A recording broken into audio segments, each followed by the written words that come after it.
Yeah, Mom knows you're upset. If you really don't want this baby, then we won't keep it. Tomorrow, I'll go with you to the hospital. But don't hurt yourself out of anger. You're only 3 months along. This is when your body needs care the most. If you don't eat, you're only hurting yourself. Ending a pregnancy isn't something simple. It can harm your body and leave lasting problems. I'm really worried you won't be able to handle it. What if it affects your health later? I made chicken soup for you. It's been kept warm on the stove, the oil skimmed off, and I added a few goji berries. It's not greasy. Smell it. It's the same scent you loved as a child. I won't force you, but if you don't eat, how will you regain your strength? Yeah, your father, and I just want you to be well. Please, get up and eat something. Sigh. The gentle voice faded into a long sigh. The woman left the room with a heavy heart, quietly closing the door behind her. When the room fell silent again, the figure lying on the bed moved slightly. A pregnancy? Who's pregnant? Wasn't she hit by a truck after working late at night? Where was this place? Jiang Wanhua forced herself to stay calm despite the dizziness in her head. Her mind was suddenly filled with strange memories, making it hard to tell what was real and what wasn't. She rubbed her temples and slowly opened her eyes, taking in her surroundings. A small square room, a narrow single bed, a light yellow wooden desk. The largest piece of furniture was a 3-door wardrobe. The air carried a simple, old-fashioned feeling. Though the room was plain, the crocheted blanket on the bed, the lace tablecloth on the desk, the vase of fresh flowers, and the pretty calendar on the wall all gave it a warm, homely touch. It was clear that the person who lived here was well cared for. Jiang Wenhua looked down at herself. She was wearing a light yellow floral dress and sheer stockings. Her body was whole and uninjured. The only discomfort she felt was hunger, an empty, weak kind of hunger. Someone who had been run over by a truck couldn't possibly be in this condition. So, she wasn't dead. The moment she realized she was still alive, a flood of unfamiliar memories rushed into her mind, making her head throb painfully. When the pain faded and she slowly recovered, Jiang Wanhua became fully aware she had traveled through time. The current year was the late spring of 1972, when the movement of young people going to the countryside was at its peak, and the years ahead would be full of social change and unrest. The body she now inhabited belonged to someone with the same name, Jiang Wanhua. The original Jiang Wanhua was 20 years old.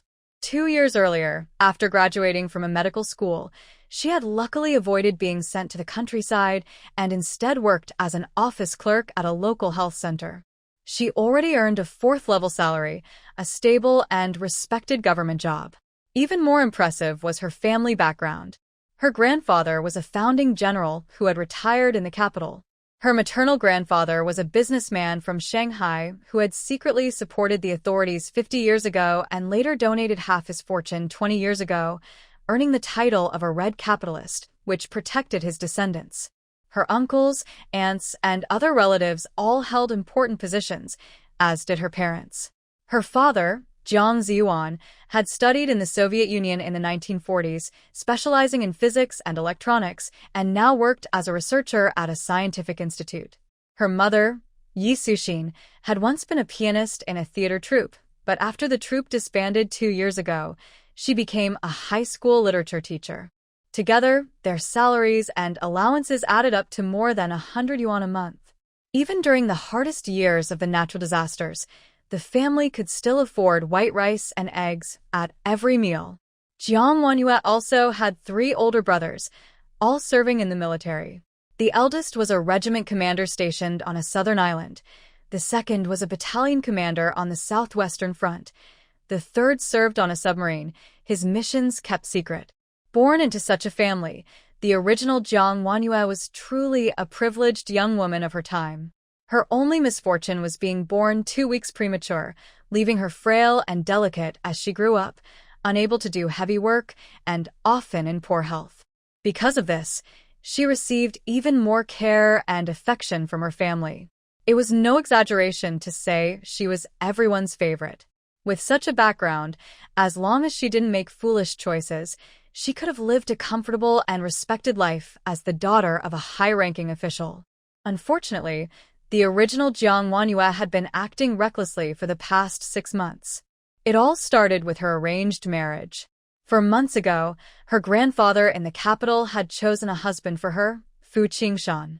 Fu Qingshan came from a poor rural family. He joined the army at 16, went to the most dangerous front lines, and rose through the ranks step by step. He earned countless honors, was named a combat hero, and became the commander of a special forces unit at only 29. But in the eyes of the original woman, all she saw were his flaws: uneducated, countryman, and too old. Fu Qingshan had never been married, had no ex-wife or children, and hadn't adopted any of his fallen comrades' children. However, he did have a 6-year-old younger brother. If she married him, it would feel like becoming a stepmother. Their first meeting was arranged by the Women's Committee at a state-run restaurant for a blind date. The moment the man appeared, the woman turned pale with fear, her bright eyes full of panic. At that time, Fu Qingshan had just returned from the battlefield. He carried a strong, intimidating presence, with a faint scar on his face from a bullet graze. Standing over 1.9 meters tall, with a solid, muscular build, he looked nothing like the kind of man she liked. What made it worse was his first sentence: "I've just come back from the front. I'll be going to support the construction in the southwest. If you marry me, you'll have to come with me." The delicate young lady, born into wealth, was so frightened by the idea of moving to the remote southwest that she turned and left immediately. After returning home, she cried and refused to marry him, no matter what. But it was useless. Fu Qingshan had been chosen by her grandfather, a general, and even her parents couldn't oppose the decision.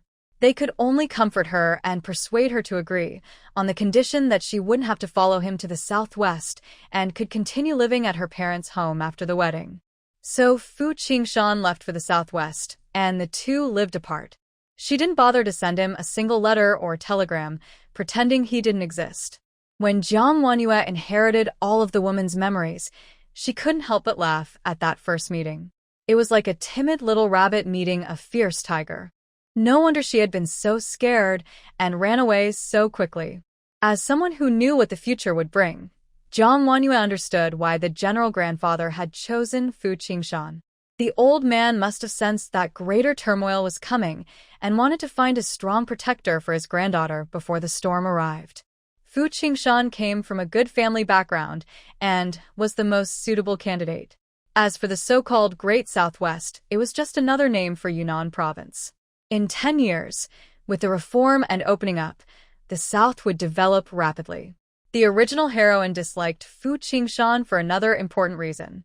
It all started on their wedding night. Fu Qingshan was not the type to hold back, and the original heroine couldn't refuse him, so she reluctantly went along. Unfortunately, both of them were inexperienced, and things didn't go well. The result was simple: they were not a good match. The heroine was in great pain, lost her temper, and kicked Fu Qingshan out of bed. After that night, they never shared a room again. A week later, Fu Qingshan left for Yunnan province. However, fate had other plans. Even with that one awkward night, she still became pregnant. This led to her later refusing to eat and insisting on ending the pregnancy. Hello, dear readers. Nice to see you all again. 1. This is not a transmigration or rebirth story. The truth will be revealed later. The heroine knows the plot and thinks she is transmigrated, but she has actually always been the same person. It can also be seen as a kind of rebirth. 2. A warm, everyday story about life with the army. A gentle beauty times a tough soldier. Jiang Yu times Qingshan. Family life, heartwarming moments. 3. Writing a new story isn't easy, so please be kind and add it to your bookshelf. Wishing everyone good fortune every day. A month ago, the heroine discovered she was pregnant. She was angry and upset, and her resentment toward Fu Qingshan grew even stronger. She had planned to live separately from him for 2 years and then file for divorce, using incompatible feelings as the reason. But with a child, divorce would be impossible. So, at first, she kept the pregnancy a secret, even from her parents, planning to end it quietly. However, her morning sickness and other symptoms caught her mother Zhang's attention. Her parents soon found out and persuaded her to take care of herself and the baby. The heroine cried and argued, insisting she didn't want the child. She didn't dare mention Fu Qingshan's name, only saying she was too young and not ready to be a mother, and that having the baby would be unfair to the child. To convince her parents to agree, she even refused to eat. She had always been weak and often fell ill. After several days of arguing, Father and Mother Jiang finally gave in helplessly. Only when Yi Suxin agreed to let her end the pregnancy did Jiang Wanyue overhear those words in her dazed state. On the surface, it seemed like the original person was simply being unreasonable. From the original person's memories, Jiang Wanyue discovered that there was more to it. There was also a scheming cousin, Jiang Xinro. The original person was timid and gentle, unable to make such a serious decision on her own. It was Jiang Xinro who kept whispering in her ear, persuading her to end the pregnancy. She even found an unlicensed clinic, arranged the time and place, and showed her a fake notice claiming that Fu Qingshan had lost his life during a mission. Believing that the child had lost its father, and not liking children herself, the original person decided to go through with it. The procedure was scheduled for today. An hour later, she would lose her life in that dark, damp clinic. And not just her life, she was carrying twins. When Jiang Wanyue closed her eyes, she could almost hear the clinking of metal instruments, feel the cold air of the room, and smell the musty odor. The doctor's indifferent voice echoed in her mind. Don't make noise. It's a medical procedure. It's bound to hurt. If you want pain relief, go to a proper hospital. I don't have that here. Whether it's easy or not, the job must be done thoroughly. If not, you'll have to come again tomorrow. Just imagining those words made her shiver. During the procedure, the doctor realized she was carrying twins. Such a case required careful control of the medicine, but the doctor was unlicensed and careless, using a dangerously strong dose. She suffered unbearable pain, bleeding heavily, and in the end, she lost her life. When the doctor saw what had happened, he panicked and ran away. Jiang Xinro, not wanting to be involved, also fled and returned home as if nothing had happened. The original person was left alone in that dark, damp room, covered in blood, with no one to help or even care for her. In the end, Fu Qingshan rushed back as soon as he heard the news. With the help of the Jiang family's influence, he searched the entire city and finally found the decayed body. No one dared to look at her tragic state, except for the man who took off his military coat, covered her with it, and held her in his arms. After her death, Fu Qingshan never remarried. He even had her and their 2 children's remains cremated and kept the ashes with him at all times. A year later, Fu Qingshan was injured in the leg during a mission. 2 years later, while handling an explosive device to protect civilians, he sacrificed his life heroically. His life had changed completely from the moment he married her. Jiang Wanyue couldn't help but feel sorry. A man as loyal and devoted as Fu Qingshan, how could the original woman not appreciate him? She must have been out of her mind. So, what if he looked a bit stern or had a strong build? Those firm muscles gave a sense of safety. As for their lack of harmony, maybe it was just inexperience. With time, things would have worked out. Besides, a man with such strength and reliability was rare to find anywhere else. Lost in her thoughts, Jiang Wanyue suddenly heard a rumbling sound. Her stomach was growling. On the desk by the bed sat a bowl of chicken soup prepared by Yi Suxin. Jiang Wanyue picked it up. The temperature was just right, not too hot, not too cold. Without hesitation, she lifted the bowl and drank it down. The soup was delicious and perfectly suited to her taste. She licked her lips, feeling warm and satisfied. Just then, there was a knock at the door. Knock, knock, knock. The person outside seemed anxious. Cousin, are you up? It's time to go. Jiang Wenhui got up and opened the door. With a creak, she saw Jiang Xinro standing outside. A flash of hatred quickly passed through her eyes. After all, Jiang Xinro had not only caused the original woman's death, but would later harm Jiang Ziyuan and Yi Suxin as well. Although they called each other cousins, there was no blood relation between them. Jiang Xinro was the orphan child of a fallen soldier. She was supposed to be sent to an orphanage, but Jiang Wanyue's second uncle took pity on her and adopted her. However, after joining the Jiang family, instead of being grateful, Jiang Xinro grew resentful toward the original woman. In the Jiang family's current generation, Jiang Wanyue was the only girl, while all the others were boys. Naturally, she was loved and spoiled by everyone. Since childhood, Jiang Wanyue had been beautiful and charming, especially adored by her grandfather and uncles. Her wealthy uncles from her mother's side also showered her with the best clothes, food, and gifts. None of this could compare to what Jiang Xinro had. That was when jealousy first took root in Jiang Xinro's heart. She swore to take everything that belonged to Jiang Wanyue. If Jiang Wanyue were gone, then everything, her husband, her parents, and the Jiang family's affection, would all become hers. Jiang Xinro hid her true nature well. After the original Jiang Wanyue's death, no one suspected her. Jiang Wanyue's parents were devastated by the loss of their daughter. Taking advantage of their grief, Jiang Xinro stayed close to Yi Suxin, hoping to replace Jiang Wanyue in her heart. She even suggested becoming Yi Suxin's goddaughter. But Yi Suxin gently refused. She said, "I have only one daughter. Yeah. No one can take her place." Those words planted deep resentment in Jiang Xinro's heart, and she began to hate Jiang Wanyue's parents as well. She couldn't understand why, even after Jiang Wanyue's death, everyone still loved her alone. Later, tragedy struck the Jiang family. Yi Suxin's past in the theater troupe was reported to the authorities, and banned books were found in Jiang Ziyuan's collection. Still grieving their daughter, Jiang Wanyue's parents were hit by another wave of misfortune. Everything happened too quickly, and the times were too chaotic for the rest of the family to help. Unable to bear the repeated blows, Jiang Wanyue's parents took their own lives. Ironically, since Jiang Wanyue's 3 brothers were away and couldn't return, it was Jiang Xinro who ended up holding the memorial tablets for them. Now, looking at Jiang Xinro before her, Jiang Wanyue could barely hold back her anger. Jiang Xinro, unaware that the person before her was no longer the same inside, thought Jiang Wanyue's silence meant she was hesitating again. She quickly urged, "Cousin, you can't change your mind now, we're already running late. I said I'd wait downstairs, but you never came out. I only came up when I saw Auntie leave for work. Let's go quickly. Since Fu Qingshan is gone, there's no point keeping this child.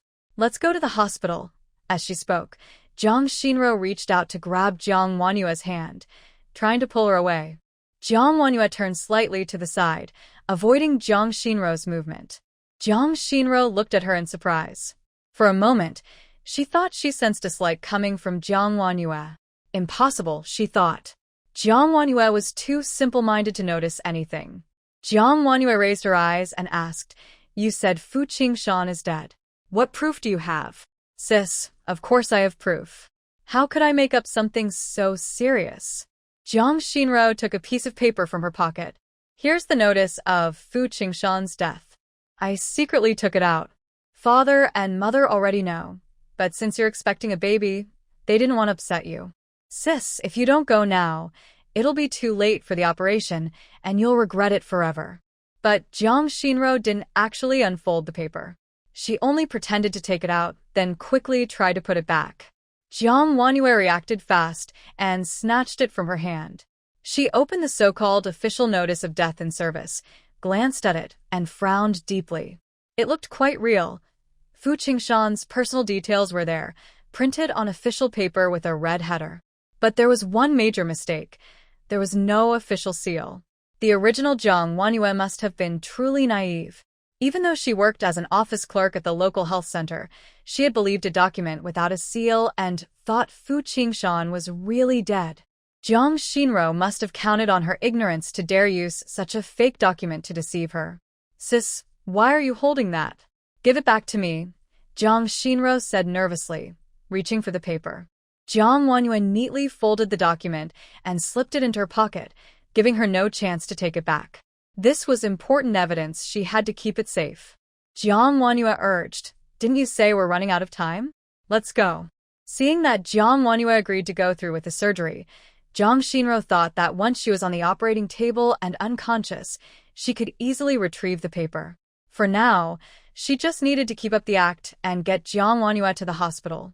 If Fu Qingshan ever found out that Jiang Wanyue had lost their child, he would surely be furious. Their marriage would fall apart, and the Jiang family would be thrown into chaos. Half an hour later, Jiang Xinro brought Jiang Wanyue to an unlicensed clinic. "Sis, this is the place."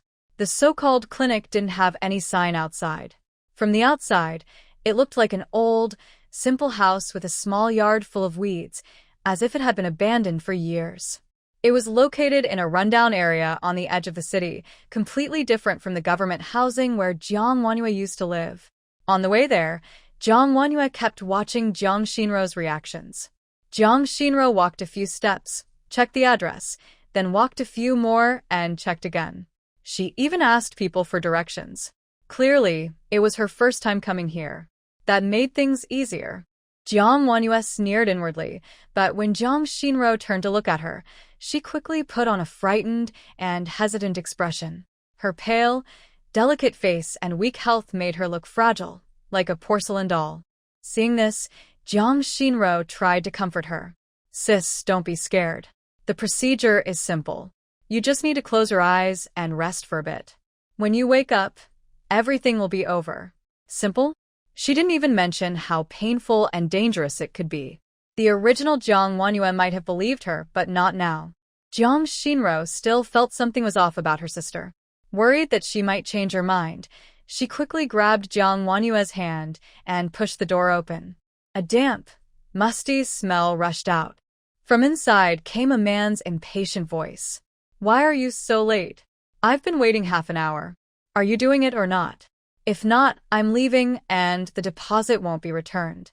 The man was wearing a white coat, looking like a real doctor, but in truth, he was a local animal doctor from a nearby village. He usually helped with livestock births and had never treated people before.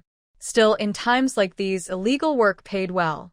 One operation could earn him 10 yuan, half a month's salary for many.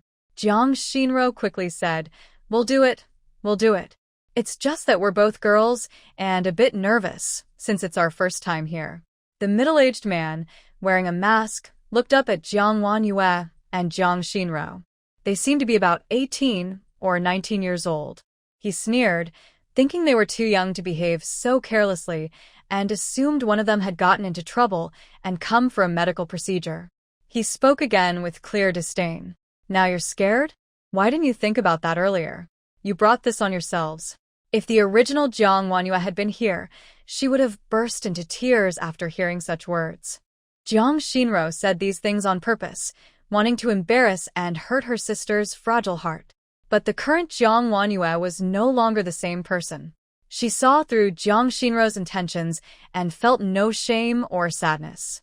Still, the place itself reminded her of the tragic fate of the original Jiang Wanyue, making her uneasy. She needed to end this quickly.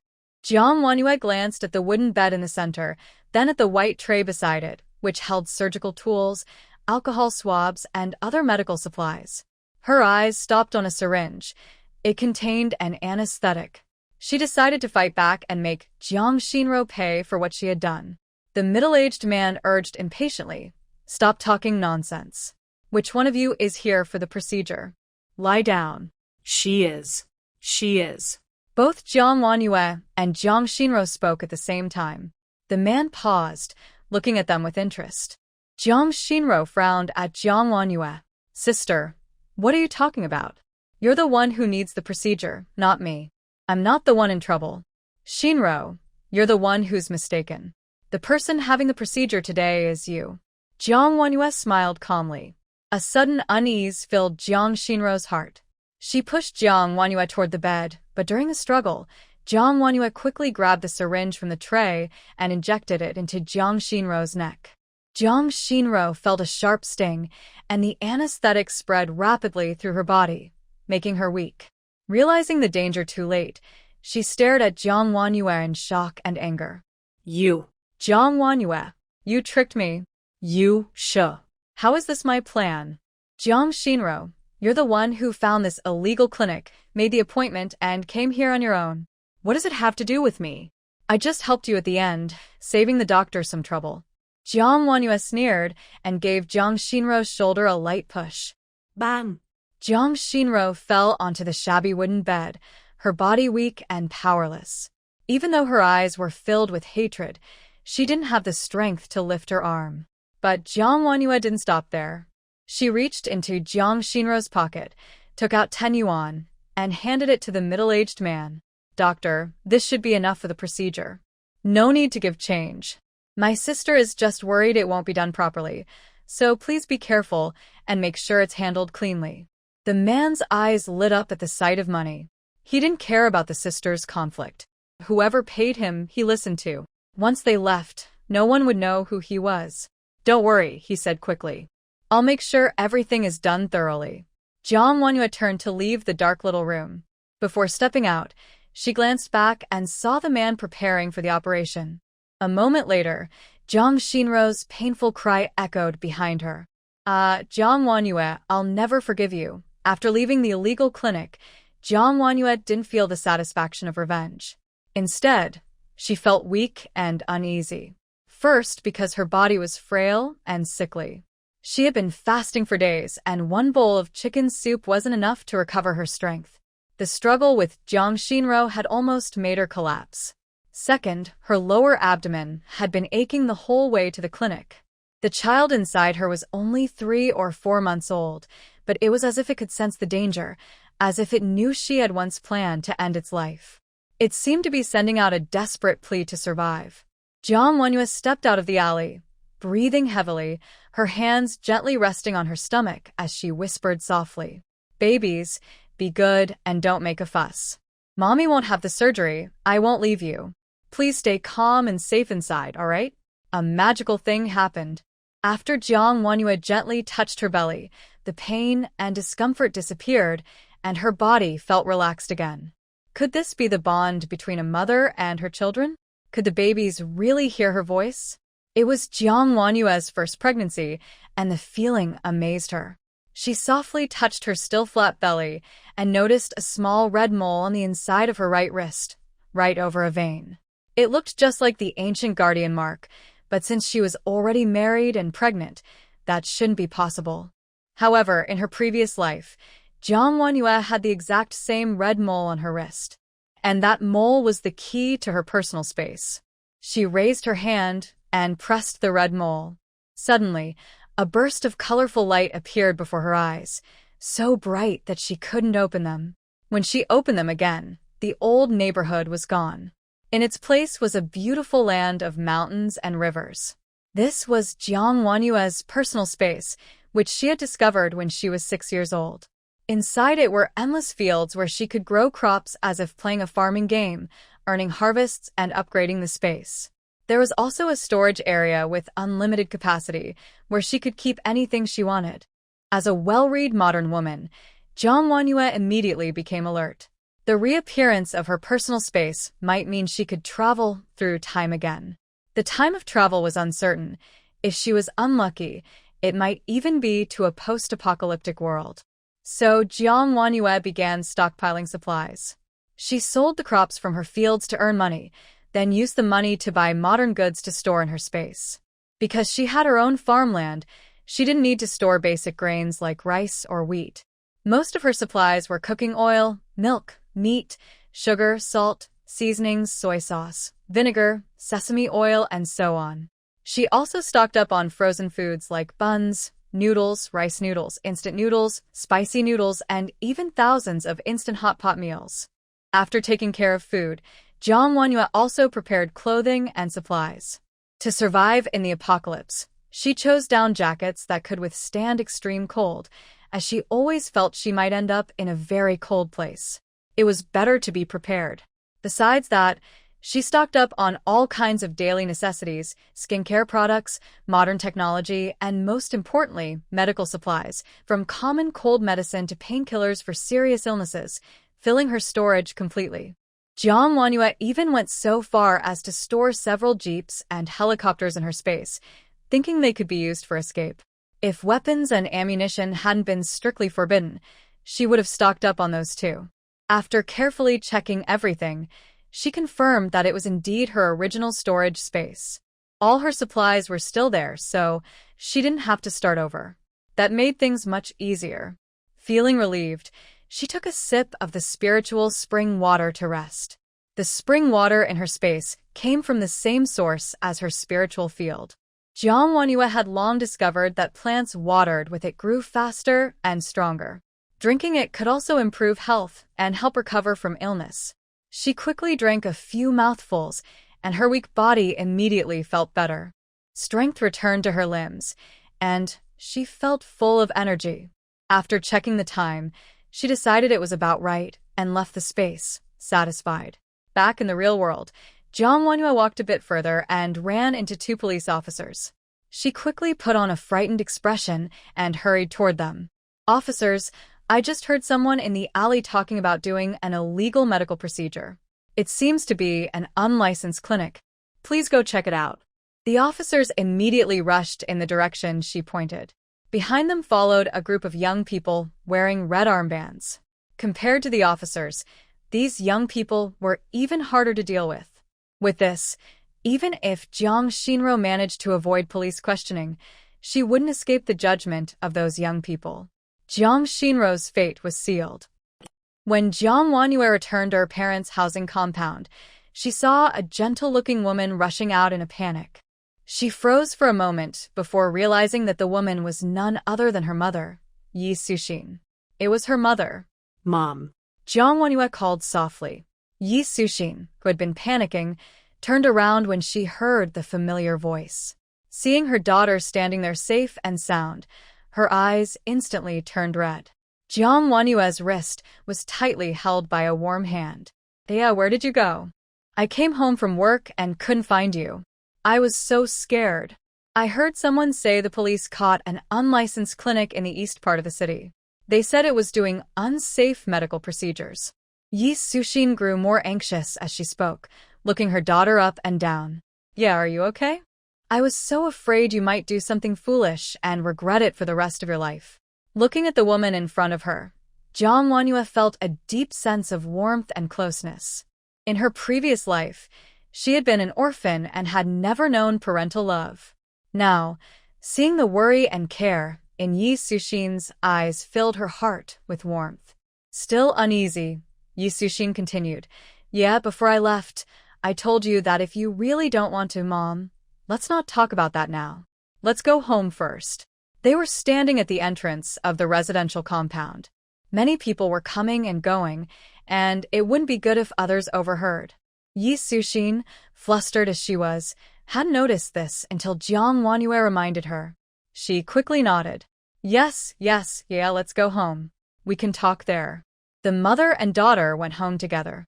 Inside, Jiang's father, Jiang Ziyuan, was on the phone with relatives, his influential uncles, trying to find out where Jiang Wanhua had gone.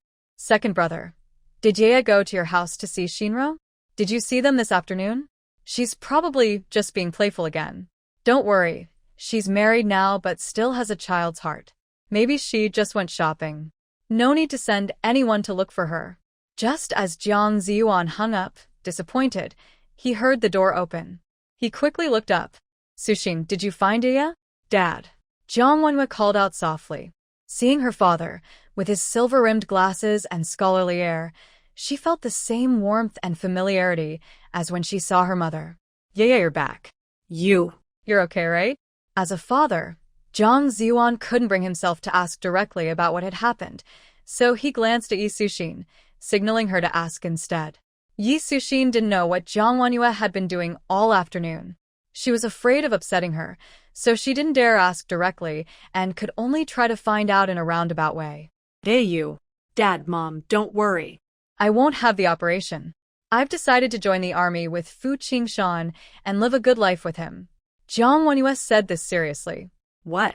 She wasn't going to have the operation, and she wanted to follow him to the army. Jiang Ziyuan and Yi Suxin were so shocked that they froze, unable to react for a while. They were afraid this was just a sudden impulse and that she would change her mind again in a few hours. After all, she had always resisted this marriage, disliked Fu Qingshan, and even swore she would never follow him. Her parents knew that better than anyone. If her grandfather hadn't forced her, she would never have married Fu Qingshan. So, why had she suddenly changed her mind? Was she just confused from hunger? Worried, Yi Suxin reached out to touch Jiang Wanyue's forehead. Yeah, do you have a fever? Jiang Wanyue smiled helplessly and said seriously, Mom, I'm not sick. I'm completely clear-headed. I've thought a lot this afternoon. I used to be too childish and reckless, not understanding how much you, Dad, and Grandpa cared for me. Fu Qingshan is a true soldier and a national hero. I believe he's someone I can rely on, a good husband and a good father. I'm not alone anymore. I'm also a mother-to-be. I can't keep acting on impulse. I need to think more for the children. Going with Fu Qingshan and building a small family together is the best choice for all of us. Dad, Mom, please don't worry about me. I've really thought it through. Jiang Ziyuan and Yi Suxin were stunned, staring at her in disbelief. When they finally came back to their senses, their faces were full of relief and emotion. Yi Suxin said, Yeah, I'm so happy to hear you say that. It's good that you figured things out. Your grandpa, your dad, and I all think highly of Qingshan. He's a good man who will take care of you for life. Jiang Wanyue thought of how, after her death, Fu Qingshan had lived alone with her and their child's ashes, never letting anyone else into his heart, even though many women in the military community had tried to get close to him. This man was rare in his loyalty, truly a responsible and good person. Jiang Ziyuan sighed and said, They say a woman truly grows up when she becomes a mother. Yaya must have understood what it means to have a child. She's really become an adult now. Yi Suxin gently took Jiang Wanyue's hand again and said softly, Yaya, no matter how old you are or whether you have children, you'll always be our daughter. We'll always love you. Dad, Mom. It was a warm and touching moment, but just then, Jiang Wanyue's stomach growled loudly, breaking the peaceful atmosphere. The three members of the Jiang family couldn't help but laugh. Jiang Wanyue rubbed her stomach and said, Mom, I'm hungry. Hearing that her daughter wanted to eat, Yi Suxin was overjoyed. All right, I'll cook right away. Yeah, eat more. You're eating for 2 now. Jiang Wanyue thought to herself, actually, it's for 3. After all, she was carrying twins, so no wonder she got hungry so quickly. Jiang Ziyuan also went into the kitchen to help. I'll help you. Let's heat up the chicken soup first, so Yaya can have some. We can't let my little grandchild go hungry. Yi Suxin laughed and teased. How do you know it's a grandson? It could be a granddaughter. It's a new era. You can't favor boys over girls. Who says I do? I never treated our sons differently. I've always spoiled Yaya the most. She used to ride on my back like a horse, and my colleagues at the Research Institute teased me about it for ages. Ha ha ha. Only Yaya can handle you. Hurry and cut the vegetables. She loves my stir-fried bamboo shoots with shredded pork. Once she leaves with the army, she won't get to eat it for a while. Listening to her parents chatting in the kitchen, Jiang Wanyue felt her chest warm with emotion and contentment. But before officially joining the army, she still had many things to take care of. What she did to Jiang Xinro today was only the beginning. She had to make sure Jiang Xinro completely disappeared from the Jiang family so she could protect her parents in these uncertain times. That evening after dinner, Jiang Wanyue sat down with her parents to talk seriously. Dad, Mom, has Xinro been to our house recently? Yi Suxin looked puzzled. What's wrong with Xinro? You two grew up together and have always been close. When we found out you were pregnant, you were upset, and Xinro came to see you. You two talked in your room for quite a while. In the original memories, Jiang Wanyue remembered that it was around that time when Jiang Xinro hinted to the original person that if she really didn't want the baby, she could have a medical procedure to end the pregnancy. After that, the original person went on a hunger strike, forcing father and mother Jiang to agree to it. Neither Yi Suxin nor Jiang Ziyuan knew what Jiang Xinro had said, and to this day, they still thought she was a sweet and obedient niece. They had no idea about her hidden thoughts. Jiang Wanyue continued to ask, Dad, Mom, please think carefully. Has she done anything else? No matter how small, you must tell me. This is very important. Yi Suxin hesitated. Well. Jiang Ziyuan adjusted his glasses and said slowly, Now that you mention it, I do remember something. About a month ago, Shinro suddenly said she was interested in research and borrowed several books from me. She returned them after a week. That girl has never been good at math. Why would she suddenly be interested in physics research? Yi Suxin guessed. Maybe she was just curious for a while. Hearing this, Jiang Wanyue's expression turned serious. She stood up and walked into the study. The house had a large study that belonged to Jiang Ziyuan, even bigger than Jiang Wanyue's room. When she went in, her parents noticed something unusual about her expression and followed her. "Hey, what are you doing?" Jiang Wanyue stood in front of a large bookshelf, searching for something. She asked, "Dad, where did you put the books that Jiang Shinro returned?" Jiang Ziyuan thought for a moment and said, "Probably around here." Jiang Wanyue carefully looked through the books and, among several on electronic signal research, found one foreign novel, Jane Eyre. Found it. She pulled the novel from the shelf, her face serious, and showed it to her parents. "Dad, Mom, look at this." Jiang Ziyuan and Yi Suxin immediately turned pale. How could this be in her house? If someone saw it, we could be reported to the committee. Jiang Wanyue said, "I found this novel among the books Jiang Shinro returned." Jiang Ziyuan and Yi Suxin were shocked. They looked at each other, unable to believe it. Jiang Shinro was the child they had watched grow up. Although she wasn't related to them by blood, the Jiang family had raised her for more than 10 years. It was impossible to think she would harm them. Yi Suxin said in a daze, "Maybe Shinro made a mistake and put the wrong book in." She probably didn't mean to. Jiang Wanyue knew it would be impossible to convince Jiang Ziyuan and Yi Suxin right away. But the seed of doubt had already been planted. "Dad, Mom, things are tense right now. One careless move could affect our whole family. You must be extra careful. Even with family, we can't trust completely. I'll be leaving with the army soon, and I'm most worried about you too." Her parents nodded anxiously. Yeah, we'll be careful." That night, following Jiang Wanyue's suggestion, the whole family went through all the books in the house. They threw away what needed to be thrown away and donated the rest, keeping only the most basic reference materials. Although Jiang Ziyuan was reluctant, he knew they had to be cautious in such times. As for where the discarded books went, Jiang Wanyue handled it herself. When her parents weren't looking, she quietly stored them all in her personal space, where no one could ever find them. The next day, before the Jiang family could confront Jiang Shinro, she started making a scene right after being released from the police station, where she had spent the night. "Dad, you have to stand up for me. It was cousin who took me there, and she's the one who called the police. I was framed. She planned everything to harm me. We grew up together, and I've never done anything to her. How could she treat me like this? She's ruining my life. Dad, I'm an innocent girl. How will I ever face people again? Cousin is the Jiang family's daughter. But am I not one too? Just because I was adopted, do I have to suffer like this?" This took place in the largest villa in the military compound. The man sitting in the main seat wore a military uniform. Even in middle age, he still carried an air of authority. He was Jiang Yurong, the owner of the villa and the current commander of the garrison headquarters. Jiang Yurong was Jiang Ziyuan's younger brother. One worked in civil service, the other in the military. Both held important positions. He was also Jiang Wanyue's second uncle and Jiang Shinro's adoptive father. Early this morning, Jiang Yurong called and sent a car to bring the 3 members of the Jiang family to the military compound. The reason for all this was Jiang Xianro, who was crying non-stop.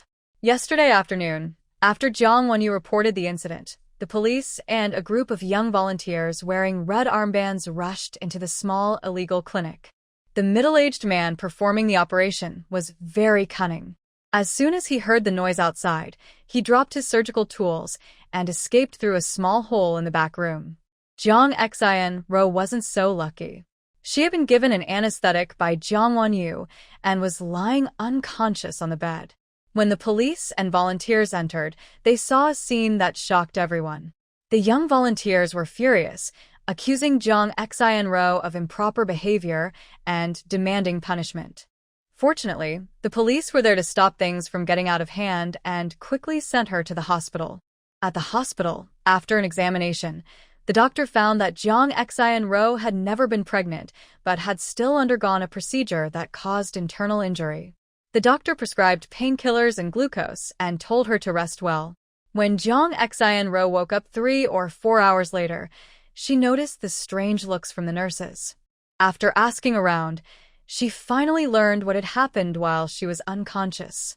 The thought that so many people had seen her in such a state made her feel humiliated.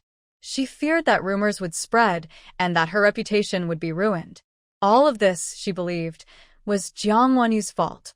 She hated her deeply.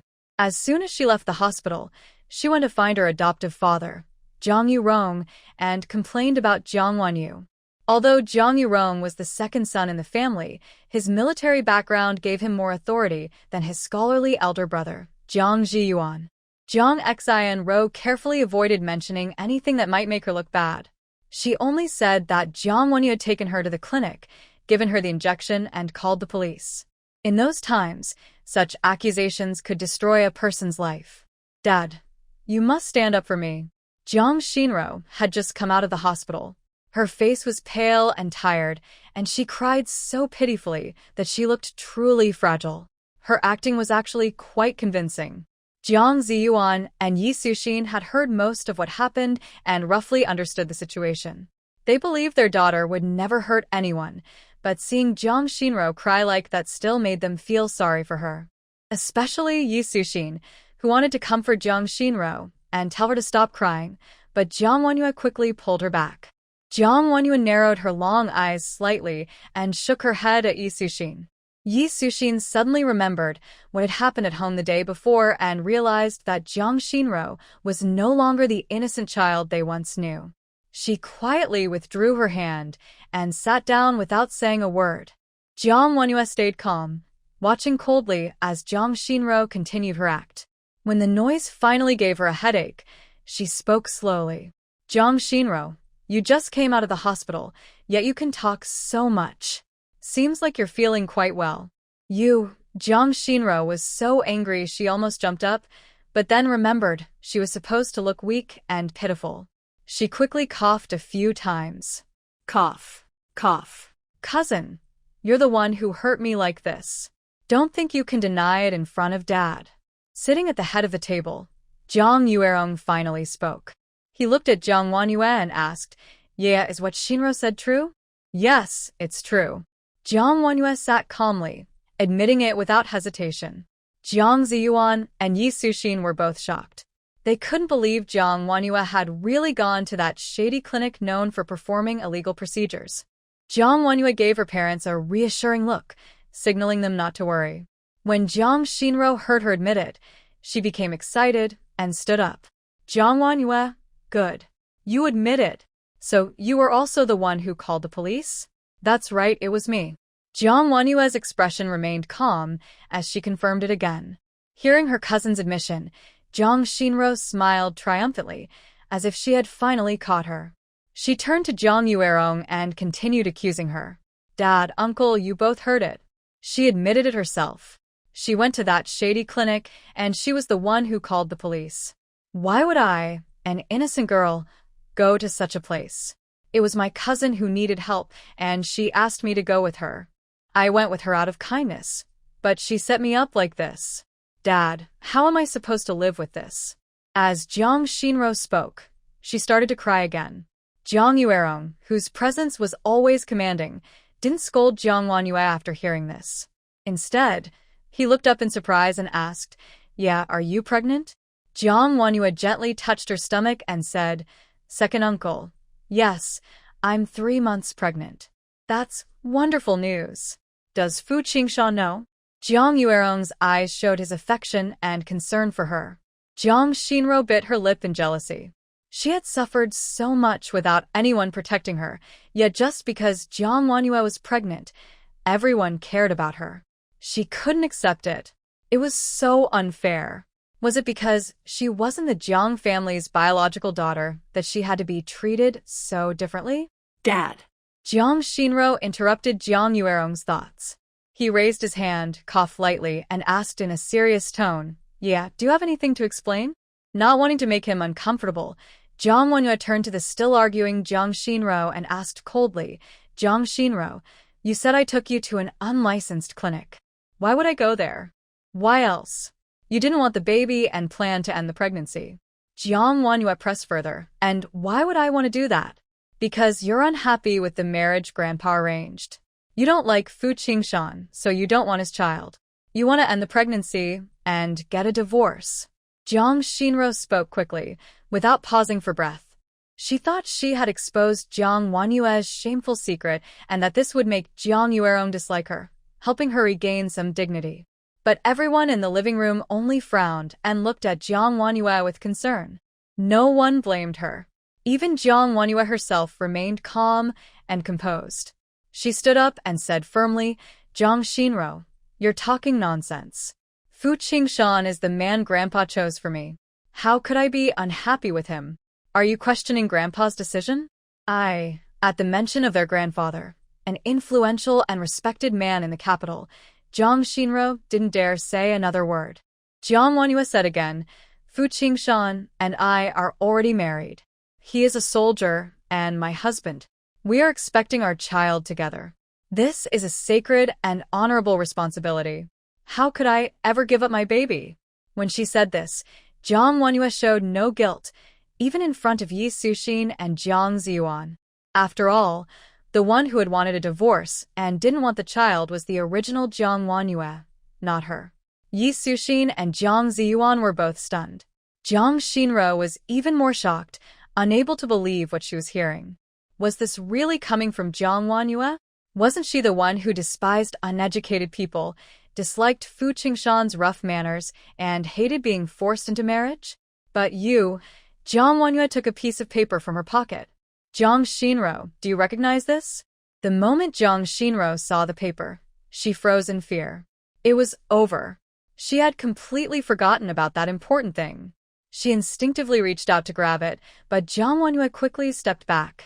Jiang Wanyue handed the paper, an incomplete notice of a soldier's death in service, to Jiang Yuerong. Uncle, this notice was given to me by Jiang Xinro. She told me that Fu Qingshan had died in battle. She lied to me, saying my baby would only be a burden, and tried to convince me to end the pregnancy, saying that without a child, I would be free. Please look carefully at the handwriting. You'll see it's hers. I only pretended to believe her to see how far she would go. I didn't expect her to actually take me to an illegal clinic to harm my baby. If I hadn't resisted, both my child and I would have been gone. Jiang Xinro, how could you be so cruel? Dressed in his military uniform, Jiang Yuerong held the paper in his hand. His dark eyes turned cold as he immediately recognized Jiang Xinro's handwriting. The document was a fake, personally forged by Jiang Xinro. Jiang Ziyuan and Yi Suxin had no idea about the lie of Fu Qingshan's death. Hearing it for the first time, they were completely shocked. Jiang Ziyuan took the paper from Jiang Yuerong, and the couple leaned in to examine it closely. The handwriting on the paper, along with what Jiang Wanyue had just said, made the elderly couple break out in a cold sweat. When Yi Suxin thought again about Jiang Wanyue's strange behavior some time ago, she suddenly held her daughter's hand and said, Yi, you stopped eating and lost your appetite a while back. Were you frightened by something? I knew my Yi has always been timid, even afraid of injections. How could you have gone to an illegal clinic? So it turns out someone tricked you. Sharo, you're Yeya's cousin. How could you do such a thing? Yeya lost her baby. What good did that do for you? You two grew up together. How could you hurt her like this? Jiang Ziyuan and Yi Suxin looked at Jiang Xinro in disbelief, deeply disappointed and heartbroken for what Jiang Wanyue had suffered. Jiang Xinro's face turned pale. She was completely panicked. She couldn't believe that the usually easy-to-fool Jiang Wanyue had suddenly changed, becoming sharp and even bringing evidence. Unable to fight back, she fell to her knees with a thud, still trying to defend herself. Dad, Uncle, it wasn't me. Really, it wasn't me. I never meant to hurt my cousin. I didn't. Jiang Yuerong's last bit of patience vanished. His face darkened, and he slammed his hand heavily on the armrest. He said in a deep voice, Xinro, the doctor who escaped from that illegal clinic yesterday, was caught early this morning. What else do you have to say? If what Jiang Wanhua had shown was physical evidence, then the middle-aged doctor from the clinic was a living witness. Following this lead, it would be easy to prove that Jiang Xinro had contacted the clinic herself. The truth was exactly as Jiang Wanhua had said, leaving Jiang Xinro with no way to deny it. Jiang Xinro was finished, completely finished. Dad, you knew all along. Jiang Yuerong said, Sharo, I hoped you would admit your mistake and change, but you've truly disappointed me. This entire confrontation had been aimed at Jiang Xinro from the start. Jiang Yuerong had never intended to make things hard for Jiang Wanhua. His impatience came from how deeply Jiang Xinro's actions and stubbornness had crossed his bottom line. The child he had raised for 18 years. How had she become like this? The word disappointed wasn't enough to describe how he felt. Jiang Yuerong turned his gaze away and looked at Jiang Wanhua. Yeah, what do you want? Jiang Wanhua looked down at Jiang Xinro, who had fallen to the ground. Second uncle, send Jiang Xinro to the countryside. She's made so many mistakes. Only by working and learning there can she truly change. Jiang Wanhua had already thought it through. It was 1970, the hardest time of the Go to the Countryside movement. Those sent away were always sent to the toughest and most remote places, the vast deserts of the northwest or the snowy plains of the northeast. No matter where Jiang Xinro was sent, she would have a hard life there. Besides, even when city youths were later allowed to return, the process was difficult because of household registration issues. Most of them ended up staying in the countryside for life. Jiang Wanhua was about to follow the army soon. She couldn't leave someone troublesome behind with her parents. Sending Jiang Xinro away was the quickest and safest solution. It kept her far away and out of trouble. No. I don't want to go. I don't want to. As soon as Jiang Xinro heard the words go to the countryside, she screamed and resisted with all her strength. But Jiang Yuerong had already nodded. Xinro, go pack your things. In 3 days, a truck will take people to the countryside. You'll go with them. Dad, I'm your daughter. How can you bear to send me away to suffer? Dad. No matter how much she cried or begged, Jiang Yuerong's decision did not change. He called his orderly and told him to take Jiang Xinro to her room and guard the door. Except for bringing her food and water, no one was to open it.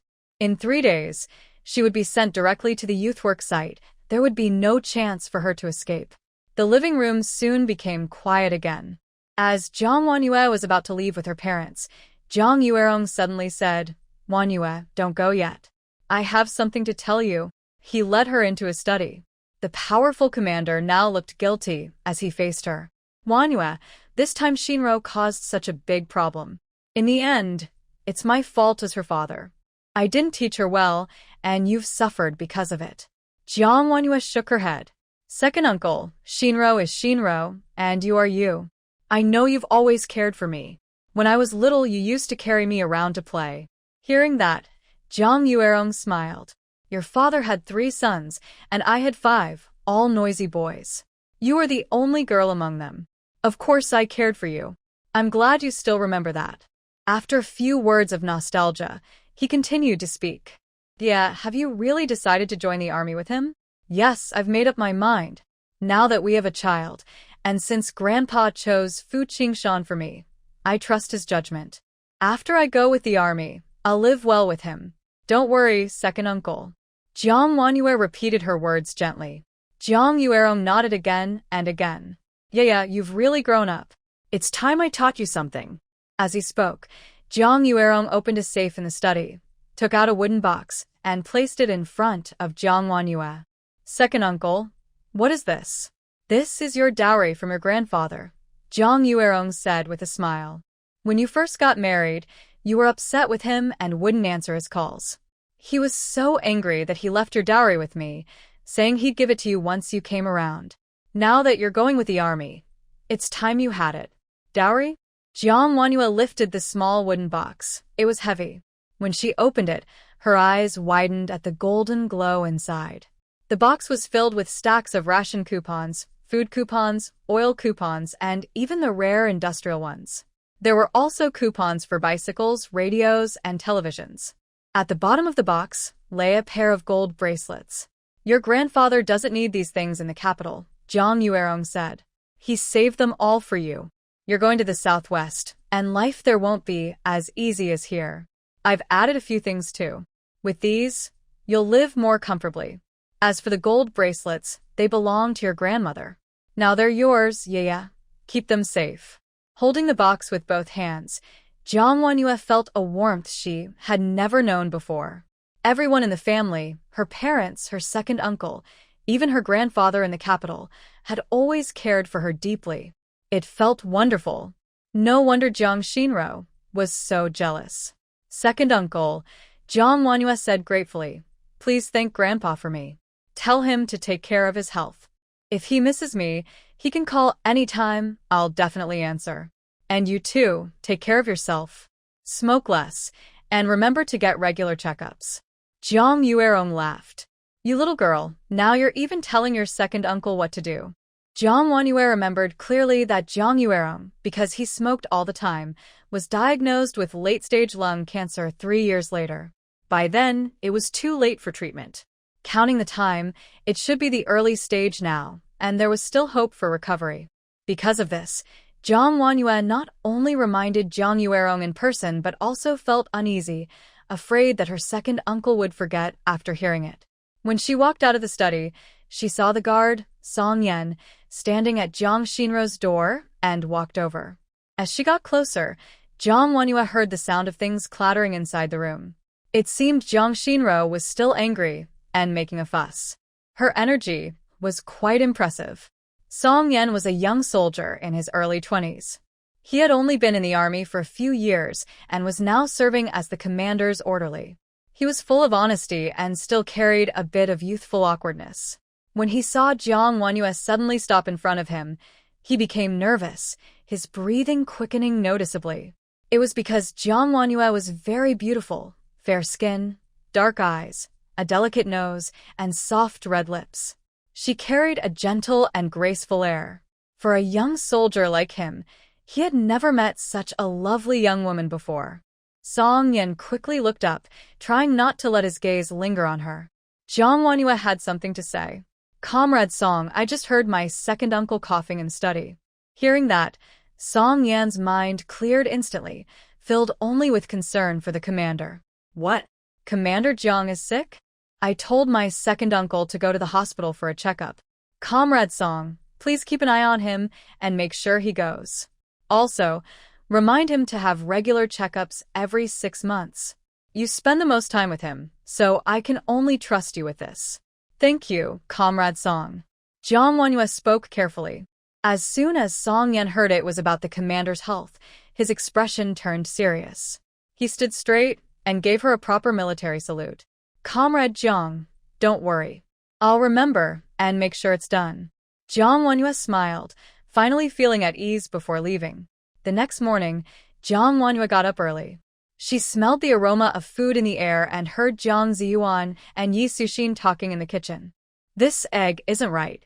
It's too well cooked. Yaya likes soft-boiled eggs with a runny center. Hurry, don't fry it any longer. Half-cooked eggs aren't healthy. The clinic said they can have bacteria, remember? Yaya is expecting now, so she has to be extra careful with what she eats. What if she gets sick? I think it's better to eat fully cooked ones. Jiang Ziyuan frowned. But Yaya doesn't like them fully cooked. Jiang Wanyue walked out of her room with a smile and called toward the kitchen, Dad, Mom, I can eat fully cooked eggs too, just make them a little crispy. All right, go wash your face and brush your teeth. Breakfast will be ready soon. Yi Suxin replied cheerfully, frying the eggs until they were golden and crisp, then placing them on a plate for Jiang Ziyuan to bring to the table. When Jiang Wanyue came out of the bathroom, her chopsticks were already set in front of her, waiting for her to eat. Yi Suxin reminded her, Yeah, you're still in the early months.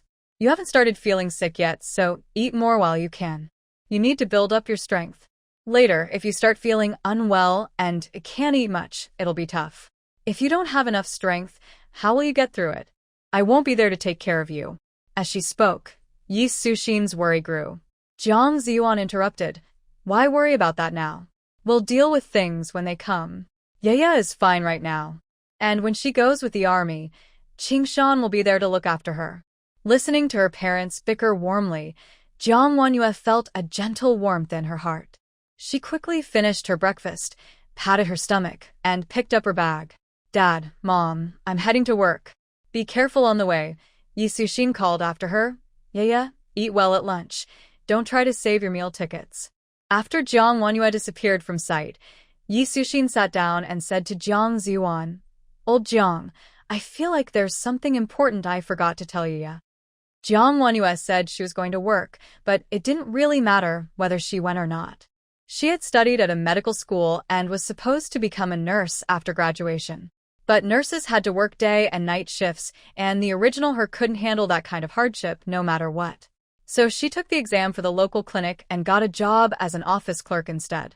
The original girl was delicate and spoiled, unable to lift or carry anything, and always picky. But when it came to studying, she was extremely smart, just like Jiang Ziyuan. She really did earn her exam results through her own ability. After Jiang Wanyue started working, she found that the job was very easy. There was hardly any real work to do. As long as she greeted the lady in the next office, she could go out whenever she wanted, or just sit in the office drinking tea. Because of this easy job, many people were jealous of her and gossiped behind her back. If it weren't for her strong family background, someone would have already reported her. Now that Jiang Wanyue had taken over this life, she still didn't go to work, not because she wanted to be lazy, but because she planned to sell the job. She had already chosen the buyer. Wang Shui, who had ranked second in the office clerk exam, was also her classmate from nursing school. Jiang Wanyue and Wang Shui were not friends. In fact, they didn't like each other. It was because Jiang Wanyue was prettier and had more admirers. Wang Shui was also good-looking, but she always came second. When Wang Shui heard that Jiang Wanyue got married, she secretly felt happy for a while. But then Jiang Wanyue took first place in the exam and got the job Wang Shui wanted, which made her furious. Wang Shui lived in another residential compound. When she saw Jiang Wanyue appear, her face darkened. Jiang Wanyue, what are you doing here? You know I'm about to be sent to the countryside, so you came to laugh at me? Wang Shui got angry the moment she saw her. Because Jiang Wanyue had taken her job, she was now being forced by the youth office to go work in the northwest countryside. Her father had been trying to delay it, but for educated young people without jobs, going to the countryside was mandatory. So she thought Jiang Wanyue came to mock her. Jiang Wanyue didn't want to waste time or pretend to be friendly. She asked directly, Wang Shui, I want to sell my job. Do you want it? What? Wang Shui almost jumped up in shock. She turned to look at Jiang Wanyue, not with joy, but with disbelief. Jiang Wanyue, are you crazy? You want to sell such a good job? Yes, I'm selling it. I'm going to join my husband in the army, so keeping the job is useless, Jiang Wanyue said. What? You're going to join the army with him? Wang Shui looked Jiang Wanyue up and down. Jiang Wanyue really did look like a delicate beauty. You're going to join the army? Can you handle the hardship? Whether I can or not is my own business. You don't need to worry about me. I came to see you today to ask, do you want my job or not? Of course I want it. But Jiang Wanyue, once you give it to me, don't regret it later. If you come asking for it back, I won't return it. Wang Shui warned her first, then asked carefully, so, how much do you want for it? Jiang Wanyue smiled. If I'm giving it to you, I don't want any money. No money? You're giving it to me for free? Wang Shui was stunned. I don't believe it. Nothing good comes for free. Tell me, what do you want me to do? Jiang Wanyue found herself liking Wang Shui a little. She was straightforward and smart. She said, Wang Shui, your father just became the director of the Revolutionary Committee, didn't he? That surprised Wang Shui even more. She leaned closer and lowered her voice. The appointment letter only came yesterday. Fewer than 5 people know about it. How did you find out? Did your uncle tell you? Don't worry about how I know. I just do. My request is simple. You can have the job for free, but after I leave with the army, please look after my parents. Don't let anyone from the committee give them trouble. Will you promise that? When you're gone, if I agree now but change my mind later, how would you even know? Wang Shui teased her on purpose. Jiang Wanyue smiled lightly. Wang Shui, I know you're not that kind of person. You Wang Shui was caught off guard by the compliment and felt a little embarrassed. Jiang Wanyue went on, "Back in school, when I fainted from stomach pain, there was no one else in the classroom. Even though you didn't like me, you still carried me to the infirmary. I've never forgotten that, Wang Shui. I trust you." Hearing that memory brought a blush to Wang Shui's face. She had always been strong-willed and hated losing. Being second to Jiang Wanyue for years had frustrated her, and she thought Jiang Wanyue disliked her too. She never expected Jiang Wanyue to remember her kindness.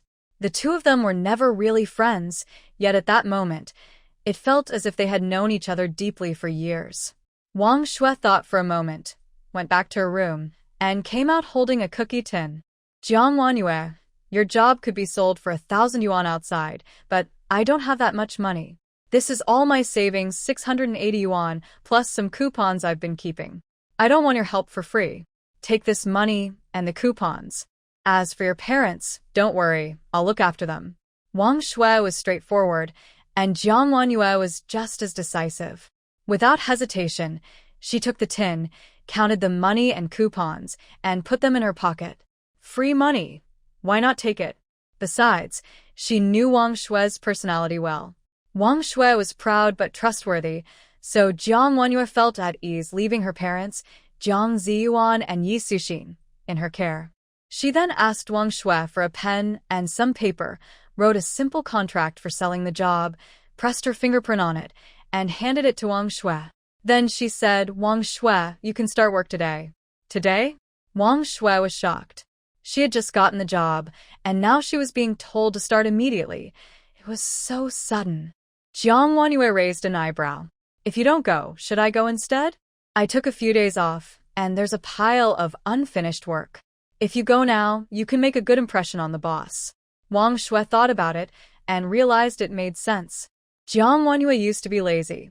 Aside from being pretty and smart, she didn't have many strengths. Now that she had a new job, she needed to show she was serious. After thinking it over, Wang Shui nodded firmly, agreeing with Jiang Wanyue's words. Still, she couldn't help but wonder. Jiang Wanyue had never understood social situations before. How did she suddenly become so clever? Could it be that pregnancy made her more thoughtful? The two of them walked out together. When they reached a small alley and were about to part ways, a few troublemakers approached from a distance. Times were hard, jobs were scarce, and there were many idle young men on the streets. When they saw two pretty girls like Jiang Wanyue and Wang Shui, their eyes lit up. "Hey there, pretty girls. You both look lovely. How about hanging out with us for a bit? Don't be scared. We'll take you to a movie. Lots of fun waiting for you." Three troublemakers gathered together, their greasy, disgusting eyes fixed on Jiang Wanyue and Wang Shui. Especially Jiang Wanyue, whose delicate, fair face made people want to reach out and touch her. They had found a good target. Wanyue. Wang Shui had never experienced anything like this before. She grabbed Jiang Wanyue's hand and turned to run. But one of the troublemakers stepped around and blocked their way. Wang Shui's face turned pale with fear. She trembled slightly, feeling so nervous, she didn't know what to do. Jiang Wanyue unexpectedly stepped in front of her. "Wang Shui, don't be afraid." Jiang Wanyue kept Wang Shui behind her and faced the three troublemakers with a serious look. She silently prepared her hand, then took out a syringe from her space. She was a medical student and knew exactly which points on the human body were most vulnerable. All she needed to do was aim the syringe at the troublemaker and inject a sedative, just like she did when dealing with Jiang Xinro before. It might be difficult to take down all three, but if she could knock out one, the others would be scared off. Jiang Wanyue clenched her lips tightly, her fists trembling slightly as she prepared to strike at the troublemaker in front of her. At that moment, a tall figure flashed in front of Jiang Wanyue. In her hazy vision, she saw a green military uniform and a man's swift, decisive movements. With a powerful over-the-shoulder throw, the troublemaker who had been shouting earlier was thrown to the ground, groaning in pain. The man moved so quickly that the troublemakers had no chance to fight back. They didn't even touch his sleeve, only hearing their miserable screams. The man softly shouted, "Get out of here." After falling to the ground, the The three troublemakers realized they couldn't mess with this man. They scrambled to run away. The man didn't chase after them, but immediately turned to look at Jiang Wanyue. His deep, dark eyes, full of concern, quickly settled on her. He looked her over carefully and asked nervously, "Yeah, are you okay?" Jiang Wanyue finally saw the man's face clearly. Her pupils trembled uncontrollably. It was Fu Qingshan. In the memories of the original owner, Jiang Wanyue had seen Fu Qingshan before, but her feelings about him in reality were completely different. His height of over 1.90 meters was a huge shock to her. Fu Qingshan wore a military-style shirt. Because he had just finished a fierce fight, his muscles were swollen and bloodshot. The thin fabric of the shirt stretched tight over his bulging muscles, outlining perfect lines and faintly revealing the dips and grooves of his muscles. He had broad shoulders, a narrow waist, and long legs. His chest muscles, abs, and the lines of his body were clearly defined. Even a typical guy wouldn't have such a good physique. Moreover, Fu Qingshan's great body was truly built through hard training, not just from drinking protein shakes or eating plain chicken. Jiang Wanyue couldn't take her eyes off Fu Qingshan. Her eyes sparkled as she looked around him, then she swallowed hard. Her action of swallowing was obvious, catching Fu Qingshan's attention. Fu Qingshan's face tightened with concern. He frowned and asked, "Did I scare you?" Jiang Wanyue answered silently in her mind. She wasn't scared. She was craving him. It was her first time meeting him, and she was secretly admiring Fu Qingshan's body. Jiang Wanyue tried to focus her attention on Fu Qingshan's worried face, but then she also frowned. She blurted out, "Fu Qingshan, how did you get hurt again?" When they first met, Fu Qingshan had just come back from the front lines, with wounds on his face and the smell of battle. That had scared her. Now they met again, and Fu Qingshan no longer needed to fight, but there was a new scar near his hairline. It was unbandaged, dark red, and looked fresh. The wound wasn't deep, but it was very close to his temple and eye corner, showing he had been in serious danger when he was hurt. Jiang Wanyue frowned slightly. Seeing her frown, Fu Qingshan felt a little uneasy. Was he scaring her again? He instinctively took a step back. Suddenly, a loud voice interrupted. "Cough, cough." Wang Shui looked at Jiang Wanyue and the tall, strong man who had just appeared. She felt that the atmosphere between them was strange, like she shouldn't be here. She was still at the back, blocked from the front, and had to speak up to remind them. She was worried she might overhear or see something she shouldn't. Jiang Wanyue and Fu Qingshan both stepped back a little. Wang Shui finally could breathe normally, and the strange feeling in the air disappeared. Curious about Fu Qingshan's identity, Wang Shui asked Jiang Wanyue, "Wanyue, do you know him?" Jiang Wanyue said, "Yes, he is my beloved Fu Qingshan." "Beloved? Your partner? He's your partner? Isn't there a rumor that you married a grumpy, ugly person who can't read or write?" Wang Shui's eyes widened in shock. But the Fu Qingshan in front of her, with his handsome, rugged look, confident aura, and the quick, decisive way he handled the trouble earlier, what does that have to do with being a grumpy, ugly person? If Wang Shui had the chance to meet such a man through a blind date, she would wake up laughing from her dreams. The disbelief in Wang Shui's eyes was so obvious, and Jiang Wanyue felt awkward and tense. The rumors about Fu Qingshan weren't spread by others, but by herself. She had married Fu Qingshan in a rush, just filing paperwork and getting the marriage certificate, without a real wedding. No one around had seen Fu Qingshan, so they didn't know what he looked like. When Jiang Wanyue was newly married, she cried every day, feeling wronged and sad. Others believed her words and thought she had married someone terrible. Now, she was in an awkward situation. The rumors she spread had just been overheard by Fu Qingshan himself. Jiang Wanyue carefully peeked at Fu Qingshan. He didn't look angry, but his gaze was still on her, with worry lingering in his eyes. It seemed he didn't care about the rumors. This made Jiang Wanyue breathe a little easier and feel strangely reassured. After withdrawing her gaze, Jiang Wanyue said to Wang Shui, "What are you talking about? Where did you hear that? Don't spread false rumors and slander my partner. It's not just that. Wang Shui was about to speak further when she suddenly saw Jiang Wanyue make a funny face and wink at her wildly. Wang Shui understood immediately. Thinking back to the dangerous moment earlier, Jiang Wanyue had stepped in without hesitation to protect her. They had truly gone through a tough time together. Sorry, I was talking nonsense, Wang Shui apologized. Jiang Wanyue, I need to go to work now. Rest assured, I'll go with the army. Uncle and auntie will help take care of you. I'm leaving. Goodbye. Jiang Wanyue waved at Wang Shui as she rode away on her bicycle. Fu Qingshan, listening to their conversation, heard a word that surprised him, going with the army. He must have misheard or had a hallucination. However, there was one word he kept saying over and over, lover. Did she admit to their marriage? Jiang Wanyue composed herself and turned to look at Fu Qingshan. She asked again, Fu Qingshan, aren't you in the Southwest Military District? Why did you suddenly appear here? I received a telegram from my mother telling me to come back quickly and see you. Fu Qingshan said simply. When he mentioned mother, he was referring to Yi Suxin, but he didn't mention what was in the telegram. As for their encounter on the road, that was purely a coincidence. Jiang Wanyue thought about when Fu Qingshan might have received the telegram. It was right when she was having a severe miscarriage. Could it be that Yi Suxin also mentioned her miscarriage in the telegram, which made Fu Qingshan rush back? This man looked calm and emotionless, but if he knew she wanted to have an abortion, would he be secretly angry? Jiang Wanyue felt a little nervous and asked carefully, What did Mom tell you? Fu Qingshan didn't answer. His deep black eyes looked downward, resting on Jiang Wanyue's belly. It was very obvious. He already knew she was pregnant. So when he saw Jiang Wanyue trying to fight off a thug earlier, his whole body seemed to freeze. He had never been so nervous, not even when a bullet grazed his head. He was just worried that something might happen to Jiang Wanyue. His gaze stayed on her belly for a long time without moving away, lost in a strange silence.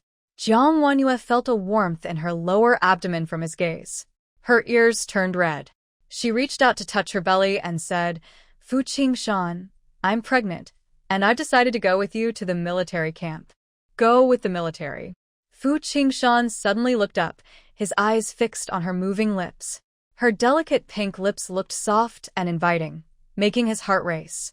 Could it be that he was hearing things? Does his wife really want to go with him to the military camp? Jiang Wanyue saw the shock and surprise on Fu Qingshan's face. She sighed inwardly.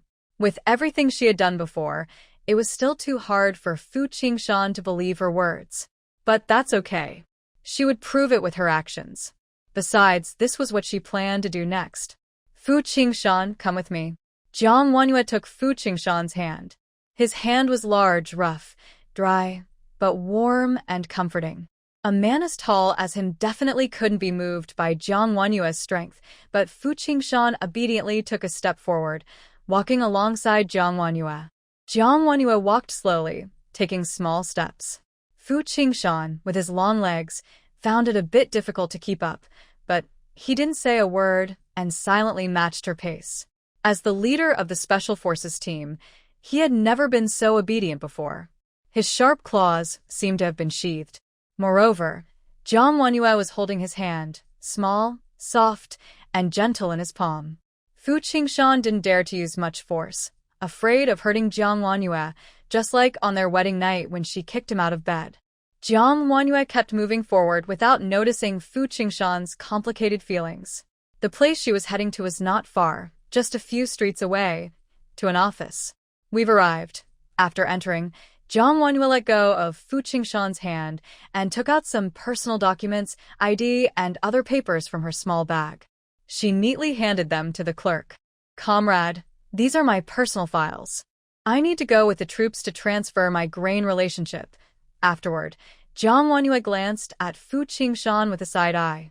She had come to handle the paperwork, so Fu Qingshan should believe her now. Why did he still look so gloomy? Fu Qingshan silently clenched his now empty hand. The clerk carefully examined Jiang Wanyue's documents, especially her marriage certificate, then took out a notebook to register. Looking up, he asked, Which unit are you transferring to? Jiang Wanyue didn't know Fu Qingshan's military district code. She nudged his arm and asked, Fu Qingshan, I'm asking you, what's the name of your unit? I need to transfer my grain relationship. Fu Qingshan replied, Southwest Military District, Unit 506. His words were written down one by one. As he looked at that line of words, he finally felt it. His wife was really going to be with the troops. His work was settled, the grain transfer was arranged, and everything else was also taken care of. Jiang Wenhua left the office feeling light and relaxed. Once she relaxed, hunger hit her. She turned to Fu Qingshan and smiled. Fu Qingshan, I'm hungry. Let's go eat. Fu Qingshan sat in a state-run restaurant, looking at Jiang Wenhua in front of him, feeling a bit dazed. Since their wedding, they hadn't seen each other for about 3 or 4 months. When he received orders to return to the army, she didn't even want to look at him, let alone see him off at the train station. Now, Jiang Wenhua was sitting in front of him. Fu Qingshan felt unexpectedly nervous and hesitated, asking, Is this enough food? Jiang Wenhua looked at the 4 dishes and 1 soup in front of her. In this era, state-run restaurants are affordable, and the meals served are large and filling, almost covering the entire table. For just the 2 of them, isn't this enough? It's hard to believe this man is quite extravagant, spending money freely when he goes out. That won't do. She needs to keep an eye on him in the future. It's enough, Jiang Wenhua said, picking up her chopsticks and placing a piece of braised pork belly into Fu Qingshan's bowl. Is your military area conditions not good?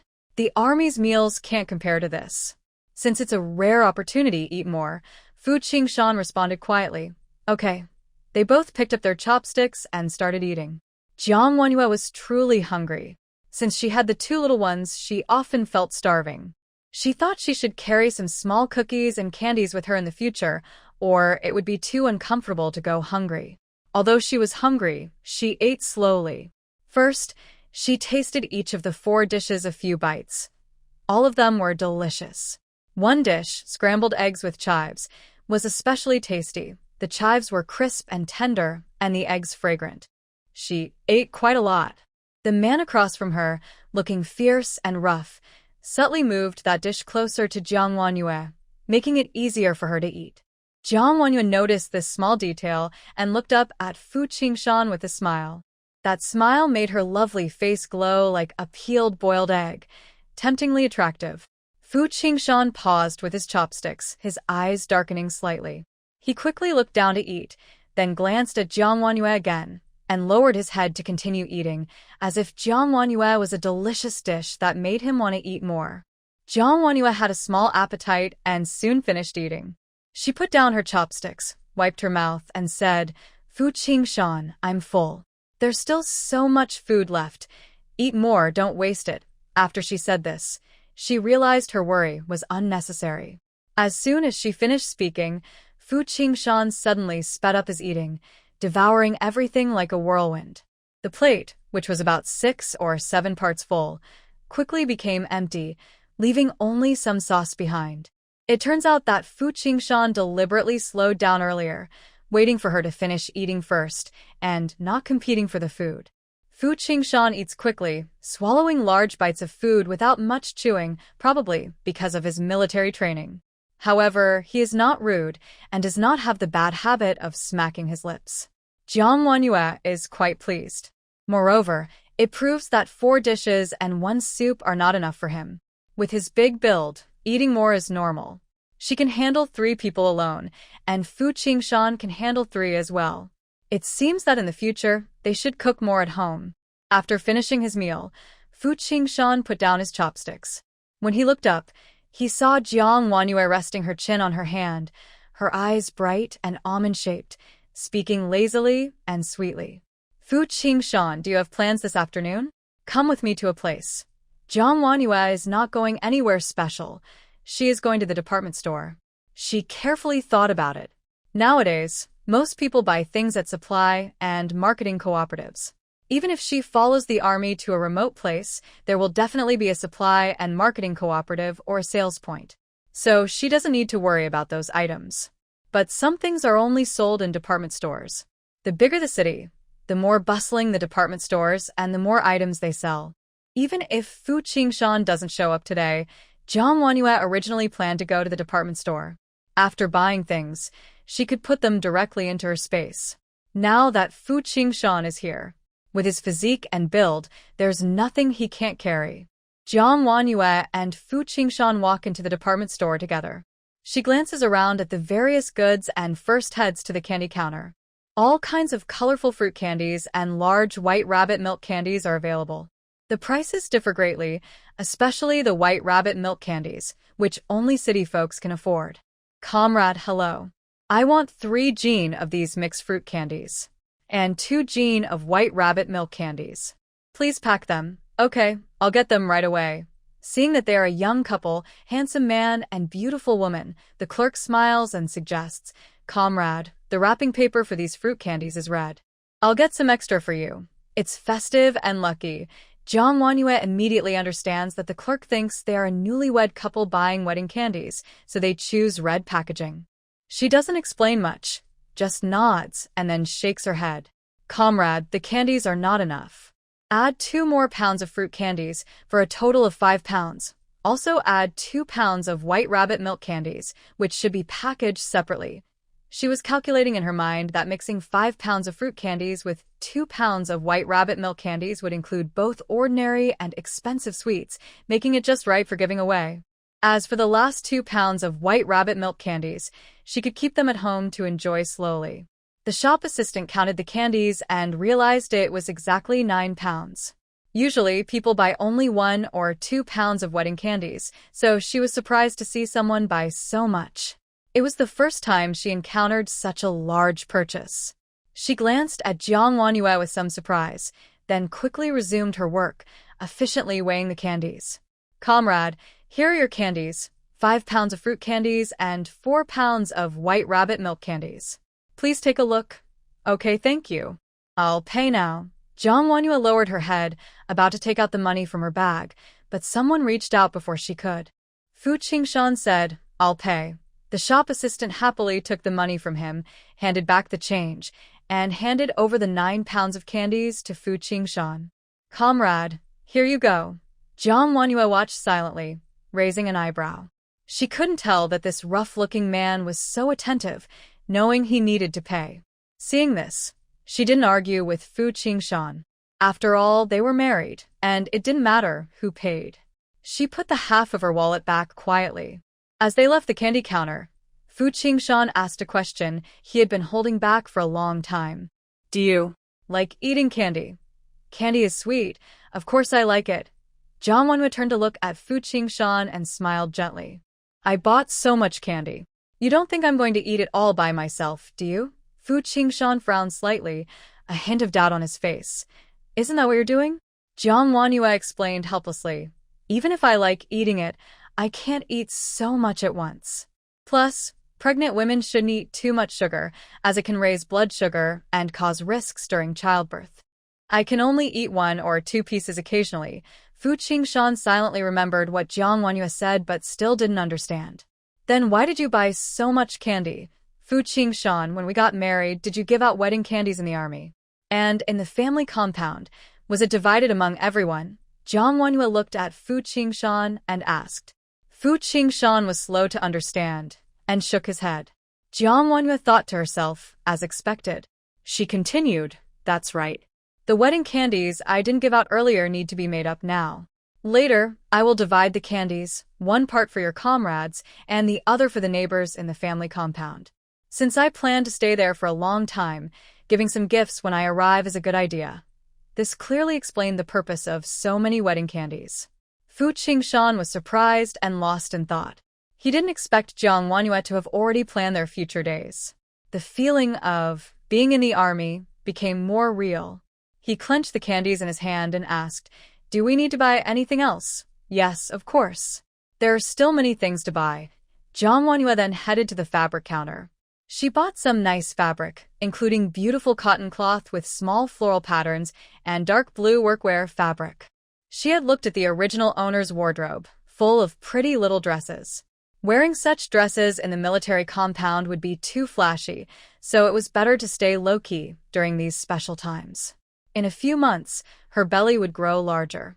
The original dresses were too tight, so she planned to make some loose-fitting clothes later. After selecting some fabrics, she asked the clerk, "Comrade, do you have clothes for children?" "Ready-made ones." "Yes, we do." "How old is your child? Boy or girl?" "Boy, 6 years old." "What's his height?" Jiang Wanyu wasn't sure about the height. She tugged at Fu Qingshan and asked, "I'm asking you, how tall is your brother?" Fu Qingshan finally understood. Jiang Wanyu was buying clothes for his brother. He replied, 1 meter 30. "A 6-year-old who is 1 meter 30? Your child is quite tall. I'll get one size bigger for you." The clerk looked through some clothes, took out a few sets for children, and showed them to Jiang Wanyu. "Look at this one, with a 5-pointed star. Boys will definitely like it. It's our bestseller."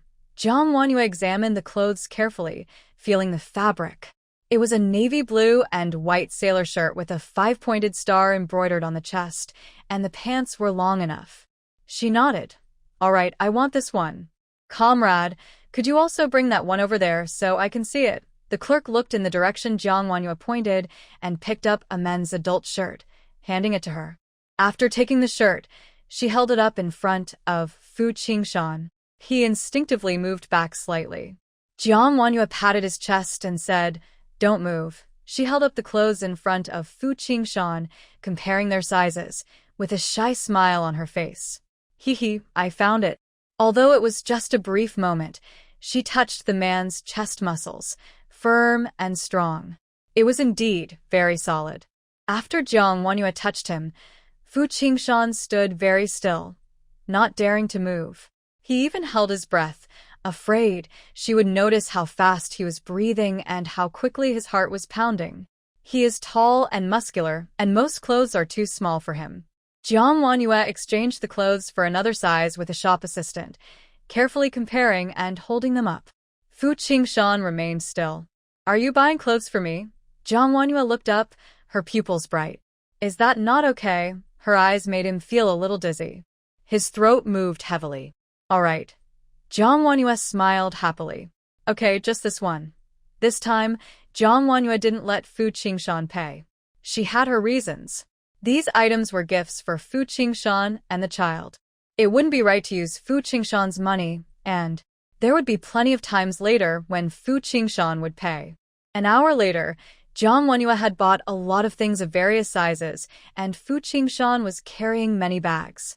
Finally, she walked to a sparkling glass display case, choosing a gold-colored women's watch and a serious, elegant black pen. Together, they cost 120 yuan. With her rich dowry and spiritual space, Jiang Wanyu listened to the total amount and felt a little pain in her heart. But she gritted her teeth and decided to buy them. She looked at Fu Qingshan with some worry. "Do you have enough money?" Fu Qingshan didn't know how much money he had left. He took everything out of his pocket and handed it to her. "All of it, it's yours." The money still carried his body temperature. He thought for a moment and added, "I was in a hurry to leave this time, so I didn't bring much money." In other words, he wasn't really poor. Jiang Wanyu counted the money and nodded in understanding.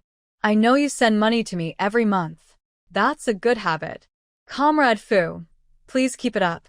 The shop assistant, overhearing their little conversation, chuckled softly. The shop assistant teased, "Comrade, you two are really in love."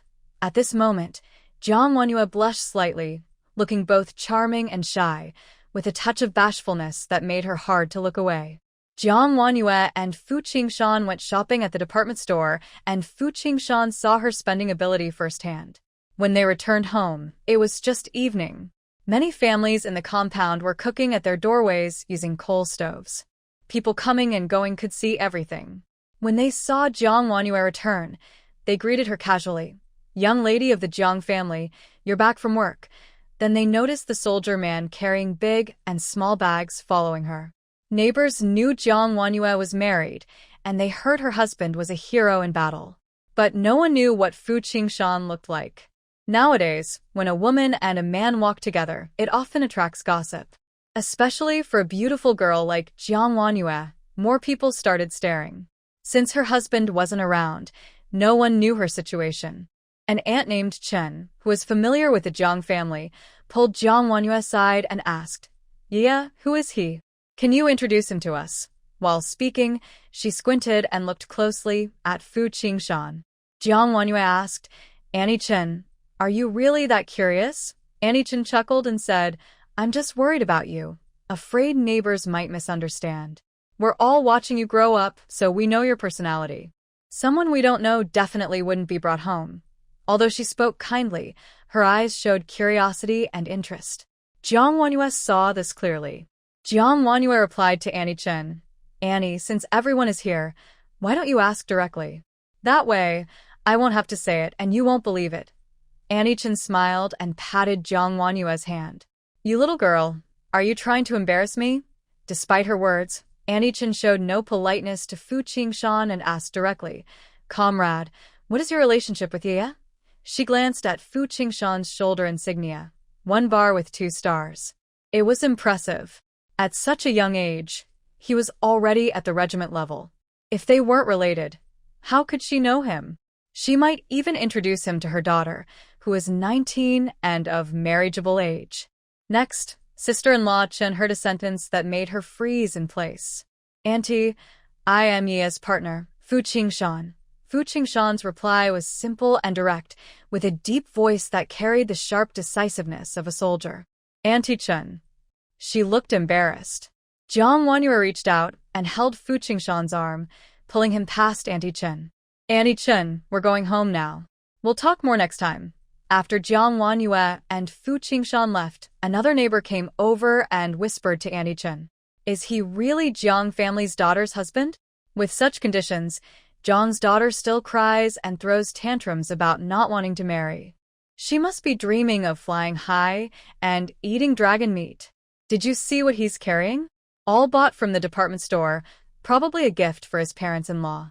Thuske, last time my son-in-law came, he only brought a box of cookies, given out for free at his workplace. Comparing people makes me so angry. Such good things happen to the Jiang family. A few days ago, they argued at home, and it seems Jiang's daughter is already pregnant. She's not even married for half a year, and her pregnancy is so promising. One day, I want to ask Sushin if their family has some secret to having children. Sushin has 3 sons, so Jiang's daughter should be able to have boys too. The neighbor's words were full of envy and jealousy, as if they didn't need vinegar for sweet and sour fish. Jiang's father and mother finished work early, and there was already movement inside the house. "Dad, Mom, I'm back." Jiang Wanyue called out and then pushed open the door and went inside, with Fu Qingshan following closely behind. Yi Sushin, wearing an apron and holding a spatula, came out of the kitchen. "Yeah, you're back. Are you tired today? Sit down and have some water. Dinner will be ready soon." Her words stopped when she saw Fu Qingshan behind Jiang Wanyue. "Qingshan," Yi Sushin exclaimed in shock. "You are with Ye?" "Mom, we met on the way here, so we came back together," Jiang Wanyue said, walking beside Yi Sushin and lowering her hand that was holding the spatula. Seeing Fu Qingshan surprised Yi Sushin even more than seeing him surprised Jiang Wanyue. Jiang Wanyue whispered softly in Yi Sushin's ear, "Mom, did you forget the telegram you sent?" Yi Sushin didn't forget the telegram, but she sent it 3 days ago from the far southwest military district, which was thousands of miles away. How could Fu Qingshan have come so quickly? In the message, Yi Sushin did not mention Jiang Wanyue insisting on having an abortion. She only mentioned Jiang Wanyue's pregnancy and asked Fu Qingshan if he wanted to come home and see her.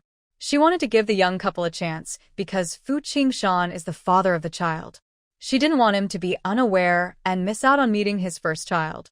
But unexpectedly, the situation changed quickly. "Mom," Fu Qingshan said respectfully, carrying a bunch of things. "What's wrong? Did something burn? It smells really strong." Jiang Ziyuan came out of the study after smelling the odor. Seeing Fu Qingshan in the living room, he was also surprised. Fu Qingshan nodded slightly and called out, "Dad." Both parents were quite shocked, but the smell of something burning in the air made them realize what was happening. "The vegetables. The greens in my pot." Yi Sushin hurried to the kitchen, turned off the stove, and then called out, "Old Jiang, take the money and go buy a chicken. Also buy a fish. Buy whatever you can. Just get more." Jiang Ziyuan pushed his glasses up his nose and turned to get the money. Jiang Wanhua held onto her parents and also grabbed Yi Suxin, trying to calm them down. Dad, Mom, you don't need to be so nervous. We already packed the food, so no need to buy more vegetables. Fu. Qingshan knows I am going to join the army, and he's worried that traveling alone while pregnant might be hard for me, so he came to pick me up. Jiang Wanhua took the blame herself. The stove in the kitchen had already gone out, and some of the burnt greens were salvageable. She led her parents to sit down nearby, then took out a fancy pen and watched from Fu Qingshan's full hands of things. Dad, this is for you. Mom, this is for you. This is a small gift from Qingshan, a token of his kindness, Jiang Wanhua said, then winked at Fu Qingshan. At this point, Fu Qingshan realized that among all the expensive things Jiang Wanhua bought, the most costly and valuable items, the pen and watch, were not what she wanted but were given to his parents in his name. Fu Qingshan, honest and straightforward, and used to the military environment, was not good at social relationships. His wife was thinking for him. He paused for a moment and quickly said, Dad, Mom, I hope you like it. Jiang Wanhua smiled happily and reminded Fu Qingshan, why are you still holding things?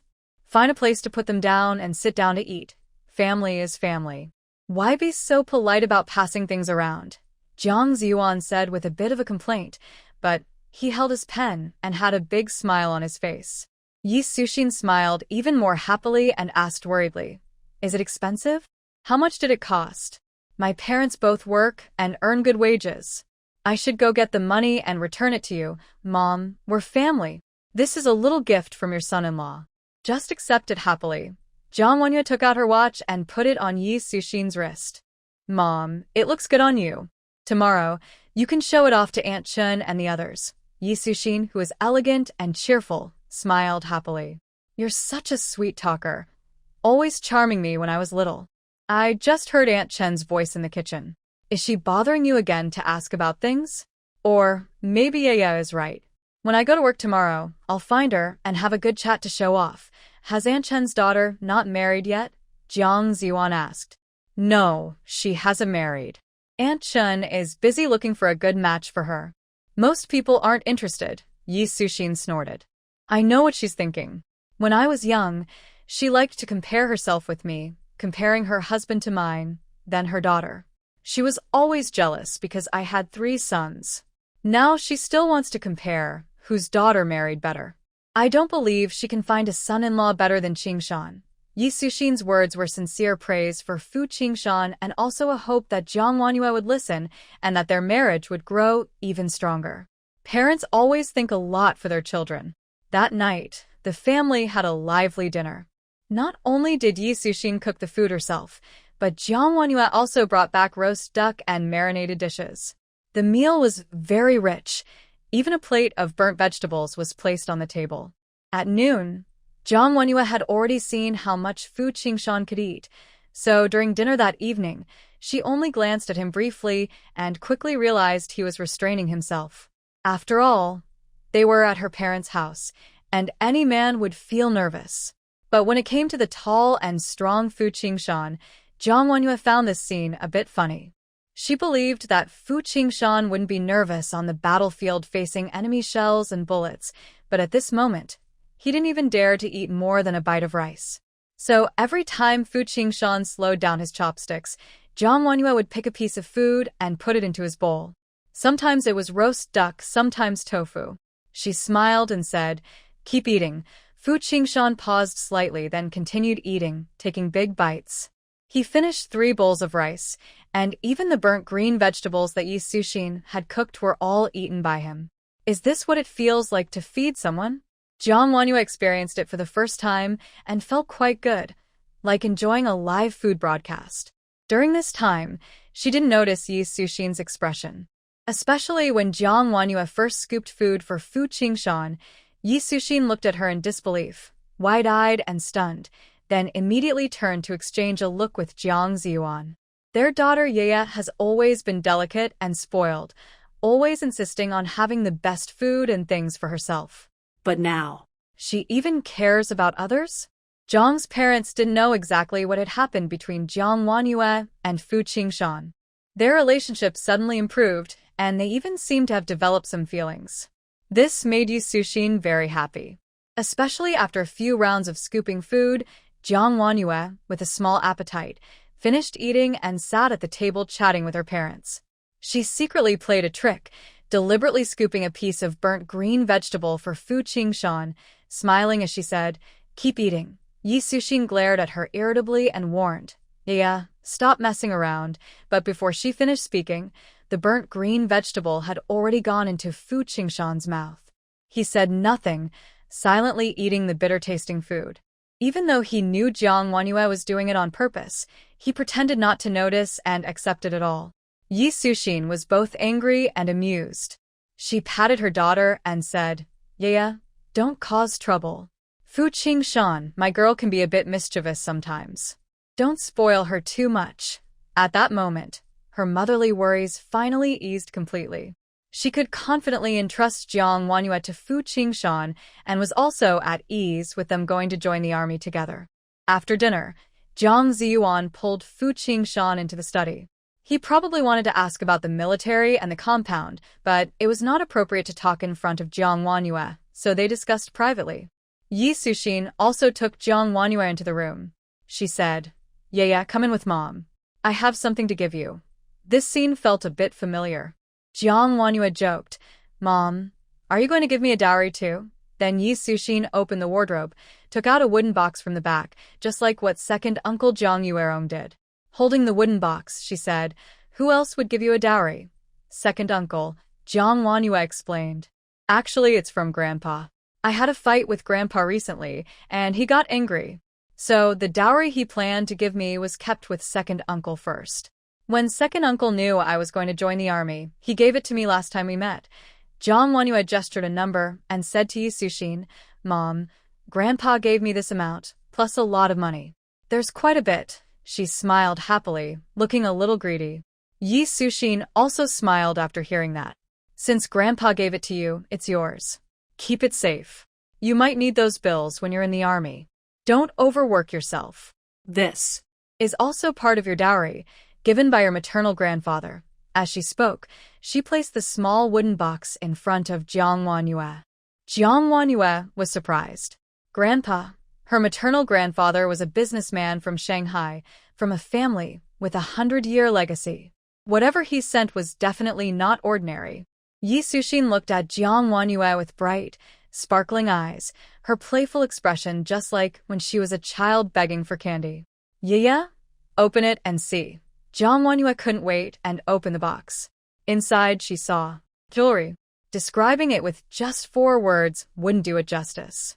A huge pearl necklace, bright green jade beads, smooth and warm sheep fat jade, large jade bangles, jade rings, jade earrings, and at the bottom, a heavy little yellow fish. Looking at it all, it was impossible to count everything. Yi Sushin said, "There are 20 little yellow fish. Yeah, you are 20 years old this year. Your grandpa has been saving one every year for you. He didn't know what kind of gold jewelry you liked, so he kept all the little yellow fish. Whatever kind of jewelry you like, he made it that way. 20 fish." Jiang Wanyue was so shocked that her eyes widened. There were exactly 20 small yellow fish, which explained why Yi Sushin had such difficulty when taking them out earlier. If these items were kept for the future, they would be quite valuable. Jiang Wanyue also thought about how her family had hidden these things.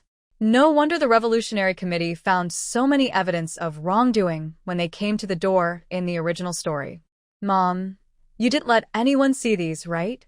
Jiang Wanyue's excitement quickly turned into worry. Yi Sushin said, "Don't worry, I was careful. Your uncle specifically sent these here, and even your dad doesn't know exactly how many there are.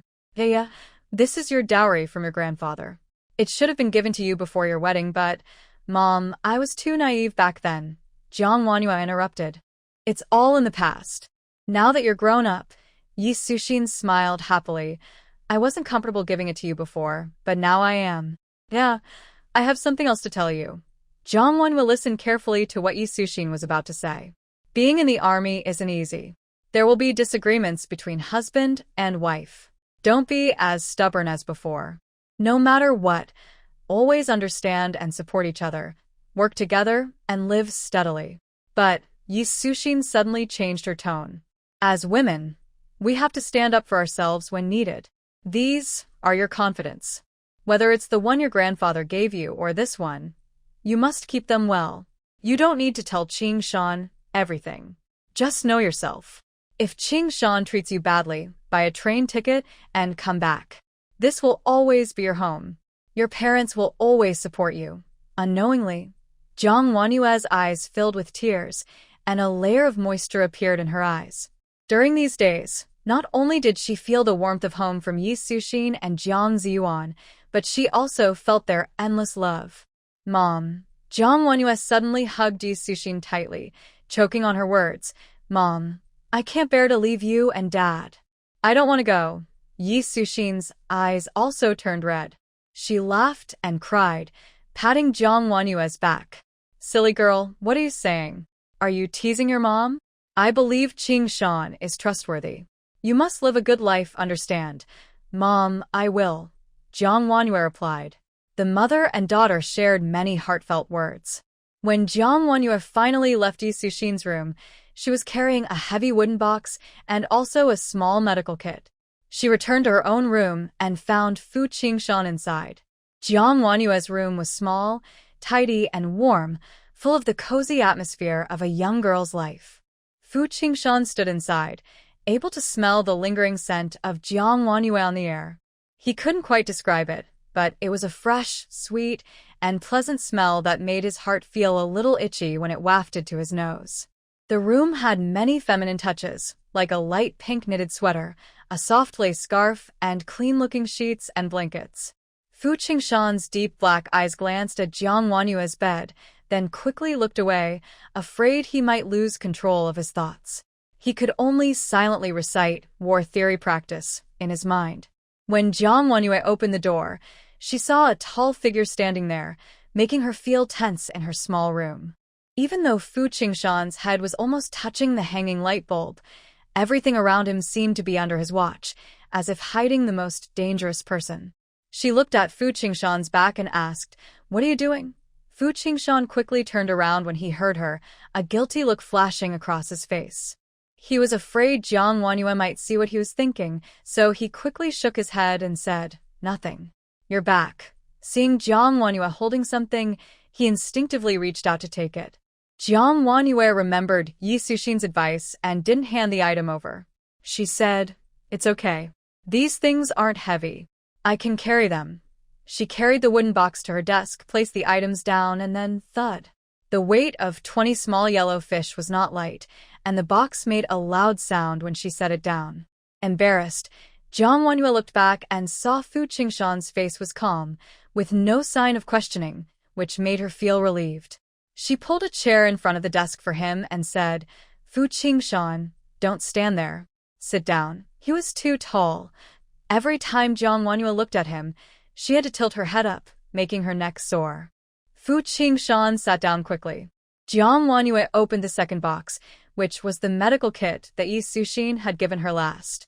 Yi Sushin also complained, "You're about to be a wife now. He got hurt, and you don't even know how to take care of him? It's a shame you graduated from a military school." Jiang Wanyue immediately noticed the injury on Fu Qingshan's forehead, but he didn't say a word the whole time. His eyebrows didn't even crease, and he didn't seem to be in pain, making her concerns seem unnecessary. She didn't want to get a cold shoulder after showing kindness. Now, Jiang Wanyue took out alcohol, cotton, and iodine from the medical kit. She stood while Fu Qingshan sat. The height difference was a bit much, and his eyes kept staring at her intently. Jiang Wanyue said, "Why are you looking at me? Look down." Only then did Fu Qingshan lower his head. Immediately, a sting from the alcohol hit his forehead. Jiang Wanyue leaned in to examine closely. She saw that Fu Qingshan's wound was not only red and swollen, but also quite deep. When he was injured, the skin must have been torn open. Normally, such a wound would need stitches, but he hadn't even done the basic bandaging. She asked again, "How exactly did you get hurt?" Fu Qingshan's voice came from below. "During a military drill. A grenade exploded nearby, and a piece of rock flew up and cut me. It's nothing serious." He spoke simply, but the flying rock from the powerful blast wave was almost like a bullet. If unlucky, it could have gone into his head. In such a military environment, surrounded by mountains and forests, with intense combat and strict secrecy, Fu Qingshan, as the commanding officer, couldn't leave casually. His team was a special forces combat unit, different from regular troops. They specialized in quick strikes and raids. So even though Fu Qingshan's face was bleeding, he still said, "It's fine, keep going." After the drill ended, Fu Qingshan returned to his unit and immediately received a telegram. He rushed to Yanjing right away. There was no time to visit the medical station for treatment. This delay had lasted until now. Jiang Wanyue guessed the situation and paused before asking, "Did it hurt when you were injured?" Fu Qingshan told the truth. "At the time, I was so focused on fighting that I didn't feel any pain." Silly guy, he doesn't even know how to act pitiful. Jiang Wanyue silently muttered to herself, her eyes focused on Fu Qingshan's scars. She knew men weren't afraid of pain, but she still handled him very carefully, trying to be gentle and avoid hurting him again. Fu Qingshan looked down, unable to see Jiang Wanyue's expression, but she was standing right in front of him, so close. Because of their height difference, her chest was just in front of his nose. The faint scent he had noticed earlier in the room grew stronger now, a tempting, light fragrance that seemed to drift into his body. This was overwhelming. No matter how much he recited military theories, they became useless in front of his charming wife. Suddenly, Jiang Wanyue noticed Fu Qingshan's breathing was getting heavier and asked, "What's wrong?" "Did I hurt you?" His deep, husky voice replied, "No, I'm fine." Jiang Wanyue nodded and believed him. Fortunately, the wound wasn't infected. She cleaned it and applied medicine, so it would heal quickly. All done. Jiang Wanyue put the tools back into the medical box neatly. She looked up and saw Fu Qingshan still sitting in the chair, lost in thought, staring at the bed in the room. Next, it was time to sleep. Jiang Wanyue also looked at the bed, and suddenly her heart started pounding faster. Right now, she and Fu Qingshan were alone in a room. Though they were married, she was attracted to him, but the timing and place were very inappropriate. The bed was a single bed that the original owner had used since childhood. With Fu Qingshan's build, he wouldn't fit comfortably. He might even have to keep his legs hanging outside. Plus, the next room belonged to Jiang Ziyuan and Yi Suxin. Old-style family rooms had poor soundproofing. If a neighbor sneezed, it could be heard from both sides, so there were no secrets. Although they were just sleeping and wouldn't make any noise, Jiang Wanyue couldn't help but think about all these things. Thinking led to imagining. Yeah, Qingshan, it's late. You should go to bed early. We have to leave for the train station tomorrow morning. Yi Suxin's voice came from outside the door, clear even through the door. Jiang Wanyue awkwardly looked at Fu Qingshan. I can sleep on the floor. Fu Qingshan's voice sounded at the same time. His deep black eyes looked at Jiang Wanyue, straightforward and honest, as if proving he had no other thoughts. Jiang Wanyue silently let out a breath. That's good. She walked to the wardrobe, recalling from memory, and took out 2 quilts from underneath, handing them to Fu Qingshan. Then she washed up and went to bed. Fu Qingshan simply made a mat on the floor. As a soldier, he was quick at work. Even laying the floor mat was neat and tidy, like a perfect square. Jiang Wanyue dried her hair and, seeing Fu Qingshan go out to wash up, reminded him, "Your forehead wound can't get wet. Be careful, okay?" Fu Qingshan replied and went out. Soon after, the lights in the room were turned off. The newlyweds fell asleep, one after the other, and faint breathing could be heard in the room. In theory, after a busy day like today, she should have been very tired. But no matter how she closed her eyes, she couldn't fall asleep. After trying several times without success, Jiang Wanyue quickly realized she was worried about Fu Qingshan under the bed. She turned over, and the old wooden bed creaked. She turned to look at Fu Qingshan and said softly, "Hey, Fu Qingshan, are you asleep?" Came his deep, puzzled voice from below. He didn't move, lying quietly, not knowing what Jiang Wanyue wanted to say. Jiang Wanyue paused, then softly said, I didn't mean not to sleep with you. The bed is too small for both of us." Fu Qingshan never expected Jiang Wanyue to explain this to him. His chest beat faster, as if a wild animal was about to jump out, especially as his mind involuntarily flashed back to their wedding night. Back then, Jiang Wanyue was more delicate and willful than now. She would complain just from a light touch, cry out in pain or heat, and whimper with red eyes. He had a lot of strength, and no matter how much he controlled it, she said she couldn't stand it. She would get angry, turn her back, and ignore him. Fu Qingshan clearly remembered the red marks on her white body, each one a finger imprint he had made, so beautiful that it was hard to look away. The memories of their wedding night were not very happy for Jiang Wanyue, and they were the same for Fu Qingshan. No man liked being kicked off the bed on his wedding night. Even after trying every trick to comfort her, he couldn't make her feel better. At that time, on the third day after Fu Qingshan received the order to leave, he kept thinking about how to make Jiang Wanyue forgive him. Several months had passed, but Fu Qingshan still hadn't made Jiang Wanyue forgive him. Plus, after receiving a telegram from Yi Suxin, he wondered if this marriage might just end without any resolution during his journey to Yanjing. He never expected that Jiang Wanyue wouldn't be angry about the past. Instead, because she was pregnant, she decided to follow him into the military. At the office, in the department store, at home meeting his parents-in-law. Everything today felt like a dream to Fu Qingshan.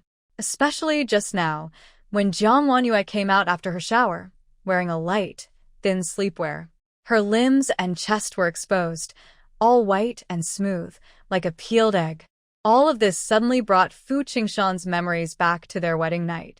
He tried to hold back, but Jiang Wanyue's sudden voice ignited a fire inside him again. After she explained, Fu Qingshan didn't say anything for a long time.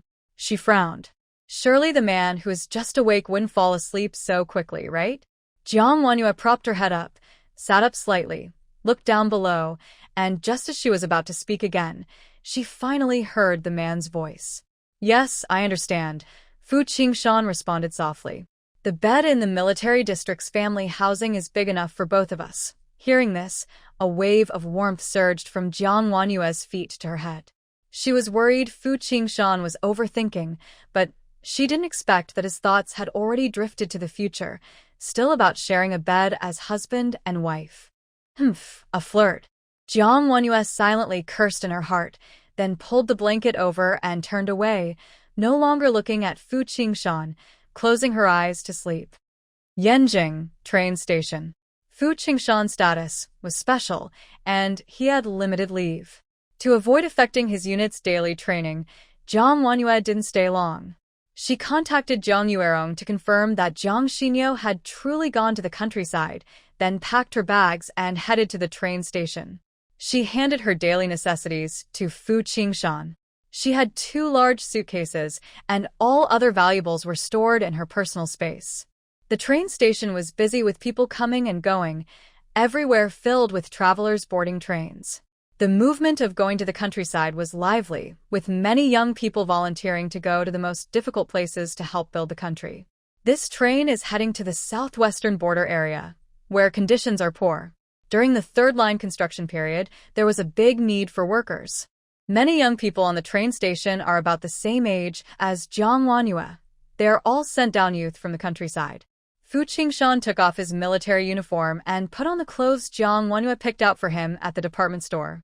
His fierce and sharp aura suddenly disappeared, making him look a bit younger. When it was finally time to say goodbye, no one wanted to part.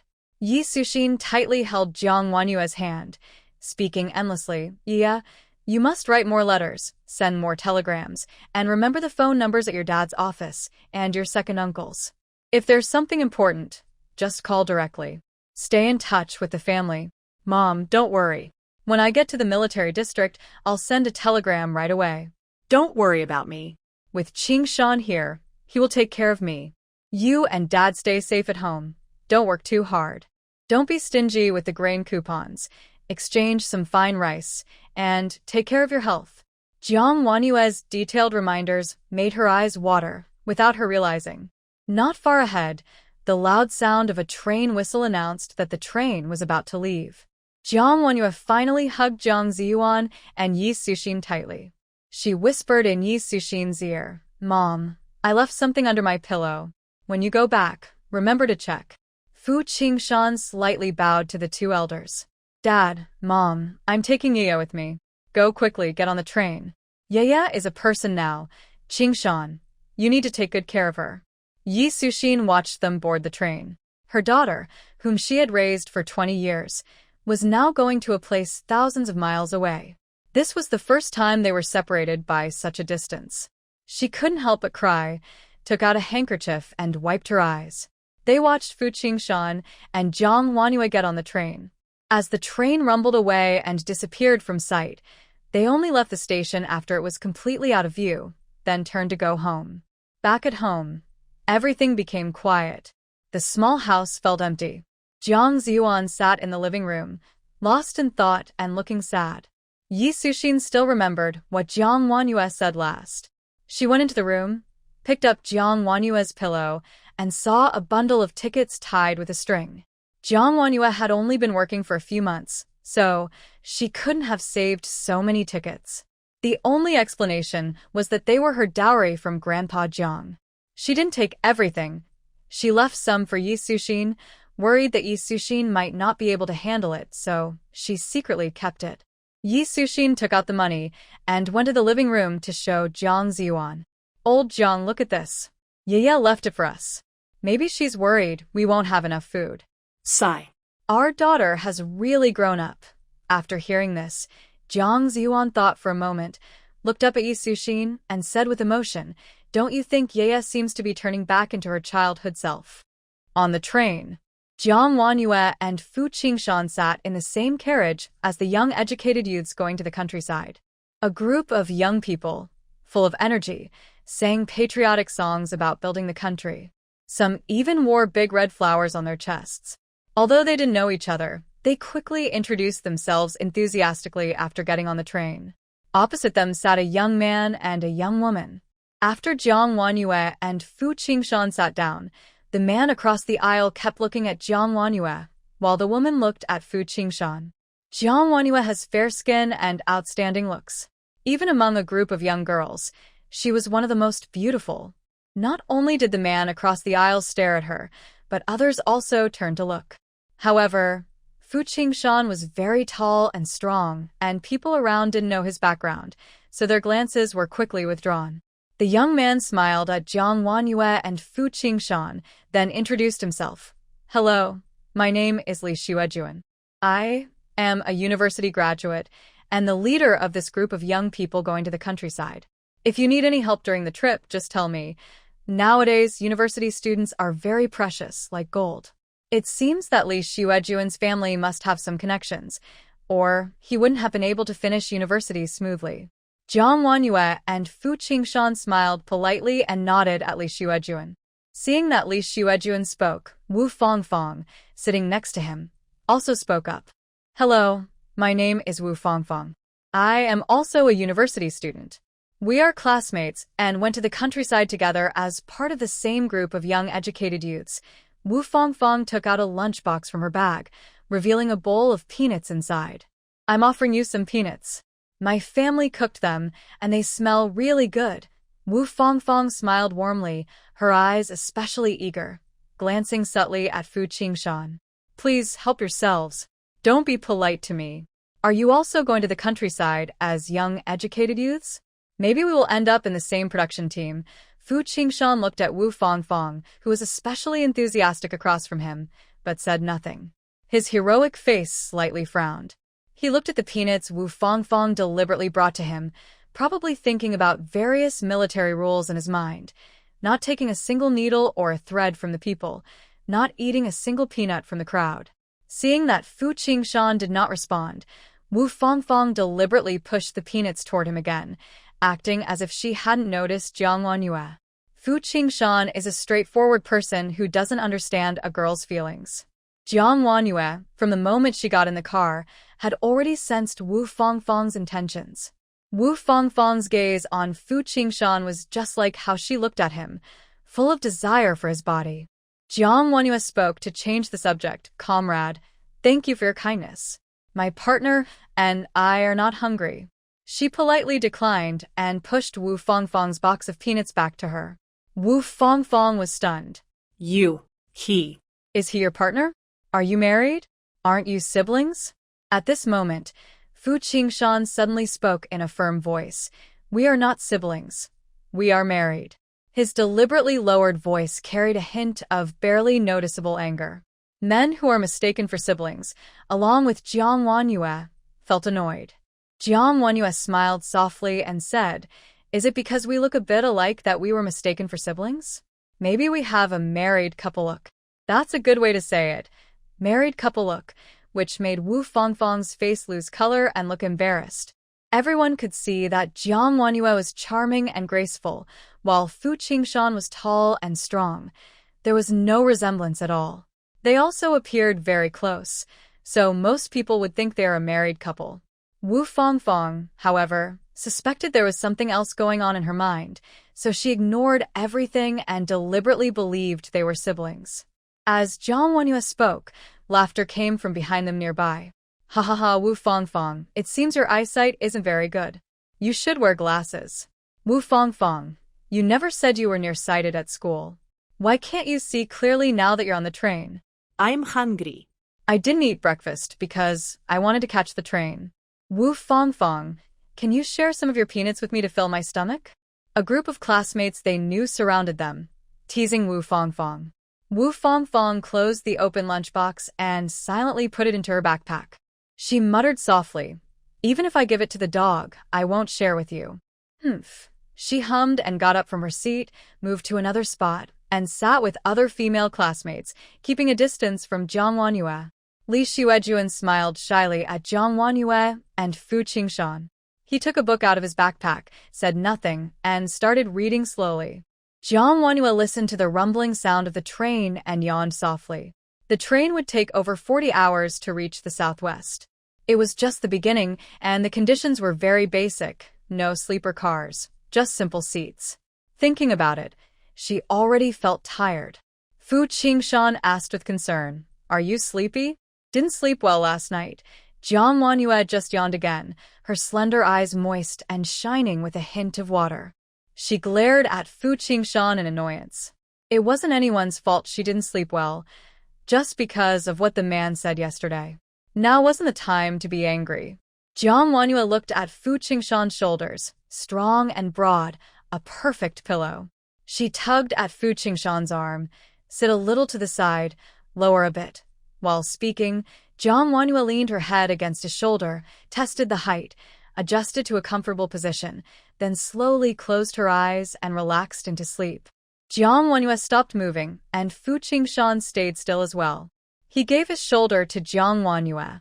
After a while, seeing her breathing steady, he also closed his eyes to rest. The young couple both fell asleep.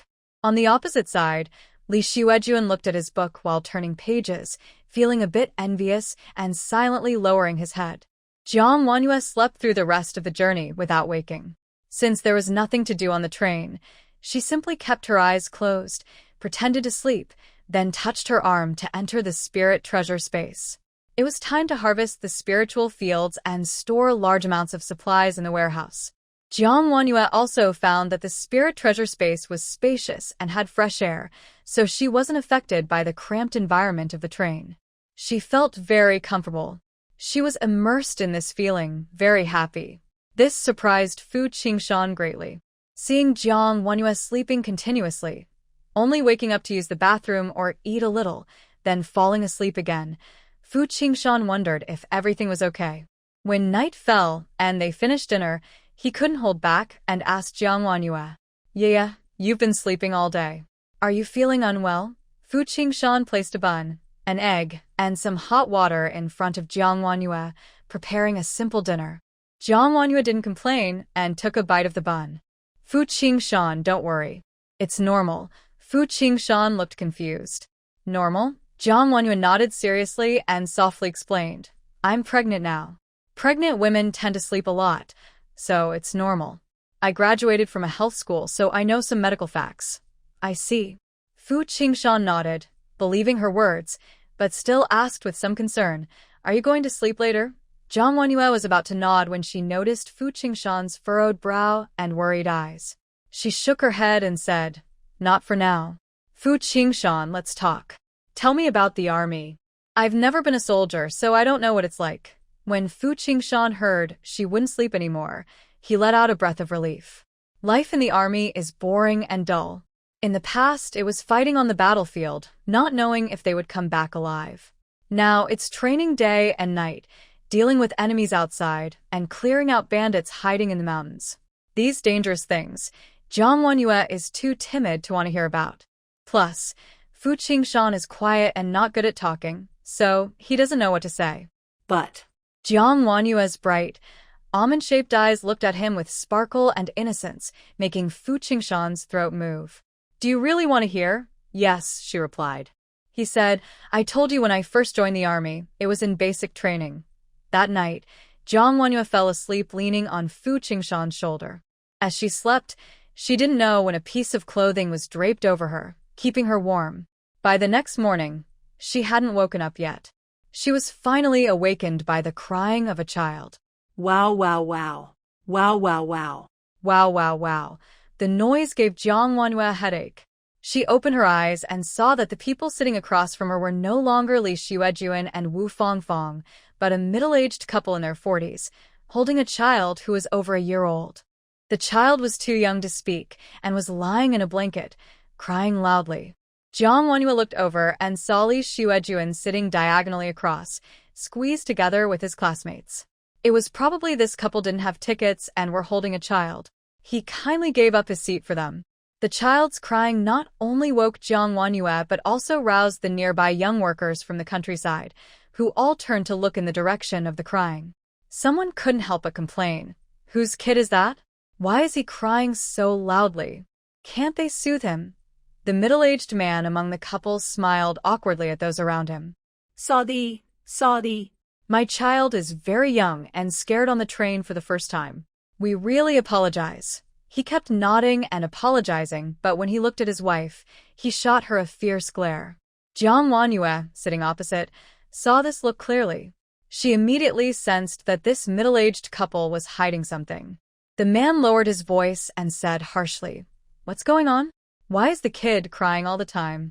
Make him quiet. The woman, holding the child, tried to soothe him while frowning in annoyance. Do you think I don't want him to be quiet? What can I do if he keeps crying? You won't even buy him milk powder. Nonsense. A bag of milk powder costs 5 yuan. Who would be willing to buy that? The man, seeing no other way, frowned and endured the child's crying. Wah, wah, wah. Wah, wah, wah. Wah, wah, wah. The child's crying was heart-wrenching and relentless. He had probably been crying for a long time before getting on the train, almost hoarse. At this moment, Fu Qingshan returned, holding a porcelain cup filled with hot water and a lunchbox containing a bun he bought at the station during a recent train stop. You're awake? I bought some buns still hot. Eat quickly. The man placed the lunchbox in front of Jiang Wanyue, carefully opened the lid, revealing steaming hot buns. The buns were filled with meat, juicy and fragrant, filling the carriage with a strong aroma. After smelling the meat buns, the middle-aged couple salivated eagerly, their eyes showing hunger. The small child also caught the scent and cried even louder. Jiang Wanyue watched the couple across from her while eating a large meat bun. She even handed one to Fu Qingshan. You eat too. The group also had boiled eggs prepared in advance by Yi Suxin for their meal. While they were eating meat buns, a figure approached them. Humph. Wu Fangfang glanced at Jiang Wanyue and snorted coldly. Some people really have no conscience.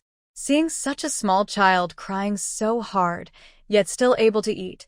Yesterday, Wu Fangfang failed to get close to Fu Qingshan and felt embarrassed, so she especially disliked Jiang Wanyue.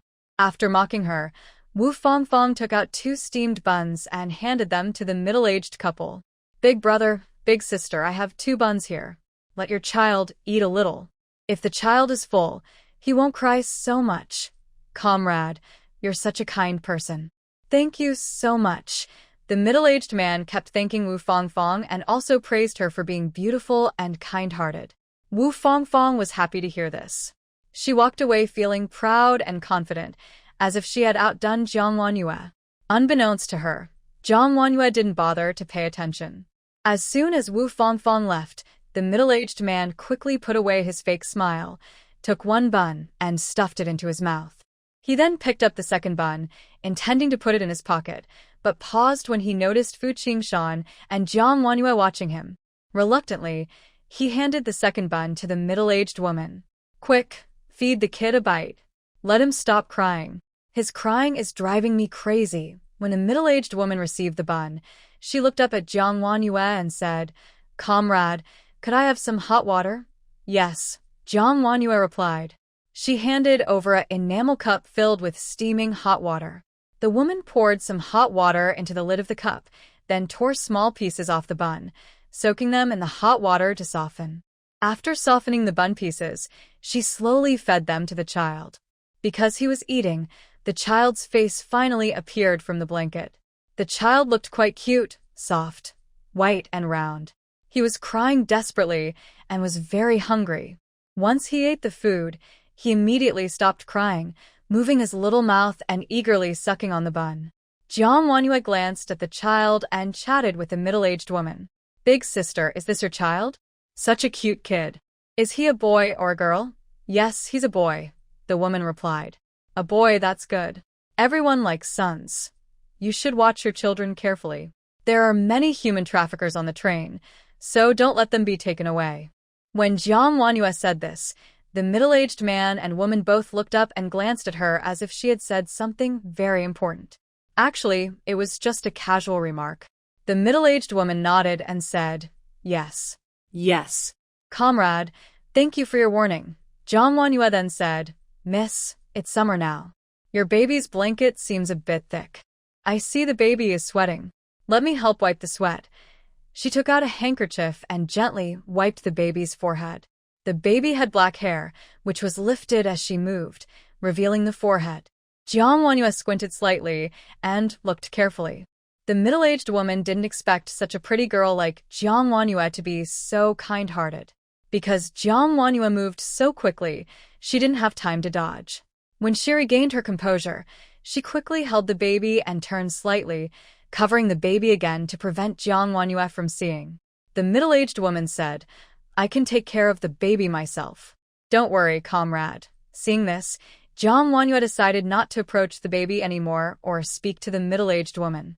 She nudged Fu Qingshan's arm and quietly said, "Fu Qingshan." Fu Qingshan responded softly, understanding her tone. The young couple lowered their heads and whispered very quietly. Jiang Wanyue said, "You're planning to catch the people. Those two are human traffickers." Fu Qingshan's eyes darkened and he cautiously asked, "How do you know?" "Because of inheritance." "Inheritance?" "Yes, look carefully at the couple across. Their hairstyles show neither has a widow's peak. But I just looked at the child, and he has a widow's peak." A widow's peak is a dominant gene, which means at least one parent must have it for the child to inherit. But neither of these two does, so they are not the biological parents. Based on their other strange behaviors, Jiang Wanyue was sure they were traffickers. Fu Qingshan didn't understand genetics or what a widow's peak meant, but after sitting down, he also sensed something was off about the middle-aged couple. He stood up, looked at Jiang Wanyue with his dark eyes, and warned, "Be careful." Jiang Wanyue nodded at him. Fu Qingshan turned and walked toward another carriage. Soon, he found the train police and showed his officer ID, saying, "Comrade, this is my ID. There are 2 human traffickers in the next carriage. Please cooperate with me to make the arrest." The train police checked Fu Qingshan's ID and was surprised to see the corps rank. He quickly followed orders and took action. When Fu Qingshan returned, he was followed by a uniformed train police officer. It was unclear whether Fu Qingshan's strong presence or the appearance of the police made people nervous. The middle-aged couple opposite Jiang Wanyue looked tense and restless. As Fu Qingshan got closer, their faces grew more worried. After a moment of hesitation, the middle-aged man stood up first, grabbing the woman holding a child, and hurriedly left in a panic. "Don't run!" The train police saw them trying to escape and shouted loudly. This shout startled the couple and confirmed their suspicion that Fu Qingshan and the police were there to catch them. Since that was the case, why not run now? Should they wait to be caught? Fu Qingshan moved quickly, taking big strides through the carriage, closing in on them. It looked like he was about to catch them. In this dangerous moment, the middle-aged man suddenly snatched the child from the woman's arms and, in a reckless act, threw the child toward Fu Qingshan. It was dangerous. Jiang Wanyue kept her eyes fixed on the scene. Seeing the baby being thrown, her heart tightened with worry. Fu Qingshan had to stop chasing and quickly focused on the child. With his swift skills, he caught the baby accurately in midair. When the child safely landed in Fu Qingshan's arms, the entire carriage fell silent. Everyone held their breath and let out a small sigh of relief. After holding the child, Fu Qingshan handed him to a young worker nearby and said, "Comrade, please help take care of the child." Before he finished speaking, the tall, strong figure rushed out again, chasing after the traffickers. The trained police followed closely behind him. Wow, wow, wow. Wow, wow, wow. Wow, wow, wow. The child, who had just been peacefully asleep earlier, started crying loudly again after all the fuss. The young people holding the child were Wu Fangfang and her female classmates. They were all in their 20s, unmarried, and had never taken care of such a small child before. They held the child gently, as if afraid to hurt him, but they seemed unsure how to handle him. The child's crying was very sharp and loud, piercing into everyone's ears and making their heads ache. The young women tried to soothe him, rocking him and making funny faces, but they couldn't even hold him properly. The child kept crying nonstop in their arms.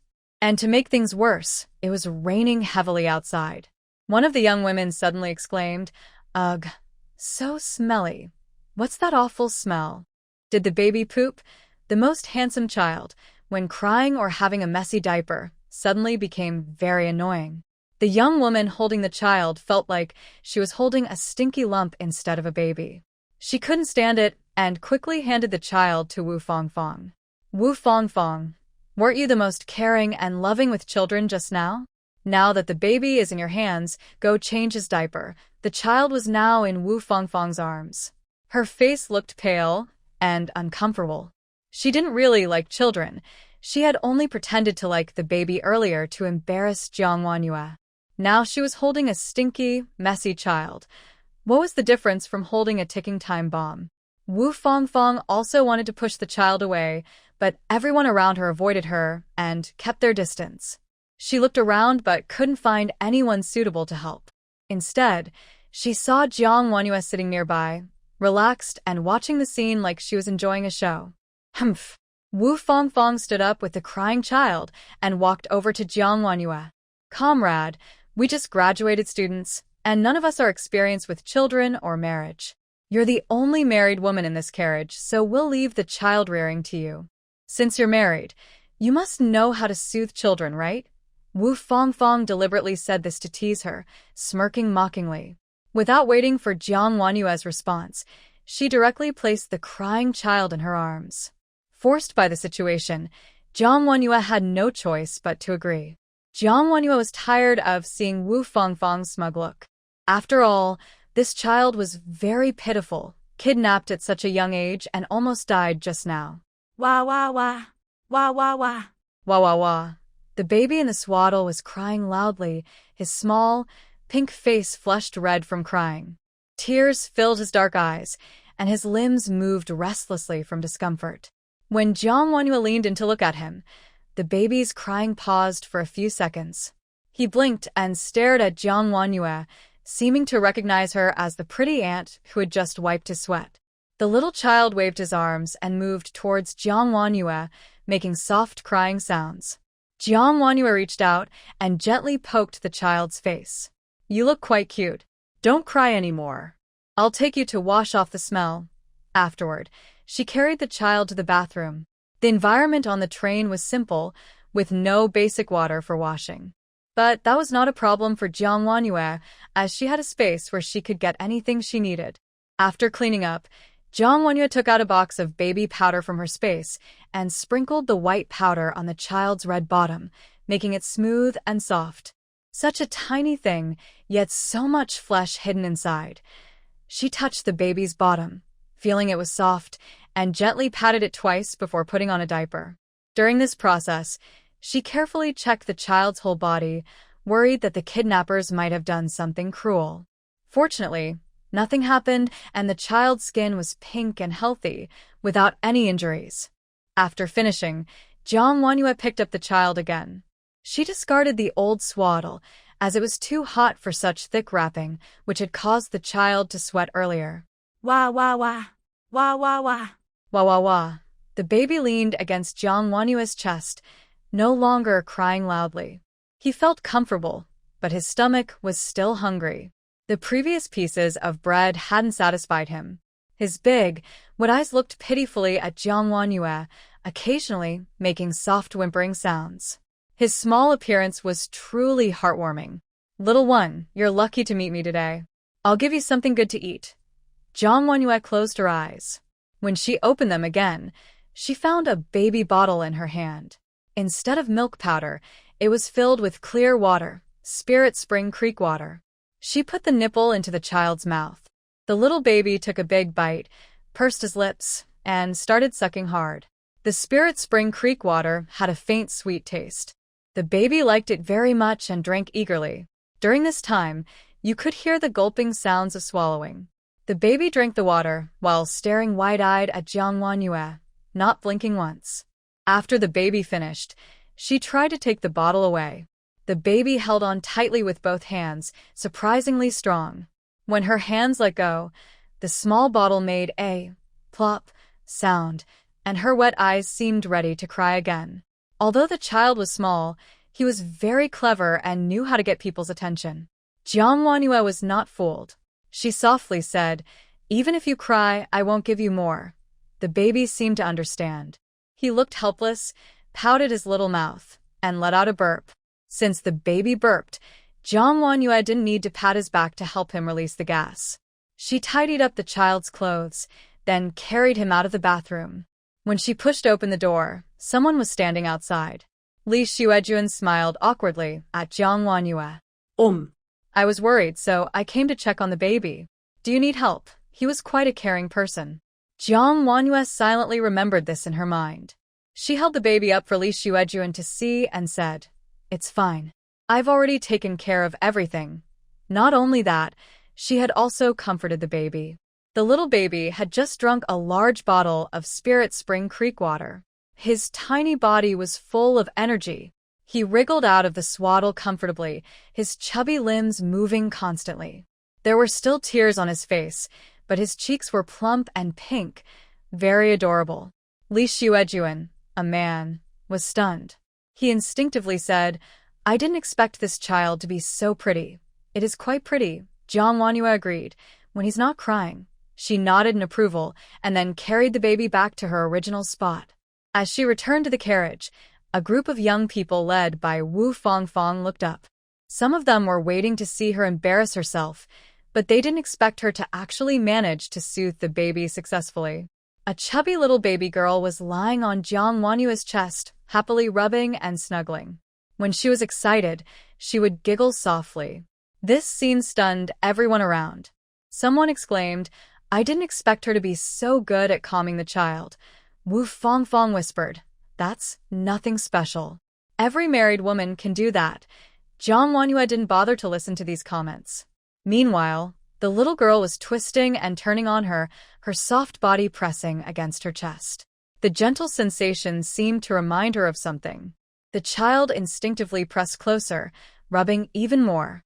He also reached out with his small hand to grab her collar, making a single-syllable sound, "Nani-ai, nani-ai." Clearly, he was a little glutton, not satisfied after drinking so much spiritual spring water, and still wanted to find milk from her. Jiang Wanyue gently took the child's hand and loosened her collar, then lightly tapped the back of his small hand. "Little troublemaker, don't grab my clothes." Giggle, giggle. The little girl was tapped, but didn't cry. Instead, she giggled happily at Jiang Wanyue. Jiang Wanyue couldn't do anything about this child. She wasn't truly angry. Instead, she was amused and smiled gently. Her once youthful and delicate features now radiated a gentle, charming femininity. When Fu Qingshan returned after dealing with the human traffickers, he saw Jiang Wanyue holding the child, smiling softly as she looked down. His deep black eyes suddenly trembled, and his whole body seemed to surge with energy. He couldn't help but think that in half a year, when their baby was born, Jiang Wanhua might look just like this. She would be his wife and the child's mother, so beautiful that no one could look away. Fu Qingshan stood silently nearby, lost in thought. Jiang Wanhua looked up at Fu Qingshan and asked, "How is it? Did they catch the traffickers?" "Traffickers," Fu Qingshan snapped back to reality, calming himself. "Yes, they caught them. The train police took them for questioning. Once we reach the station, they'll hand them over to the police to investigate and find the child's real parents. The traffickers didn't have enough staff on the train, so they asked us to help take care of the child. Just helping with the child is no big deal. As long as the traffickers are caught," Jiang Wanhua replied casually. "Are you hurt?" Those two looked like repeat offenders, maybe carrying knives. Fu Qingshan subtly moved his forehead, because Jiang Wanhua guessed right. The middle-aged man really had a knife. When he chased the last truck carriage and had no way out, he pulled out the knife and tried to fight Fu Qingshan. But Fu Qingshan's identity was special. He was the leader of a special operations team. Close combat was part of his daily training. He didn't give the man a chance to draw his knife. He quickly grabbed the man's wrist, applying firm pressure on the joint, and easily disarmed him. In seconds, Fu Qingshan had the man pressed against the ground, with his neck held down, and he was subdued. His smooth and swift actions stunned the train police. Fu Qingshan was worried these scenes might scare Jiang Wanhua, so he didn't say a word about what happened. After sitting down, a small, soft thing was placed into his arms from Jiang Wanhua's hand. The man who had just been so capable in catching the trafficker now looked helpless, holding a small child stiffly, unsure how to move. Jiang Wanhua said, "This kid looks small, but he's pretty heavy. You hold him for a while."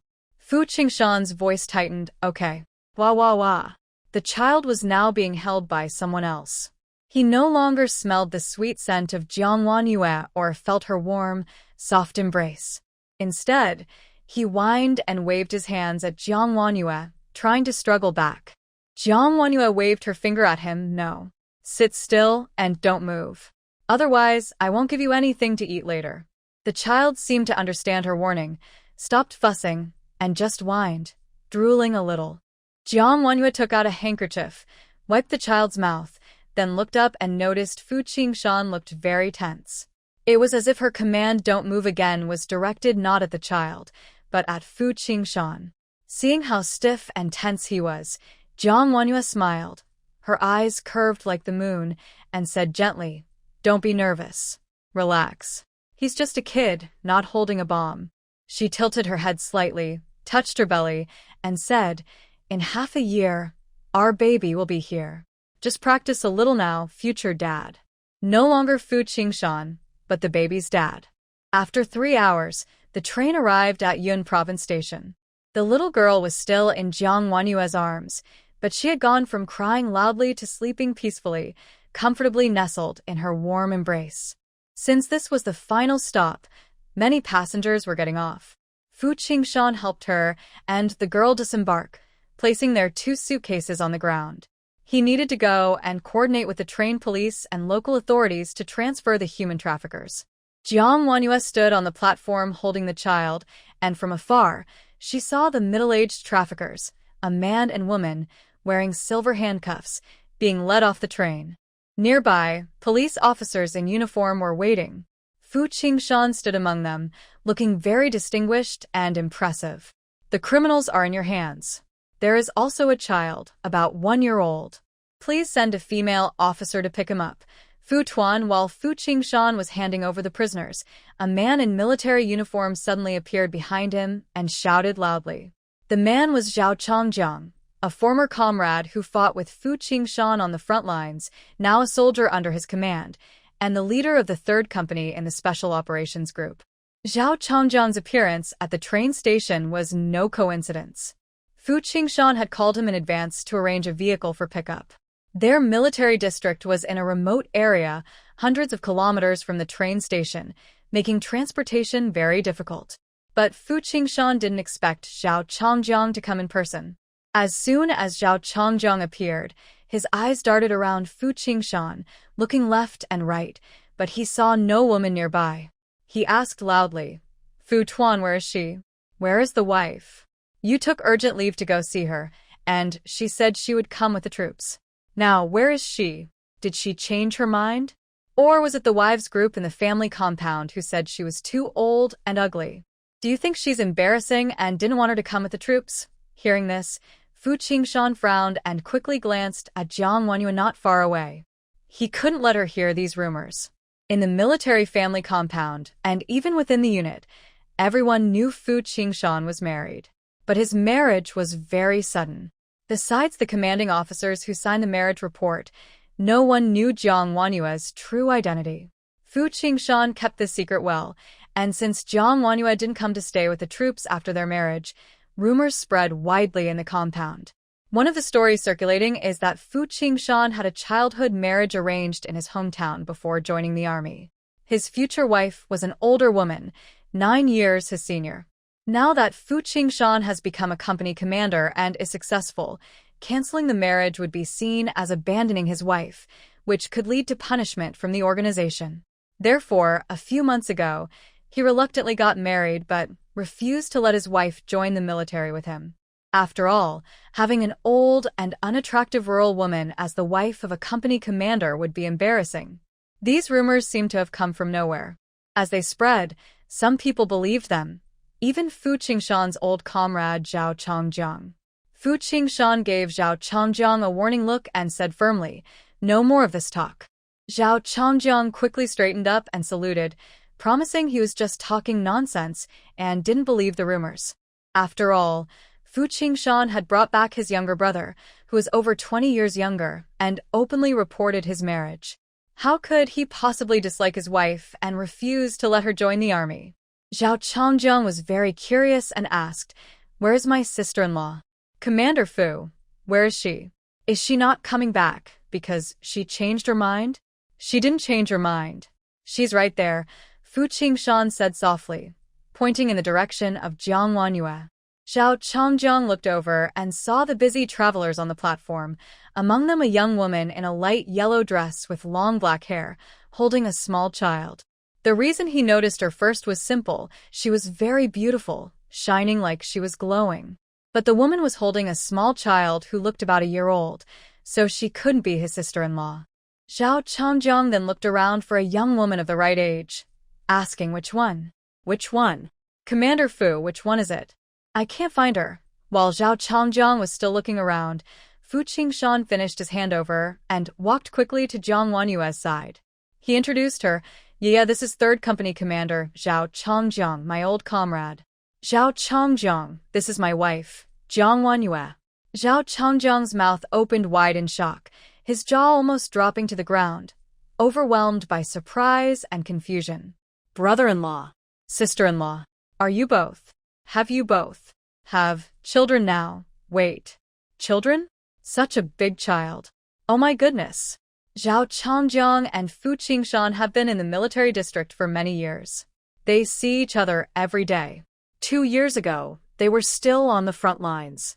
Fu Qingshan had no time to go home, and he didn't even know if he was alive. How could he have time to have a child with a woman, let alone have such a big child? His eyelid twitched sharply. He instinctively looked at Fu Qingshan's head. Could it really be a lush green field? Women who cheat on their husbands are useless, no matter how beautiful they are. Zhao Chongjiang dared not look at Jiang Wanyue again. He pulled Fu Qingshan aside and asked, "Fu Tuan, did your sister-in-law cheat on you?" Fu Qingshan frowned tightly. "Don't talk nonsense," Zhao Chongjiang continued. "So, you're the one who took over the responsibility." Fu Qingshan's face darkened. "Shut up," Zhao Chongjiang firmly said. "If you're not cheated on, and you're not the one who took over, how could you have such a big child after only a few months of marriage? Based on these 2 reasons, Fu Qingshan has to choose one." Fu Qingshan clenched his teeth and said grimly, "Who said that child is mine? My child is still in your sister-in-law's belly." Just then, 2 police officers approached Fu Qingshan and Jiang Wanyue. The female officer took the small baby from Jiang Wanyue's arms and thanked her. "Comrade, thank you for your help." The male officer also expressed gratitude. Comrades Fu and Jiang, thank you very much for helping us catch the trafficker. We will find the child's biological parents as soon as possible and send him home. The small baby, who was originally sleeping peacefully in Jiang Wanyue's arms, was handed over to the police officers. She clearly explained the whole story. The baby had been sleeping soundly in Jiang Wanyue's arms, but as soon as she handed him over, he seemed to sense something and suddenly woke up. He opened his big eyes and started to whimper. The baby cried so sadly that, amidst his crying, faint sounds like "Mama" could be heard as he called out to Jiang Wanyue.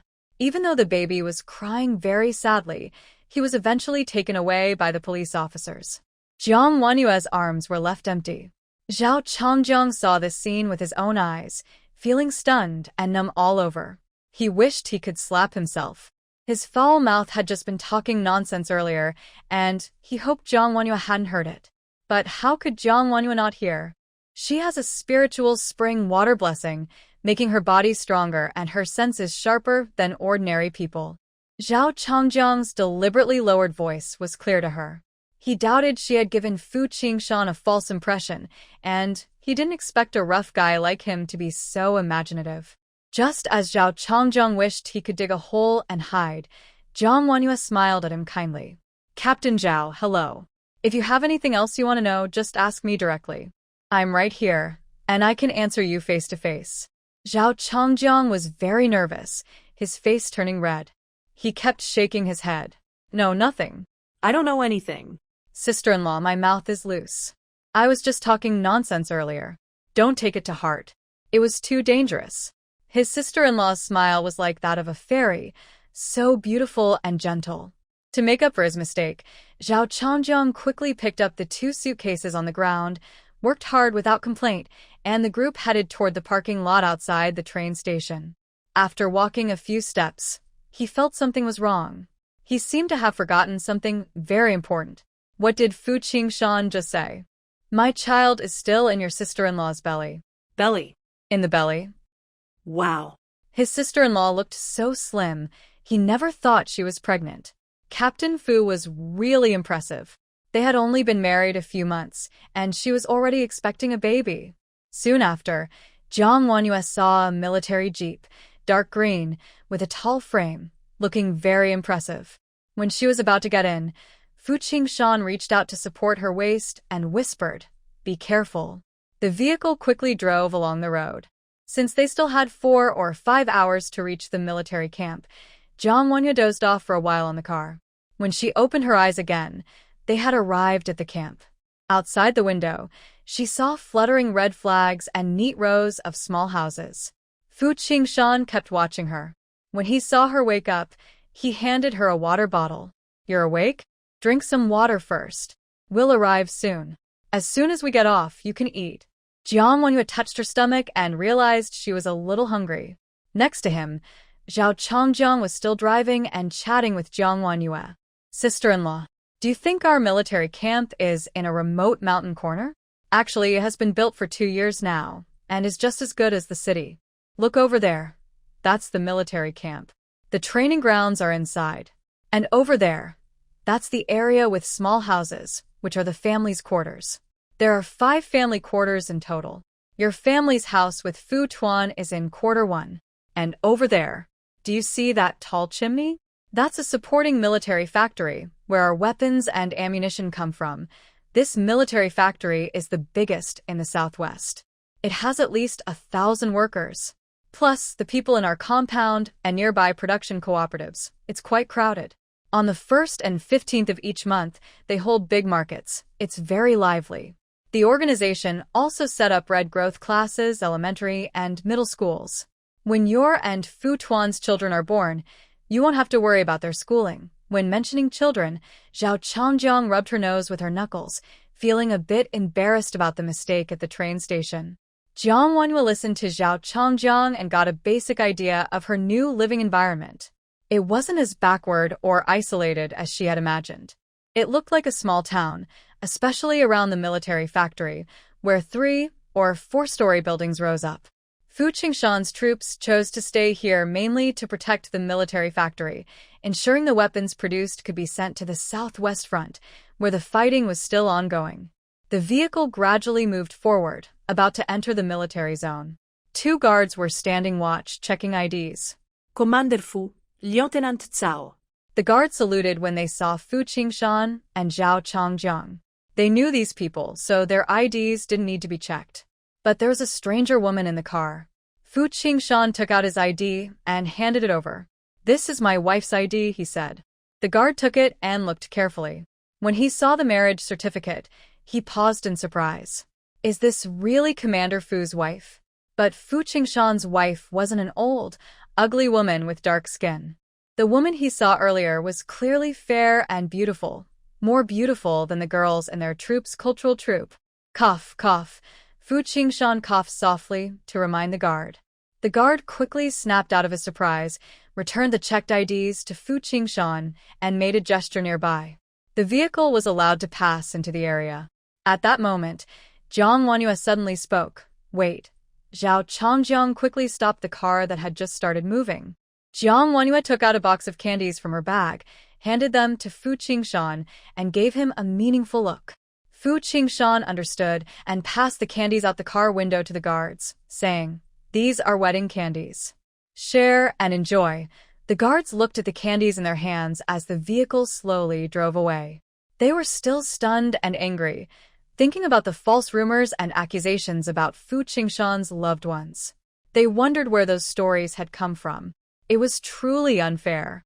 After entering the military area, the road to the left led to the training ground, and to the right was the family housing area. Cars weren't allowed in the housing area, so Zhao Changjiang parked the car outside. Zhao Changjiang opened the door and got out, saying, "Sister-in-law, we've arrived." Jiang Wanhua got out of the car. As her feet touched the ground, she secretly let out a sigh of relief. After traveling by train and car, her backside felt like it was splitting into 4 parts. Everything else in this era was good, but transportation and communication were still very backward. Finally reaching her destination, she felt completely relaxed. Fu Qingshan softly asked, "Are you tired?" Jiang Wanhua shook her head. "Not exactly tired, just sat in the car for too long. My body feels numb. I just need a moment." She took out another box of candies and handed it to Zhao Changjiang. "Lieutenant Zhao, thank you for your hard work on this trip. These are wedding candies for me and Qingshan. I can have some too," Zhao Changjiang said, rubbing his hands excitedly as he happily took the candies from Jiang Wanhua. He had previously said some rude things and thought that a beautiful girl like Jiang Wanhua would be delicate and easily upset, even if she didn't show it openly. But he never expected that she wouldn't be angry and would even give him such a big bag of candies. Zhao Changjiang grinned happily, holding the candies close to his chest. "Sister-in-law, I wish you and Fu Qingshan a happy marriage and a big family." Afterward, Fu Qingshan and Zhao Changjiang had some things to discuss. Fu Qingshan had been away from the army for 7 days. As the battalion commander, he needed to be aware of everything happening inside and outside. They stood to the side talking, while Jiang Wanhua deliberately avoided listening. Instead, her attention was drawn to some distant movements nearby. At first glance, there are about 4 or 5 children, some tall, some short, ranging from around 10 years old to 5 or 6. All of them are boys. Jiang Wanhua initially thought they were just kids playing around, but upon closer look, she realized it was something else. These children were fighting in a group, and they were bullying one child. Fu Xiaoguan. "Don't think we don't know, you're just a little wild kid no one wants. You're not actually Brother Fu's brother. And your sister-in-law is just an ugly monster." "That's right, an ugly monster." Danyo's mom said that woman is dark and ugly, and she's a fat, old woman. She's so ugly that she doesn't come with the army because she's afraid people will laugh at her. If that ugly monster comes and sees you, this little troublemaker, she'll probably kick you out of the house and make you live on the streets. You can't stay in our family compound. Kick out, kick out, kick out. What sounds like a fight is really just bullying. A small boy, about 6 or 7 years old, is surrounded by other kids pointing and talking about him. Even so, the boy doesn't look scared. Instead, He looks very determined, with bright, dark eyes glaring at the others, ready to fight back at any moment. His calm and steady expression is similar to Fu Qingshan's. He's like a smaller version of him. It turns out he is Fu Xiaochuan, the younger brother of Fu Qingshan, more than 20 years his junior. Jiang Wanhua instantly recognized who the boy was. She also thought about how, in the future, Fu Xiaochuan would become the top scorer in the province's college entrance exams at just 16, get into the best university in the country, and study in the capital. But that same year, Fu Qingshan died heroically on a mission, leaving Fu Xiaochuan an orphan. He resolutely gave up that opportunity and chose the toughest military academy instead. After graduating from military school in 3 years, Fu Xiaochuan became a company commander, then a battalion commander, and eventually a regimental commander. He followed a different but similar path to Fu Qingshan, not joining special forces, but starting from the age of 30 to develop military information and electronic systems. With his decisive leadership, he rebuilt the modern military system and became a formidable figure in the army, someone who would send shivers down everyone's spine when mentioned. This future military leader is only a 6-year-old child. He has a short, spiky haircut, a determined look in his eyes, simple clothes, and a pair of worn-out cloth shoes with a hole in one. Fu Qingshan is a company commander, so why is his younger brother dressed so poorly? A quick doubt flashed through Jiang Wanhua's mind, but she soon remembered the money Fu Qingshan sends her every month. The problem seems to be with her. Back to the present. Seeing so many people surrounding Fu Xiaochuan and ready to fight, Jiang Wanhua didn't want him to get hurt. She thought about calling Fu Qingshan to stop what was happening, but the kids' fight was about to start. And Fu Xiaochuan was the first to strike. He suddenly rushed forward like a little wolf cub. Be careful. When Fu Xiaochuan ran out, Jiang Wanhua's first reaction was worry. But she quickly realized Fu Xiaochuan wasn't rushing blindly. He was aiming at the tallest and biggest kid among the group, called Daniel. Fu Xiaochuan isn't as strong as Daniel, but he's quick. After a few scuffles, he kicked and tripped Daniel by catching his ankle. Daniel lost his balance and fell hard to the ground. While falling, Daniel grabbed Fu Xiaochuan, trying to pull him down too, hoping to crush him under him. But Fu Xiaochuan was prepared. He stepped back just in time, avoiding being pulled by Daniel's clothes, and took the chance to sit on him. He sat firmly, pressing his hands on Daniel's neck, making him lie on the ground and unable to get up. Daniel struggled like a turtle, unable to turn over. Fu Xiaochuan smiled proudly at the other kids around him and said confidently, "Come on, if you dare to hit me, you'll end up like Daniel." The other children, watching Daniel trapped and unable to break free from Fu Xiaochuan's hold, looked scared and hesitant to come closer. A clever move, capture the king first. Though only 6 years old, this future military leader already understands the art of strategy. According to Jiang Wanhua's observation, this child also knows close combat techniques, and the way he tripped Big Nyo just now was quick and fierce. He must have learned it well. Since Fu Xiaochuan wouldn't be bullied, Jiang Wanhua happily watched as a spectator. Then something unexpected happened. After scaring the other children, Fu Xiaochuan looked down and slapped Big Nyo hard on the back of his head, loudly scolding him. "Stop calling my sister-in-law. Stop calling my sister-in-law." "Who is my sister-in-law?" "She's my brother's wife. Can you say whatever you want about her? The person my brother likes can't be a dark, ugly old woman." "You're talking nonsense, just like your mother. My brother said he will bring my sister-in-law to join the army. If my sister-in-law hears this, I'll tear your pants off and make your butt red. You'll be walking around the yard with a bright red bottom. Remember my name, Fu Xiaochuan. I say I'll do it, and I will. You better watch your mouth."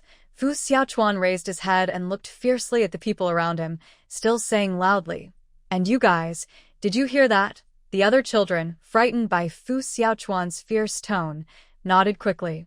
Big Nyo, lying on the ground, was so scared he covered his butt with his hands. His head hurt from the slap, but he couldn't fight back against Fu Xiaochuan.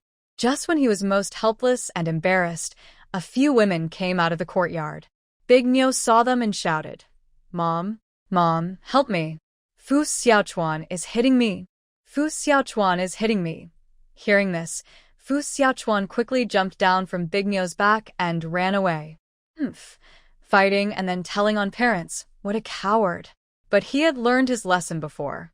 Since Fu Qingshan often went on missions and there were no adults to protect him, he had lost his bread for 3 days. Now he was smarter. He knew he couldn't fight adults, so running away was the best choice. In no time, Fu Xiaochuan was gone. Big Nyo's mother is named Nyo Shiyun. She has 2 sons, Big Nyo and Second Nyo. These days, having a son is impressive, and having 2 is even more proud. Nyo Shiyun's husband, Nyo Zhengwo, is a company commander with a high rank.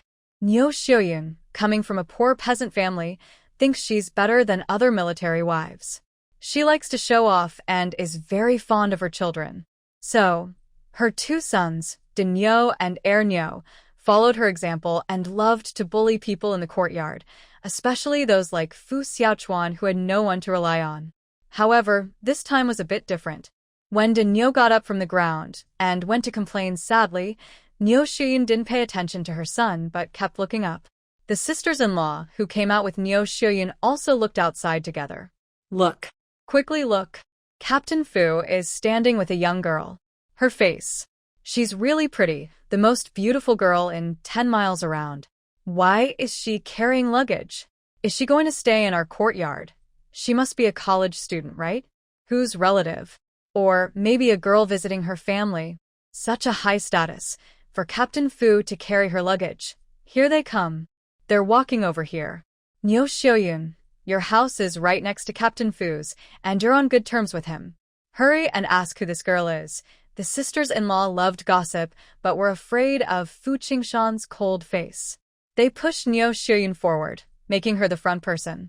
Even if Fu Qingshan didn't want to say, it would be embarrassing for her, and it wasn't their problem. Nyo Shiyun liked to be in the spotlight. When Fu Qingshan and Jiang Wanyue approached, she immediately asked, Captain Fu, you're back from your mission? Why are you bringing someone with you? Who is she? Introduce her to us, so we can get along better in the future. Fu Qingshan replied, This is my wife, Jiang Wanyue. The word, wife, came out and everyone's faces suddenly changed. Someone bluntly said, Didn't you say Captain Fu's wife is an ugly, dark rural woman? How can she be so beautiful? Are you sure you got the right person? An ugly, dark rural woman? Jiang Wanyue had heard this kind of comment before. The children who fought with Fu Xiaochuan earlier also said the same. So, this was how she was talked about in the military compound? Rumors often have some truth. Before she even appeared, some people in the courtyard already disliked her. It looked like the days ahead would be very interesting. Jiang Wanyue didn't get angry after hearing this. Her eyes were full of meaning. Fu Qingshan's face darkened instantly, and he said coldly, Sisters-in-law, I've never mentioned what my wife looks like. Please don't spread baseless rumors in the future. The sisters-in-law were startled and nervous, quickly nodding in agreement. Yes, yes, Commander Fu, we were wrong to speak out of turn. Comrade Jiang, welcome to our courtyard. From now on, we are neighbors. If you need anything, just let us know. Jiang Wanyue politely smiled. Sisters-in-law, please take care of me in the future. While they were exchanging pleasantries, a loud shout interrupted. Big brother, Fu Xiaochuan suddenly appeared from somewhere, running quickly to stand in front of Fu Qingshan and Jiang Wanyue. At this moment, he no longer looked like the fierce little wolf cub from earlier. He looked like a small puppy. He grinned with white teeth, happily smiling at Fu Qingshan, and carefully glanced at Jiang Wanyue with bright, cautious eyes. Big brother, is this my sister-in-law? Jiang Wanyue realized that this boy was just acting. He hadn't run far. He was probably hiding nearby, waiting for the right moment to come out as if nothing had happened. Since that was the case, Jiang Wanyue decided to play along and pretend she didn't see him fighting earlier. After all, Fu Xiaochuan fought to protect her. She looked at Fu Qingshan and asked, Is this your younger brother, Xiaochuan? Fu Qingshan patted Fu Xiaochuan's head and said, Yes, he's Xiaochuan. He's 6 years old this year. Fu Xiaochuan looked up at Jiang Wanyue, his eyes shining brightly. He kept praising, My big brother has good taste. He chose a sister-in-law who's the most beautiful. No one in the whole courtyard is prettier than you. He opened his clothes and took out something from inside, his face slightly red, and shyly handed it to Jiang Wanyue with a big smile. Sister-in-law, welcome. Brother Zhao told me you'd come today. I went out early to pick wildflowers. Sister-in-law, I'm giving this to you. Do you like it? Fu Xiaochuan's eyes sparkled with hope, wanting to leave a good impression on the pretty sister-in-law. If she liked him, she wouldn't send him away. He could live happily with his brother's family. However, after extending his hand, he realized that the once bright wildflower was now just a bunch of leaves and grass, with no flowers left, just a bare bunch of stems and grass. It was all the big ox's fault. It must have been crushed during the fight earlier. Fu Xiaochuan felt a bit embarrassed and shyly tried to pull his hand back. Jiang Wanyue reached out and took it, smiling gently at Fu Xiaochuan. Softly she said, Xiaochuan, thank you. I like it very much. The bare, wild grass bouquet in Jiang Wanyue's hand suddenly looked less ugly and seemed to have its own charm. Fu Xiaochuan was so stunned he stood there blankly. His sister-in-law accepted the shabby bouquet and smiled at him, saying she liked it. Fu Xiaochuan's heart almost flew out of his chest. When he recovered, he hurried to grab luggage from Fu Qingshan, saying, Big brother, I'll help carry the luggage. Sister-in-law, I'll lead the way. Our home is over there. As Fu Qingshan, Jiang Wanyue, and the cheerful Fu Xiaochuan walked inside, they looked like a real family of three. The sisters-in-law turned to look back, still in shock. Is that really Captain Fu's wife? Such a beautiful daughter-in-law. Why hide her? If it were me, I'd want to show her off every day. Look at her delicate skin. Could she be a rich girl? There's so much fuss outside. Rich girls are usually troublemakers. You don't know what you're talking about. If she really were a rich girl, would Captain Fu marry her? Would their marriage be approved? I think you're just jealous that Captain Fu found a pretty wife. Not only is she elegant, but she's also got a good temper. The sister-in-law speaking was named Wang Jinji. She deliberately glanced at Niu Xiuyun while speaking. Everyone around knew what had happened 6 months ago. They could tell Wang Jinji's words had hidden meaning, and their eyes on Niu Xiuyun were quite meaningful. At this moment, Niu Xiuyun's eldest son, Daniu, was causing trouble nearby. Mom, Fu Xiaochuan hit me. He hit me. Look at my face, that's from him hitting me. You have to avenge me and teach that kid a lesson. Niu Xiuyun was already angry about losing face. Hearing her son fuss, she got even angrier. She slapped her son on the back of his head and scolded loudly, You're 10 years old. And you still complain to me? Fu Xiaochuan is only a few years old. You're older than him and you lost? How dare you complain to me? If you have the guts, go ask your dad to talk to Captain Fu. Wow. Dania's head hurt even more. After being scolded, he burst into tears. Meanwhile, Jiang Wanyue had already entered the staff quarters where she would stay. It is a small single-story house, not very big, about 50 square meters. It has a simple 2-room, 1 living room layout. The kitchen is connected to the living room at the back door. In front, there is a large yard, about 20 square meters, with a trellis where vegetables are grown. The plants are lush and cucumber and loofah vines climb all over the trellis, with yellow flowers adding color. Inside, the house is very clean, clearly tidied up on purpose. Apart from the necessary furniture like tables and chairs, it is quite empty, with hardly any decorations. If it weren't for the cleanliness, it would look like an unoccupied house. Jiang Wanyue looked around inside and outside the house. Fu Xiaochuan was busy moving back and forth. He carried out a small stool and said, Sister-in-law, sit here. He poured water into a glass and handed it to her. Sister-in-law, drink some water. He brought out a plate with some green fruits. Sister-in-law, have some fruit. I picked these from the tree early in the morning. They're very fresh. Despite speaking a lot, Fu Xiaochuan was actually quite nervous. The same went for Fu Qingshan. Although Jiang Wanyue had already arrived at the Southwest Military District, the conditions at the family compound were quite poor. If she wasn't satisfied and wanted to go back home, that was a concern. 2 men, one older and one younger, both with dark, serious eyes, stared at Jiang Wanyue, waiting for her to speak. Jiang Wanyu looked around and said, "The environment is pretty good and the house is clean." The two men let out a long breath, their tense feelings finally easing. Fu Xiaochuan shot a proud look at Fu Qingshan. It took him a whole week to clean and tidy up this house and yard, and now it looked like this. Otherwise, just the two men living together, with Fu Qingshan often staying overnight at the office, the dust on the cabinet would be thick enough to write on. Jiang Wenyu still found one problem and asked, "Is there no bathroom?" Fu Xiaochuan quickly answered, "There is. The water room and bathhouse are outside, closest to our first courtyard, just a few steps away." Fu Qingshan, being an adult, understood her meaning better and said, "There's also a private one. It's at the back of the house. We just built half of it. I'll finish the rest with bricks and add a water pipe, so we won't need to go to the public bathhouse." Hearing this, Jiang Wenyu felt more at ease. As a southerner, she was not used to being naked in front of strangers. The family of three just meeting still felt a bit awkward. Suddenly, a shout came from outside the door. Futuan, Futuan. Fu Xiaoquan reacted quickly. Brother Xiao has arrived. He and Fu Qingshan went outside together. Jiang Wenyu also looked into the yard. They saw Zhao Chongjiang carrying several lunchboxes, with a young soldier behind him. The soldier was pulling a cart loaded with bricks, unloading them along with sand into the yard. Clearly, before Jiang Wenyu spoke, Fu Qingshan had already thought of the half-finished bathroom. After all, he didn't want his delicate wife to be seen by strangers in the bathhouse. "Captain Fu, I've picked out all the meals you wanted. I even forced old Zhou from the kitchen to give me some pickled vegetables. You can rest assured," Zhao Chongjiang said, understanding Fu Qingshan's feelings.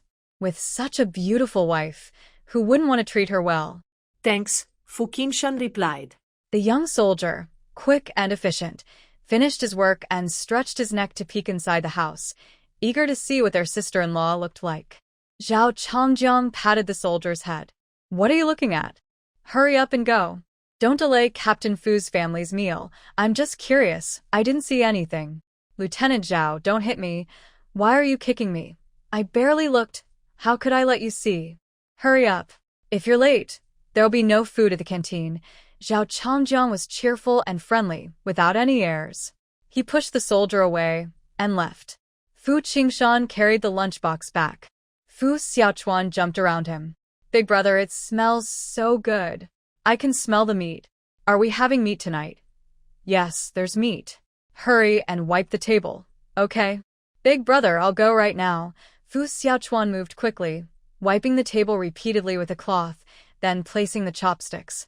Fu Qingshan set the lunchbox on the table. When he opened it, wow, there was fish, meat, and several fried eggs. The meal looked like it could host a celebration. As for the main food, one box had plain rice, another had cornmeal buns, and there were a few steamed bread. Fu Qingshan placed the rice in front of Jiang Wenyu, gave the cornmeal bun to Fu Xiaochuan, and took a dry, plain steamed bread for himself. Then he said, "Eat up." Although they could start eating, both men, one big, one small, were eagerly watching Jiang Wenyu. Fu Xiaochuan glanced briefly at the pork, swallowed hard, and licked his lips. He said, "Sister-in-law, you eat first." He was waiting for Jiang Wenyu to start eating. Jiang Wenyu had traveled all day and was pregnant, so she didn't have much appetite for the pork. She took a bite for Fu Xiaochuan, then for Fu Qingshan and herself. She just sniffed at the sour pickles. Fu Xiaochuan held his dinner and loudly said, "Sister-in-law, you're so kind," then started eating. Fu Qingshan asked with concern, "You don't like these foods?" "I'm a bit tired today and don't feel hungry," Jiang Wenyu replied. She looked at the bread in his hand and asked, "Do you usually eat this?" Before Fu Qingshan could answer, Fu Xiaochuan, with his mouth full and shining eyes, said, "Big brother and I have big appetites. We eat a lot. The grain tickets only cover a little fine grain, which isn't enough. If we exchange for coarse grain, we can get more and we can eat more bread and cornbread." Fu Qingshan added, "Xiaochuan and I are used to eating both coarse and fine grains. In the future, if you eat white rice at home, Xiaochuan and I will still eat the same as before." Jiang Wenyu nodded slightly, but in her mind, she thought about the coarse and fine grains. Anyway, from now on, she would be in charge and the whole family would eat white rice. After dinner, the two men, one big and one small, argued again. In the end, Fu Qingshan took some lunch boxes to wash the dishes. Fu Xiaochuan simply wiped the table and then had nothing to do. Jiang Wanyue carefully observed and noticed that behind Fu Xiaochuan's lively and cheerful personality, there was also tension. Especially after Fu Qingshan left, only she and the little boy were in the house. The child tightly clasped his hands and occasionally glanced at Jiang Wanyue as if he wanted to talk but was afraid. Even though he was smart, he was still only 6 years old. Finally, Jiang Wanyue broke the silence first. Xiaochuan, bring me a glass of water. Sister-in-law, I'll go right now. Fu Xiaochuan didn't ask why. Since Jiang Wanyue asked, he did whatever she said. In a moment, he returned with a glass of water, filled to the brim, wobbling slightly, and carefully handed it to Jiang Wanyue. Jiang Wanyue took the glass of water, set it down, and picked up the wild grass flower that Fu Xiaochuan had given her earlier. She inserted it into a vase, choosing a spot near the window where it could catch sunlight during the day. In this empty room, the flower added a touch of life and energy. The most vibrant color, of course, was Jiang Wanyue herself. Seeing this, Fu Xiaochuan's eyes lit up. He didn't expect that a small, ordinary wildflower, which he thought was not special, would be so important to Jiang Wanyue. He excitedly said loudly, "Sister-in-law, I will pick better flowers tomorrow. There will be red and yellow ones. Those are more beautiful." "Okay, I'll be looking forward to it," Jiang Wanyue replied with a gentle smile.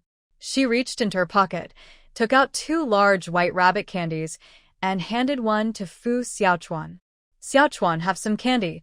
Fu Xiaochuan looked at the candy in Jiang Wanyue's hand and swallowed hard.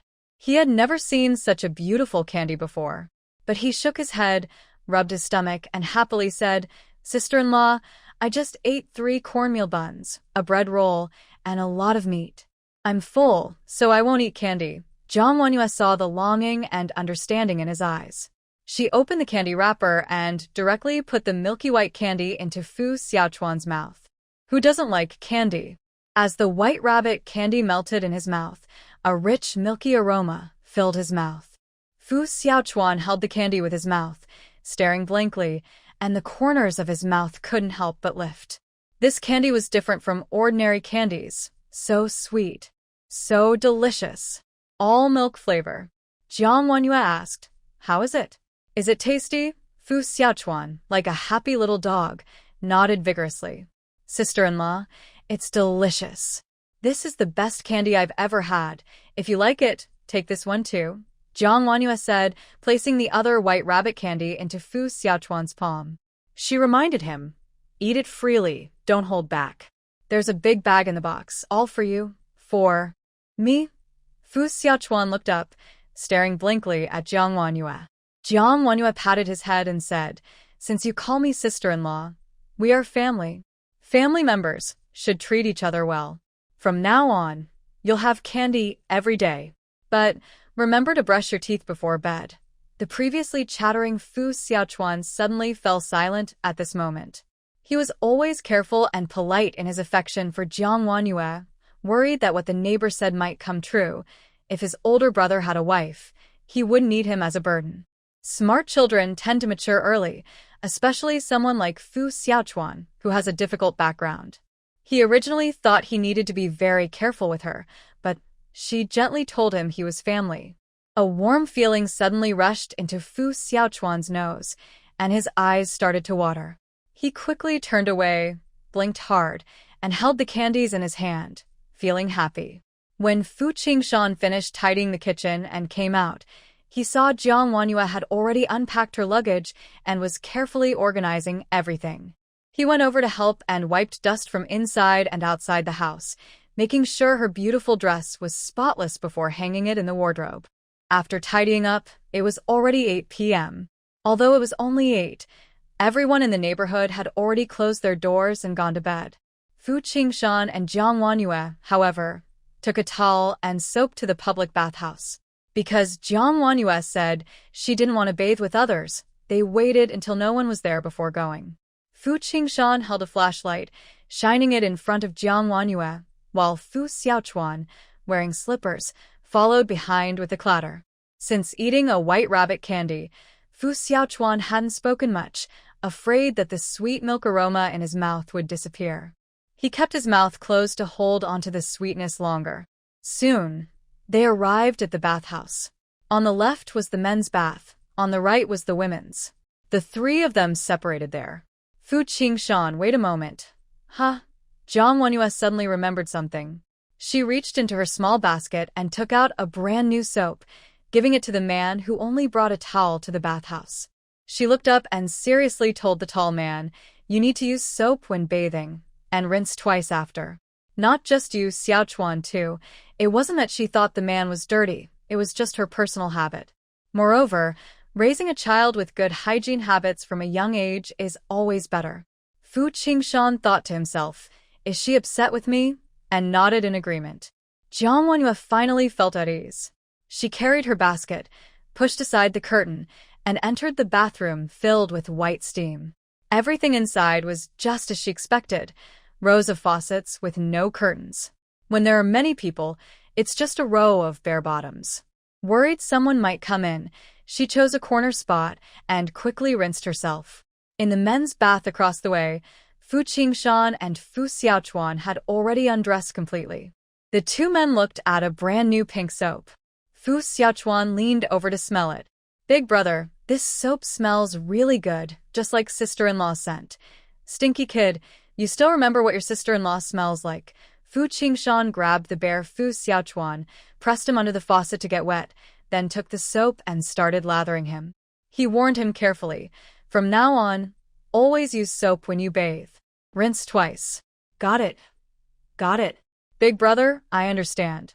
From now on, I'll listen to sister-in-law about everything. She's so nice, I'll be obedient." The future cold-faced soldier king was won over at the age of 6 by a small white rabbit candy. Jiang Wenyu tried to hurry. After finishing her shower and washing her hair, about 20 minutes had passed. When she came out, she first saw a bare bottom. Wow, she didn't see it inside the bathroom, but outside instead. Fu Xiaochuan exclaimed, quickly hiding behind Fu Qingshan, only showing a wet head. His face was blushing as he smiled at Jiang Wenyu. "Sister-in-law, I forgot to bring clean clothes." He and Fu Qingshan had copied each other, only bringing a towel to shower. He originally thought he could wear wet clothes home and change later, but his pants were too old, the fabric fragile. When he took them off, they tore with a ripping sound, turning into 2 pieces of rag. Fu Xiaochuan could only be naked, covering his front with a small towel, but he couldn't hide his backside. Unexpectedly, Jiang Wenyu came out without footsteps, just in time to see his bare bottom. If only Fu Qingshan had been there, he would have walked home completely naked, since he was a boy, and wouldn't feel embarrassed. But Jiang Wenyu was there, and everything was different. At 6 years old, the child felt ashamed, his sun-kissed face turning bright red. Jiang Wenyu had never encountered such a situation before. She felt a bit unfamiliar with being around children. She looked at Fu Xiaochuan and then at Fu Qingshan and asked, "What should we do now?" Fu Qingshan threw the towel in his hand to Fu Xiaochuan and ordered, "Block it well." Fu Xiaochuan used 2 towels, one in front and one behind, to cover the little chili pepper and also hide the bare bottom. The family of 3 came in the same way they left. However, Fu Xiaochuan was a little slower to follow behind them. Every time Jiang Wenyu looked back, he would shyly hide in the shadows of the night. "Oh my goodness, this is so embarrassing." When they got home, Fu Xiaochuan quickly ran into his small room. After just revealing his bottom in front of Jiang Wenyu, he felt very shy and decided not to come out for a while. It was late at night. The young couple entered the room. Jiang Wenyu had already cleaned the room earlier, but this time, the atmosphere felt a little different. Her first glance was at the bed. It was a large double bed, 1.8 meters by 2 meters. It was big enough for even Fu Qingshan, who was very tall, to sleep comfortably without worrying about space. Her face, which was soft and fair from the hot water, was warmed up again. Jiang Wenyu sat on the edge of the bed, holding a towel, and gently dried her slightly damp hair ends. Fu Qingshan walked to the other side and sat down. The bed sank a little under his weight. He muttered, "Are you going to sleep? I'll turn off the light." "Okay." Jang Won-yue casually put down the towel, pulled back the blanket, and lay down. She was a little nervous as she started her first night sharing a bed with her husband. Soon, another figure appeared beside her. In the darkness, Fu Qingshan was sleeping straight and still, not making a sound or moving closer to Jiang Wanyue. There was a clear boundary between them. After lying down, Jiang Wanyue's mind was filled with random thoughts.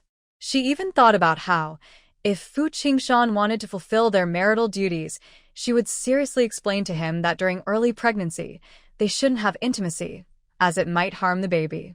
Although she was past the first 3 months and there was no real problem with doing so, she lacked the courage. She just wanted to spend more time with Fu Qingshan, build more feelings, and then have intimacy later. If Fu Qingshan only wanted to get some benefit, he probably would have silently accepted it, since who would be the one to take advantage in the end is hard to say. After all, just now in the bathhouse, Jiang Wanyue saw Fu Qingshan with his upper body exposed. That sparkling water droplets on his tan chest were truly tempting. She didn't dare think too much, afraid that if she said it out loud, it would be censored. Jiang Wanyue kept thinking over and over to prepare for any possible actions from the man, but no matter how much she imagined, she didn't expect it to be the most absurd one. After lying down, Fu Qingshan remained completely still, not even turning over, lying there like he was in military posture. Could it be that men sleep so well that they fall asleep as soon as they hit the pillow? That shouldn't be. She, a beautiful woman who just took a fragrant bath and was lying beside him, not only had a good face but also a good figure. Her chest and waist were still in good shape, unaffected by early pregnancy. Any normal man shouldn't be so calm. Could it be that Fu Qingshan is abnormal? Jiang Wanyue quickly dismissed this idea. She had personally experienced whether Fu Qingshan was normal or not, and he was far above average. But why was he so quiet now? Could it be that she was overthinking alone, restless because she couldn't get what she wanted? What a silly girl she was. As Jiang Wanyue silently scolded herself, suddenly Fu Qingshan's voice came from beside her. His deep voice carried a cautious tone, as if testing the waters, softly saying, "Can I touch him?" "What? Touch what? Is there a third person in this room?" Fu Qingshan shifted to a side-lying position. "Your belly, I want to touch the baby. There's nothing wrong with that." After understanding, Jiang Wanyue directly grabbed his wrist under the blanket, placing Fu Qingshan's hand on her belly. She said, "I'm only 3 months pregnant. The baby is still an embryo, so there's not much to feel." Her lower abdomen was flat and soft. Dinner hadn't been much because of her poor appetite, so there was no noticeable bump, just a little soft flesh. It was completely different from Fu Qingshan's firm abs. Jiang Wanyue obediently lay there, allowing Fu Qingshan to touch her.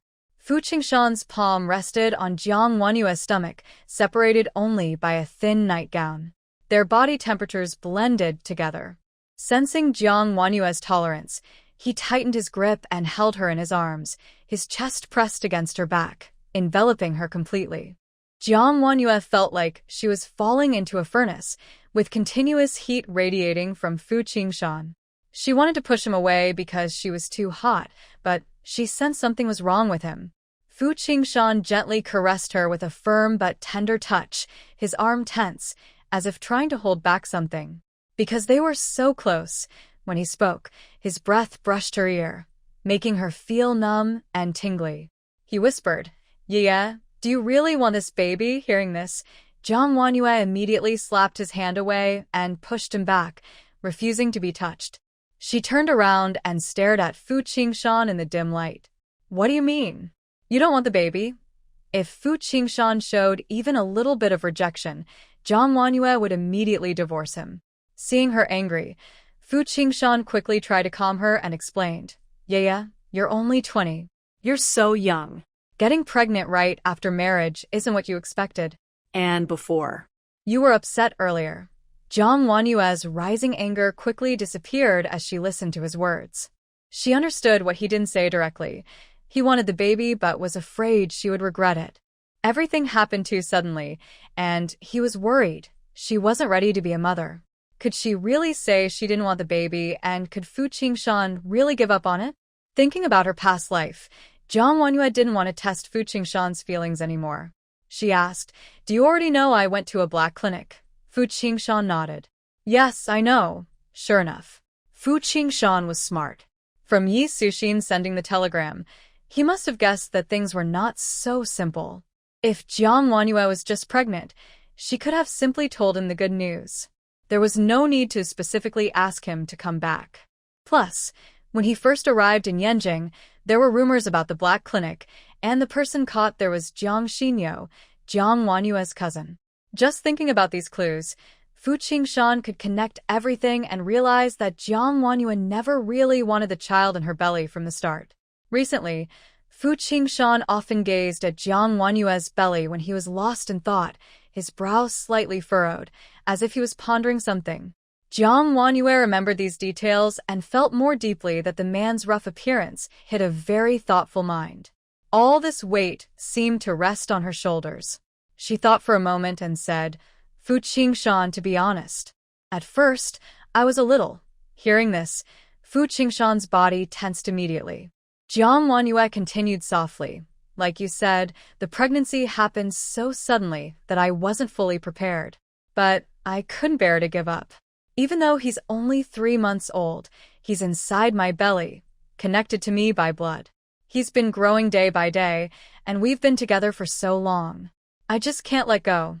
As for what happened before, I was wrong. But you also made mistakes. You even called me a dark, ugly old woman." When she mentioned this, Jiang Wanyue hadn't yet settled accounts with Fu Qingshan. She took his hand and placed it on her belly again. "Since we both made mistakes, let's cancel out the past. No more talking about it. From now on, our family and little Chuan will live happily." Fu Qingshan's previously tense heart finally settled with her words. He felt more secure than ever. He replied, "Okay, let's live happily from now on. Yeah, I will treat you well." In the darkness, Jiang Wanyue smiled happily, satisfied with Fu Qingshan's response, her eyes shining brightly. She asked, "Are you done touching?" Fu Qingshan. "Huh, Jiang Wanyue, now it's my turn to touch you." He wondered, since there was no baby in his belly, what was there to touch?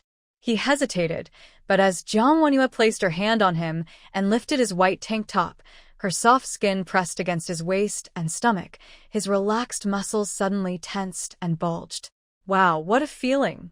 Jiang Wanyue laughed even more happily now. Having a soldier husband with six-pack abs was such a wonderful feeling. She heard Fu Qingshan's short, hurried breaths, but he couldn't stop. The sensation was too good, and her fingertips lingered in the defined grooves of his muscles. Since it was her first time taking advantage, Jiang Wanyue was relatively restrained. She didn't touch her chest muscles, neither up nor down, cough cough, afraid Fu Qingshan couldn't handle it. After satisfying her urge, Jiang Wanyue felt happy and relaxed. She fell asleep quickly and didn't pull her hand back, nor did she move much in her dreams. This made Fu Qingshan suffer. His soft, fragrant, and carefree little wife was beside him. He could only lie stiff and unmoving, caught between reason and desire, unable to do anything. Sigh. What sweet torment! The next day, Jiang Wanyue opened her eyes and saw the bright sunlight outside. She woke up late, already past noon, and Fu Qingshan was no longer there. She wasn't in a hurry. She got up slowly, thinking about last night, keeping her good mood. When she changed her clothes and went outside, she saw Fu Xiaochuan working in the yard under the hot sun. He was holding a small shovel, digging holes in the vegetable patch, burying wildflowers he had dug up outside. He worked very hard, beads of sweat on his face, dirt on his hands, never stopping. Because his sister-in-law liked it. He not only wanted to give Jiang Wanyue wildflowers, but also planned to plant flowers in the yard. "Xiaochuan," Jiang Wanyue called out. Fu Xiaochuan looked up, saw Jiang Wanyue, and smiled brightly. "Sister-in-law, you're awake." He happily ran toward the house, but then remembered something. He turned to the water tank area, washed the dirt off his hands, wiped his sweaty face with cold water, and then went inside. "Sister-in-law, breakfast is ready." Fu Xiaochuan brought out a tray from the kitchen with a steamed bun, a bowl of mung bean porridge, and a boiled egg. Jiang Wanyue, hungry, sat down to eat. She asked Fu Xiaochuan, "Xiaochuan, don't you have school today?" "Sister-in-law, today is Sunday, the school is on holiday." Jiang Wanyue had overlooked this. She was eating breakfast while Fu Xiaochuan watched her. He casually picked up the egg and handed it to her. "Eat this, sister-in-law." Jiang Wanyue asked, "Did you have eggs for breakfast?" Fu Xiaochuan, being young, looked a bit stunned. He shook his head. "But I ate 3 steamed buns. My sister-in-law, eggs are nutritious. I'll give you some to eat, which is good for your health." Jiang Wanyue immediately understood. "Did your brother tell you?" Fu Xiaochuan nodded. Early this morning, when he got up, Fu Qingshan had already been awake for a while. He was building a bathroom with bricks at the back of the house. Then Fu Qingshan called Fu Xiaochuan over and told him about Jiang Wanyue's pregnancy. He also advised Fu Xiaochuan to take care of Jiang Wanyue since she just arrived at the big courtyard and was unfamiliar with many things. In about a month, Jiang Wanyue's belly would start to show. Since pregnancy is a good thing, there was no need to hide it. Jiang Wanyue carefully observed Fu Xiaochuan's expression. She was worried that the overly precocious child might overthink, but seeing him calm and open, without any unhappiness, she felt relieved. She peeled a boiled egg into 2 halves and handed one to Fu Xiaochuan. "Now that your brother isn't here, you should listen to me. I tell you to eat, so you eat. Kids don't eat eggs. How will they grow tall? Hurry up and eat." "Sister-in-law, you're so kind." Fu Xiaochuan then took the egg and started eating small bites. "What else did your brother say?" "Big brother said the bathroom is almost finished, but the cement hasn't dried yet, so it will be a couple of days before we can use it. That way, we won't need to go to the public bathhouse. We can shower at home." "Finished so quickly? When did your big brother do it?" "This morning. When I got up, he was already almost done." "I didn't help much." Fu Xiaochuan got up around 6 o'clock. By then, Fu Qingshan was already working. Was this man awake all night? Why did he get up so early to work? Jiang Wanyue, being his close partner, didn't know any of this. She continued asking, "Did your brother say anything else?" "Big brother also said that if my sister-in-law doesn't want to go out, she doesn't have to. If she doesn't want to cook, she doesn't have to. He said not to worry, because he would handle everything. He also told me to take good care of sister-in-law."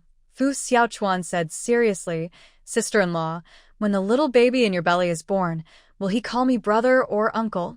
"That is indeed a question." Fu Xiaochuan is about the same age as Fu Qingshan's son, but he is the younger brother, so his seniority is higher. A 6-year-old child suddenly becomes an uncle. That's quite strange. Jiang Wanyue sipped her mung bean soup and asked him, "Do you want to be called brother or uncle? Whether acting as the older brother or the uncle, I will protect them and prevent other children from bullying them." "Sister-in-law, don't think I'm too young. I might have done some things, but I can still help you wash diapers and take care of the children." This is something Jiang Wanyue truly believes, especially when she thinks about the future military leader washing her child's diapers. It's quite funny. The two chat happily and finish breakfast with smiles. Jiang Wanyue goes back to her room, then comes out holding a bunch of things. Among them are a pack of white rabbit milk candies and a set of clothes, which she gives as a gift to Fu Xiaochuan. "Xiaochuan, I promised you the candies yesterday, and here's the clothes. Try them on in your room and see if they fit." "All of it for me?" "Yes, you're the only child at home. Who else would I give it to? Don't just stand there, try it on quickly. If the clothes are too small, I'll have a tailor fix them." In Jiang Wanyue's gentle voice, Fu Xiaochuan holds the clothes in his hands, staring at the 5-pointed star on them, unable to look away. A few minutes later, Fu Xiaochuan nervously walks out of his room. Jiang Wanyue waves at him. "Come here." She carefully checks his outfit, the shoulder seams, the length of the pants. "It fits pretty well, just a little long in the legs, but since you're growing, it'll be perfect in a few months." Fu Xiaochuan stands straight, feeling a bit shy. Every time Jiang Wanyue gets close and talks to him, his face flushes. These are brand new clothes. Not old ones from someone else, nor patched up ones. For the first time in his life, Fu Xiaochuan is wearing such beautiful clothes, and he doesn't even know how to walk properly. Jiang Wanyue looks at Fu Xiaochuan's shoes, which have a hole in them, and says, "I forgot to buy you shoes. We'll go to the supply store later and get you a new pair." "No need, sister-in-law. I'm fine with the old ones." "No need to spend money. A pair of shoes doesn't cost much. Your brother, Fu Qingshan, isn't short of money. He's just been too busy to notice. Otherwise, he would have bought you new ones already." Yesterday, when Jiang Wanyue entered the house and saw the empty room, she guessed how these two men managed their daily life. It seems that in everyday life, Fu Xiaochuan takes care of Fu Qingshan more.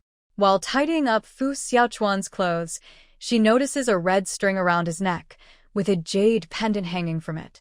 The jade pendant is not very large, but it is transparent and white, and looks good in quality. Fu Xiaochuan touches his new clothes, stands on tiptoe to look in the mirror. The boy who was dull yesterday looks completely different after dressing up, just like city kids. After looking in the mirror, he says, "Sister-in-law, I'll go back to my room and change." Jiang Wanyue asks, "Change for what?" "Such nice new clothes, I don't want to wear them, so I won't get them dirty. Clothes are meant to be worn, not to be kept and used." Jiang Wanyue replies, "Xiaochuan, no need to change. "Just wear them and come out with me." "Go out?" "Sister-in-law, where are you going?" "I'm delivering wedding candies and meeting neighbors nearby." "You can lead the way." Since Jiang Wanyue has come to serve in the military camp, it's natural to socialize with other military wives. It's also good to go out and meet people. Men have their own circles. Women have theirs. Sometimes, the affairs in the compound, including men's promotions and career advancements in the army, are closely related. In her previous life, Fu Qingshan was depressed because of her and the child's death, losing the will to move forward. In this life, Jiang Wanyue not only wants to live well herself, but also hopes Fu Qingshan can rise smoothly and have a different life, to avoid the deadly crisis 2 years later.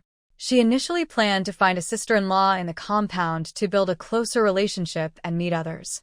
Now, it seems Fu Xiaochuan is the best choice. He's clever and familiar with the neighbors around him. Military district troops.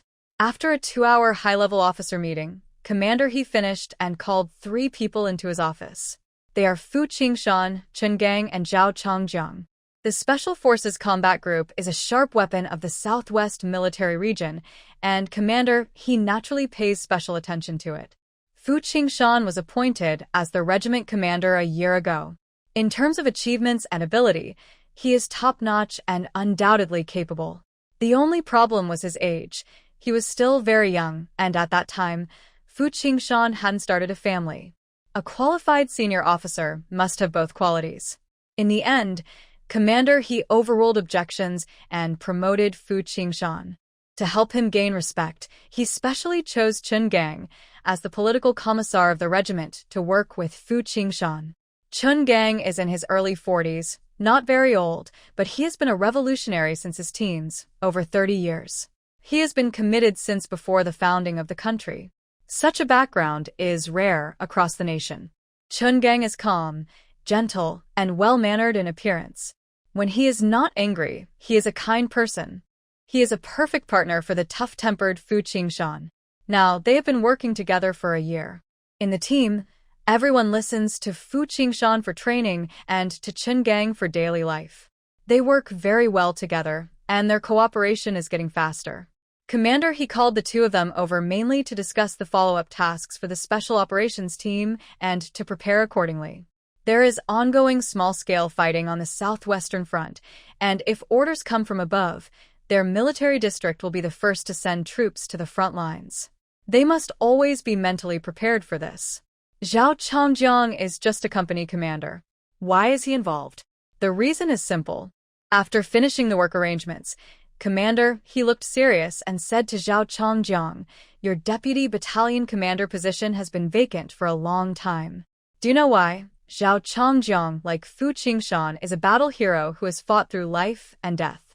His personal achievements are not as outstanding as Fu Qingshan's, but within the entire army, he is also very notable. Earlier, Commander he wanted to promote both of them at once, but due to pressure from higher-ups, he first promoted Fu Qingshan and asked Zhao Changjiang to wait. At the same time, Commander he gave Zhao Changjiang a special task to resolve his personal issues first. Once he is married and settled, a promotion is just a matter of Commander He's word. So, the deputy battalion commander position has remained vacant. However, Zhao Chongjiang has been quite stubborn. Throughout the year, the military arranged many social activities, always pairing him with the best girls, but he never attended any. Even when commander, he sent guards to accompany him, Zhao Chongjiang would find excuses like going to the bathroom to slip away. A healthy man with all his physical functions working well simply doesn't want to get married. No one can understand why. Zhao Chongjiang was once again reprimanded. He was thick-skinned and smiled, saying, "Commander I'm fine as a company commander. I'm not in a hurry. In a few years I'll be older and still able to get promoted." What a good attitude of not in a hurry. It only made Commander he seem like the emperor who is not anxious, while the eunuch is anxious. Commander feeling annoyed with Zhao Chongjiang's boldness, had no choice but to turn to Fu Qingshan. "This is someone under your command. You handle his work. I want to see results before the end of the year." "Yes, Commander Fu Qingshan replied. Commander relaxed and said casually, "The Jiang family girl has come to join the army? Is she adjusting well to life here?" At this, Fu Qingshan wasn't surprised. Instead, Chen Gang and Zhao Chongjiang both turned to look at Fu Qingshan with surprised expressions. They didn't know much about her, only that Fu Qingshan was married, and his wife was someone he met through matchmaking, probably introduced by Commander They didn't know details about Jiang Wanyue or her grandfather, who was a military leader in the capital, as this information hadn't been made public. When they heard Commander call her Jiang family girl, so casually and familiarly, both Chen Gang and Zhao Chongjiang felt a sudden jolt in their hearts. Fu Qingshan nodded and said, "Yes, she just arrived yesterday. She said everything is fine and she can adapt." Commander nodded slightly. "Good. You just left Yanjing, and I got a call from old Jiang right away. Conditions here are a bit tough, and it's not easy to find young people willing to join our military district. Don't just focus on military work. Take care of your family too." His words carried meaning not only for Fu Qingshan but also for Zhao Chongjiang. Seeing such a vivid example, one about to become a father, the other still indifferent, made them feel quite annoyed. After giving these instructions, Commander waved his hand, signaling them to leave.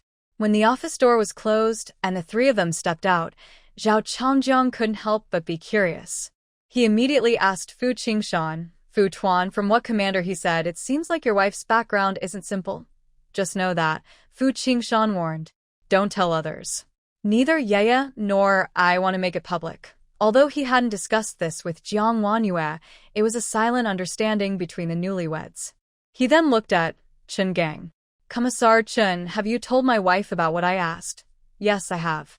Since your wife is new here and unfamiliar with everything, I told my family to help take care of her. You can rest assured, women in the compound are good at handling such things," Chen Gang said. After hearing this, Fu Qingshan expressed his thanks to Chen Gang. When he left home early that morning, Jiang Wanyue was still sleeping soundly, with no sign of waking up. Based on the time, she should have woken up by now. Achoo! When Jiang Wanyue stepped outside, she sneezed under the bright sun, feeling her nose itch. She guessed someone was gossiping about her behind her back. She was walking with Fu Xiaochuan, who carried a bamboo basket filled with candies and had a water bottle on his back. Jiang Wanyue wanted to help, but Fu Xiaochuan refused. "Sister-in-law, I can carry it. I brought a water bottle too. If you're thirsty, just tell me." They left the house together, one adult and one child. The nearby neighbor was Niu Xuyin's family. Yesterday, at the gate of the courtyard, she didn't look kindly at Jiang Wanyue. It was also their two sons who often fought with Fu Xiaochuan. Before knocking on the door, Jiang Wanyue and Fu Xiaochuan overheard voices from inside the yard. "Did Captain Fu's wife really come to join the army? Did you all see her yesterday?" "I didn't see her myself." "How does she look?" "She's 9 years older than Captain Fu, right? Is she an old woman from the countryside?" "Captain Fu is almost 30, and she's much older. She could be Fu Xiaochuan's grandmother. She's not an old woman. Captain Fu's wife is a young, pretty girl, lively and fresh-looking. She's clearly from the city." Such a delicate girl probably won't stay long here. Look, she'll be back in the city in less than a month. What? Not an old woman, but a young, beautiful girl? Why didn't anyone tell me? Who said Captain Fu's wife was an old woman? I believed it for so long. A group of women sat together, eating sunflower seeds, chatting animatedly. Their eyes kept shifting until they finally settled on Nyo Xiuyun, the host, because she was the first to spread those rumors about Captain Fu's wife. Although the other sisters-in-law enjoyed chatting with Nyo Xiuyun, they knew clearly what was going on when serious matters arose. The hostility toward Jiang Wanyue, someone they had never met, started from half a year ago. Half a year ago, Fu Qingshan wasn't married yet. He was the most famous bachelor in the entire military district. If any family had a cousin, sister, or even a younger sister-in-law of suitable age, the sisters-in-law would try to introduce her to Fu Qingshan. If the marriage worked out, their family would gain a wife for the captain. Definitely a blessing. It would mean a good life and a happy future. In the large courtyard, the sisters-in-law all had this idea, but most of them were more tactful, subtly probing Fu Qingshan's feelings. They mainly focused on gentle matchmaking because in this new era and society, free love is still valued. Nyo Xiuyun also had this thought. Her family has 3 younger sisters who are all unmarried. After hearing about many rivals, she decided to take bold action. Without hesitation, she brought all 3 sisters over as guests. Nyo Xiuyun's house is right next to Fu Qingshan's family quarters. They see each other daily, always in sight, so she has a good chance to get close. And she has 3 sisters, 3 women in total. If one of them doesn't get along with him, or if there's a matter of fate, how could all 3 not be suitable matches? During that time, Nyo Xiuyun was very bold, almost openly declaring, Captain Fu is definitely my brother-in-law. After meeting Fu Qingshan and seeing the good life in the courtyard, all 3 sisters became interested. They are all from rural areas. A few years ago, during natural disasters, their family was so poor they couldn't afford potatoes or sweet potatoes, only wild vegetables and tree bark. They were all pale and thin. If it weren't for Nyo Xiuyun's support, they might have starved. In the courtyard, every family has brick houses and they receive grain and oil coupons every month. Their brother-in-law is just a company commander, and their 2 sons can eat white rice and eggs. Fu Qingshan is a regiment commander and unmarried. If they could marry him, they could stay in the family quarters and maybe have meat for every meal. So, on the surface, the 3 sisters-in-law appeared friendly, but secretly, they all had their own plans. They wanted to be the one to catch Fu Qingshan's eye. The bolder ones even sneaked into his room at night, but Fu Qingshan caught them as thieves, causing a fuss that almost led to an investigation. In the end, Fu Qingshan was so frightened that he moved into the army office and stopped going home. The incident with the 3 sisters-in-law spread in the courtyard. They argued loudly, and Nyo Xiuyun was embarrassed both inside and out. Her husband scolded her harshly, and she had no choice but to send her 3 sisters back home. Fu Qingshan was indifferent about the matter with the 3 sisters-in-law. The other sisters-in-law saw this and dared not approach him casually. After all, if a man doesn't even accept women who come to him willingly, he probably isn't interested in marriage and might wait several more years. In just a few months, Fu Qingshan surprisingly submitted a marriage report. This was a clear slap in the face for Nyo Xiuyun. It showed that Fu Qingshan didn't like her 3 younger sisters or their family. Coincidentally, the women in the courtyard couldn't find out who Fu Qingshan's bride was. Rumors hinted at an arranged marriage, and when someone asked Fu Qingshan, he didn't deny it. After being humiliated, Nyo Xiuyun was angry and started spreading rumors about a childhood betrothal, claiming that the bride was an ugly, old woman. At first, she just spoke nonsense, but soon the rumors spread from one person to many, from the courtyard to the army. Many believed her. Since Fu Qingshan didn't deny it and Jiang Wanyue didn't come to join the army, the rumors grew more serious. This caused a big misunderstanding. When these embarrassing stories were brought up again, Nyo Xiuyun's face darkened. She snorted and said, "So what if the girl is young and pretty? What's the use? Look at the time now. Is there any movement next door? It's already noon, and some people haven't even gotten up to work. They're so lazy. The sisters-in-law were distracted by Neo Shuyun. They realized she was right. They had been sitting here for over an hour, and there was no sound from the next room. Could they still be sleeping? Someone quickly responded. I saw that Captain Fu's house didn't have a fire lit last night. Lieutenant Zhao brought dinner. This morning, too. I got up early and saw Captain Fu going to the canteen for breakfast. They don't cook dinner or breakfast. They don't seem like a new bride at all. Most of the sisters-in-law came from poor backgrounds and couldn't stand the sight of a spoiled, lazy girl from a wealthy family. They looked at her with disdain. Neo Shuyun felt proud inside. She thought, so what if Jiang Wanyue is prettier than my three sisters? Men like novelty. Someone like her, who doesn't do anything, won't last long in Fu Qingshan's marriage, just like a rabbit's tail. Won't stay long. Their conversation was overheard by the lazy woman they were talking about. Fu Xiaochuan's face turned red with anger. He was furious and wanted to rush in and argue, not allowing them to speak badly about his sister-in-law. He was also worried that Jiang Wanyue would be upset, so he carefully peeked at her. Jiang Wanyue's face was calm, as if nothing had happened. She listened with interest, thinking that the women in the big courtyard were just good talkers, constantly scolding her as a lazy woman. But their words had no real power to hurt her. Older sister-in-law, we won't give her any candy. Let's go, said Fu Xiaochuan, who was still a child at heart. He didn't want to part with the candy in his hand or see Jiang Wanyue suffer, so he pulled her to leave. Jiang Wanyue softly said, we haven't even started fighting yet. How do you know I will lose? Her eyes sparkled. She raised her hand and pushed open the door, walking inside without caring that the women turned to look at her in surprise. She introduced herself. Older sisters-in-law, you're all here. Hello, I am Jiang Wanyue, Fu Qingshan's wife. Everyone watched her walk over with a bright smile.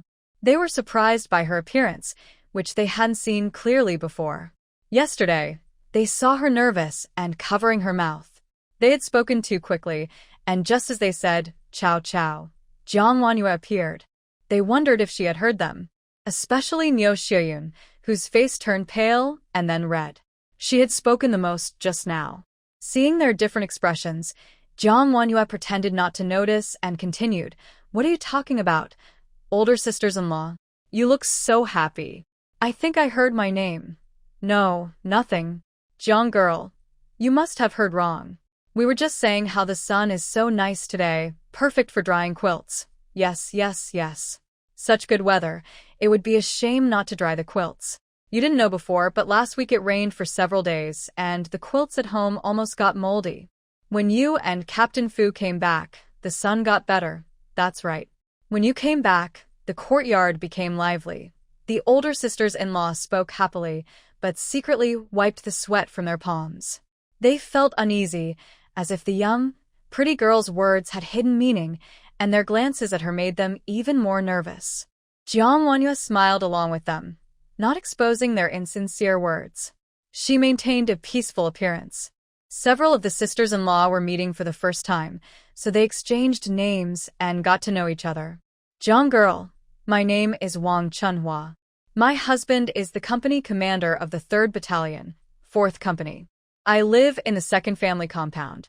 If you have time, you can come visit me, said Wang Chunhua, who was very friendly. Since the 1st and 2nd compounds were separated by just a wall, she wanted to build a good relationship. Maybe someday, if there was an empty house in the 1st compound, they could move over. Jiang Wanyue looked around and could tell that most of the sisters-in-law were straightforward and simple people. This made future interactions easier, without worries about misunderstandings. She waved at Fu Xiaochuan, who handed over a bamboo basket.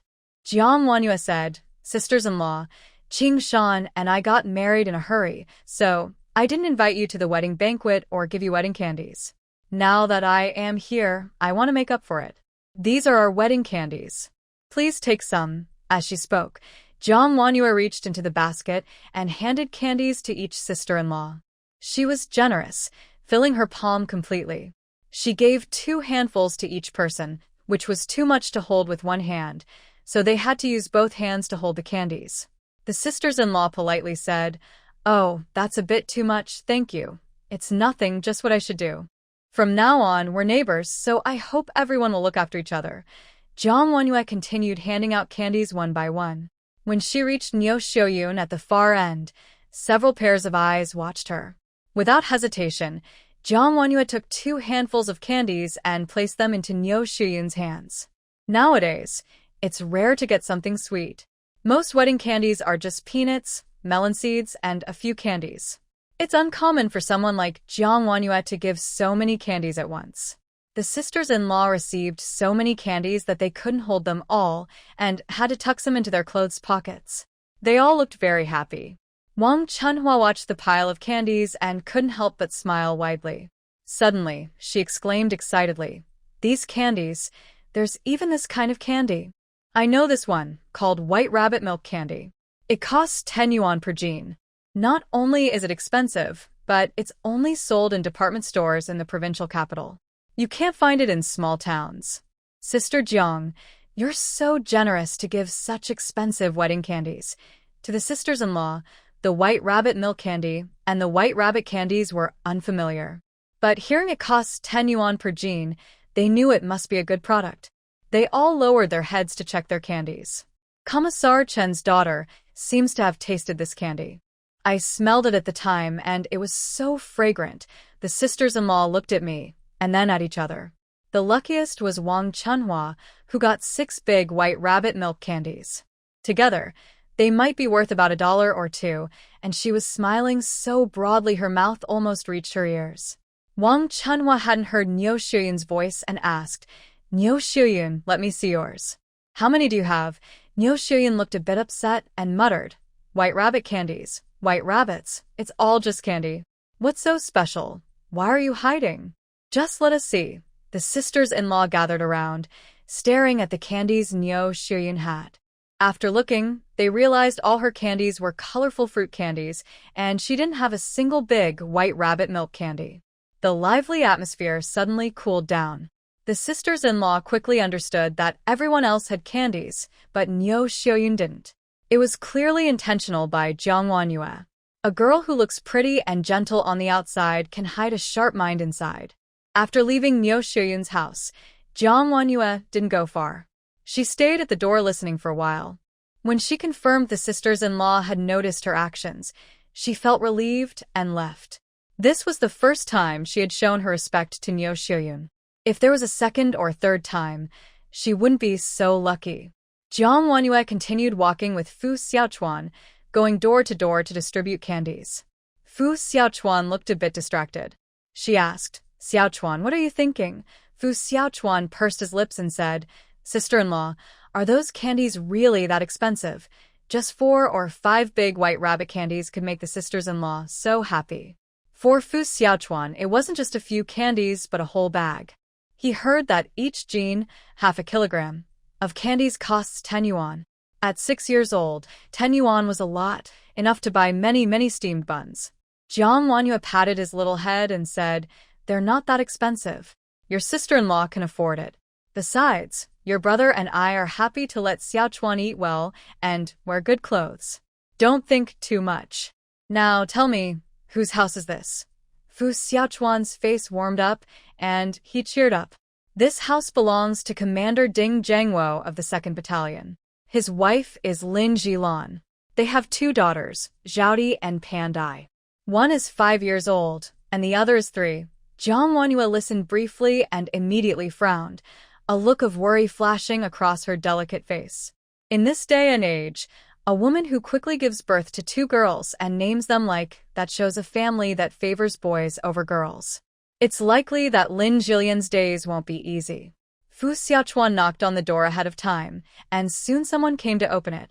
Jiang Wanyue saw not a young woman, but a middle-aged woman with sharp, narrow eyes. The woman's gaze was clever and harsh. She looked over carefully, and when she saw the bamboo basket carried by Fu Xiaochuan, her eyes lit up with a bright gleam. She smiled and asked, "Are you?" "I'm a newcomer from the big courtyard, here to meet the neighbors." "Is Sister Jillian not home?" "She's here. She's pregnant and her belly is big, so she's not convenient to come out," Granny Ding said, her eyes full of longing for candies. If you have anything for Jillian, you can give it to me too. As she spoke, Jiang Wanyu hadn't even handed out the wedding candies, but Granny Ding reached out to grab from the basket. Fu Xiaochuan was quick and moved behind Jiang Wanyu, stopping Granny Ding from touching anything. Sister Jillian is pregnant? Then I really want to go in and see her. Without hesitation, Jiang Wanyu pushed open the door and went inside. The layout of the family room in courtyard number 1 was the same everywhere. Jiang Wanyu first saw a yard where chickens were raised and vegetables were grown. It was kept fairly clean. Then she looked further and saw a woman with a high, rounded belly sitting on a small stool with a large basin of water in front of her, washing clothes. Women start to feel the weight of their belly around 5 or 6 months of pregnancy. It becomes a huge burden. Not to mention bending down or standing up, even just sitting down is a difficult action. Lin Jillian's belly looked at least 8 months along. She sat on a low stool, and every time she leaned forward to pick up cloves from the wooden basin, her belly pressed down, causing her to frown in pain. But to wash the clothes, she had to repeatedly press her belly and endure the pain. When she heard the sudden opening of the door, Lin Jillian looked up suddenly, seeing a beautiful, unfamiliar woman walk into the yard, looking confused and helpless. Jiang Wanyu greeted her first. Sister Jillian, my name is Jiang Wanyu. I am Fu Qingshan's wife. I recently came to follow the army.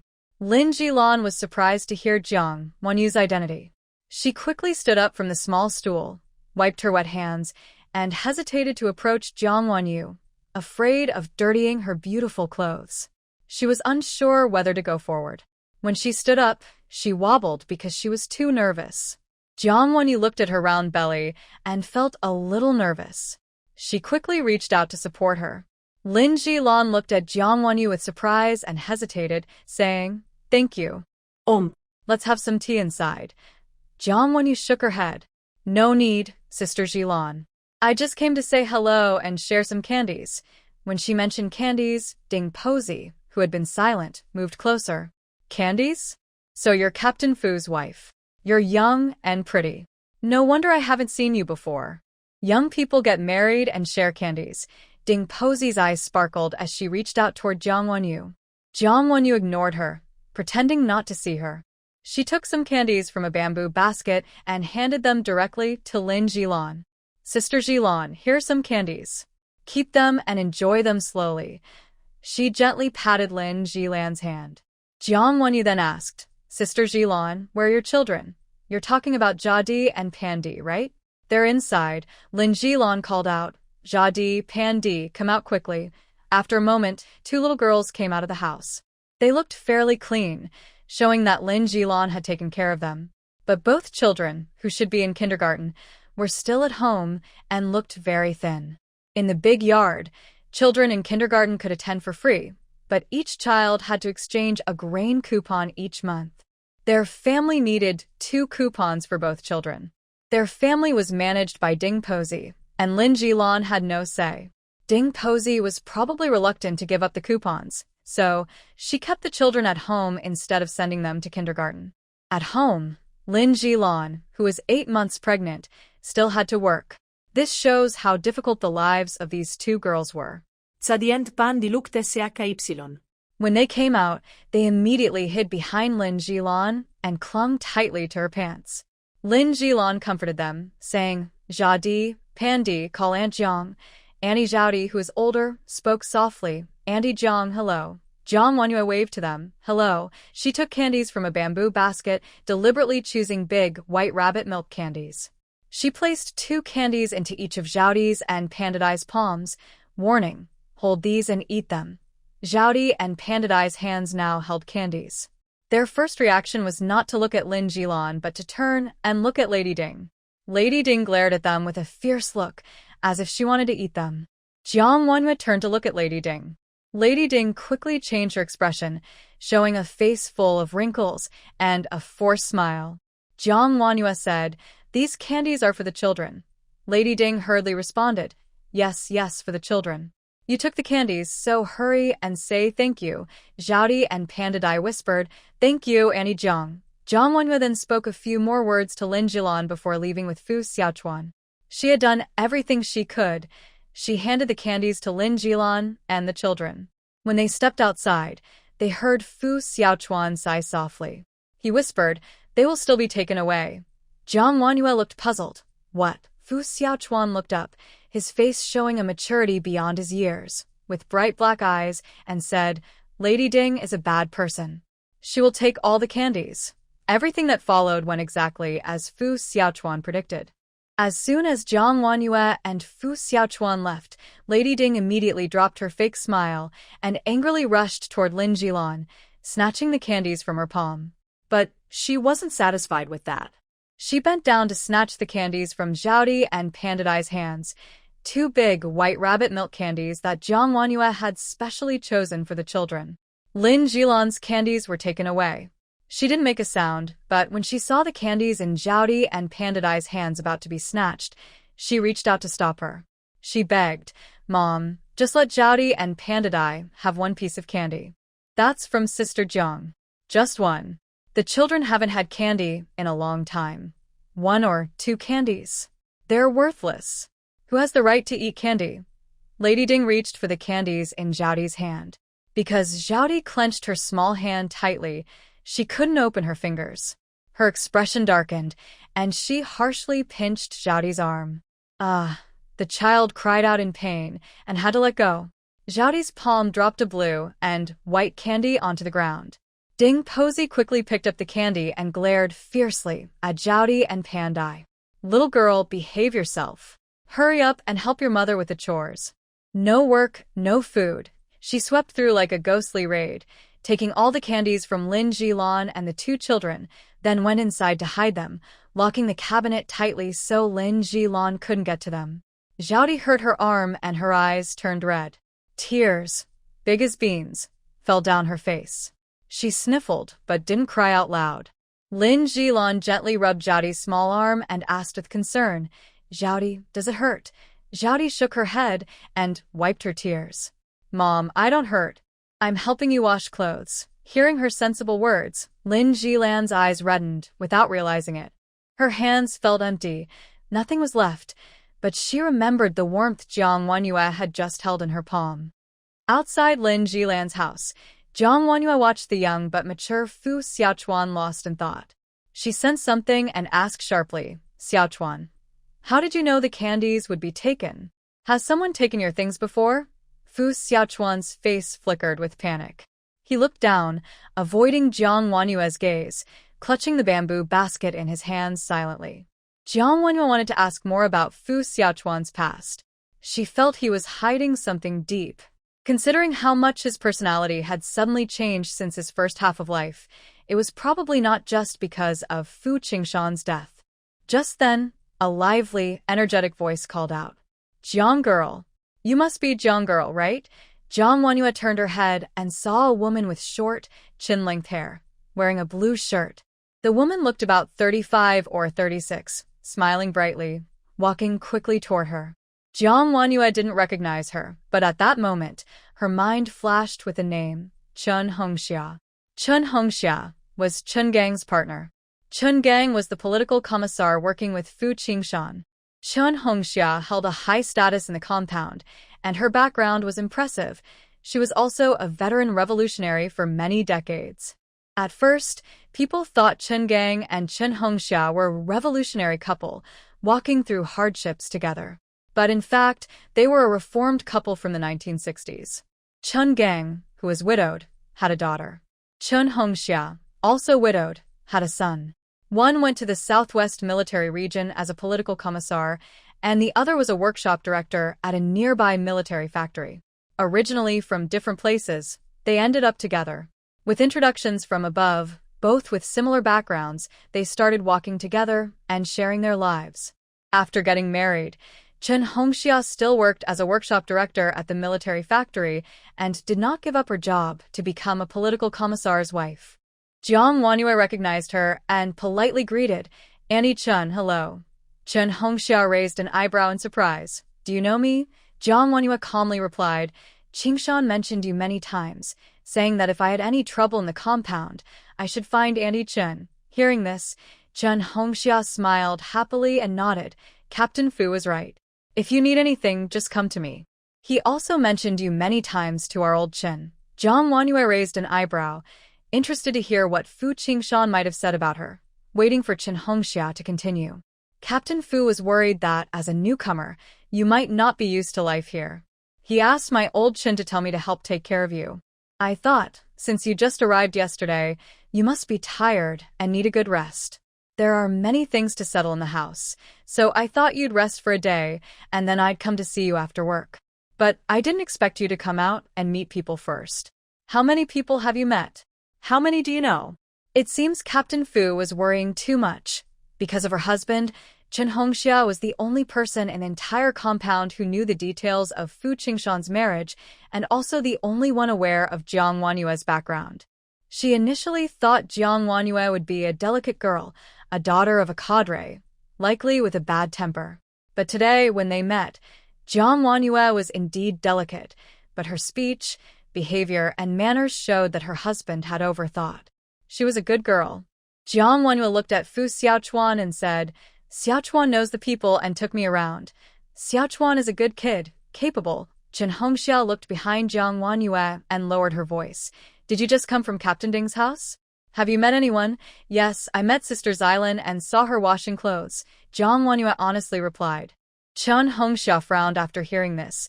Xylan's due date is next month. Why is she still washing clothes? I'll talk to old Chen later and ask him to speak with Captain Ding. She is the workshop director at a military factory, not the women's director at the large compound. Many things are hard to manage, and she understands Lin Jilan's situation. She can only help subtly. Come on, I'll show you around now. With Chen Hongxia explaining nearby, everyone who opens the door greets with a smile. The military wives in the first courtyard all know each other. The head of the regiment's family is not home, so she hasn't seen her yet. These are small issues. They'll see each other again later. Chen Hongxia watches Jiang Wanyue happily sharing treats. She doesn't show any concern or worry. She's a straightforward person and easy to get along with. She also takes Jiang Wanyue around, showing her the nearby bus stop to the city, the direction to the commune, the school, and the supply and marketing cooperative sales point. She knows the area well. She reminds her, ordinary goods are sold at the cooperative sales point, but for popular items, you still need to buy them in the city. As military wives, we get a monthly ticket discount, so riding the bus is free. You can ask Captain Fu for the tickets later. The county town isn't big. For something like your candy, you can't buy it there. But everything else you need is available. Our place is near the mountains, so we have lots of mountain produce, which tastes better than city vegetables. You'll see once you try it. Rexia, since I came here, I'm ready to endure hardships. I don't need to be like before. Besides, I think this place is pretty good. Everything is fine and the people are nice. Jiang Wanyue calls her Rexia, making Chen Hongxia happy. The more she looks at her, the more satisfied she feels. She truly thinks Fu Qingshan is lucky. No wonder he kept things to himself before. After they became closer, Chen Hongxia also felt comfortable asking some private questions. I heard from old Chen that you're pregnant, she asked, looking down at Jiang Wanyue's belly. I just found out not long ago. You can't see it yet, Jiang Wanyue said, touching her belly. It's nothing special, so I didn't make a big fuss about telling anyone. Chen Hongxia nodded. That's good. Your personality suits Captain Fu. You two are really in love, and the baby came so quickly.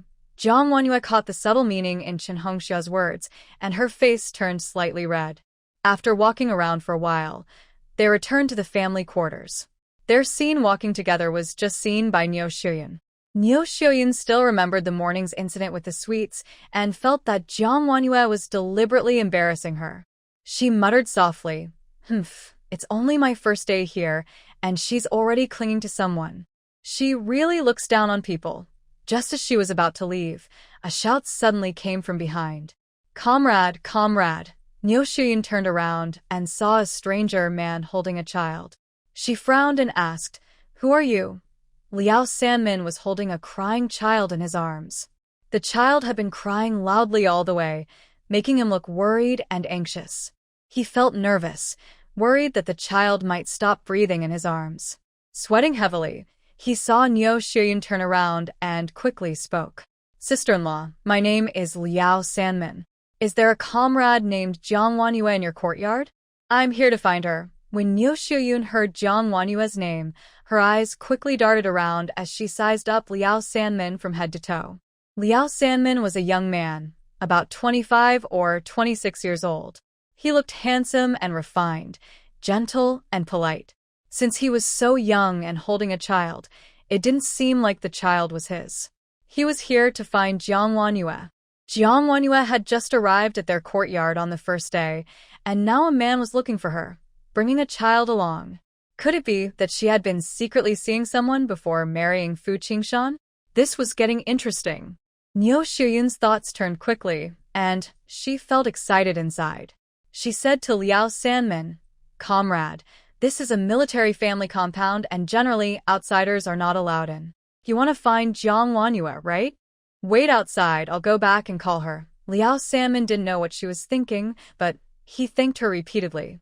Nyo Shuyun turned around and went into the courtyard, then told someone, "Have you seen the wife of Captain Fu, Jiang?" A man with a child came looking for her. "Did Jiang see the man? Do you know where she is?" Outside the courtyard, there's a stranger holding a child, looking for her. "I don't know what's going on. It's just a young man around 25. The child looks about 1 year old. He's waiting outside the gate. Why don't you go out and check?" As Nyo Shuyun made this announcement, half the people in the courtyard came out to see what was happening. The news spread quickly from the first courtyard to the second, and it was still being talked about. Here, Jiang Wanyue was asking Chen Hongxia where she could make a phone call, send a computer message, and heard the noisy sounds outside. Chen Hongxia went out and saw someone asking, "What's going on? Why is it so loud?" A woman looked back and saw Chen Hongxia and Jiang Wanyue. Her face changed slightly and she said, Outside the big yard, there's a young man holding a small child. He says he's here to see Sister Jiang." Sister Jiang, you should go out and see." Some words weren't spoken but were obvious from her expression. Chen Hongxia looked at Jiang Wanyue with concern. Jiang Wanyue frowned. She wondered what was going on with the young man holding a child. She stood confidently and said, "He's here to see me? Since the women are all here, let's go out and see." Jiang Wanyue led the way outside. Chen Hongxia followed behind her, glancing back at the others, who all looked like they were watching a show. As Jiang Wanyue stepped out, she immediately saw Nyo Shuyun in the crowd. Nyo Shuyun shouted loudly, "Sister Jiang, you're here. This gentleman says he's here to see you." Everyone turned to look at Jiang Wanyue. She walked ahead and saw the so-called young stranger. Oh no, she really didn't recognize him. Could he be the original owner's romantic trouble? In the original owner's memory, she found no clues about this man. But the child in the man's arms, when she looked closer, she recognized him as very familiar. This child is... The child's eyes, wet from crying, kept moving. When they finally saw Jiang Wanyue, the child let out a loud cry and cried even harder. Faint murmurs spread around. "Look, that child cries when she sees Sister Jiang, just like a kid seeing her mother and looking for milk. She must be her child." The child cried so hard that Liao Sanmin was at a loss. "Are you Comrade Jiang?" "Yes, I am Jiang Wanyue." Hearing this, Liao Sanmin looked like he had found a savior. He quickly handed the child in his arms to Jiang Wanyue. She reached out and caught the child. The crying child, upon smelling something familiar and comforting in Jiang Wanyue's arms, immediately quieted down. He grabbed her collar with one hand, pouting and sniffling, tears in his eyes, but he stopped crying. As a result, the murmuring and whispering grew louder, and the sisters-in-law even let out an "oh" sound. Look. This child stops crying as soon as Sister Jiang holds her. Doesn't that show their connection?" Hearing the noise, Chen Hongxia turned around and gave them a cold glance. The group of Nyo Shuyun and others were so frightened they dared not speak again. Jiang Wanyue held the child gently, soothing her, and after the child stopped crying, she asked the most important question. "Comrade, who are you?" Liao Sanmin was wiping sweat from his forehead. He quickly took out his ID from his shirt pocket. Hello, Comrade Jiang. I am the captain of the police team from the police station. My name is Liao Sanmin. Here is my ID. Zhang Wanyue, holding the child, couldn't easily look at the ID, so she looked at Chen Hongxia. Chen Hongxia understood immediately. She took the ID and examined it carefully. It was indeed from the police captain. She frowned and asked, Captain Liao, what do you want with our sister Jiang? What does this child have to do with her? Many ears around them were now listening closely. Liao Sanmin explained, here's what happened. Yesterday, Comrade Jiang and her partner helped catch a human trafficker on the train. This child was rescued from the trafficker. Our police team is still investigating her biological parents, so we are temporarily taking care of her. But this child, she's been crying all day and night. Besides sleeping and drinking milk, she just keeps crying. No matter how we try to soothe her, it doesn't work. If she keeps crying like this, her body can't handle it. We heard that as soon as Sister Jiang holds her, she stops crying. We really had no choice but to give it a try, and it turned out it really worked. The child snuggled in Jiang Wanyue's arms, sniffling and looking aggrieved, blinking her big eyes. But she didn't cry. A child's crying is like a spell. Once it starts, it doesn't stop. It not only drains the child's energy, but also affects the adults. Jiang Wanyue looked at the sisters-in-law around her, noticing their varied expressions. Chen Hongxia finally understood what was going on. She deliberately raised her voice and said, Captain Liao, are you saying that Comrade Jiang and Captain Fu caught the trafficker on the train and rescued an innocent kidnapped child? That's exactly right. Liao Sanmin replied seriously. Chen Hongxia continued to ask, with such good people and good deeds, why hasn't your police station given out any awards? Liao Sanmin was momentarily stunned, then quickly said, give the award. Make sure to give the award. I will immediately apply to the leaders after I return. But this child, our team really can't take care of him well. Before we find his biological parents, could Comrade Jiang please watch him for a few days? Jiang Wanyue had only held the child for a few minutes when the child started sticking to her again, rubbing against her. Such a little brat. Just after giving him a sip of spiritual spring water, he was already attached to her. Jiang Wanyue pressed down on the child's restless hands and said to Liao Sanmin, Comrade Liao, the child will stay with us for now. My husband is a soldier, and I am a military family member. Don't worry, we will take good care of him. Comrade Jiang, thank you so much. Thank you. Wait for me, I have some things to do. Liao Sanmin was so excited when Jiang Wanyue agreed that he almost kneeled. He hurriedly turned around and suddenly ran out. Jiang Wanyue held the child and looked at the surrounding sisters-in-law. Sisters-in-law, if you have any questions, you can ask when Captain Liao comes back. No, we don't have any questions. Someone quickly waved her hand and stepped behind Niu Shiyun. Wang Chunhua, curious, asked openly, Jiang's sister, Hongxia sister, can we really get an award? The kind with the red stamp. Chen Hongxia said, Captain Liao already agreed, so it can't be fake. If you manage to catch the human traffickers, you can also get an award. When the sisters-in-law heard they could get an award, their eyes filled with envy. It was like being praised with a big red flower on their chest. When they framed the award and hung it on the wall, it would be so proud. In just one night, the atmosphere of watching the show changed completely. Even the little baby in Jiang Wanyue's arms seemed to sense the change in the atmosphere and started giggling happily. Chen Hongxia heard this and smiled. Jiang's sister, this child really likes you. Wang Chunhua came over to look at the child and saw a chubby, white little boy. She was surprised and said, this child is really good-looking, so white and strong. If his biological parents lost him, they must be heartbroken. Luckily, Jiang's sister and Captain Fu caught the traffickers. That's a great deed. Most of the sisters-in-law had children and were mothers. When they talked about traffickers, they all gritted their teeth in anger. Traffickers deserve to go to the 18th level of hell, cut into pieces, executed by slow slicing. More and more sisters-in-law gathered around to see the child, all looking at him with big, kind eyes. They seemed to like him immediately. Fu Xiaochuan tiptoed to peek into Jiang Wanyue's arms. The chubby baby stopped crying, sucking his thumb and blinking at him.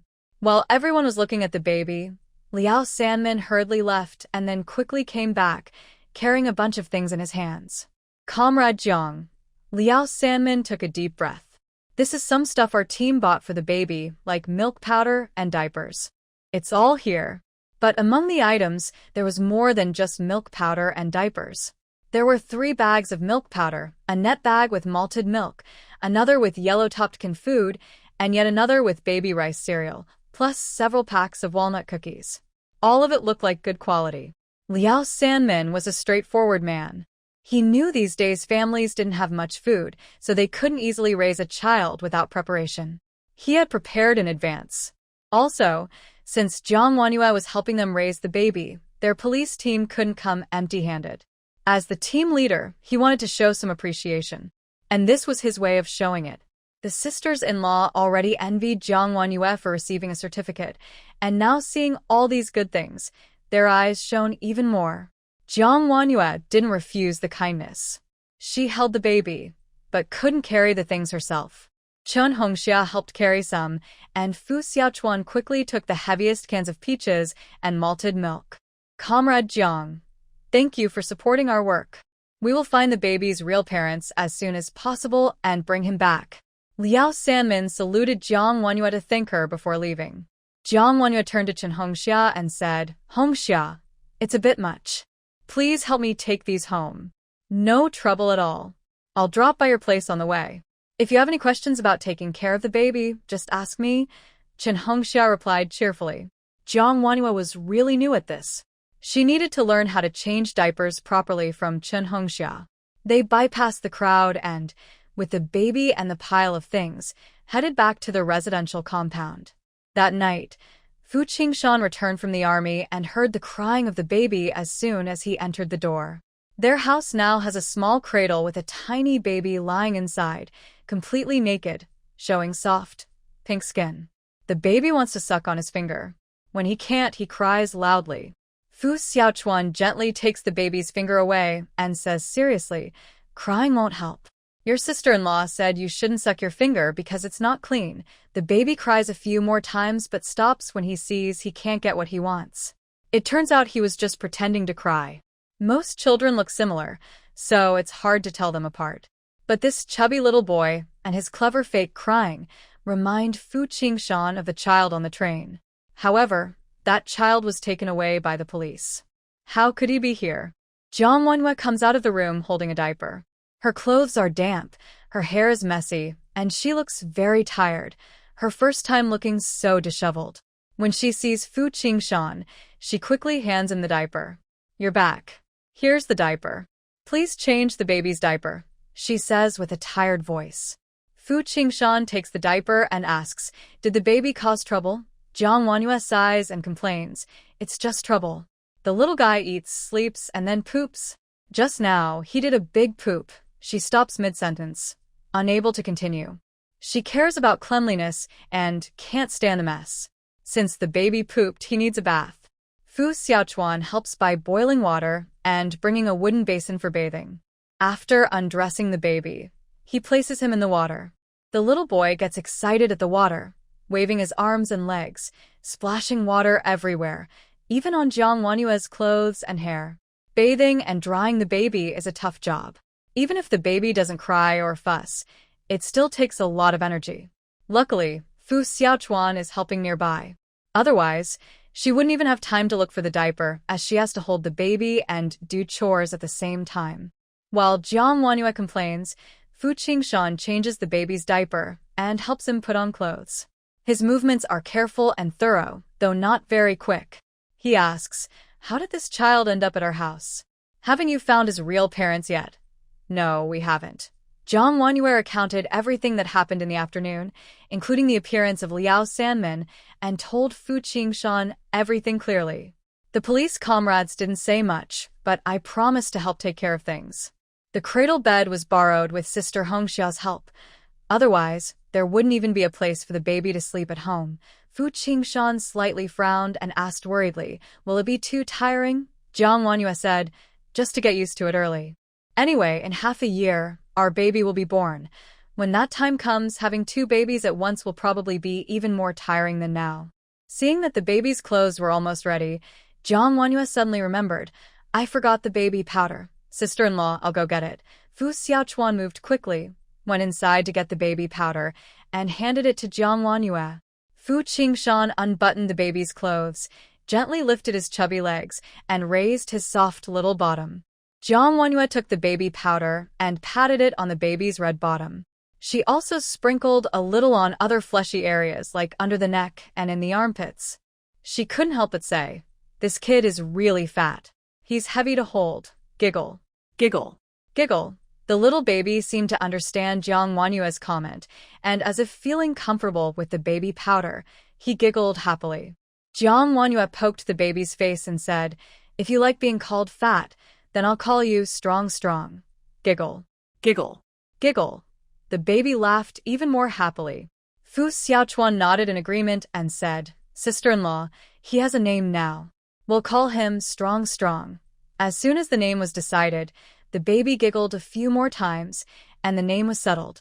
After shifting her attention from the baby, Jiang Wanyu noticed that Fu Qingshan hadn't brought a lunchbox tonight, only a piece of cured meat. She looked at it and asked, Are we eating this tonight? He replied, Yes, I'll cook.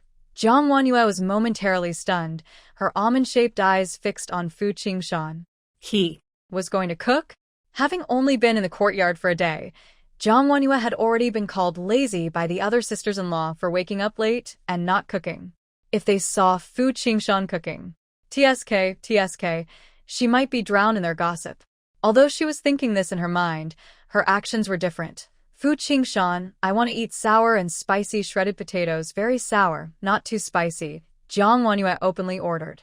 Okay, Fu Qingshan replied with a smile. Fu Xiaochuan went outside, pulled some green onions from the garden, grabbed a bunch of greens, and then took potatoes from the soil basket. He quickly went to the kitchen to wash the vegetables, moving faster than Fu Qingshan. After a while, Fu Qingshan entered the kitchen to cook. Jiang Wanyu looked in and saw the man holding a knife in one hand and potatoes in the other, chopping so quickly that the shredded potatoes were long and even, almost like a five-star chef. She was surprised. You really know how to cook. Fu Qingshan looked up at her and said, frying shredded potatoes, kneading buns, making dumplings, these are the 3 skills you must learn in the kitchen. Jiang Wanyu remembered that Fu Qingshan was once a soldier in the kitchen squad, and his skillful knife work was developed back then. The military camp is a good place. Not only can you build six-pack abs, but you can also learn cooking skills. Jiang Wanyu watched Fu Qingshan from top to bottom, feeling very satisfied, but she also thought something was missing. If she tied a decorative apron around Fu Qingshan's waist and abdomen, maybe even took off his shirt, oh, that would be even more perfect. Fu Qingshan didn't know what Jiang Wanyu was thinking, but being stared at so directly by his adorable little wife made him feel a bit hot and his heart beat faster. He was afraid that if he lost focus, the knife might cut his finger. He didn't get hurt during intense training, but he got hurt cooking at home. That would be embarrassing to admit. Fu Qingshan took a deep breath and asked, How is the big yard today? Pretty good. Xiaochuan introduced me to the neighbors around, and in the afternoon, Sister Hongxia also came. Jiang Wanyu said with a smile, not mentioning the unhappy things about Niu Shiyun. However, Fu Xiaochuan couldn't hold back and looked up several times, wanting to speak. Jiang Wanyu told Fu Xiaochuan, Xiaochuan, Zhuangzhuang is outside alone. You go watch him. Fu Xiaochuan was told to go without saying anything. Fu Qingshan glanced at him, but said nothing. Jiang Wanyu watched Fu Qingshan cook for a while. When she heard Zhuangzhuang making noises, she could tell if he was peeing or hungry. She took out formula milk and prepared a bottle for Zhuangzhuang. This child is picky. Usually, he refuses water-diluted formula or spits it out, so Jiang Wanyu always uses spring water from Lingquan Creek to mix it. She blew on the prepared bottle to cool it and checked the temperature. Then she took the bottle and walked over, placing the nipple into Zhuangzhuang's small mouth. As soon as he sucked on the nipple, he used all his strength and started gulping. In a short time, half of the milk in the bottle was gone. Fu Xiaochuan watched in amazement, saying, Sister-in-law, Zhuangzhuang really can eat. Jiang Wanyu smiled and said, Eating well is a blessing. Later, you should eat more too. Don't just eat steamed bread. Have some rice as well. Fu Xiaochuan looked happily at Zhuang drinking milk. He felt the same way. Fu Qingshan was quick. He brought 3 dishes and a soup to the table. Jiang Wanyue specifically asked for sour and less spicy shredded potatoes, placed in front of her. The dish was steaming hot, with each strip clearly visible, smelling sour and appetizing, her favorite flavor right now. Fu Qingshan said, "You like crispy food? I didn't cook it for long." Try it and see. Jiang Wanyue took a bite. The sour and spicy taste was refreshing and very appetizing, making her want to eat more. The dish was light and not greasy, but had a strong aftertaste. She couldn't help squinting happily, smiling with her eyes, and praised, "Fu Qingshan, your cooking is really good. It's delicious." Fu Qingshan's face warmed up, as if he had made not just ordinary shredded potatoes, but a full banquet. Fu Xiaochuan looked around confused. There were better dishes like steamed cured meat and fragrant scrambled eggs with green onions. Why was he focused on just the shredded potatoes? His sister-in-law and older brother were so strange. Fu Xiaochuan took a piece of cured meat, tore open a bun, and put the meat inside. He took a bite, soft, fragrant, full of oil. That was truly delicious. Zhuang was lying in his cradle. After drinking a bottle of milk, his belly was round and full. When he smelled the delicious aroma in the air, his little hands waved in the air, making babbling sounds, trying to get the adults' attention. Fu Xiaochuan ate nervously, glancing back at Zhuang, but Jiang Wanyue called out to him, "Xiaochuan, focus on eating. Let Zhuang play by himself. That child is very clever. He is not satisfied with just eating, he also wants the adults to play with him all the time." After waiting a long time, Zhuang babbled and realized no one was paying attention to him. He felt bored, waved his little hands, and gradually became quiet. When they finished eating, Jiang Wanyue finally turned around and started talking to Zhuang. She took out a rattle brought by Liao Sanmin and played with him. Fu Qingshan and Fu Xiaochuan were cleaning up in the kitchen. Fu Qingshan asked, "Did anyone bully your sister-in-law today?" Fu Xiaochuan looked outside, lowered his voice, and told him everything about what Niu Shuyun from next door did. "She was talking behind her back, and my sister-in-law even gave her candy." If it were me, I wouldn't give her any." When mentioning candy, Fu Xiaochuan remembered something else. "Big brother, Aunt Wang said that the blue and white wrapper candies are very expensive, costing 10 yuan a pound. They only sell them in the provincial capital. Is that true?" Fu Xiaochuan asked nervously. "But my sister-in-law gave me a big bag." "Did she spend a lot of money?" "Those candies were bought by Jiang Wanyue. He said, since your sister-in-law gave you the candies, just take them happily. I'm usually not at home, so I help your sister-in-law with chores. Big brother, don't worry." Just now, Zhuang had a bowel movement, and my sister-in-law was going to throw away the diaper, but I washed it instead, he said proudly, puffing out his chest. Fu Qingshan remembered the frowning face Jiang Wanyue made when Zhuang had a bowel movement and couldn't help but smile. In the neighboring yard, Niu Shuyun's 2 big cows, Niu Er and Niu San, had been running around all day. As soon as they came home, they went straight to Niu Shuyun asking for candy. "Mom, where's the candy? Where did you hide it? We heard that Captain Fu's wife shared wedding candies, and every family has some. Where did you hide the candies? Those 2 little rascals, you come back now. I haven't seen you all day. Where did you go crazy? Always running around, and you don't help me with chores at home. All you do is eat," Niu Shuyun scolded while taking out the candies. Niu Er and Niu Sen were used to Niu Shuyun's tough words but soft heart. They reached out and divided the candies. After looking carefully, they started arguing again. "Mom, Taizhu told me that there are expensive white rabbit milk candies. Only people in the city can afford them.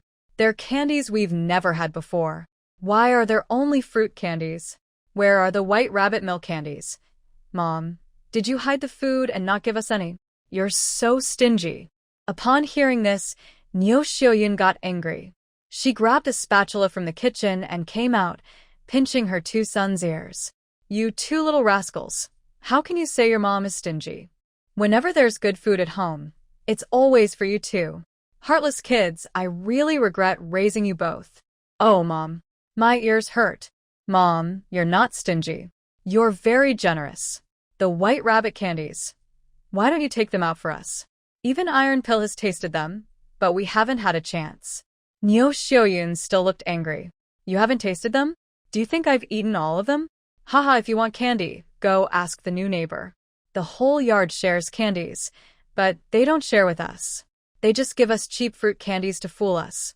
Thinking about these things and seeing Jiang Wanyue carrying a big bag home in the afternoon, she was just helping to take care of the kids. The pile of malt drinks and yellow-topped cans added up to at least 10 or 20 yuan. If she gave us some, she could help take care of the kids too.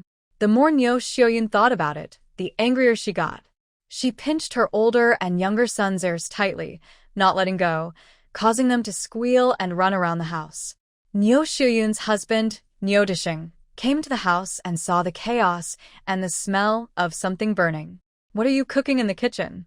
It smells so strong. Go check it out. Ah, my pork. With a sharp scream from Neo Xiaoyun, she rushed into the kitchen. When she came out again, the once good pork had turned into black, charred pieces. Her heart ached terribly, blood boiling with pain. Her son was crying for white rabbit candies, but Neo Disheng disliked her wasting money, which made her head hurt. Fuming with anger, Neo Xiaoyun scolded her son and husband loudly. If you want white rabbit candies, go ask the neighbor. Why ask me? And you, Neo Disheng, I've cooked for you for 10 years, given birth to 2 sons. Wasn't every meal hot and fresh? If you look down on that, go see how others don't cook and eat in the cafeteria every day. Cao Disheng was a stubborn man who cared a lot about his pride. He was upset that Neo Xiaoyun was shouting at him. Even when her eyes turned red with anger, he kept arguing.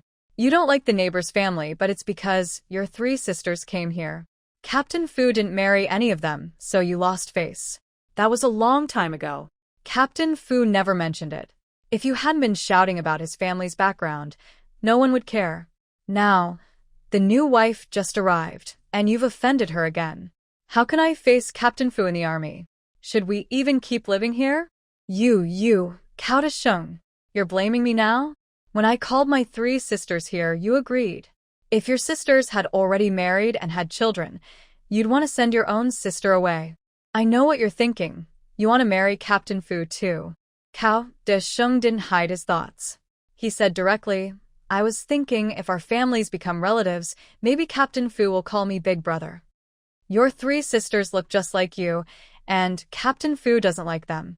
Be honest. Compare your new sister-in-law with your sisters. Is she not a different world? If you were a man, who would you choose? His words made Neo Xiaoyun so angry, she almost choked on her own words. She could say anything else, but she couldn't speak about Jiang Wanyue's beautiful face. All she could do was call her a fox spirit. Seeing that Neo Xiaoyun was calming down a little, Cao Disheng stepped closer and said, Enough. Stop arguing. The past is the past. If you keep bothering us about it, what good does it do? Aren't you just jealous that Captain Fu's wife can eat at the canteen? Today, we're eating at the canteen too. Just give the boys some meal tickets so they can get food. The 2 boys, Dinyo and Ernyo, were used to their parents' loud fights. They both had loud voices and looked fierce when arguing, but they never really fought or got angry with each other. Dinyo reached out to Neo Xiaoyun and said, Mom, give me the meal tickets. I'll go to the canteen to get food. When Neo Xiaoyun heard about the meal tickets, she forgot about the argument. She angrily slapped Dinyo's hand. What's with the canteen? How many meal tickets do we have? The food isn't all cooked yet. If you like it, eat it. If not, get lost. Clang. The charred pork was placed on the table, along with a bowl of wild vegetables and soybeans. That was all the dinner the Liu family had tonight. Night fell. Jiang Wanyue asked Fu Qingshan to move the cradle into the room so she could watch the baby sleep at night. Zhuang was not at all shy. He looked at Jiang Wanyue and Fu Qingshan with a happy smile, not showing any nervousness about being away from home. Jiang Wanyue changed her clothes and sat by the bed, holding a rattle and playing with Zhuang, listening to his soft giggles as he talked to Fu Qingshan. Today, Sister Hongxia told me that the bathroom behind our house, you started preparing it 4 months ago. Fu Qingshan was surprised that she remembered something from so long ago.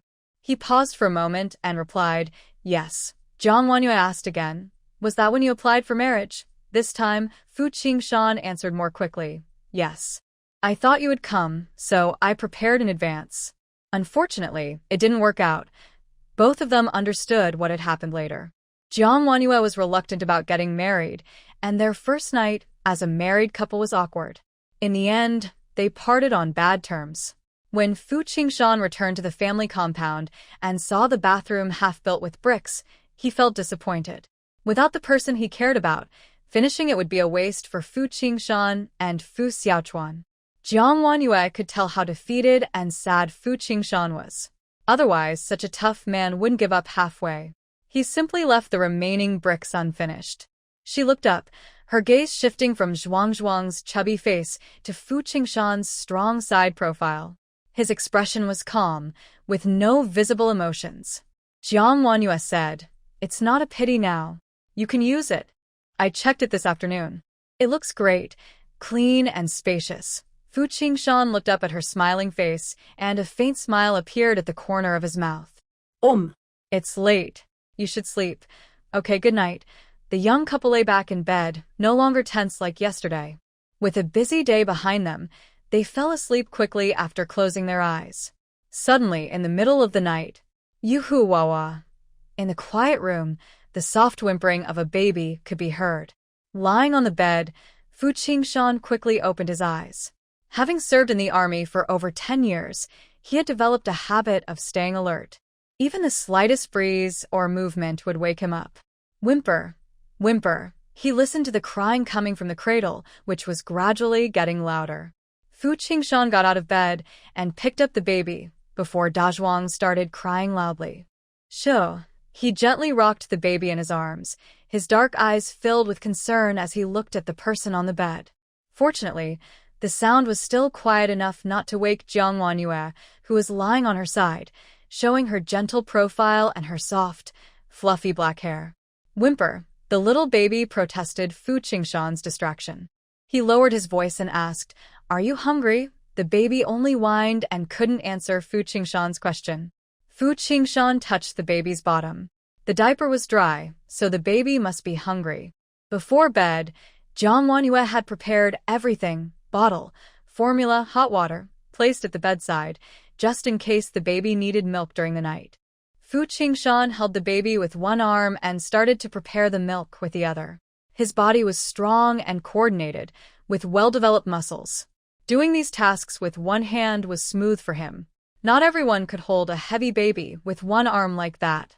But Fu Qingshan wasn't very skilled at these tasks, and he occasionally made some knocking sounds. Dazhuang was crying more urgently, whimpering from time to time. Once the milk was ready, he put the bottle into the baby's mouth, stopping the whimpering sounds. Meanwhile, Jiang Wanyue on the bed turned over at this moment. She was drowsy and heard the baby crying faintly. She slowly opened her eyes and saw the faint light at the bedside and Fu Qingshan holding the baby. She mumbled lazily, her voice soft and sleepy, "Dazhuang is hungry again. Did I wake you?" "The milk is ready." "I'll feed him, and you can go back to sleep." Fu Qingshan thought about taking the baby out for a walk and bringing him back once he was asleep, so he wouldn't disturb Jiang Wanyue. But Jiang Wanyue rubbed her eyes and sat up slightly. She became more awake, her eyes adjusting to the light, and the scene in front of her became clearer. Fu Qingshan was wearing a white tank top, revealing his tanned shoulders and arms. His muscles looked strong and powerful. Resting on his sturdy arm was a small baby. His hand was so big that the baby bottle in his hand looked tiny. What a strong dad. The chubby little baby contrasted sharply with his tall, handsome figure, creating a very striking scene. Jiang Wanyue couldn't help but imagine that when her own baby was born, Fu Qingshan's love and care for the child might be even greater. He loved children so much, but unfortunately, his wife and child had died tragically in his past life. He never remarried and never became a father. Thinking of this, Jiang Wanyue felt her chest tighten, a mix of sadness and bitterness. "What's wrong?" Fu Qingshan noticed her slight frown and asked softly. Jiang Wanyue looked up at him, shook her head, and said, "Fu Qingshan, come a little closer." Huh? The man leaned down with a puzzled look. She said, "Not close enough, lower a bit." Fu Qingshan was holding the baby and feeding him milk. To avoid bumping into Jiang Wanyue, he had to tilt slightly and lower his head. Suddenly, they were very close. Jiang Wanyue still felt it wasn't enough, so she reached out and gently wrapped her arms around his neck. Their skin touched, hot and burning. She pulled Fu Qingshan down a little. This height just right. Jiang Wanyue lifted her chin and pressed her lips to Fu Qingshan's. Recently, Jiang Wanyue had been feeling a bit cautious around Fu Qingshan. After all, he was very reserved and hadn't shown any inappropriate intentions. If she acted too forward, it might seem too eager, making her feel awkward. But tonight, just a moment ago, holding the baby carefully and feeding him milk, Fu Qingshan was even more attractive than when he was shirtless showing his muscles. It made her want to kiss him uncontrollably. Her mind moved quickly. She decided to be straightforward. If she was eager, so be it. After all, he was her husband and no one else was around. She wrapped her arms around Fu Qingshan's neck and kissed him directly. It looked fierce, but in truth, her kiss was pure and shy. She had never been with any man other than Fu Qingshan, so she didn't really know how to kiss properly. A kiss, after all, was just lips touching lips. As Jiang Wanyue's lips just touched, the man suddenly froze, lowering his head in surprise. His strong body stiffened instantly, and even his mind became foggy and unclear. It all happened too suddenly. Fu Qingshan's restraint these days wasn't because he didn't desire Jiang Wanyue. In fact, he wanted her so much that he felt helpless and unsure of himself. After all, the small disagreement on their wedding night left not only Jiang Wanyue with bad memories, but also affected Fu Qingshan deeply. He was afraid of scaring her again. Even though Jiang Wanyue had changed so much, Fu Qingshan didn't dare to try again, without full confidence. He was afraid of making his wife run away again, so he had to suppress his feelings fiercely. Late at night, all his frustrations poured out in silence. He endured so much pain, yet he never expected that Jiang Wanyue would be the one to take the initiative. She was drowsy, her eyes hazy, her face slightly red. Her thin pajamas slipped off her shoulders as she sat up groggily, revealing one flawless shoulder and a hint of her rounded figure. This scene was both tender and soft. A faint, pleasant scent emanated from her, filling the room with its fragrance. All of this was stimulating Fu Qingshan. Suddenly, he heard her whisper, "Come closer." A little closer. That tense nerve in him snapped the moment Jiang Wanyue's lips touched him. Everything soft and sweet turned into reality. His wife was kissing him. The room was dimly lit. Fu Qingshan's chest blocked most of the light, making Jiang Wanyue's vision blurry. She couldn't clearly see his expression. She didn't dare to look. After a quick kiss, she thought it would end there. But in an instant, Fu Qingshan leaned in harder. When Jiang Wanyue tried to push him away, it was too late. He took control of the kiss. What started as a gentle touch became intense and urgent. It was like a wild tiger released from its cage, eager to claim its territory, leaving behind its scent.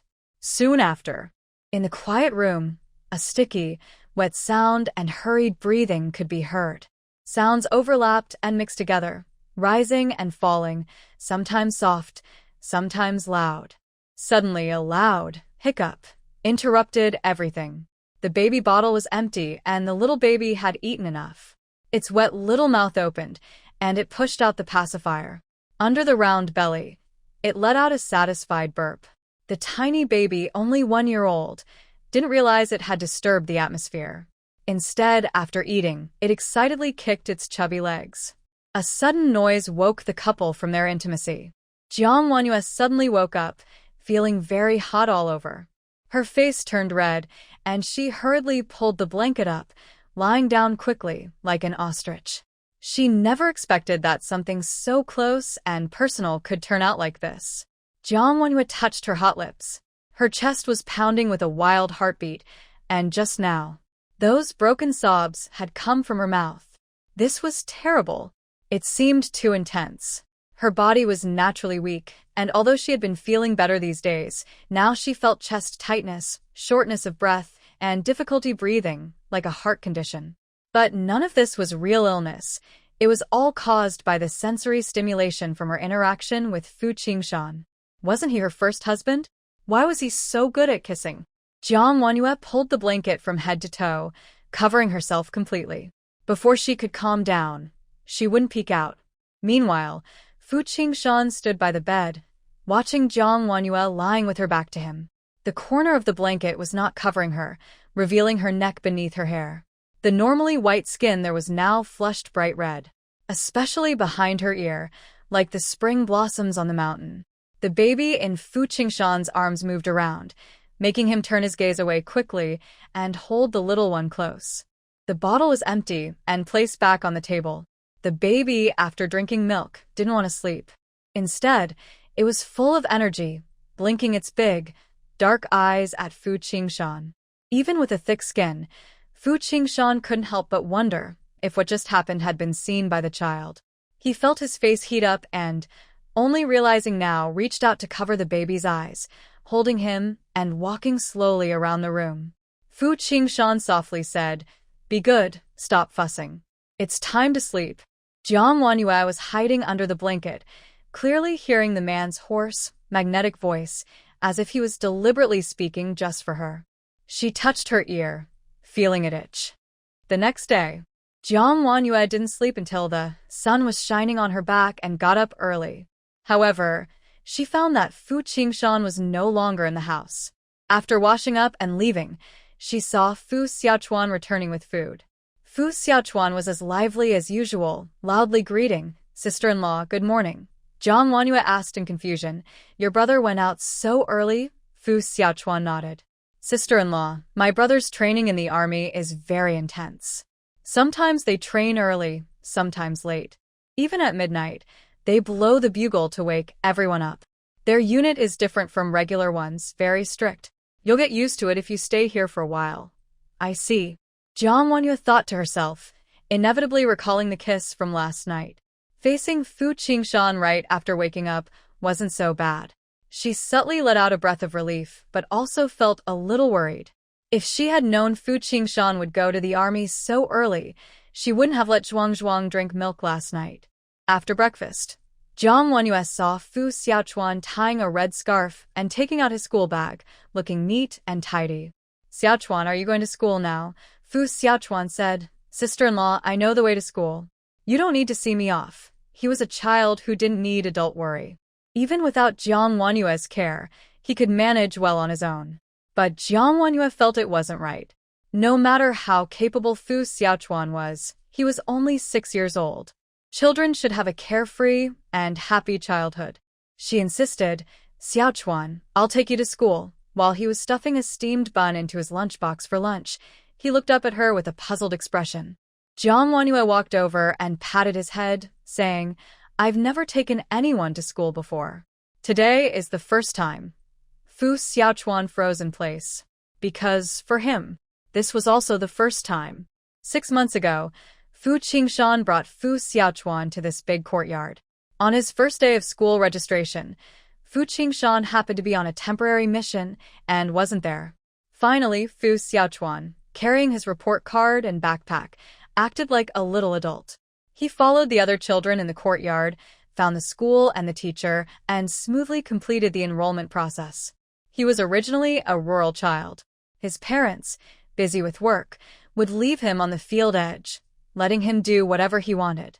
They would turn around and go back to work. Fu Xiaochuan grew up this way. After coming to the courtyard, he didn't want Fu Qingshan to worry about him. Suddenly, Jiang Wanhua said something. He was surprised and said, "Sister-in-law, no need to trouble yourself." Jiang Wanhua ignored him and looked at Zhuang, who had finished drinking milk. She said, "Fortunately, Sister Hong Xiao lent me a small cart yesterday, so I can push Zhuang out together. Otherwise, with Zhuang's heavy weight, Jiang Wanhua would have to carry him back and forth, which would be very tiring." The decision was made. Jiang Wanhua would take Fu Xiaochuan to school. Fu Xiaochuan prepared everything, making sure he was clean. His backpack water bottle, and lunchbox were all ready. Jiang Wanyue reminded him, "Did you bring everything? Did you forget anything?" "No." Fu Xiaochuan initially shook his head. Suddenly, he remembered something and turned back into the room. Jiang Wanyue was worried and followed to check. She saw Fu Xiaochuan tiptoeing and taking down a glass jar from the top of the cabinet. Inside the jar were lots of white rabbit candies, all given to him by Jiang Wanyue. Since giving them away, Jiang Wanyue had never seen Fu Xiaochuan eat any. He kept them like treasures. Today was the first time she saw Fu Xiaochuan take candies from the jar. After taking the candies, he counted them. 1, 2, 3, 4, 5. He took 5 white rabbit candies. At first, he planned to put them in his pocket, but after hesitating, he carefully put them into his backpack. Jiang Wanyue watched this without thinking much. She just felt that Fu Xiaochuan was finally willing to eat candy, or maybe wanted to share them with friends at school. After taking the candies, Fu Xiaochuan came out. He looked up with dark, serious eyes and asked again, "Sister-in-law, are you really going to send me to school?" "Of course, I am. You go ahead and lead the way. I'll push Zhuangzhuang behind you." Fu Xiaochuan's eyes brightened. He smiled and walked to the front, standing very straight. Jiang Wanyue placed a small sandbag in the little cart, letting the young child hold it and play, then followed behind Fu Xiaochuan. The little child knew they were going out and smiled happily, his chubby limbs dancing with excitement. When the three of them went out, there was a creak from the next room. 2 figures rushed out, accompanied by a loud shout from Niu Shuyun. "Hurry up and go to school. If you're late again today, I'll give you a spanking." Niu Shuyun was shouting in the yard and didn't come out, so she didn't see Jiang Wanyue. Otherwise, the two would have exchanged surprised looks. But what needed to happen still did. After Nyoda and Nyo Air ran out of the yard, they first saw Fu Xiaochuan walking at the front. Nyoda waved his hand, draped his arm over Nyo Air's shoulder, and stared at Fu Xiaochuan, who was carrying a backpack, with a mischievous smile. "Fu Xiaochuan, how many steamed buns did you bring today? Did you bring that candy from your home?" These two brothers clearly had their eyes on Fu Xiaochuan and thought he was alone, planning to compete for his attention. Fu Xiaochuan was fierce in fights and wasn't afraid of Nyoda and Nyo Air. He believed he had a better chance of winning, but fighting would dirty his clothes and damage his backpack. Today, he was wearing the new clothes Jiang Wanyue had given him, and he didn't want to get them dirty. He also didn't want Jiang Wanyue to find out he had fought. Frowning, Fu Xiaochuan looked at Nyoda and Nyo Air, trying to think of a way to chase them away. Just as he was worried, a voice came. "Xiaochuan." Jiang Wanyue stepped forward, walking beside Fu Xiaochuan. Naturally, she reached out to tidy his collar. "You're all messy here. Now it's better. Let's go to school." After she looked up, her eyes quickly flashed with a smile, but her gaze turned serious as she looked at Nyoda and Nyo Air. Even though Jiang Wanyue looked delicate and gentle, she was still an adult. Seeing that Fu Xiaochuan had an adult with him, Nyoda and Nyo Air were stunned and then turned around and ran away.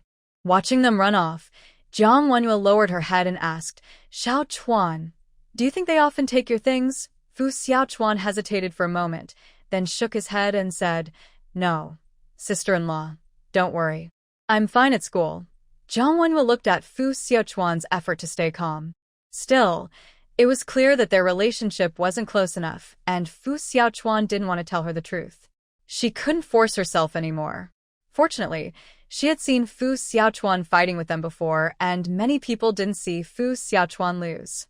For now, she didn't need to worry about him getting hurt, but this situation shouldn't last long. Because of this small incident, their mood was a bit gloomy while walking on the street.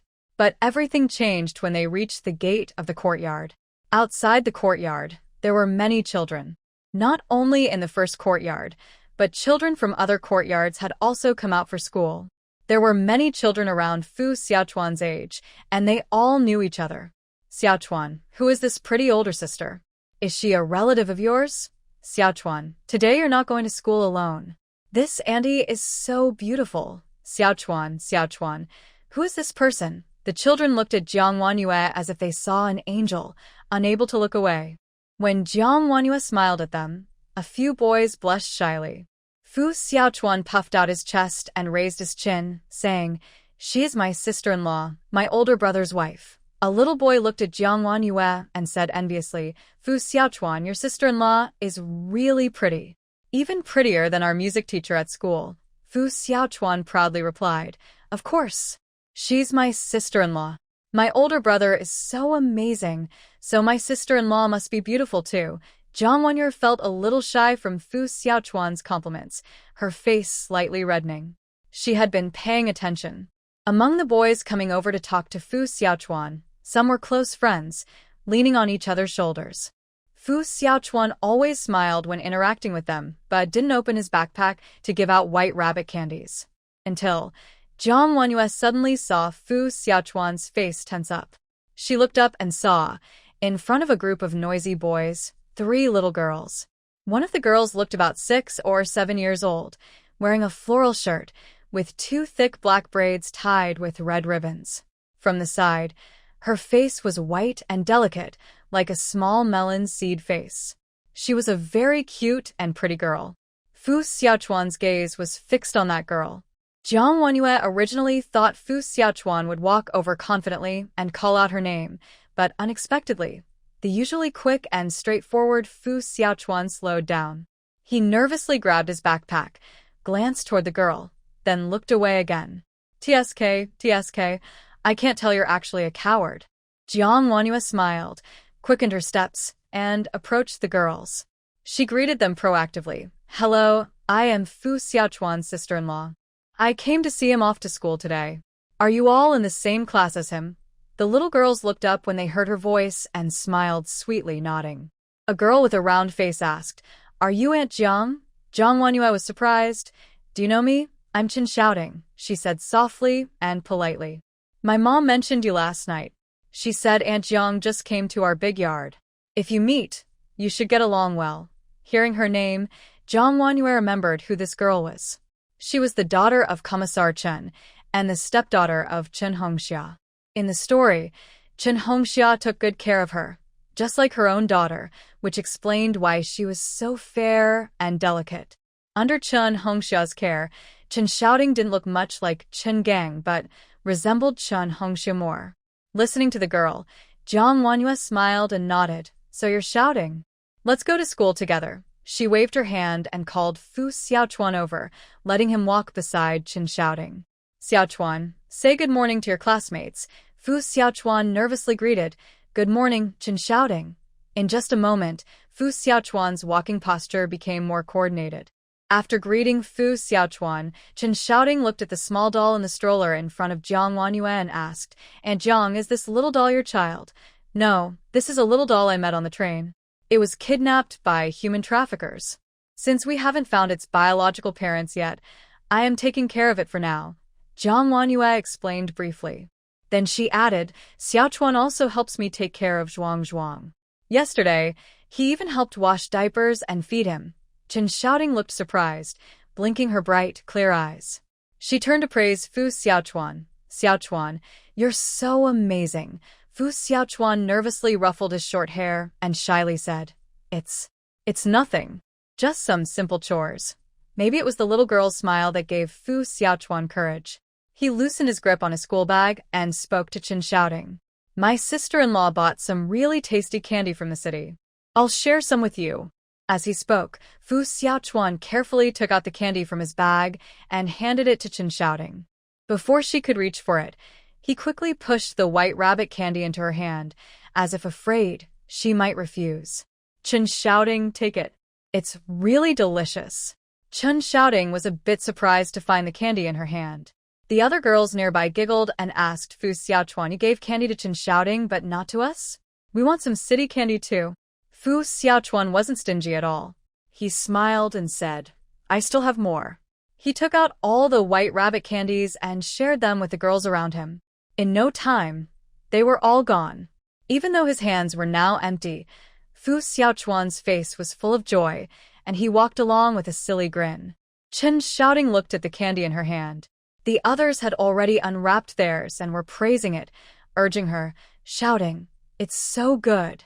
It tastes like milk. Try it." Chen Xiaoding glanced at Fu Xiaochuan, then quietly handed him one candy. Fu Xiaochuan, you should have one too.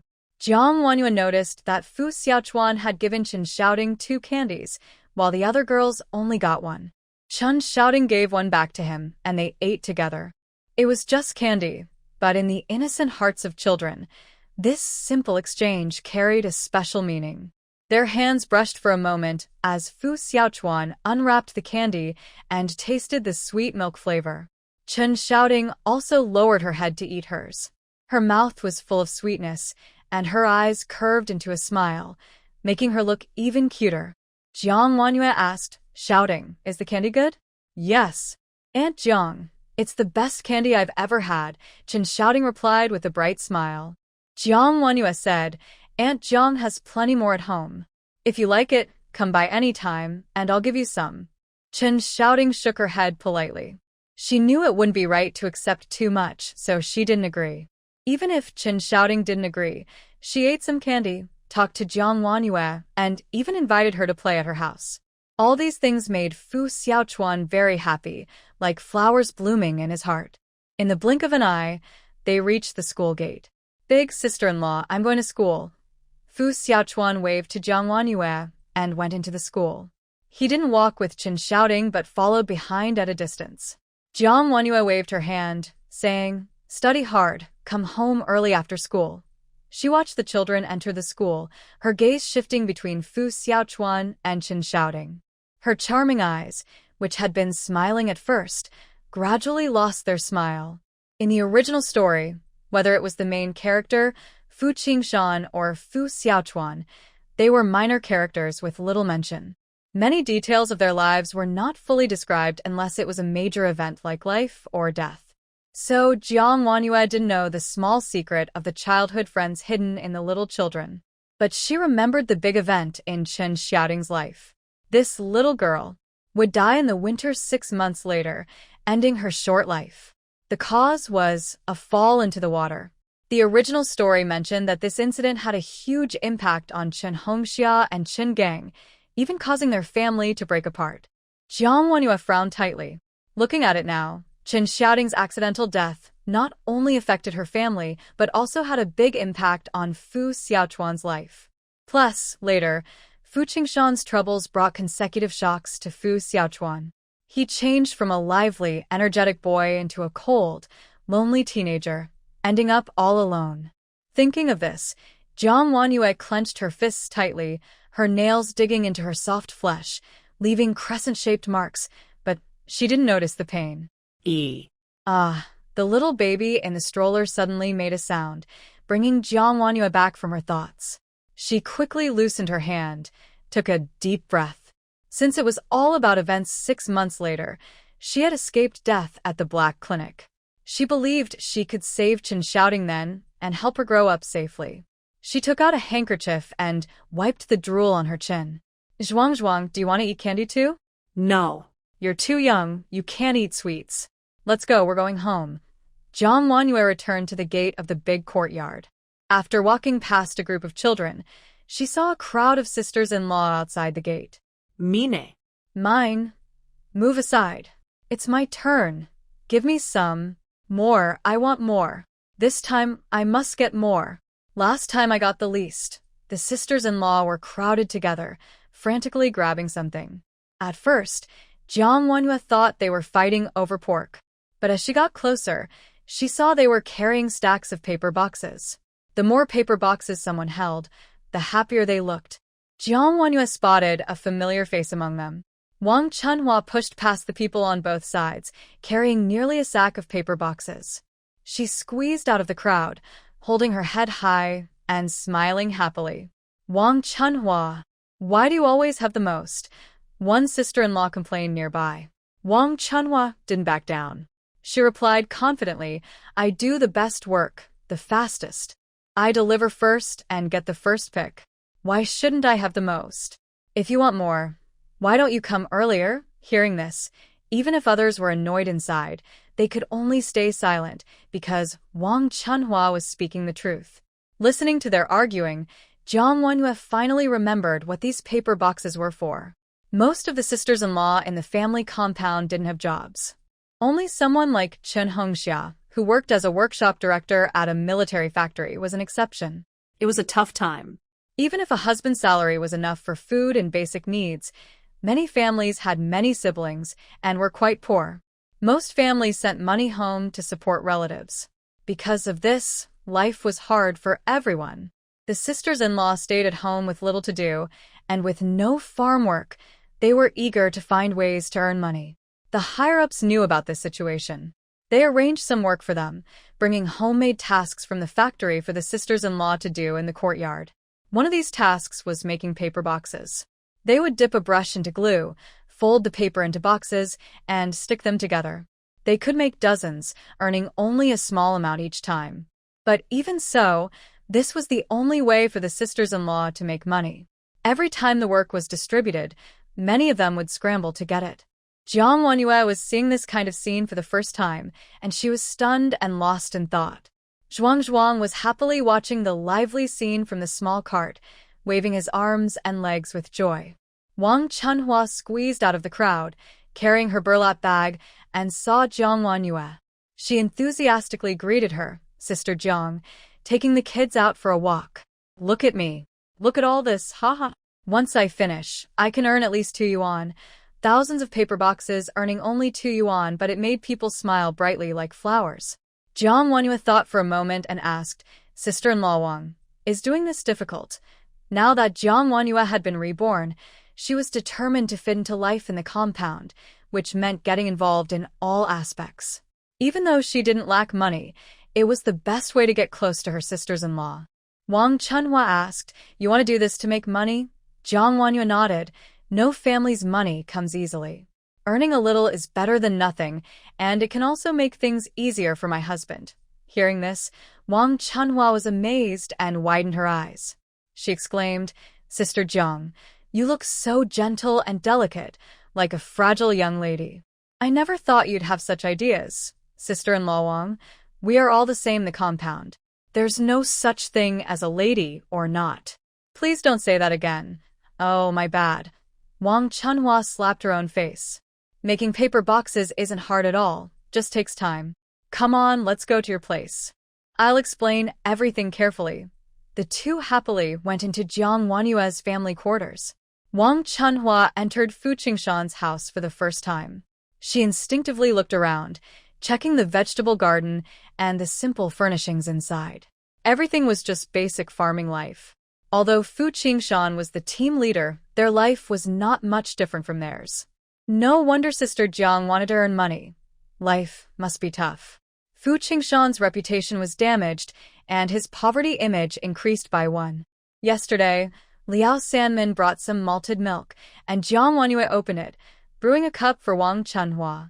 To Jiang Wanyue, the taste of malted milk was just a sweet, lactose flavor, far from the milk tea or fruit tea of later generations. But for people in the 1960s, this was as precious as chocolate.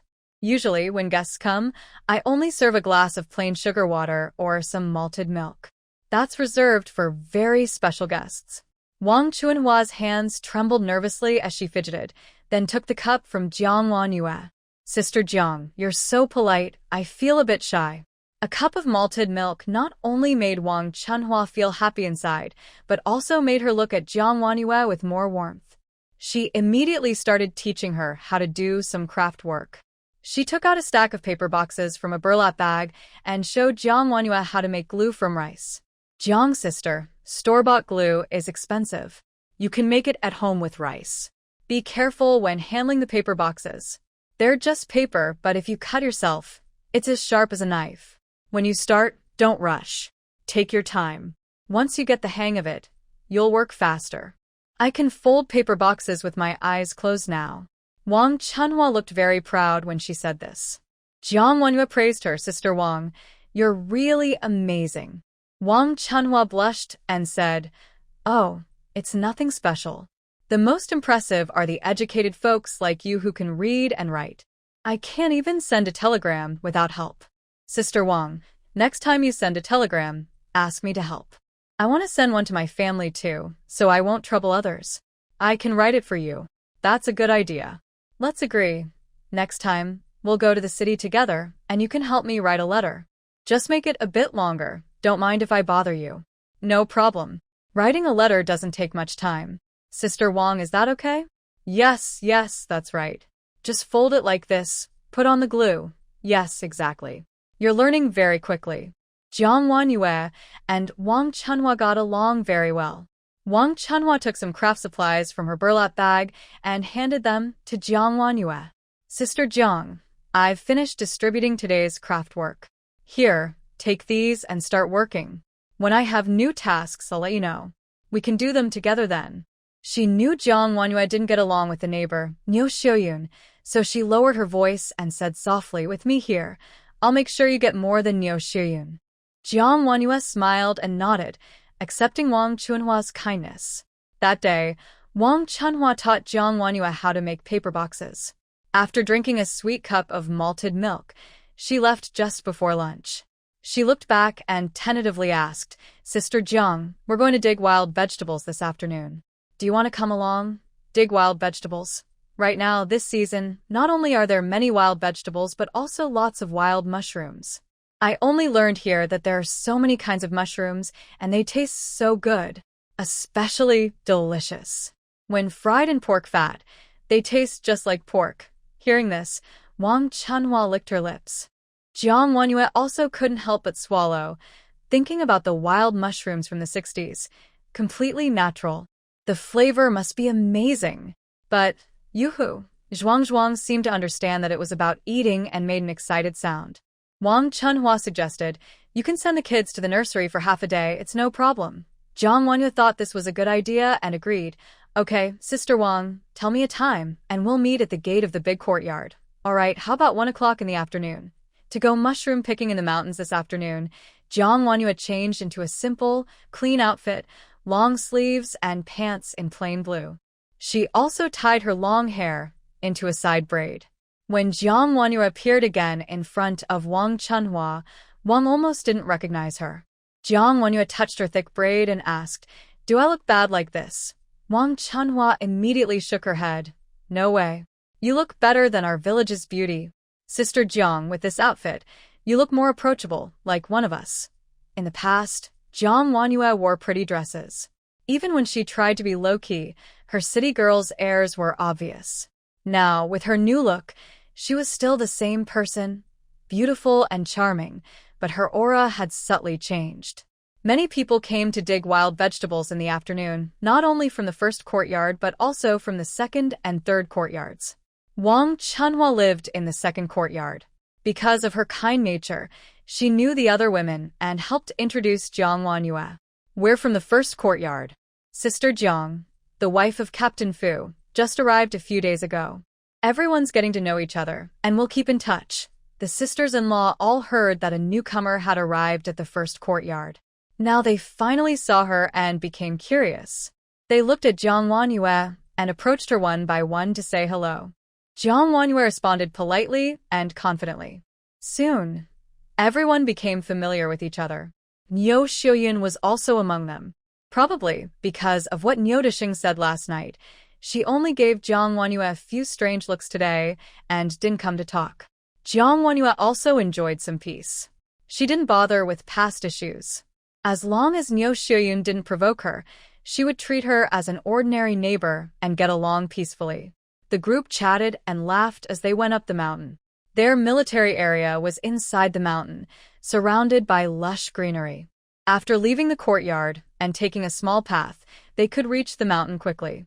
Wang Chunhua reminded everyone, this forest sometimes has military training.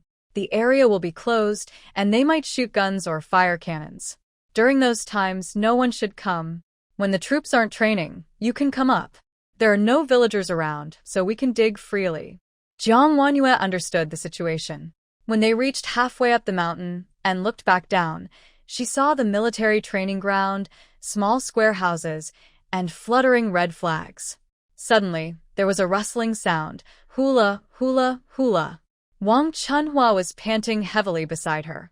She was strong and had a lot of strength, but climbing the mountain used different muscles, so her breathing was loud.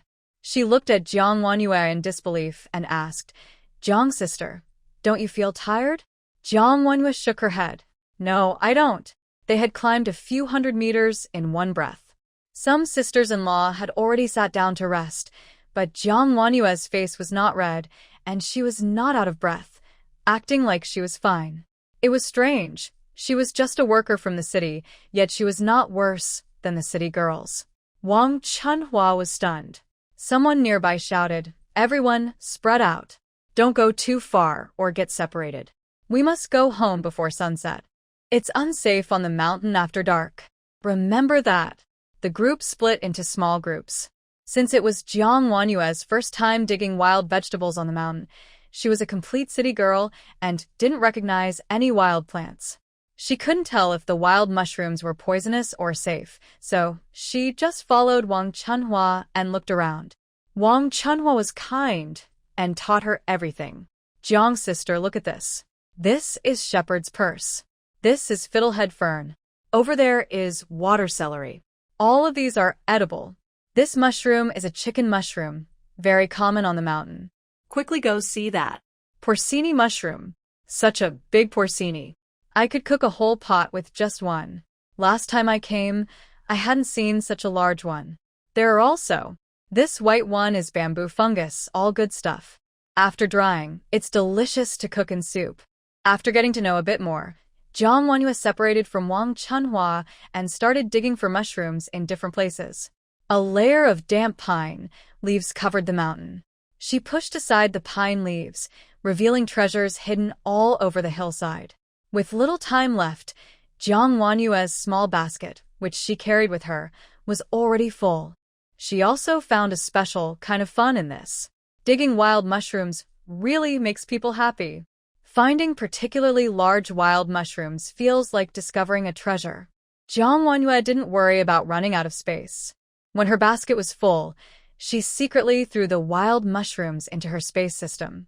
Not only could she preserve them, but because of the spiritual field, she could plant them properly, increasing the variety of species. Maybe in the future, the system could even make wild mushrooms grow on their own. Walking through the woods, she suddenly saw a white cluster at the root of a fallen tree. The mushroom didn't look like a typical mushroom, nor like bamboo fungus, but more like a bunch of feathers. Jiang Wenhua didn't recognize it. She looked at it briefly and was about to leave when a voice suddenly rang in her mind. System notification. Ding ding, congratulations, the owner found a top-quality lion's mane mushroom. Would you like to pick it? Jiang Wenhua, huh? Her system seemed to have upgraded itself and now had a treasure-finding function. There was no reason to hesitate. She quickly clicked to pick it. Before she could even move, the lion's mane mushroom was automatically sent into the system space. The notification kept going. Ding ding, congratulations, the owner found an ultra-premium matsutake mushroom. Would you like to pick it? Jiang Wenhua was stunned but quickly accepted the situation. In the resource-rich southwestern area, for someone unfamiliar with wild resources, gaining this spiritual treasure system's assistance was like having the strongest golden finger. From then on, whether she was digging for wild vegetables or mushrooms, everything seemed to go smoothly, as if guided by divine help. Even if hidden beneath layers of fallen leaves, she can carefully find every corner and crack. After pushing aside the damp leaves, she discovers a large pile. Jiang Wenhua digs while quickly confirming and storing the supplies in her space system. She doesn't take too much at once. After digging some, she calls out, "Wang's sister-in-law, come look at this. What kind of mushroom is this?" "It's a big bunch." Wang Chunhua hears Jiang Wenhua shout and steps over to help identify the mushrooms, worried she might pick poisonous ones. But when she gets closer, she gasps in surprise. "Oh my goodness! Matsutake mushrooms, such a big bunch. Jiang, you don't know how hard these are to find. They hide deep, and if you wait until they grow out, it's too late. You found so many. Let me see how many there are." Jiang Wenhua smiles and steps back, watching Wang Chunhua grin happily. Wang Chunhua takes out her small hoe and starts digging for the mushrooms. As she said, most mushrooms pop out of the soil easily and can be gently pulled out. But matsutake mushrooms are different. They mainly grow from the root part, half of which is buried underground.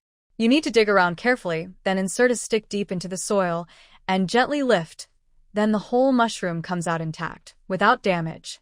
An illustration will be added later, or you can comment with your own picture. Matsutake mushrooms require specific growing conditions and are very hard to find. Usually only 2 or 3 grow together.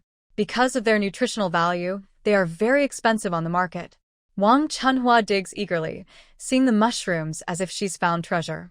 She keeps smiling and exclaiming happily, "Oh my goodness! Jiang, you found a treasure. So many. So many. Counting them all, there are about 17 or 18, and each one is so big. Look. Come see." Jiang Wanyue carefully examines them. They are indeed large, about the size of her palm. When she gets closer, she can smell a faint, special aroma. If she slices them and cooks rice with the mushrooms, the aroma will seep into the rice, delicious beyond words. Jiang Wanyue looks closely. Not only are her mushrooms big, but the others are also quite large. She said, "Sister Wang, there are so many matsutake mushrooms I can't finish them all. Let's split them equally." Wang Chunhua paused, quickly waving her hand. "No, that won't do. These are all your finds, and they're good quality. I can't take all of them." Jiang Wanyue immediately started dividing the mushrooms on the ground. She put half into her bamboo basket and the other half into Wang Chunhua's basket. She firmly said, "I found them, and you dug them. We both worked hard, so we should share equally." Wang Chunhua looked at her bamboo basket and then at Jiang Wanyue, who was not shy at all. After thinking for a moment, she agreed. "Young sister Jiang, you're so polite. I'll be brave and accept." A few times when I was digging wild vegetables, my son told me he wanted to taste matsutake mushrooms, but I wasn't lucky enough to find any. Thanks to you today, our whole family can enjoy some tonight. Jiang Wanyue's good luck was much more than that. "Sister Wang, come here quickly. I found another unfamiliar mushroom. Oh my goodness. It's a dry fungus. That's very valuable. It sells for a high price. And what about this one? This one is..." Many similar things happened. Jiang Wanyue searched ahead, and Wang Chunhua followed behind, digging. They kept digging, covering almost the entire hillside. Because they were so excited, walking all over the mountain didn't make them tired at all. Wang Chunhua, covered in dirt, couldn't hide her smile. She kept her small hoe in hand and reminded her, "Young sister Jiang, the slope ahead is too steep and hard to walk. Be careful not to fall." "Okay, I'll go closer to take a look." Jiang Wanyue moved toward the higher ground without stopping because the mechanical voice in her mind kept sounding. "Beep beep, dear owner, there is a high-quality Lingji mushroom ahead, 30 meters away. Beep beep, beep beep, 1 meter away." That was a Lingji mushroom. When Jiang Wanyue got closer, she found a Lingji mushroom larger than her palm at the base of a tall, towering tree. The mushroom was dark brown overall, with a layer of fine powder on its surface. The picture shows it. That layer of powder is called spore powder. Lingji is a valuable traditional medicine, and even its spores are very special medicinal materials. This time, Jiang Wanyue didn't make a fuss. She carefully placed the Lingji into the space system, not even daring to spill the spores on top. After finishing, she smiled happily. Not only was her bamboo basket full, but her space system also gained a lot. This place really was a good spot. When entering and leaving the spiritual treasure space, Jiang Wanyue saw live chickens and ducks stored inside. Suddenly, a bright idea flashed in her mind. She came out of the space, bent down, and walked back to Wang Chunhua. Wang Chunhua was organizing her belongings. Because she had so many things, she needed to pack them well, or her basket wouldn't be enough. Jiang Wanyue softly said nearby, "Sister Wang, I think I heard chickens right over there." She pointed casually at a spot. Wang Chunhua looked up, puzzled. Chickens?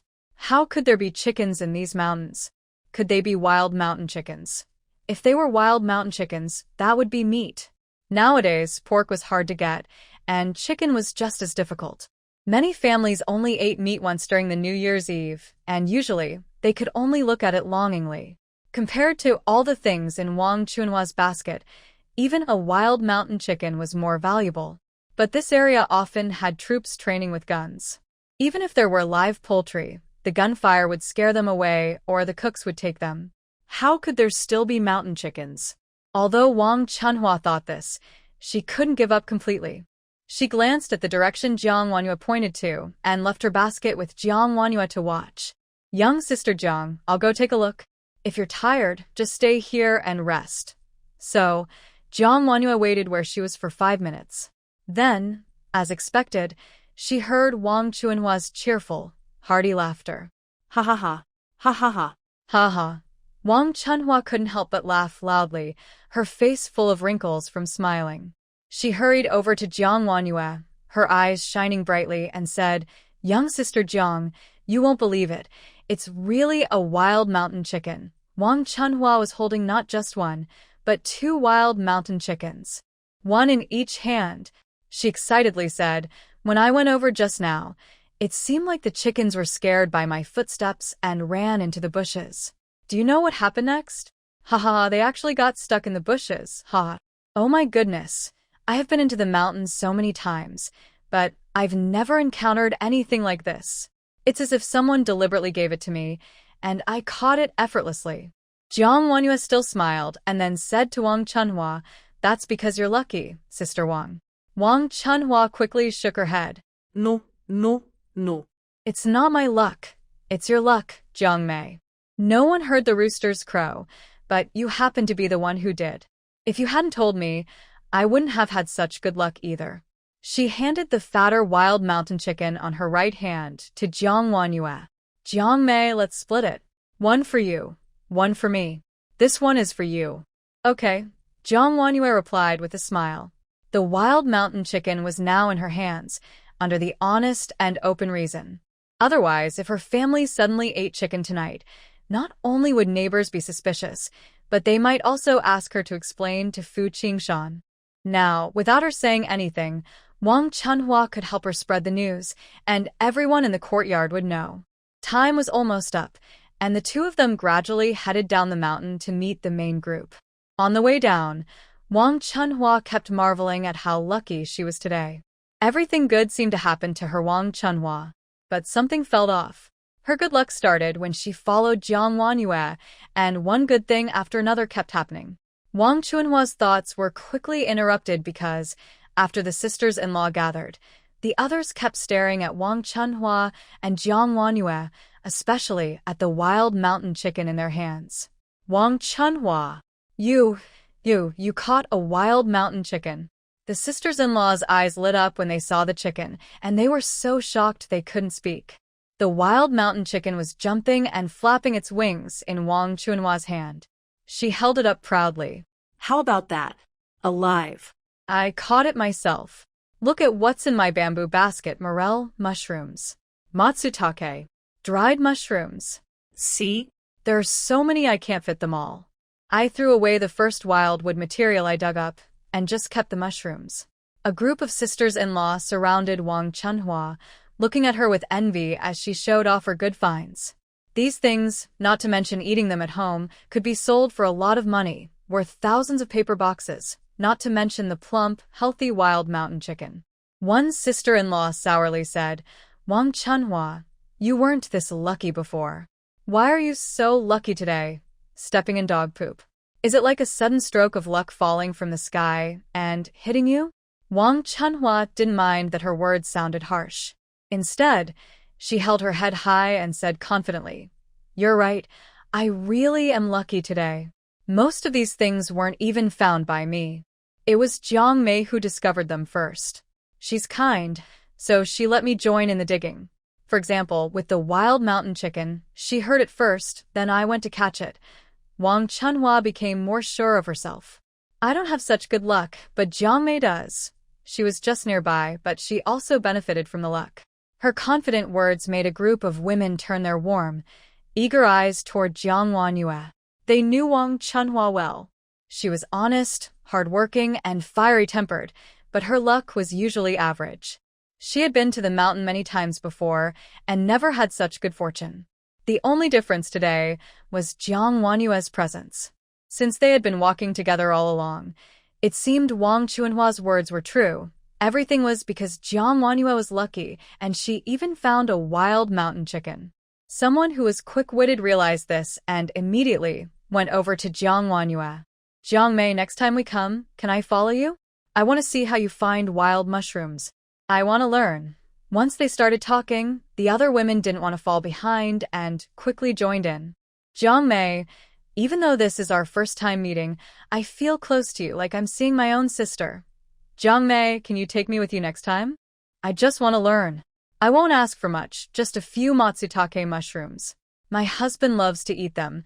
There are so many of us, but I was the first to speak. Next time, I should get to go first. Jiang Wanhua suddenly became the center of attention. The women's enthusiasm was overwhelming, and she felt a bit overwhelmed. While everyone was happily chatting, hoping to share Jiang Wanhua's good luck next time, someone stood outside the crowd with an unusually unhappy look on her face. Niu Xiuyun held a bamboo basket, which was also full, but mostly with common wild vegetables. Some of these vegetables tasted bitter. If they weren't cooked with pork fat, they tasted bad. They only ate them when there was nothing else left. But she was unlucky. She only found a few wild mushrooms, all the common chicken mushrooms. To avoid going home empty-handed, she had to gather more wild vegetables. Compared to Wang Chunhua, or even other sisters-in-law, these items looked very poor. Niu Xiuyun couldn't understand why. Even Wang Chunhua, whom she didn't like, was from the second courtyard. Wang Chunhua could catch wild mountain chickens with Jiang Wanhua, but she was so unlucky, only able to eat wild vegetable roots at home. She and Jiang Wanhua were neighbors, so they should be the closest people. On Jiang Wanhua's first day in the big yard, she saw her first. They should have been able to get closer. If she had been a little warmer and friendlier to Jiang Wanhua, she would have been the one digging wild mushrooms with her today, and she would have caught the mountain chicken. Why? Why did it turn out like this? With Niu Xiuyun's intelligence, she couldn't figure out what she did wrong. She still thought she hadn't done anything wrong. Maybe it was just luck that the heavens occasionally favored her. This was her first time having such good luck. Could she be so lucky again, the second or third time? She didn't believe it. The sisters-in-law gathered together, chatting and sorting their harvests. Then they carried their bamboo baskets down the mountain. They took the same path back down. From the hillside, they could see the military training ground. It was originally empty, but now a large group of soldiers in training uniforms was practicing. The training uniforms were tight short-sleeve shirts, showing off their figures. The soldiers were young and strong, full of energy. They shouted 1, 2, 1, 2, loudly, looking very impressive. Not only young girls like to look at handsome men, but the sisters-in-law also enjoyed it. Who doesn't like to look at strong, young men? So, as they went down the mountain, the sisters-in-law kept glancing at the training ground, looking at this one and that one. If they saw anyone taking off their shirt to show muscles, it would be even more exciting. Jiang Wanhua also looked at the training ground for a few moments. Since all the soldiers wore similar uniforms, she couldn't tell who was who. One of the more familiar sisters-in-law suddenly shouted, Look! They're fighting! They're fighting! Oh, who's fighting whom? When young soldiers fight, it's the best. Watching them run the race is much more fun. Look carefully. The soldiers fighting today are not just ordinary troops. One of them looks like Commander Fu. Fu Qingshan stands tall and proud. Among the soldiers, he is very noticeable and easy to spot. The sisters-in-law become excited. What? Commander Fu is personally fighting? He didn't join the competition during the army-wide contest before. Why is he fighting now? Who is his opponent? It must be someone important. Could it be Lieutenant Zhao? He loves to spar with Commander Fu. I heard they often fight privately. Fight or not, it's close combat. In Fu's unit, they practice this every day. My husband told me it's even harder than shooting. It's not Lieutenant Zhao. I saw him standing nearby. What? If it's not Lieutenant Zhao, then who is brave enough to fight Commander Fu? The sisters-in-law don't understand what close combat really is. To them, if two people are fighting, it's just a fight, simple and clear. They stop and look at the training ground at the foot of the mountain. Among the crowd, Jiang Wanhua finally spots Fu Qingshan. It's easy because he's surrounded by people and walking to the center of the training ground. At the same time, another man walks to face Fu Qingshan. Jiang Wenhua looks carefully. That figure isn't Zhao Changjiang. It's a stranger with a square face. She has never seen him before and can't recognize who he is. But then, she hears excited shouts nearby. Xiao Yun, look. The person fighting with Commander Fu might be your family's Laonyo. Come take a look. Military camp, training ground. This afternoon, the soldiers are practicing close combat. Since they are part of a special operations group, each soldier must be very skilled. The training is very strict, and they never slack off. The current training unit is the 3rd company under Zhao Changjiang, known as the sharpest of the sharp. The opposing team isn't from their own special operations group, but is the best soldiers chosen from the 1st Battalion of a neighboring regiment, led personally by Battalion Commander Niodishing. This shows how much they value this training. The arrangement for today started early in the morning. Early in the morning, after finishing training, the sky was just beginning to lighten. The soldiers had already completed a 30-kilometer march and, without resting, headed straight to the shooting range to begin their morning shooting practice. While shooting, Fu Qingshan and Zhao Changjiang were talking nearby. Fu Qingshan first asked about the afternoon training, then said, "Our company has been practicing team battles for a month now. The soldiers are familiar with each other's moves. Continuing like this won't show much progress." Zhao Changjiang agreed with Fu Qingshan, saying, "The enemy won't fight according to a fixed pattern. They need to have diverse opponents to be sure of winning every time." Overcoming the noise of gunfire, he loudly asked, "Commander Fu, what are your ideas? Let's challenge the entire military district, starting with the 1st Battalion and 1st Company. Contact Captain Niu and ask them to prepare. I want to see their people on the training ground this afternoon," Fu Qingshan replied. He looked serious and determined, with no hesitation, clearly having planned this for a long time. At that moment, Zhao Changjiang felt a surge of excitement. They were challenging the whole military district with their company. If they won, it would be undeniably the best in the entire army, more prestigious than winning any military competition. Just thinking about it was thrilling.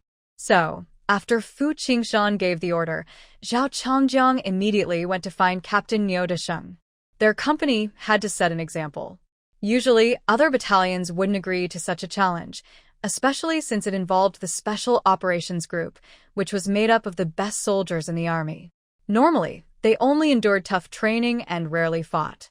But today was different.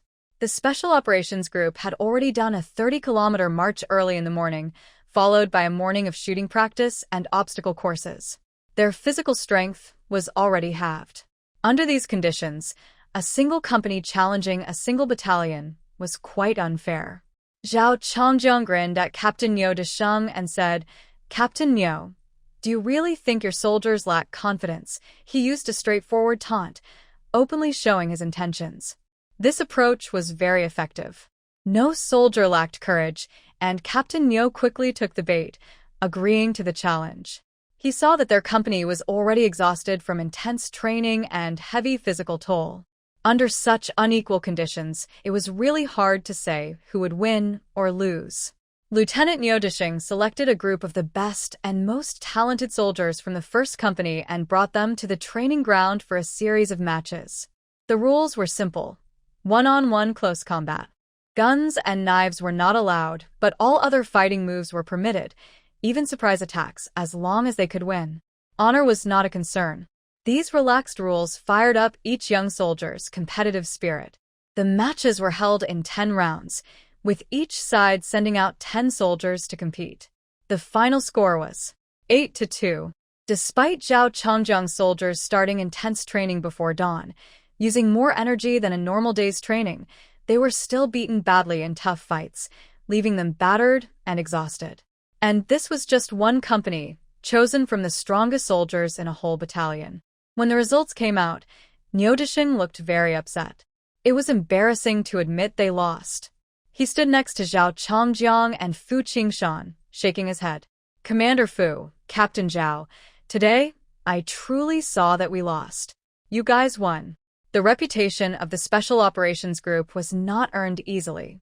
Their strength was impressive enough to make people respect them. Amid Niudisheng's praise, Zhao Changjiang smiled happily. His soldiers had performed well, and as their commander, he felt proud. He even planned to treat the cooks to a special dinner to celebrate. But Fu Qingshan's face showed no happiness. He remained calm and said, "It's not that we won." What? Niudisheng was surprised. He pointed at a soldier sitting on the ground, gasping for breath. "Commander Fu, you've worn out my soldiers like this. Isn't that a win?" Fu Qingshan looked at Niudisheng calmly. "According to plan, we should have won all 10 rounds. A perfect victory." Their team's missions were very important, and any mistake could ruin everything. So, for Fu Qingshan, this result was not a win but a sign to keep training harder. Zhao Changjiang understood Fu Qingshan's meaning. His smile instantly disappeared from his face, along with the evening meal for the cooking squad. Niudisheng was angry and annoyed, stomping his feet in frustration.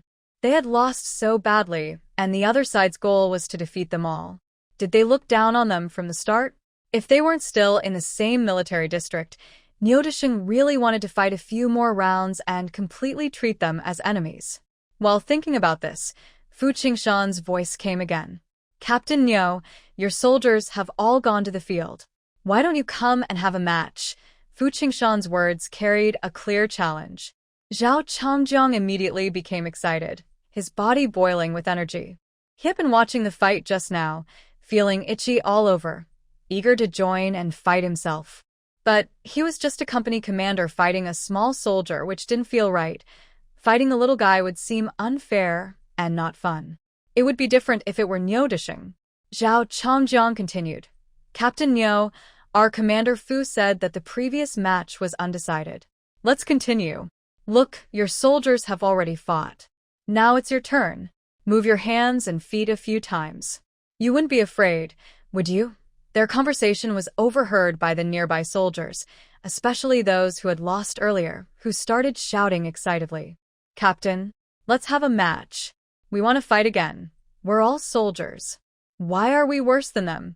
We train every day too. Keep fighting. Keep fighting. Keep fighting." The training ground was filled with raw male energy. Their strong bodies burned with excitement, adrenaline quickly taking over reason. Niudisheng, caught up in the moment, agreed to Zhao Changjiang's challenge. They separated to warm up, while behind them, soldiers cheered loudly, eager for a fierce fight. Zhao Changjiang moved his hands and feet, feeling completely excited. "Even the young guys in the squad are afraid to face me. I haven't found a worthy opponent in a long time. Captain Niu is from the northeast, and he used to be in the independent regiment. I heard he even knows some Shaolin Kung Fu. Today, I must have a good match." Just as Zhao Changjiang was about to step onto the training ground, Fu Qingshan suddenly grabbed his arm with firm strength. He said, "I'll go." Fu Qingshan's words were unquestionable. The tall, strong figure simply walked onto the training ground. At some point, he had already taken off his coat, revealing his training uniform as if he was always ready for this moment. Zhao Changjiang was stunned and didn't react in time. How could someone else be taking his place? But as Fu Qingshan stepped onto the field, the young soldiers cheered loudly, shouting, "Go, Captain Fu!" They had seen Zhao Changjiang's skills during training, but they had never seen Fu Qingshan. Rumor had it that Captain Fu was even better than Lieutenant Zhao. Today, they finally had a chance to see for themselves. How could they not be excited? Meanwhile, Niudisheng had just entered the training ground and looked up to see Fu Qingshan. He was surprised. Why was someone else here? Wasn't it supposed to be Zhao Changjiang? But then he thought they hadn't clearly said who was fighting whom. If he had known it was Captain Fu, he wouldn't have bothered to compete. He would have admitted defeat early. Something felt off. Very off. It just didn't seem right. Niudisheng sensed there was something strange, but he couldn't figure out what it was. He didn't have time to think about it now, because once on the battlefield, there was no turning back. Even knowing he wasn't a match for Fu Qingshan, Niudisheng clenched his teeth and persisted. He hoped to last a few rounds, at least not lose too badly. Fu Qingshan nodded slightly at Niudisheng, giving a subtle signal that the match was about to begin. "Come on, Battalion Commander Nyo. Come on, Battalion Commander Nyo. Keep going, go, Captain Fu. Go, Captain Fu. Keep it up. The young soldiers naturally split into two groups, each cheering loudly for their team. Their voices were so loud that even the hillside outside the training ground could hear. At first, Fu Qingshan and Niu Disheng grappled back and forth, using some effort but not appearing too awkward. Niu Disheng thought to himself that Fu Qingshan looked like a rough man who didn't care much about the world, but surprisingly, he was quite thoughtful. He was trying to give the soldiers some face. Maybe he still had a chance to tie the match. Just as he was thinking this, Niu Disheng's right arm was suddenly grabbed with heavy force. He had no time to react and felt himself being lifted into the air. His vision spun wildly. In an instant, there was a loud thud. The sound echoed loudly, and the ground of the training field trembled slightly. Bull Disheng only felt a sharp pain in his back, as if his bones were falling apart. He was already lying on the ground, with his arms and legs pressed down by Fu Qingshan, and his neck was locked. It all happened in just 3 seconds, from standing to falling. Fu Qingshan's moves were fast, fierce, and precise, giving Bull Disheng no chance to fight back. Perhaps this is Fu Qingshan's true strength. If the hand locking his neck wasn't a hand but a knife, he wouldn't just be falling. He would have been cut throat first and would have died. Bull Disheng lost, and he lost badly and messily. He lay on the ground, unable to move because of the pain in his back. Meanwhile, Fu Qingshan, who had thrown him over his shoulder, stood up easily as if nothing had happened. After standing up, Fu Qingshan said to Bull Disheng, "Captain Bull, I accept your defeat." His words were very polite, making it hard to find fault. But from Fu Qingshan's eyes, Bull Disheng saw a cold, fierce look. The strange feeling he had before that something was wrong came back. It was clear that Fu Qingshan had done this on purpose. From the very beginning, it was all a trap. If Fu Qingshan had suddenly challenged Bull Disheng to a fight, it would have been too strange, and Bull Disheng wouldn't have agreed. But first, there was a confrontation between the squads, then Zhao Changjiang's provocation, and finally Fu Qingshan personally stepping in. All these steps made everything seem natural. Fu Qingshan had gone through so much trouble just to teach Bull Disheng a lesson. And the initial struggle between the two was already Fu Qingshan giving him face. Otherwise, with Fu Qingshan's strength, he could have defeated him in the first second of the match. It was really ruthless. Fu Qingshan's true strength was deep and unpredictable, probably only known to enemies on the battlefield. Even if Bull Disheng figured out the tricks and schemes, he couldn't do anything to Fu Qingshan because Fu Qingshan did everything openly and honestly, leaving no faults. He even showed him some respect. Hiss, hiss, hiss. Bull Disheng, holding his painful lower back, clenched his teeth and pretended to be calm, slowly standing up. "Commander Fu, I have lost." This time, Fu Qingshan did not deny anything. Instead, he turned quickly and left the training ground. Around him, a group of young soldiers cheered loudly, all gathered around Fu Qingshan. They were full of pride, bold and carefree, and they truly had the right to be. Niu Disheng endured the pain and staggered off the training ground. The soldiers around him remained silent. A soldier nervously asked, "Company commander, are you okay?" Niu Disheng grabbed his arm and whispered, "Don't ask anything. Help me steady myself. Oh my, his old back. Ha ha ha. Ha ha ha. Ha ha." Captain Niu can't handle it. He fell down so suddenly. Captain Fu is more impressive. Just now, he made Captain Niu fly up. Captain Fu's strength is really something. Our little Jiang girl is lucky. Haha. The sisters-in-law watched excitedly and spoke excitedly too. As they talked, suddenly one of them stepped on the gas pedal, and the car sped onto the highway. Their speed shot up instantly, and their eyes toward Jiang Wanyu turned into meaningful smiles. If a rough man with full strength used it all in bed, who wouldn't envy him? Jiang Wanyu immediately understood the smiles of her sisters-in-law, but they all guessed wrong. It was only Fu Qingshan's boundless strength that didn't let the original owner enjoy even a little happiness. Instead, it caused the young couple's marriage to break and both to die. As for her, after rebirth, She found she was pregnant, and she could only look at her baby every day but couldn't hold him. That made her feel very itchy and longing. Jiang Wanyu felt helpless and could only smile and pretend not to understand. Anyway, she was young and inexperienced, and her sisters-in-law's spicy words at this stage were too daring to say directly. At this moment, Jiang Wanyue's gaze shifted to the surrounding sisters-in-law and saw Niu Shuyun standing at the very edge. Niu Shuyun's face was dark and blue, looking very unpleasant. After all, she had seen the contest between Fu Qingshan and Niu Disheng from start to finish.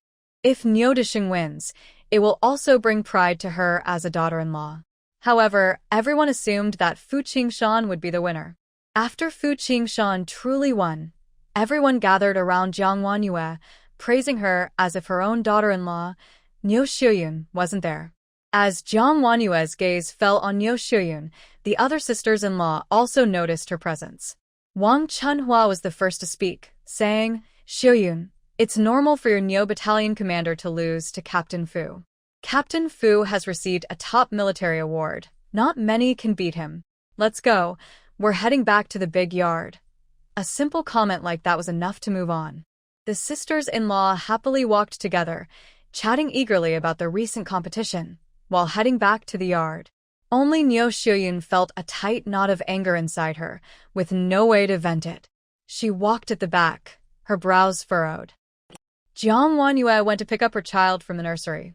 Zhuang had been away from Jiang Wanyue for a few hours. When he saw her, the little boy, who had been happily drooling, immediately pouted and started to whimper as if he was about to cry. The little boy was very good at acting. Tears came easily to his eyes. Although they had only spent a few days together, Jiang Wanyue roughly understood the child's feelings. She took out a finger biscuit and put it in Zhuang's mouth, saying, "Don't cry. If you cry, you won't get any more biscuits." Zhuang was in the stage where he wanted to put everything in his mouth and grind his teeth after biting into things. The finger biscuit was a bit hard, needing a lot of saliva to soften before he could take a few bites. It was perfect for this stage of a little kid. Also, Zhuang wasn't really upset at the nursery.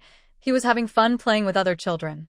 He was just pretending to be sad and crying when he saw Jiang Wanyue come to pick him up, to make the adults feel guilty and stay with him, never leaving his side.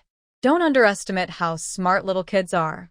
After being given the finger biscuit, Zhuang immediately started munching happily, using his saliva to soften the biscuit, and his tears disappeared instantly. Jiang Wanyue reached out and poked his chubby face, saying, "You little troublemaker, you cry when you want and stop when you want. You could be an actor." Zhuang didn't understand Jiang Wanyue was scolding him. Instead, he happily waved his arms and legs, holding the biscuit, and occasionally made little sounds. Jiang Wanyue pushed Zhuang back home. Fu Xiaochuan had already finished school. When Fu Xiaochuan heard footsteps outside the door, he immediately came out to see if Jiang Wanyue had returned. Seeing the visitor, he called out loudly, "Sister-in-law, Zhuang, you're back. Xiaochuan, is everything good at school today?" "Yes, I am fine." Fu Xiaochuan smiled, especially because this morning, with Jiang Wanyue's help, he successfully talked to Chen Xiaoding and gave out the candies. He was happy all day. After Jiang Wanyue entered the house, Fu Xiaochuan pointed to the bamboo basket in the yard and a wild mountain chicken nearby, asking, "Sister-in-law, are these things from our family?" He had lived a hard life before, and seeing so many things, he was very surprised and worried that the family had spent money. Jiang Wanyue explained, "Yes, today I went up the mountain with the big courtyard sisters-in-law to pick wild vegetables. These are all from the mountain, and the wild mountain chicken was also caught there." Fu Xiaochuan looked up, his eyes shining with excitement, and asked eagerly, "So much? All from the mountain? No money needed." "All from the mountain, no money," Jiang Wanyue repeated firmly. Fu Xiaochuan's mouth almost curved into a big smile. He went over to the bamboo basket and the wild mountain chicken, spinning around and marveling, while also swallowing saliva eagerly. "Sister-in-law, this much stuff will last our family for a week." "Sister-in-law, I saw Danyo's mother go up the mountain to pick wild vegetables, but she didn't have so many good things." "You're so amazing." "Sister-in-law, is this wild mountain chicken a rooster or a hen?" "If it's a hen, we could raise it for eggs in the future. It's a rooster, it won't lay eggs. Jiang Wanyue interrupted Fu Xiaochuan's fantasy with a single sentence. The wild mountain chicken she brought back was meant for eating chicken meat and making chicken soup, not for raising. But Fu Xiaochuan's words still reminded her that they could raise a few chickens at home. Anyway, Fu Xiaochuan would take care of them, so she wouldn't have to worry, and they could have eggs every day. She thought about planning this properly later. Right now, Jiang Wanyue faced a problem. She asked Fu Xiaochuan, "Xiaochuan, do you know how to kill a chicken?" For both the original owner and Jiang Wanyue, the bloody scene made her uncomfortable. Although young, Fu Xiaochuan nodded confidently. "Sister-in-law, I can do it." When she was still living in the village, she had helped adults slaughter pigs, not just chickens.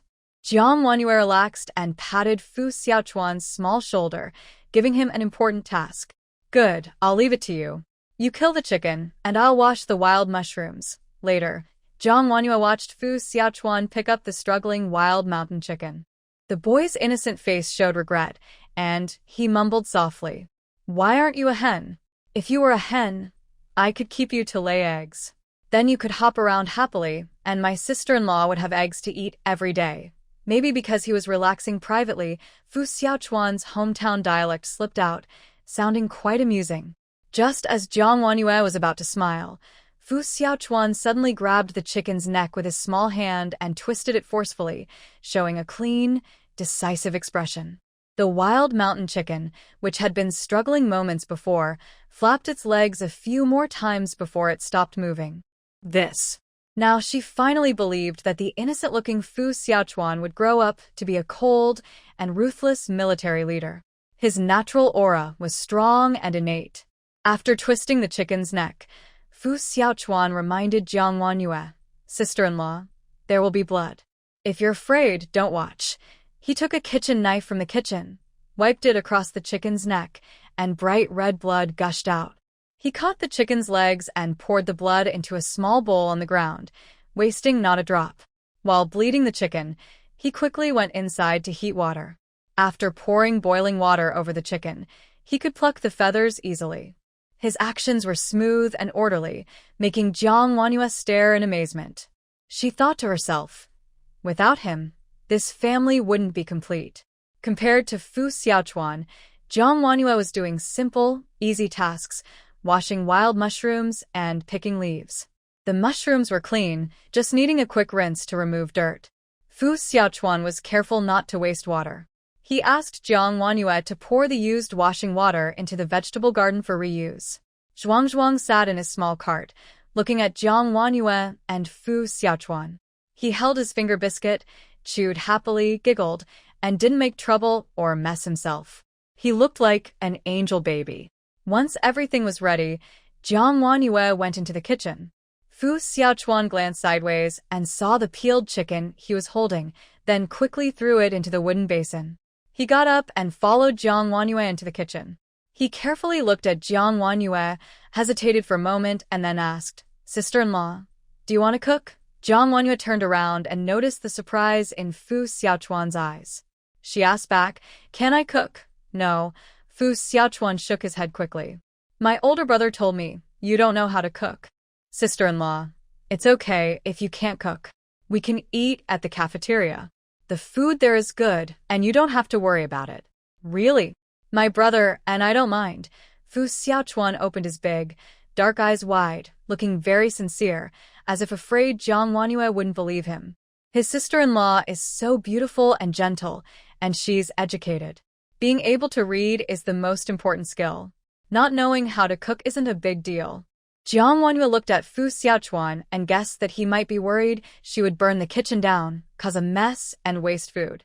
After all, these days, her life has been just like before she got married. She doesn't do any housework.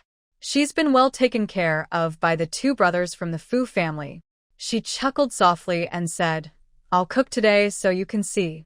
Just wait and taste my cooking." She pointed to the other side of the stove and ordered, "Xiaochuan, go start the fire." Fu Xiaochuan hesitated for a moment, then finally decided to follow Jiang Wanyue's instructions and slowly went to start the fire. He didn't forget to add, "Sister-in-law, if it really doesn't work out, I can do it. I know how to cook, but Jiang Wanyue wouldn't give Fu Xiaochuan that chance. Her cooking skills are neither very good nor very bad. She's decent at simple home-cooked dishes. The hardest part is that this room has a wood stove, not a gas stove, so she has to light a fire with wood. That's the most difficult part, and it's just right for the worried Fu Xiaochuan. She started cooking rice first, took 3 large bowls of rice from the rice jar. Since Fu Qingshan and Fu Xiaochuan have big appetites, she decided to add a little more. 4 bowls should be enough. Just then, a small head popped out again. Sister-in-law, that's too much. Brother, and I only eat bread, not rice. Jiang Wanyue raised a finger and playfully tapped him on the forehead, then loudly said, Fu Xiaochuan, in this house, do we listen to me or to you? Fu Xiaochuan touched his forehead with a look of grievance and whispered, listen to my sister-in-law. Jiang Wanyue smiled happily. Since you're listening to me, go back to your seat. Tonight, our whole family will eat plain rice. Don't mention your steamed buns or cornbread. I don't want to hear about them. Just a bowl of rice won't make her rich. 4 bowls aren't enough, so she added 5. In a place where Fu Xiaochuan couldn't see, after taking out 5 bowls of rice from the rice jar, the rice inside didn't decrease. It seemed to have increased. Jiang Wanyue started washing rice and cooking. The white rice sank into the iron pot, with water added that was higher than the rice by about a finger's width. Finally, she took out clean, plump matsutake mushrooms, each one looking round and cute, like little lucky dolls. Jiang Wanyue sliced the matsutake into thick pieces and arranged them around the rice in a circle. When cooked, it became matsutake-flavored rice. Meanwhile, the little children in the yard made soft, babbling sounds. After Fu Xiaochuan built the fire, he had to go out and soothe the children, leaving no time to worry about his sister-in-law. He stood in the yard, hearing the pounding sounds coming from the kitchen. Each thump made his heart jump, because that was Jiang Wanyue chopping chicken. Fu Xiaochuan felt uneasy. Could his sister-in-law really manage? What if she got hurt? If she didn't chop the chicken properly and cut her finger, what would he do? I shouldn't have let my sister-in-law into the kitchen. How do I explain this to my older brother? The little child was caught in an unprecedented dilemma. Before he could think of a solution, he heard Zhuang crying loudly on the small cart. The little guy had eaten enough, so he peed his pants, needed a bath, and a new diaper. Fu Xiaochuan was busy and couldn't worry about Jiang Wanyue in the kitchen anymore. It was getting dark.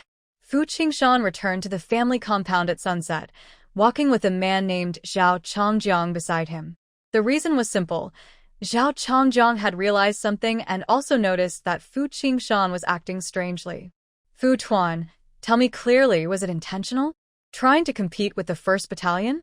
I think you just don't like Captain Neo and are deliberately causing trouble for him. Am I right? I know you usually don't seek attention, so why are you doing this all of a sudden? Usually I have practiced with you many times. Every time I speak, you either make excuses to avoid me or ignore me. But today you are so proactive and even eager to compete. I find it suspicious. Say something. What did Captain Neo do to you? You usually don't have conflicts, so what did he do to upset you? He doesn't seem like that kind of person. Captain Neo is usually honest and kind in the army. You haven't had much contact with him. I usually go to him when I need help. As Zhao Changjiang spoke, he noticed that Fu Qingshan didn't reply. They had already reached the first courtyard and were close to home. Looking around, Zhao Changjiang suddenly had an idea. Although Fu Qingshan and Niu Dixing didn't get along in the army, they were neighbors here. He quickly asked, is Captain Neo trying to give his sister-in-law to you again? They have 3 sisters. Which one is he trying to give you? No. The wife is here now, so he wouldn't do something so foolish. Could it be that he told his wife about the time he was with his sister-in-law and now she's angry? Just as Zhao Changjiang finished speaking with some excitement, he didn't hear Fu Qingshan reply. Instead, a figure suddenly flashed past him. Fu Qingshan, who was walking beside him, changed his expression and rushed quickly into the yard. What happened? Did something go wrong at home? Zhao Changjiang looked up and saw a thin trail of white smoke rising from the kitchen of the family courtyard. At this time, every household was cooking, so a little white smoke from the chimney was normal. And smells really good. A tempting aroma wafted into Zhao Changjiang's nose. He sniffed carefully, identified the direction, and found that the strongest smell was coming from Fu Qingshan's yard. Zhao Changjiang raised an eyebrow, a mischievous grin appearing on his face. Looks like he came at the right time. He's in for a treat tonight. Meanwhile, on the other side, the scene was completely different. Seeing white smoke coming from his kitchen, Fu Qingshan instinctively felt worried. He hurriedly rushed into the kitchen. Yeah, his worried voice was thick with urgency, almost a low plea. Jiang Wanyue was startled by the sudden shout. She turned around and saw Fu Qingshan. She patted her chest to calm herself and said, "You're back." Fu Qingshan's face remained tense, and his anxious expression couldn't be hidden for a moment. In the kitchen before him, steam filled the air, making everything look hazy.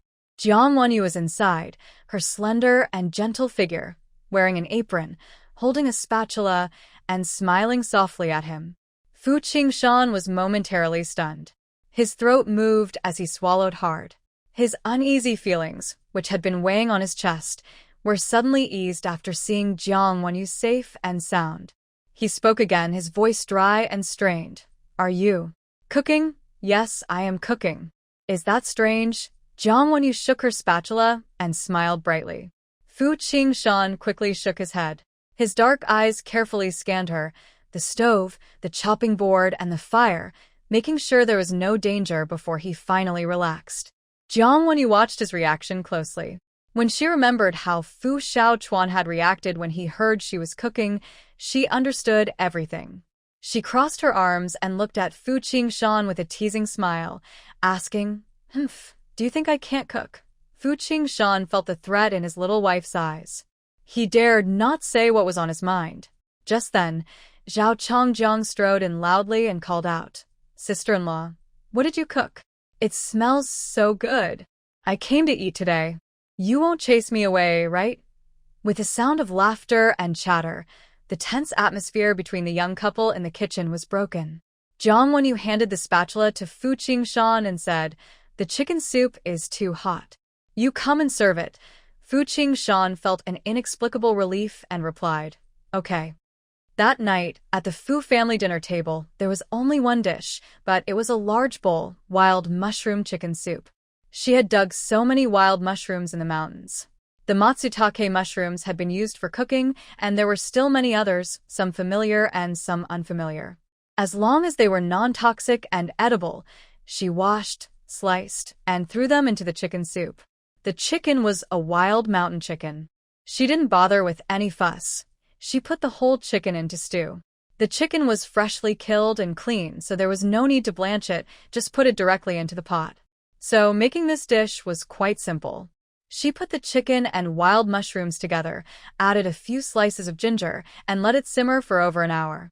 The surface of the soup was covered with a layer of golden oil, and various wild mushrooms floated on top. The aroma was rich and mixed together, creating a particularly strong and inviting smell. Not only can the neighbors smell the aroma, but it probably drifted from house number 1 to house number 2. Surely, tonight everyone in the big courtyard will know that Captain Fu is having chicken at home. Before the chicken soup was ready, Jiang Wanyu added a handful of green vegetables. The bright green vegetables quickly cooked and floated on top, looking fresh and lush. The meal was simple, a single pot with both meat and vegetables. Jiang Wanyu said that if they had a big iron pot like those in the northeast, with a lid that fits into the table, it would be perfect. They could cook chicken soup on one side and make pancakes on the other, which would taste even better. Although they didn't have such an iron pot, they had something even tastier, matsutake mushroom rice. When cooking the rice, she added slices of matsutake mushroom. After simmering at high heat, the rice grains were clear and shiny. The edges of the mushroom slices curled slightly, like a light gold layer, and the special aroma of matsutake seeped into the rice, making it even more delicious and rich. Smells so good, so fragrant. Sis-in-law, I never expected you to be such a great cook. Zhao Changjiang's eyes were fixed on the steaming dishes, and he was already eager to eat with his chopsticks. Compared to his excitement, Fu Qingshan and Fu Xiaochuan, the brothers, reacted similarly. They looked at the food, then at Jiang Wanyu. If they hadn't seen it with their own eyes, they wouldn't believe such fragrant dishes were made by her herself. Jiang Wanyu raised her eyebrows and looked proud, full of confidence. Humph. Let them look down on her. She took a few small bowls, filled them with hot soup, and placed one in front of each person. She especially reminded the impatient Fu Xiaochuan, drink the soup first, be careful it's hot, blow on it. Although she was speaking to a child, the three men all assumed this gentle advice was meant for them, and they nodded in agreement. They happily looked at the golden chicken soup, with big pieces of tender chicken and fragrant wild mushrooms, the aroma filling the air. If it hadn't just been cooked and steaming hot, they would have already taken a sip. It smelled so wonderful, absolutely delicious. After a few moments of blowing on the soup, they finally took their first bites. Fu Xiaochuan had never tasted such good food before. When he tasted the fresh, flavorful chicken soup, his face lit up with joy. Sister-in-law, this chicken soup is so tasty. Zhao Changjiang nodded enthusiastically, almost wasting the soup by gulping it down. Only Fu Qingshan remained calm. He looked at Jiang Wanyue and asked with concern, "You should eat too." Jiang Wanyu nodded to show she understood, but there was a little burden beside her. "You eat first. I'll go get Zhuang's bottle." She stood up, went to the room to get the prepared bottle, checked the temperature with her palm, and then handed it to the crying little baby nearby. The baby smelled the delicious aroma filling the room, drooling eagerly, crying non-stop. His small hands kept knocking, and he was almost getting impatient enough to speak. As soon as the nipple was put into his mouth, he started to suck greedily, eating with big mouthfuls. His eyes kept watching the people at the table, annoyed that he was too small to join them. At the table, Zhao Changjiang quickly finished a bowl of chicken soup and was already serving a second bowl. He glanced at the chubby little baby and said, "Their parents haven't been found yet, and now they're relying on you guys." Whoa. Zhuang was a very smart child. Even though he didn't understand words, he sensed that Zhao Changjiang was talking about him. While drinking milk, he whined a few times toward Zhao Changjiang, looking fierce but adorable. Zhao Changjiang found this kind of child interesting for the first time and chuckled happily. Wow, this little kid is so young and already understands what people say. Fu Qingshan looked at Zhao Changjiang and said in a serious tone, "Don't joke about the child. Once the police finish their investigation and find his biological parents, they will take him away. It's only for a little while." Jiang Wanyu watched the baby hold his bottle and gulp down his milk. She gently touched his small face, then sat back comfortably to eat. She and Fu Qingshan kept glancing at the baby from the corner of their eyes, ready to respond immediately if anything happened. Jiang Wanyu added after Fu Qingshan, "It's not like we're just taking the child for nothing. The police officers brought quite a few things, and they're pretty expensive." Xiao Chuan just finished a bowl of fragrant chicken soup, licking his lips and saying, "There's malted milk, canned yellow peaches, and walnut cookies. They brought a lot." "That's really good stuff," Zhao Changjiang nodded. "It looks like the other side really put in some effort and brought quite a few gifts." After drinking a round of chicken soup, my stomach felt warm. I started eating mushroom-stuffed rice, and the three men present were all amazed. It seemed like just a few slices of mushroom were added, but the rice's texture changed completely. The mushroom was nestled in the fluffy, soft rice, making it tender and chewy. "Sister-in-law, I came here just to eat, and I made the right choice. This is so delicious, really so good. Today, I think I'll eat at least 3 big bowls of rice." Fu Xiaochuan watched Zhao Changjiang shouting and gobbling rice, feeling anxious. He was worried Zhao would finish all the rice, so he didn't say anything. He kept his face buried in his big bowl, not even lifting his head. Jiang Wanyu smiled and looked at Fu Qingshan. Fu Qingshan also wanted to eat like Zhao, with big bites. He was from the countryside and trained in the army, so he was used to eating quickly, like a whirlwind. But when he looked into those big, watery almond-shaped eyes, his heart started pounding unexpectedly. Even a rough man's eating movements became more gentle. He understood Jiang Wanyue's look and nodded slightly, saying, "Yeah, your cooking is very good." Jiang Wanyue was very happy and started eating quietly. At first, she thought the 3 men had been through hard times, so they reacted too strongly to finally eating rice. It was just mushroom-stuffed rice, after all. Even if it was delicious, she didn't expect such an overreaction. But after taking a bite, the rich aroma filled her mouth, and her face lit up. It was really this good. Jiang Wanyue said, "Next time, when the sisters-in-law go to dig wild vegetables, I'll go with you. We can gather more.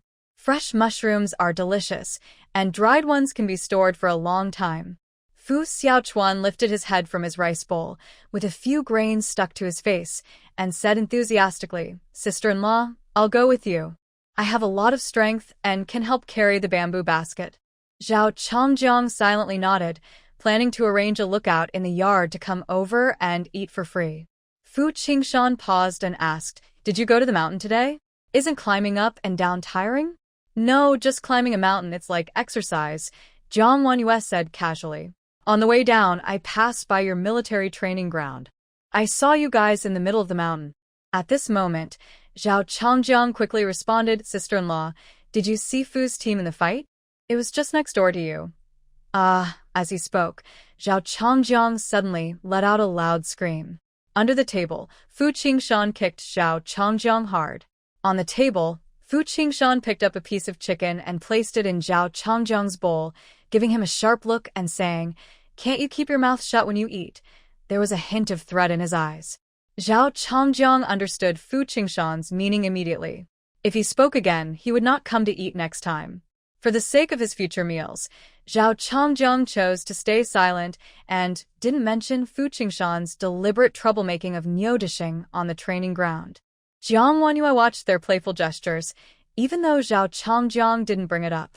She remembered Niu Xiuyun's embarrassed face a few hours ago and understood what Fu Qingshan had done. This man said nothing, but secretly asked Fu Xiaochuan many questions and found out that Niu Xiuyun had been difficult to her, so he wanted to stand up for her. She was eating rice and felt strangely sweet inside. She dug out a big chicken leg from the chicken soup and handed it to Fu Qingshan, warning him, "Eat more.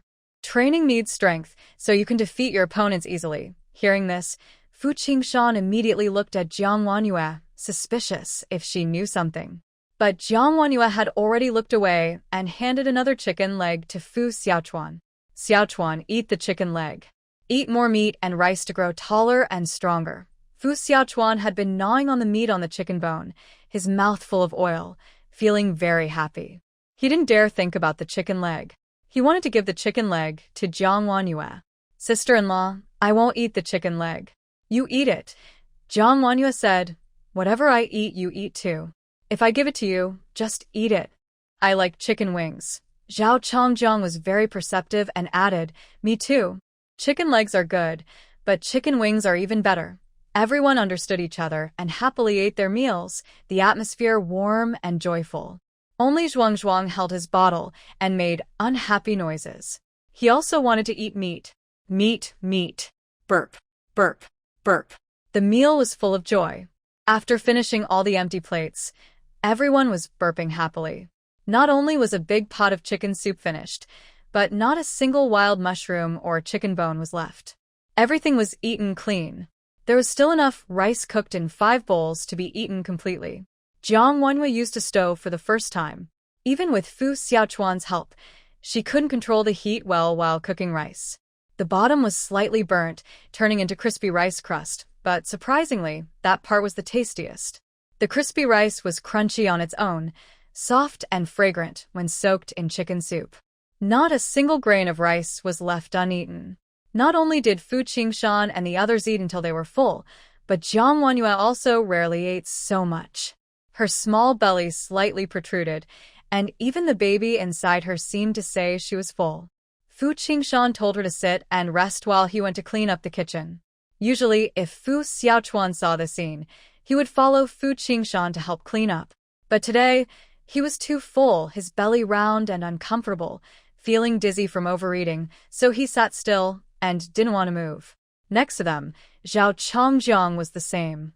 He leaned back comfortably in his chair, as if at home, without any politeness. Jiang Wanyue looked at Zhao Chongjiang, who was happily full and relaxed, and a sly smile appeared in her eyes. "Lieutenant Zhao, are you still training tonight?" "I trained for 18 hours today." I'm too exhausted to train more. No more training tonight. No training? Do you have other plans? Every day is either training or sleeping. The most I do is take a walk around the camp and join Fu Tuan for a meal. I'm not married, so I have no other plans. It's pretty boring. Zhao Chongjiang spoke honestly. Life in the military camp was dull and repetitive, day after day. But he spoke lightly, not complaining. Since joining the army, he had already accepted this reality. Jiang Wanyu nodded, then took out some things and placed them on the clean table. She said to Zhao Chongjiang, Lieutenant Zhao, since you have no other plans, why not do some activities to help digest after the meal? Zhao Chongjiang slowly sat up and glanced at the table in front of him, which had a stack of paper boxes and glue that Jiang Wanyu had just placed there. Fu Xiaochuan also rubbed his stomach and sat up straight. Jiang Wanyu smiled slightly at both of them, as if saying, let's get to work. After eating her cooking, of course, they should help with some chores. After a while, Fu Qingshan finished tidying up and came out of the kitchen. Under the warm yellow light, 3 people were still gathered around the table. Zhao Chongjiang and Fu Xiaochuan were working diligently. Zhao Chongjiang was applying glue to a paper box, then handed it to Fu Xiaochuan. Although Fu Xiaochuan's hands were small, he was quick and skillful, folding the paper into a neat, square box in no time. They were working together, one applying glue, the other folding like a small assembly line. As for Jiang Wanyue, she was watching quietly from the side, doing nothing, just supervising. Actually, she didn't need to watch closely. Fu Xiaochuan was very serious and would immediately complain to Zhao Chongjiang if something was wrong. Big brother Zhao, you didn't apply the glue carefully enough. You miss spots here and here. Without glue, it won't stick and might come apart. It'll stick once it's pressed. Why be so careful? Of course, we need to be careful. If the work isn't good, my sister-in-law will get paid less when she delivers. This isn't right. You need to redo it. TSK, Zhao Chongjiang clicked his tongue in annoyance, but when Fu Xiaochuan handed the paper box back, he carefully reglued every corner. Despite their arguing, they worked together very smoothly. Fu Qingshan stood nearby, stunned, not sure when these things appeared in his house. Jiang Wanyu saw him come out and looked back, asking, are you done? Come sit and work with us. So, Fu Qingshan sat back at the table. After watching Fu Xiaochuan for a few moments, he learned how to fold the paper boxes and join the small assembly line. Big brother Zhao, why are you so slow? I've run out of paper boxes. Stop applying glue. Stop. Don't rush me, I'm still working. Hurry up, I'm waiting. My hands are empty. Stop rushing me. Fu Xiaochuan, don't think I won't hit you just because your big brother is here. One person applying glue, 2 folding, and the noise of arguing never stopped. No one complained about Jiang Wanyu sitting idly by. No one would believe that in such a small room, a leader and a promising officer were working hard on a craft that earned little money. Jiang Wanyu watched this scene, wishing she had a camera to take a picture as a keepsake. That evening during dinner time at the neighboring Niu family, Niu Xiaoyun's 2 sons played outside until dark before coming home. From the moment they rushed in, they could smell a tempting aroma and loudly shouted, Mom, are we having chicken tonight? Can I have a chicken leg? Mom, this smell is so good, I can tell it's meat. Don't hide the meat from us. We can all smell it. I want a chicken leg. I want a chicken leg. The 2 boys, about 6 or 7 years old, hurried into the kitchen. After looking around inside and out, they saw no sign of meat on the stove, only plates of green, bitter-looking wild vegetables. Just by their color, they knew they were bitter. They didn't notice that Niu Xiaoyun's face was dark and serious. All they could think about was eating chicken legs. One opened the lid of the pot, and the other searched on the shelf inside, constantly muttering, Where's the meat? Mom, did you hide the meat again? Life was hard for the Niujia family.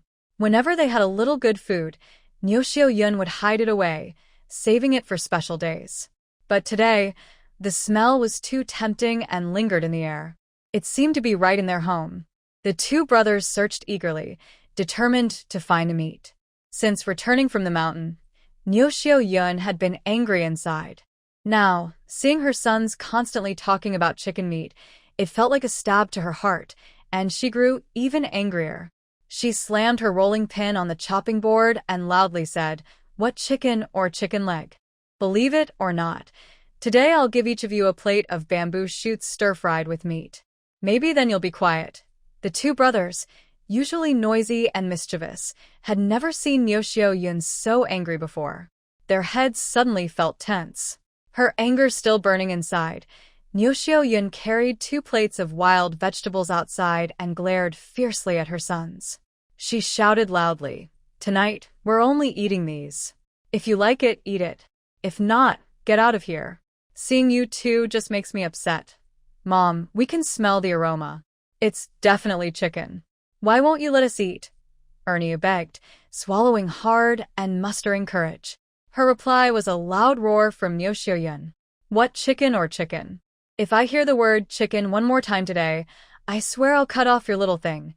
The two brothers, Dainyu and Erniu, felt a cold shiver down their spines. They quickly clenched their legs tightly. They could skip the chicken meat, but they couldn't lose their little boys. Nyodisheng, leaning on his old waist and with a stiff back, returned home with a hunched posture. Before he could even breathe a sigh of relief, he heard the arguing between his wife and son. He frowned irritably. "What's going on? Why are you arguing again? I could hear your voices from the yard. If the neighbors hear, won't that be embarrassing?" Nyoshio Yun was still angry and didn't look kindly at Nyodisheng. She snapped back. "What face do I have? My face has long been lost. You all, big and small, think I'm shameful or stingy for not giving you meat. I work hard all day, washing clothes and cooking, acting like a servant at home. I get nothing good, only criticism. You want chicken. Do I not want to eat it? I don't have a mouth to speak, but I know meat tastes good. When there's good food, it's always about you three. It's always my fault." After such a big outburst, Nyoshio Yun scolded her son and husband together, feeling wronged herself. She almost threw her bowl and chopsticks in frustration. Nyodisheng gave a quick look to Dinyo and Nyo. "Is it you two again making your mom angry? Sit down and eat." Dinyo and Nyo immediately sat at the table, lowering their heads to eat. They would eat even wild vegetables or poisonous herbs without hesitation, just a bit bitter. If Nyoshio Yun really lost her temper, it would be scarier than poison. Seeing her genuine grievance, Nyodisheng spoke softly, rarely saying gentle words. "All right, she's your own son. Why get mad at them? Don't be angry. Bottling up your feelings isn't good for your health. Sit down and eat. Tell me what happened today. Who made you so upset?" Nyoshio Yun, experienced in husband-wife arguments over the years, knew she had to find a way out. She sat down, took a deep breath, and recounted everything that happened during the day, even asking Nyodisheng to agree with her. "Do you think heaven is blind? I go up the mountain to pick wild vegetables, and all I find are wild herbs. She finds only wild mushrooms. You didn't see Wang Chunhua's face. She's from the second courtyard, always meddling in our first courtyard's affairs, following the wife of Commander Fu around, and showing off wild mushrooms in front of me, saying they're expensive and tasty, with a meaty flavor. And then there's that wild mountain chicken. I go to that mountain at least once a week. Don't talk about wild pheasants. I've never even seen a bird's egg. You all go up there every day setting off firecrackers, and the birds just fly away. But today there are wild pheasants, just 2 of them, 1 for each of you. Did you smell it just now? That fragrant smell. Eating chicken is nothing special. Let everyone in the big yard know they're eating chicken. What are they showing off for? It's just chicken. When I have money, I'll buy a hen and stew it for 3 days and nights, and it will be so delicious everyone will envy us," Nyoshio Yun said angrily. After she finished speaking, Nyodisheng didn't say anything.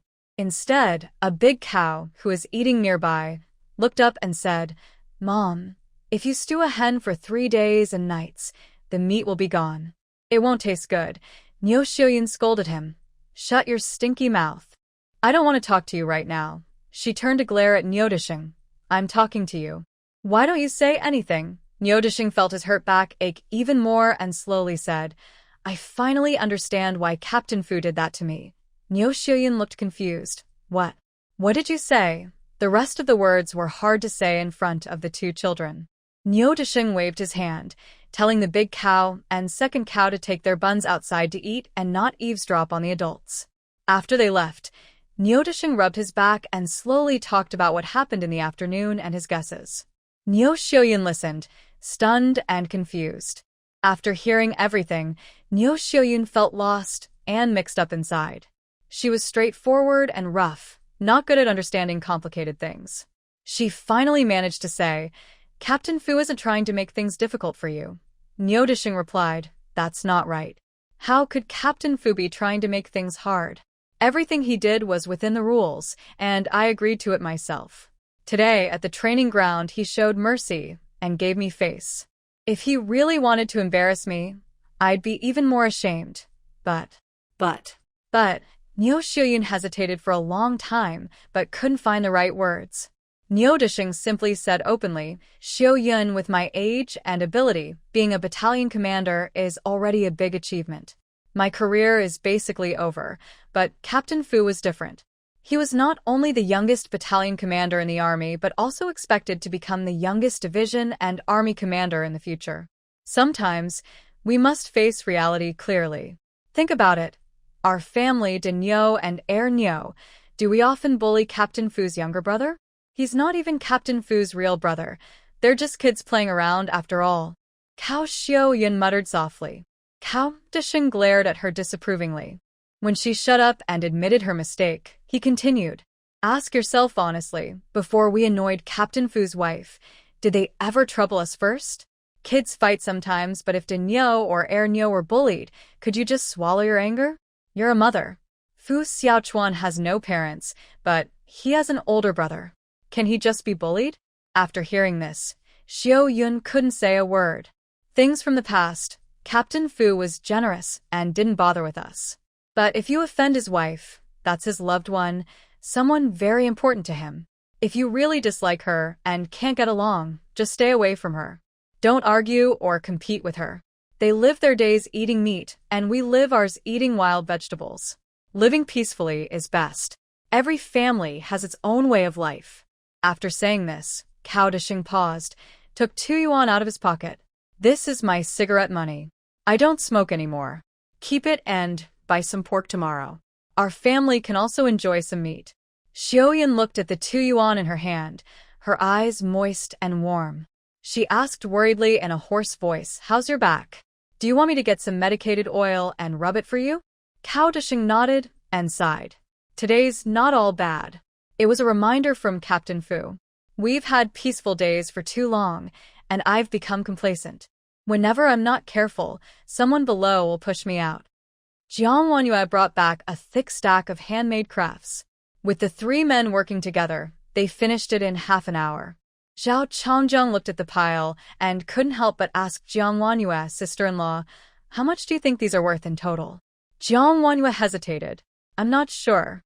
Maybe 50 cents? $1? Zhao Changjiang felt a sharp pain in his temples and shouted loudly, "We 3 worked so hard, and it's only 50 cents.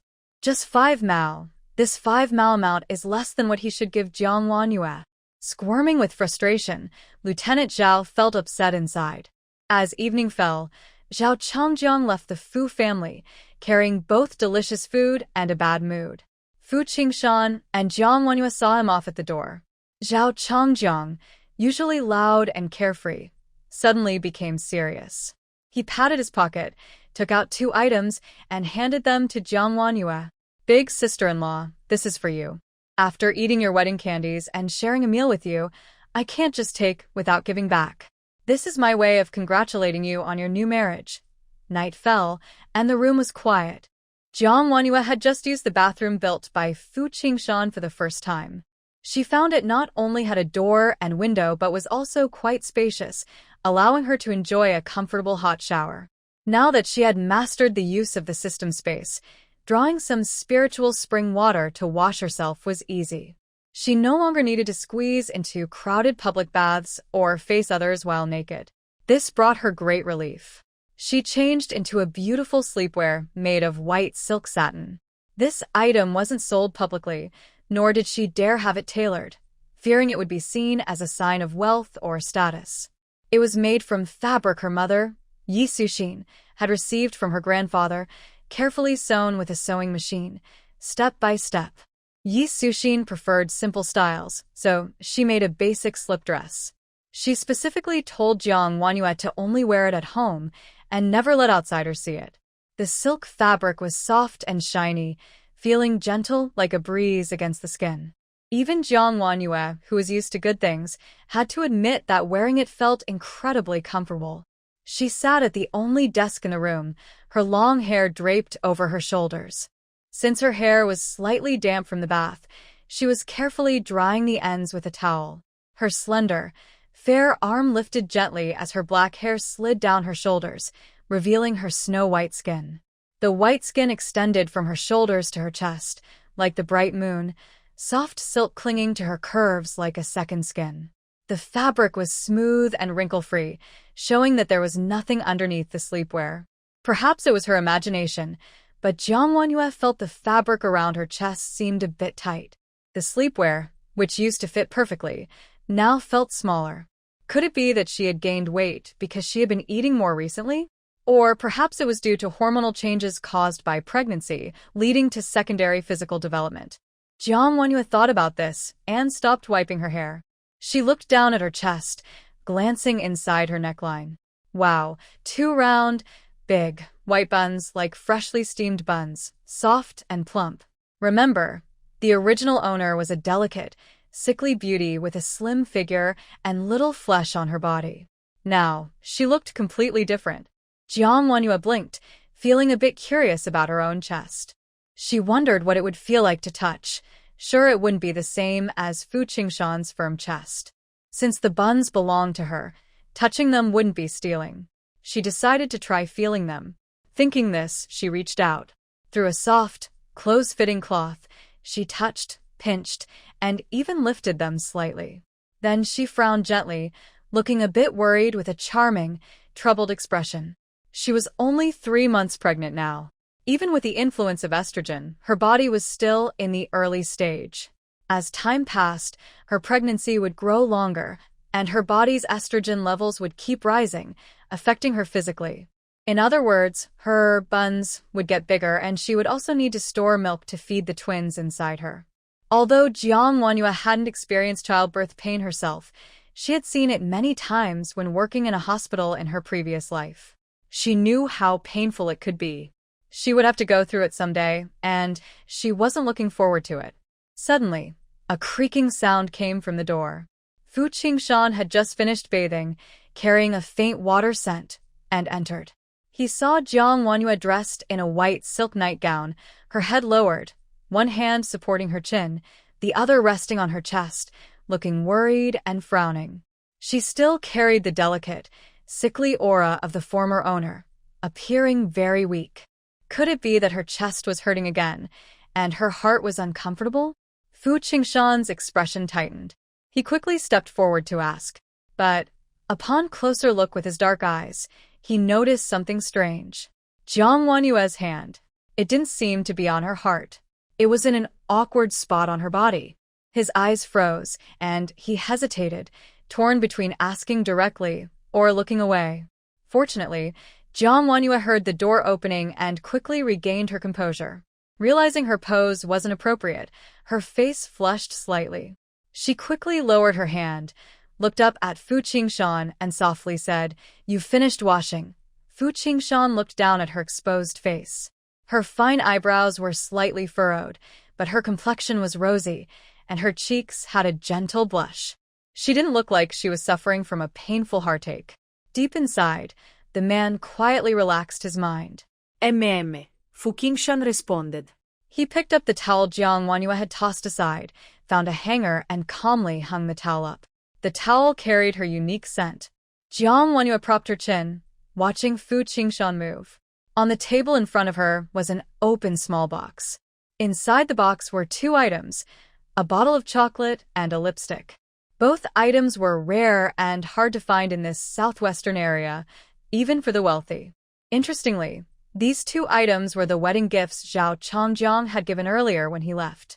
After Fu Qingshan sat down, Jiang Wanyue asked, "How could Lieutenant Zhao get these two things?" Fu Qingshan said, "He has connections. He knows people in the capital." Hearing this, Jiang Wanyue finally remembered. Despite Zhao Chongjiang's carefree, rough soldier look and his constant company with Fu Qingshan, making him seem like a rough man, he was actually a university graduate with excellent grades. Zhao Chongjiang wasn't his real name. His real name was Qi Siyuan. Before joining the army, he disliked the gentle-sounding name Qi Siyuan and changed it to the tough-sounding Zhao Chongjiang. Jiang Wanyue thought carefully and vaguely remembered that, in the original story, Zhao Chongjiang had a conflict with his family when he enlisted. Out of anger, he chose to go to the most dangerous southwestern front. But she couldn't quite recall what the conflict was about. Since Zhao Chongjiang had connections in the capital, it was not surprising that he could get chocolates and lipstick. She could accept them without worry. Fu Qingshan looked at Jiang Wanyue, who seemed lost in thought. After a long night of hesitation, he finally asked in a deep voice, "Wife, are we really short of money at home?" "What?" Jiang Wanyue snapped back to reality, looking confused. Since she arrived at the family compound, Fu Qingshan had given her all the money they had, including his bank book. She hadn't gone out shopping, so why did he think they were short of money? Fu Qingshan reminded her, "Those paper boxes." The handmade work on those paper boxes was done by Fu Qingshan and Zhao Chongjiang. If they weren't around, Jiang Wanyue would have to do it alone, which would take about 2 or 3 hours to earn only 50 cents or $1. Thinking about those soft, smooth hands doing those things, he couldn't bear to part with them. Fu Qingshan looked up, his dark eyes fixed on Jiang Wanyue, and said, "If you don't have enough money to spend, I can do more tasks." Tasks come with money. Jiang Wanyue felt her heart beat faster under the man's serious gaze. "Forget about whether there are tasks or not. Do you realize you get hurt when you do tasks?" She quietly muttered in her mind before speaking. "Our family isn't short of money. Those paper boxes are just things I brought home to better fit into the courtyard life. The sisters-in-law are making these to help with household expenses. I don't do it to show off. Don't overthink. It's not about money." Hearing this, Fu Qingshan's tightly knit brows relaxed, finally feeling at ease. Jiang Wanyue then opened a drawer, took out a square mooncake box and a notebook. She said, "Qingshan, since we're married, let's count our money and sort out our shared property." As she spoke, Jiang Wanyue opened the mooncake box and laid out the notebook, which was written clearly. The first entry was the salary Fu Qingshan sent her over the past 3 months since their wedding. Jiang Wanyue wasn't short of money. She didn't spend this amount, keeping it intact, totaling 170 yuan. The second entry was all of Fu Qingshan's belongings after moving into the family residence, bank books, various tickets, and benefit coupons. He served in the army for over 10 years. In the early years, his salary was very low, and he sent all his money home to support his parents and siblings. Later, he was promoted quickly, and his salary and allowances increased. When he had more money, Fu Qingshan didn't act foolishly. He kept half and sent half home. At the beginning of this year, his parents passed away. Fu Qingshan returned to his hometown, handled their affairs, and brought Fu Xiaochuan with him, so he stopped sending money home. Fu Qingshan has always been in the army. He doesn't smoke or drink, eats at the canteen, and has no other expenses.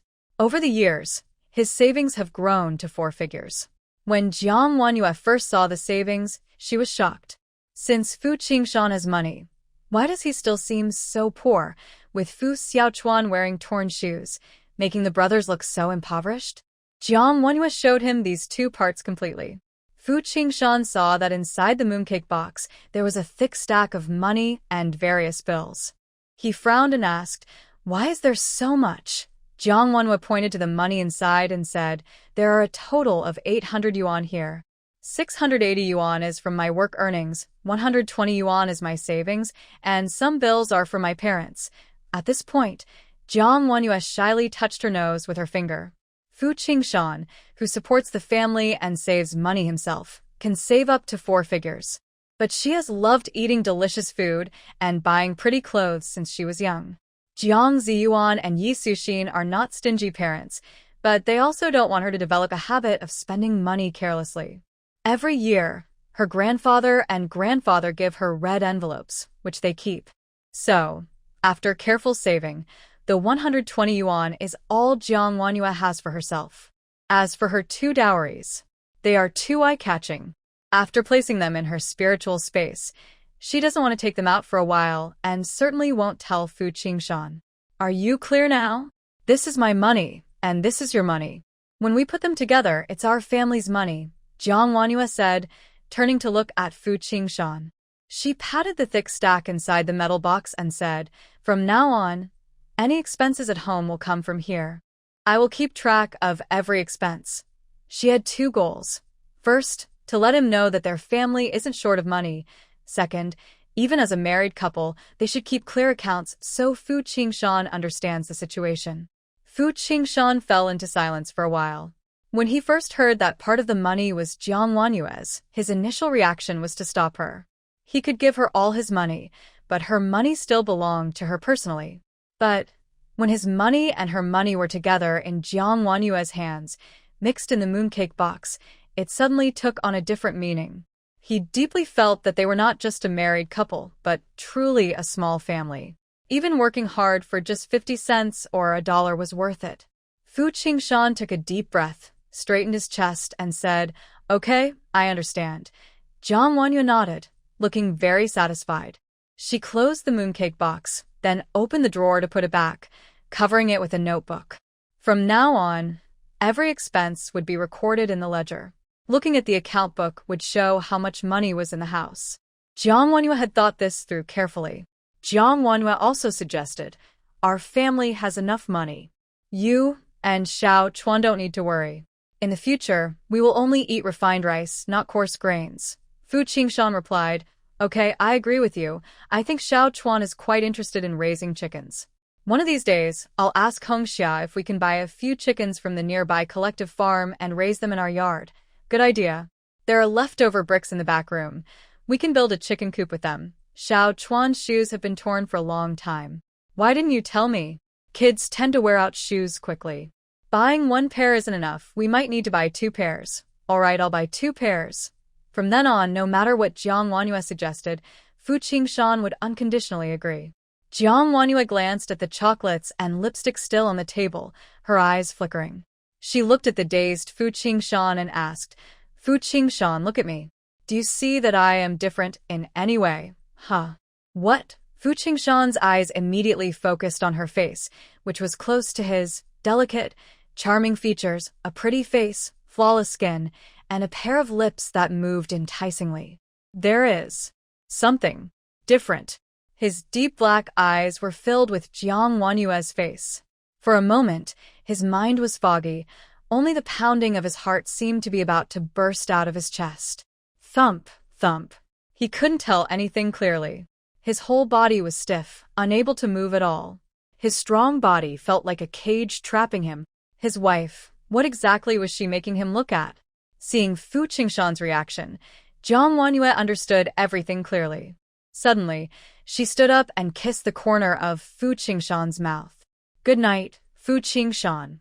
Everything happened so naturally. After the kiss, Jiang Wanhua acted as if nothing had happened, turned around, and went back to her bed. She opened the quilt and lay down, ready to sleep. She even remembered to remind Fu Qingshan to turn off the light when he got into bed. She didn't think she had done anything extraordinary. She closed her eyes peacefully, feeling tired after a busy day of going up the mountain and cooking. After closing her eyes, Jiang Wanhua silently scolded herself in her heart. Silly. Fu Qingshan was stiff for a long time. After a while, he withdrew his gaze, couldn't help but raise his hand to touch the spot where she had just kissed him, and felt a strange sensation. He looked down and saw a hint of red on his fingertip. The rough man suddenly understood why he had thought his wife's lips looked so red earlier. Gulp, gulp. Today, the strong little boy was especially obedient, lying on his small bed and sleeping. His stomach made gurgling sounds, probably dreaming about drinking milk wildly. "Sister-in-law, do I really have to drink this?" Fu Xiaochuan asked Jiang Wanhua with his clear, pretty face.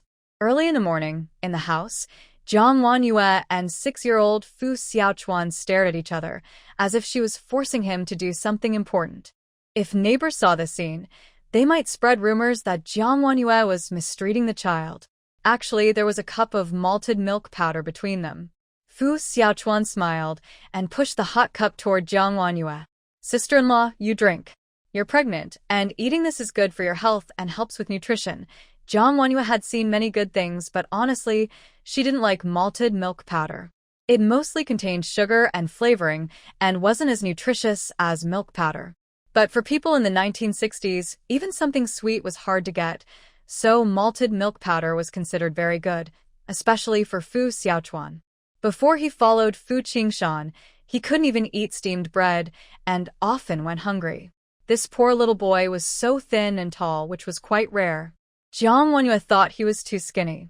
When he grew up to be a future military leader, if he remained a stick figure or didn't grow taller, it would look bad. He wouldn't look strong or commanding. She believed nutrition should start from childhood.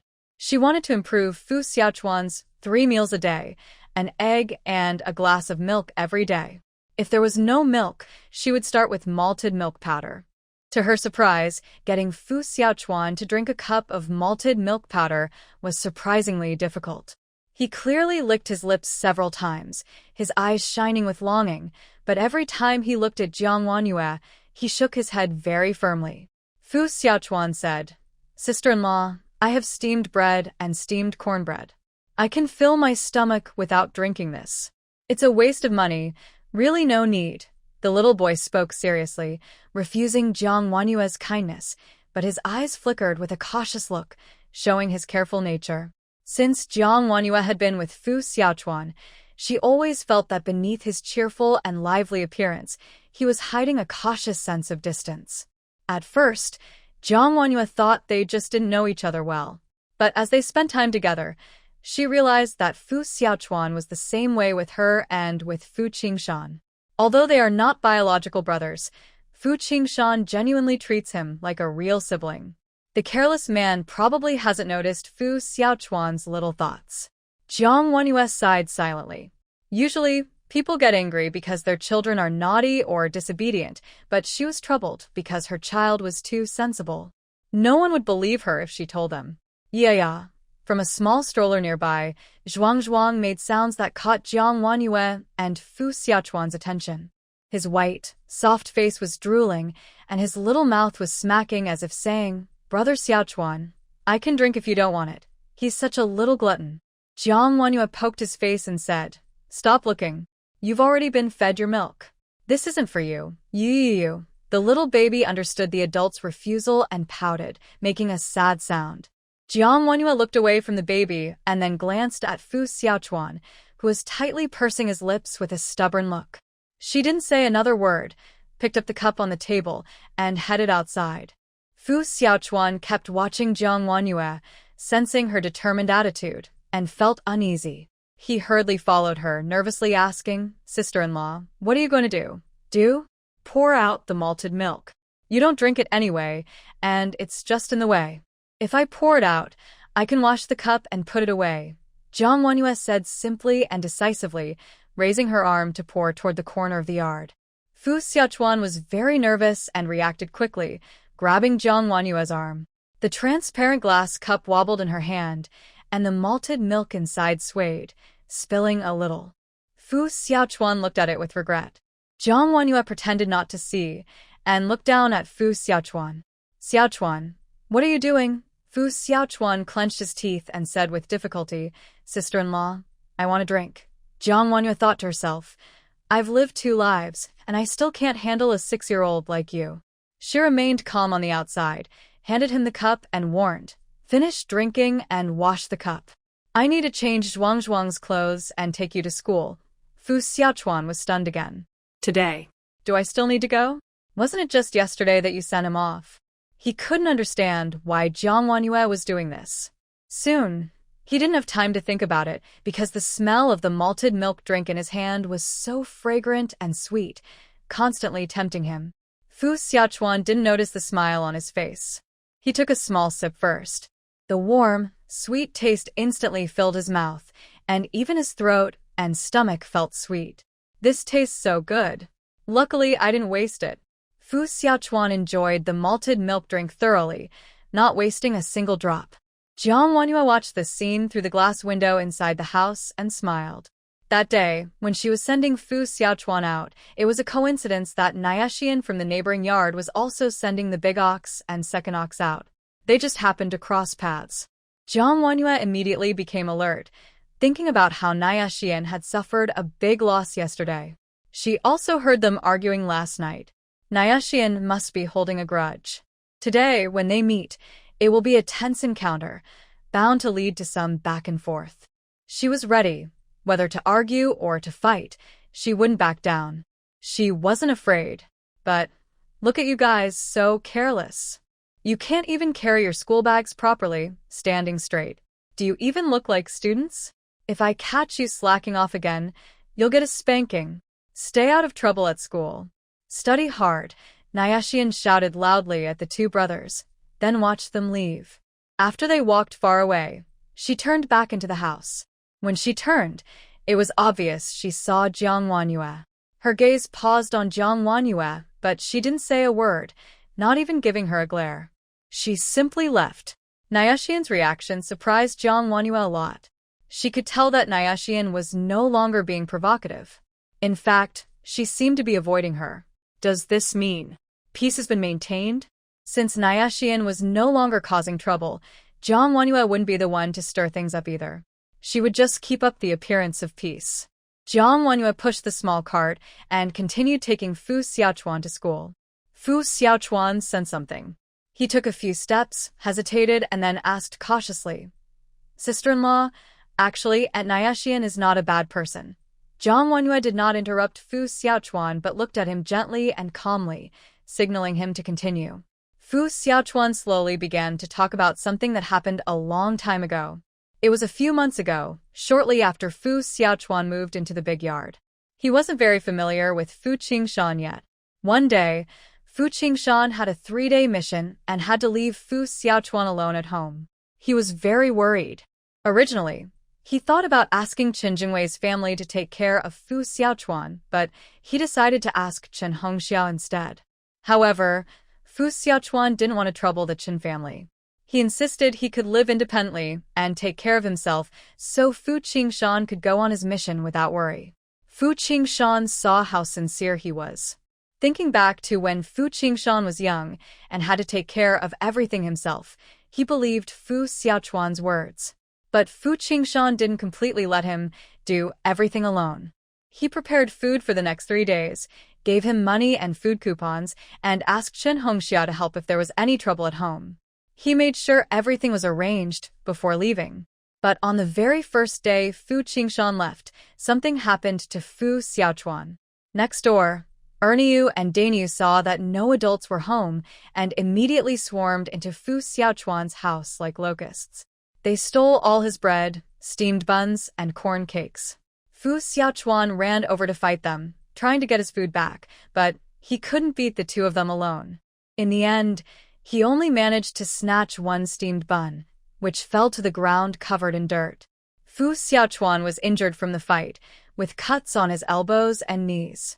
He stood up limping, tears in his eyes, and picked up the bun from the ground. He gently brushed off the dirt and tightly hugged the only piece of food he had. In a strange new yard, far from home, with no one around to take care of him, Fu Xiaochuan clenched his teeth and didn't shed a single tear. Compared to before, he now had a house to live in, a roof that didn't leak, a bed to sleep on, and soft, fluffy blankets. These were very good days, all thanks to Fu Qingshan. He absolutely couldn't let his brother down again. A small child endured everything silently. He tore a dirty steamed bun into 3 parts and ate only a tiny piece each day. When hungry, he drank water quickly.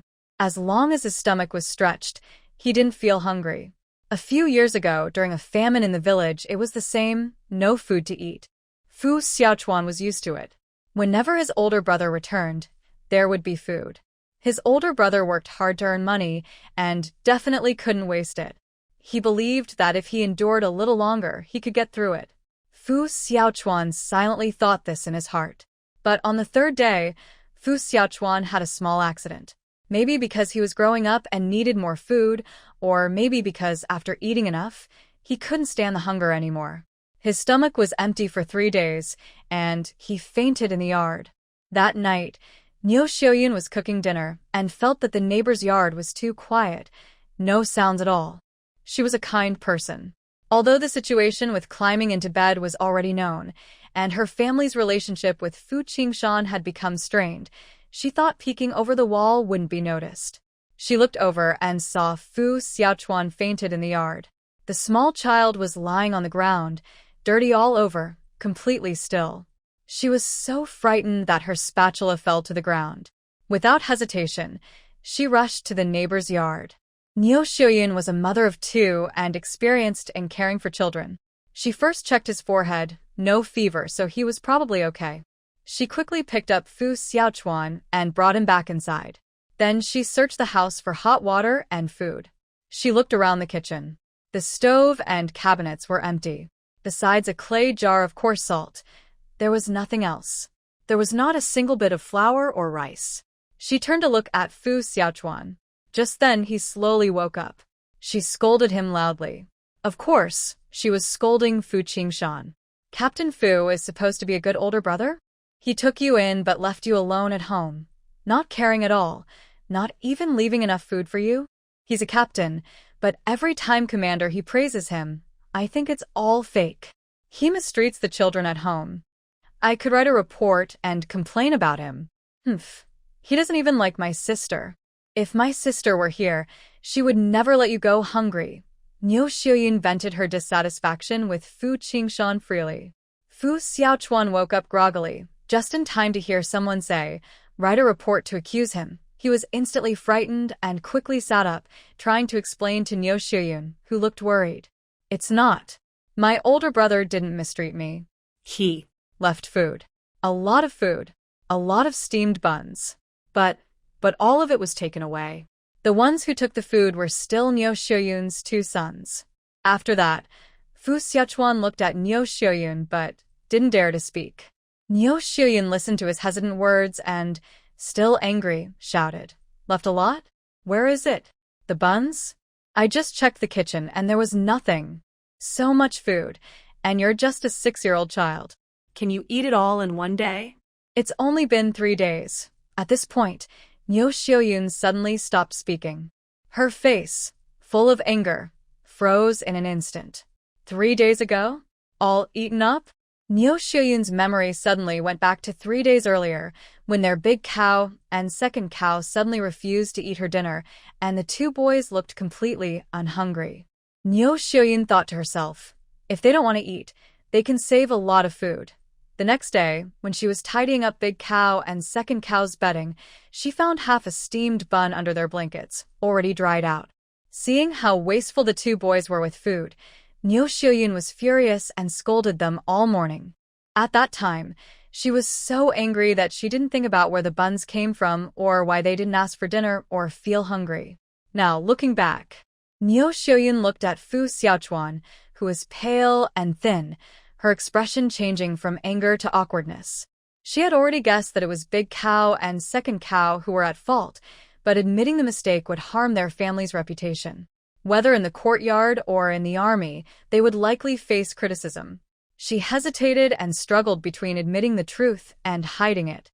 Finally, she saw Fu Xiaochuan squeeze out a sentence. "Xiaochuan, wait for me. I'll go get you something to eat."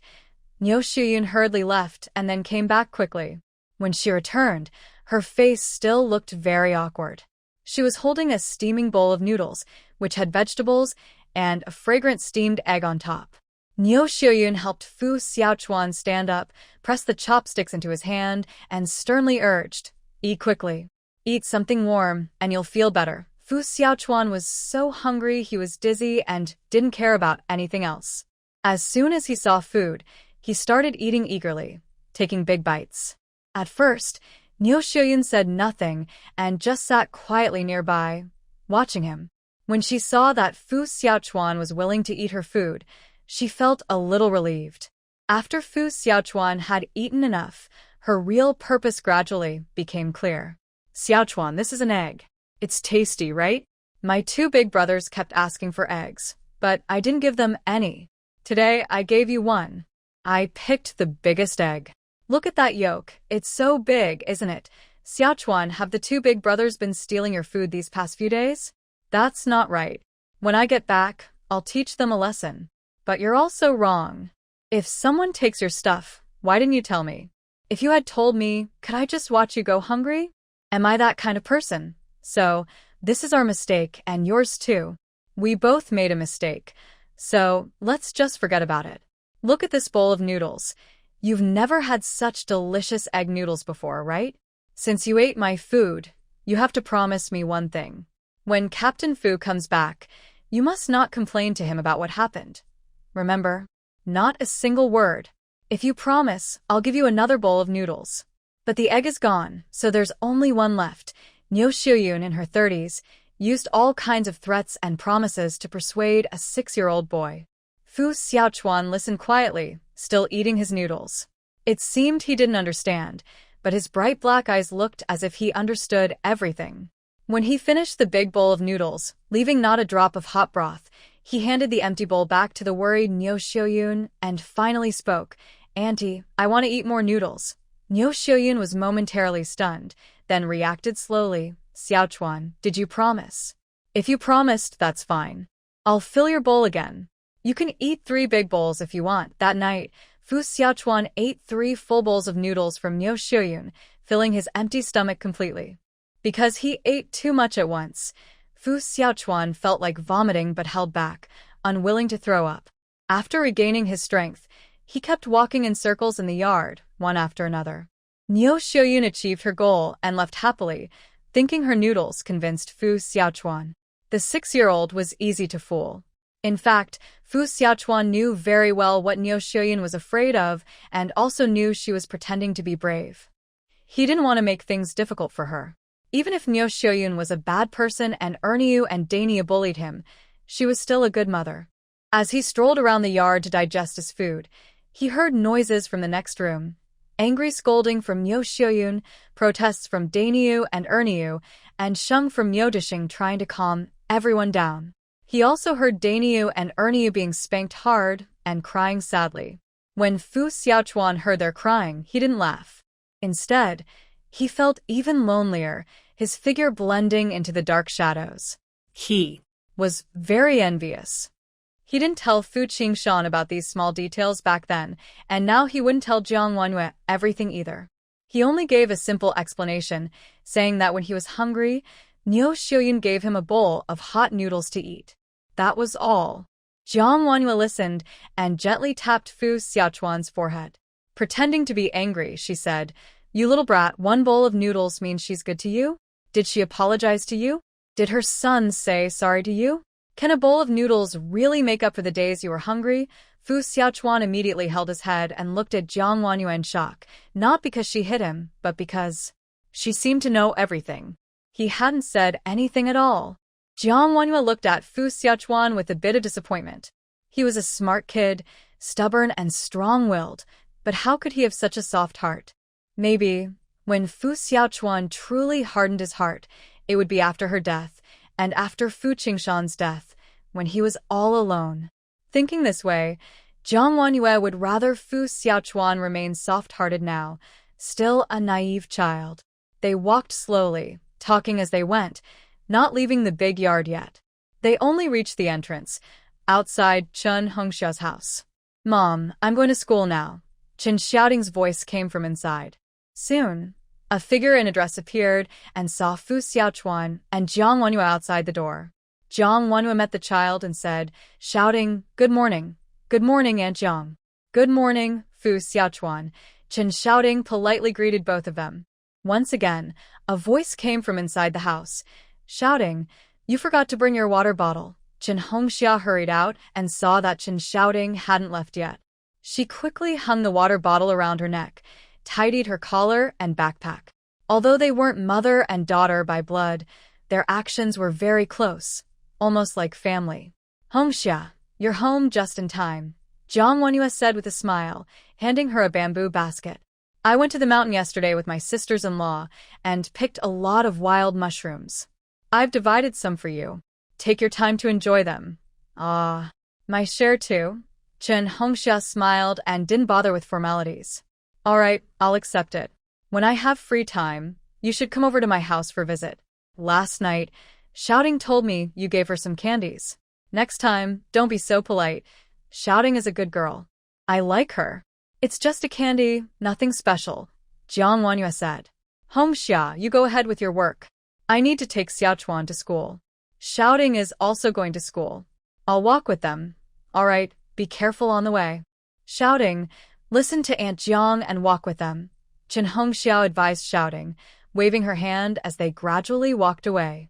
Everything was normal again, except Fu Xiaochuan scratched his head, puzzled. How could just a few words make him and Chen Shouting go to school together, as if they had agreed? In the past, he would secretly remember Shouting's school time and quietly follow her without daring to say a word. Fu Xiaochuan's eyes brightened as he looked at Jiang Wanyue. Since his sister-in-law arrived, everything had changed. That noon, something small but noteworthy happened at school. During lunch, the children split into two groups.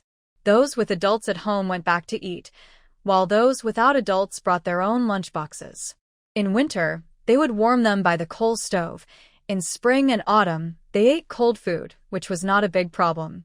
Since starting school, Fu Xiaochuan had always brought his own lunchbox.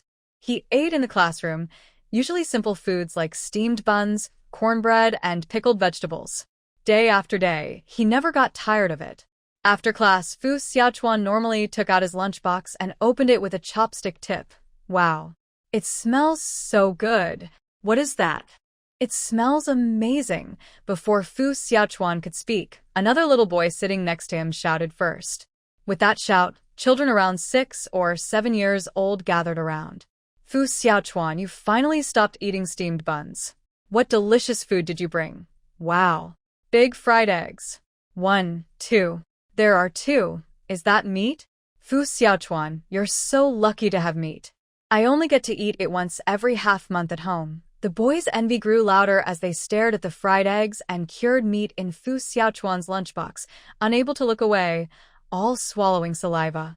Fu Xiaochuan was stunned, blinking hard. The fried eggs and cured meat still hadn't disappeared. They were deeply embedded in the rice. This was strange. He clearly packed steamed buns, so why did it look so rich now? Could he have taken the wrong thing this morning? Suddenly, Fu Xiaochuan remembered that today's lunchbox was given to him by Jiang Wanyue. When he received it, he thought it was very heavy, but he didn't think much of it and put it into his school bag. Xiaochuan, Xiaochuan, what are you thinking? Hurry up and eat. There are eggs and meat, it smells so good. Xiaochuan, are you rich now? Why are you eating so well? The boy next to him looked at him curiously. Fu Xiaochuan's eyes shone brightly as he clenched his fists around his pants and said, I don't know either. My sister-in-law prepared this lunch for me. Fu Xiaochuan, your sister-in-law is so kind to you. That noon, Fu Xiaochuan finished his lunch under the envy of his classmates. In the evening, when he returned home, Jiang Wanyue sat in the yard resting, occasionally teasing the little doll in the small cart. Even when Fu Xiaochuan approached and stared at her, seeming hesitant to speak, Jiang Wanyue remained calm and relaxed. Fu Xiaochuan held his school bag strapped tightly, his fingers clenched. He wanted to speak several times, but when he looked into Jiang Wanyue's gentle, moist eyes, he suddenly couldn't say anything. Jiang Wanyue knew exactly what Fu Xiaochuan was thinking. She was just pretending not to notice. Anyway, this kid was like a closed box. If he didn't say anything, she wouldn't bring it up. She asked, What are you looking at me for? Have you finished your homework? Fu Xiaochuan nodded. It's done. I wrote it at school. Jiang Wanyue knew this child was smart. Once he catches up on nutrition and his brain fully develops, he will only become smarter. She didn't need to worry about his studies. Jiang Wanyue asked again, Did you finish eating everything? Fu Xiaochuan hesitated. Yes, I finished. Good. Go inside, put your school bag down, wash your water bottle and lunchbox, then come help me start the fire and pump the bellows. Jiang Wanyue stood up and led Zhuang into the house. Fu Xiaochuan quickly followed. Sister-in-law, are you cooking today? Yes, I am. Cooking at home is cheaper than eating at the cafeteria. You like saving money, right? How come you don't understand such simple things? Hurry up and put down your school bag to help. Sister-in-law, I'll do it. Fu Xiaochuan's voice suddenly sounded bright and cheerful. Life in the big courtyard was peaceful, and half a month passed quickly. During these 2 weeks, Jiang Wanyue did many things. On the weekend, she left Zhuang at the nursery for a day and took Fu Xiaochuan to the county town. They visited the supply and marketing cooperative and walked around the shops on the street. Although the small county was not as big as Yanjing, it had everything you needed. Popular items were available with tickets. If you had a ticket and waited a little, you could buy them. The streets had state-run restaurants, the Red Star Photography Studio, and a cinema. The streets were lively with many people. Jiang Wanyue and Wang Chunhua had planned to meet at the post office. They sent a telegram and wrote a letter. Jiang Wanyue also spent a lot of money to make a phone call. The person on the other end seemed to have been waiting for a call. As soon as the line connected, they answered quickly. Before she could speak, someone asked warmly and familiarly, "Leia, is that you, Leia?" It was Yi Suxin's gentle and caring voice. Hearing this, Jiang Wanyue's body trembled, and her eyes suddenly felt sore and red. She hurriedly called out, "Mom." She couldn't tell if her feelings came from the maternal bond left by the original owner or her own strange closeness to Yi Suxin. In her heart, Yi Suxin and Jiang Ziyuan felt like her parents. Her voice traveled through the phone line, and there was a moment of chaos on the other end. Yi Suxin first anxiously exclaimed, "Yeah, it's really you, yeah." Then Jiang Ziyuan's urgent voice came through, saying, "Let me listen too. Don't be in such a hurry. Let me talk to you first, then I'll pass the phone to you." Yi Suxin held onto the phone firmly. After taking a deep breath, she spoke slowly. "Yeah, how are things over there? Are you doing well?" "I'm fine. All is good." Jiang Wanyue replied with a nod. Even though she knew Yi Suxin and Jiang Ziyuan couldn't see her, she still wanted to prove something. Yi Suxin asked worriedly, "Qing Shan, how is he? Does he treat you well?" Jiang Wanyue smiled. "He wouldn't dare to treat me badly. Otherwise, I wouldn't want him." Hearing this sweet remark, Yi Suxin and Jiang Ziyuan both chuckled. Jiang Wanyue asked, "Dad, Mom, what about you? Since I left, has anything happened?" There was a pause on the other end of the line. Yi Suxin and Jiang Ziyuan hesitated, unsure whether to tell Jiang Wanyue what had happened. But, remembering her recent changes, they decided to go ahead. Jiang Ziyuan said, "Yeah, things are serious now. Several people have been taken from Dad's research institute." Yi Suxin added, "The students are causing a lot of trouble. Classes have been suspended at school. It probably won't settle down soon." They also said, "Yeah, you're lucky you left with Qing Shan. The city isn't very safe right now." Hearing this, Jiang Wanyue felt a slight shock, even though she knew how things were progressing historically. But there was some good news too. "Your female classmate, Wang Shui, you sold your work to her. She's a good girl. A few days ago, she came to see me specially, to tell us not to worry. The committee won't come to our house. We don't have much left at home, so there's nothing to worry about. Your second uncle went to the hospital for a checkup last week. They found some health issues, but it's early. The doctor said a small surgery would fix it. It seems you reminded him to get checked, right? Yeah, your parents are doing well. Don't worry about us. There's one thing we need to tell you. Your sister, Shinro. She didn't go to the Northwest farm as planned. Instead, she went to your place. Because on the day she openly confronted her second uncle Jiang Yurong at his house, Jiang Xianro's true nature was fully exposed. Despite that, she refused to admit her mistakes and kept lying, showing she didn't genuinely accept fault. Given Jiang Xianro's strong resentment toward Jiang Wanyu, she definitely wouldn't give up easily. She might try to seek revenge again. Another reason is that Jiang Xianro still has money. During her years in the Jiang family, everyone treated her well. They even took extra care of her because she was an orphan of a hero, without parents around since childhood. Jiang Xianro is good at pretending. She uses the family's guilt to get benefits from those around her, which is easy for her. Because of this, she must have hidden a lot of private savings. In a time when even work can be bought with money, Having wealth allows for many unexpected things. The truth is similar to what Jiang Wenyu guessed. On the first day Jiang Yurong kept Jiang Wenyu locked in her room, she caused a fuss, shouting she wouldn't go to the countryside even if she had to die. But by the next day, her attitude changed completely. She apologized, served tea, and tearfully admitted she was wrong and was willing to accept punishment by going to the countryside. She used her soft approach because it was effective.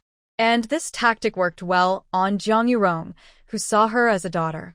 When a child makes a mistake, it's important to give them a chance to correct it.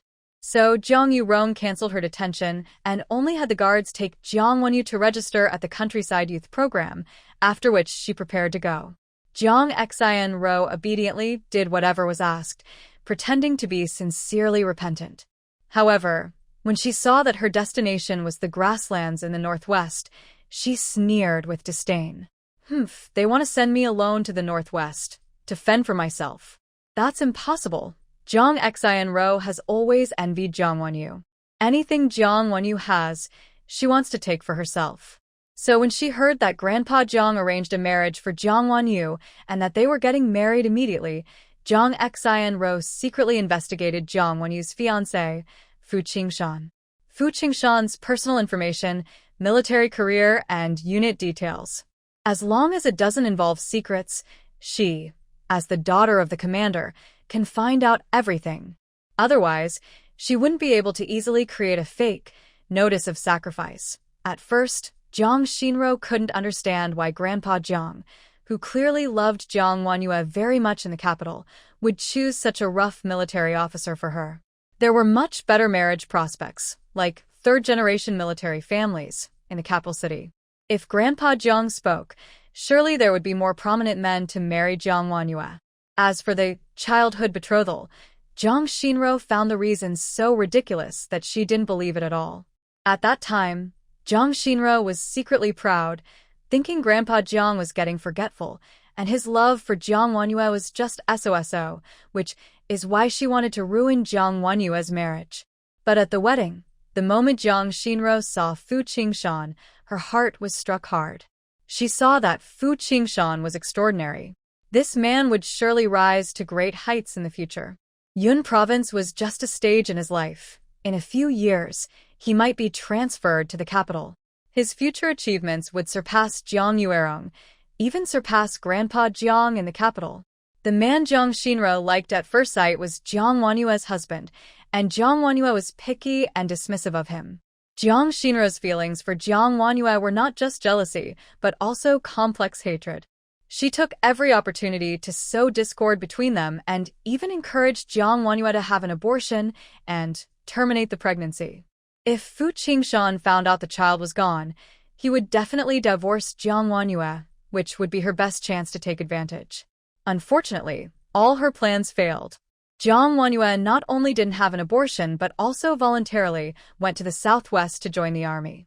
Jiang Xinro, full of resentment, would not give up easily. So she chose a nearby youth work station close to Fu Qingshan's unit. Here, I want to change my rural assignment to this place. Jiang Wenyu took out the money she had prepared long ago, bribed the officials, and changed her assignment from the northwest to Yun Province. She kept this a secret from everyone and secretly boarded the train heading to her new rural post. Later, the truth came out about the situation. A week after Jiang Xinro left, Jiang Yurong still felt uneasy. He asked someone to find out about Jiang Xinro's whereabouts in the northwest grasslands. When he checked, he discovered that Jiang Xinro's destination had changed. Seeing the new location, Jiang Yurong immediately guessed what she was planning. He told Jiang Ziyuan and Yi Suxin about it, asking them to inform Jiang Wenyu and also to remind her to be careful. Yeah, on the phone. Yi Suxin called out several times but couldn't hear Jiang Wenyu's response. She worriedly said, "Yeah, if you don't want to see Xinro, your second uncle's side suggests finding someone to bring her back, so he can watch over her himself. No need." Jiang Wenyu quickly interrupted Yi Suxin. She was more worried about Jiang Xinro returning to Yanjing and getting close to Jiang Ziyuan and Yi Suxin. That was her real concern. She reassured her parents, "Dad, Mom, don't worry. Yun province is so big, and we don't even know exactly where Jiangshinro is in the countryside. Maybe she's hundreds of kilometers away from me. Besides, I now live in the military compound, with guards at the gate. No one can come in easily. And, she smiled softly, your daughter is smart now. I won't be so easily fooled or deceived. So rest assured, she won't affect me. Hearing this, Jiang Ziyuan and Yi Suxin felt somewhat reassured and hesitated. Jiang Wanyue quickly changed the subject. Mom, did you buy the weekly magazine I read every month? When I get a chance to go back, I want to read it. Yi Suxin immediately smiled and said, Yes, I bought it. It's been in your room for the past month. Last week, the department store got new printed fabrics, and I bought some. I'll make you pretty dresses. Talking about daily life made the atmosphere feel warm and relaxed, as if Jiang Wanyue was still with her parents. Finally, with a sense of reluctance, Jiang Wanyue hung up the phone. Next to her, Wang Chunhua watched her make the call. She didn't hear what they talked about but counted her fingers nervously. Oh my. Making one call costs several yuan. It hurt her so much. After leaving the post office and walking down the street, Jiang Wanyue soon felt a gentle tug on her clothes. She looked down and saw Fu Xiaochuan beside her.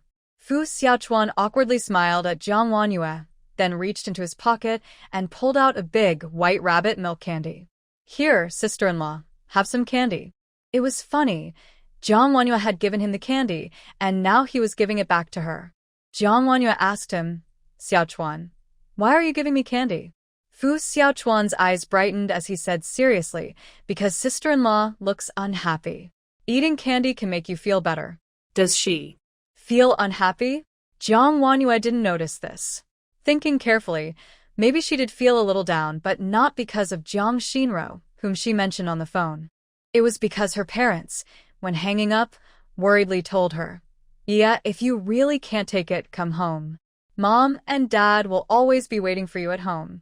Yes, the gentle concern in her parents' words kept echoing in Jiang Wanyue's mind. Just thinking about it made her eyes feel a little sore. Because of this, after hanging up the phone, Jiang Wanyue didn't look as happy as before. Her mood seemed a bit lonely, which Fu Xiaochuan noticed.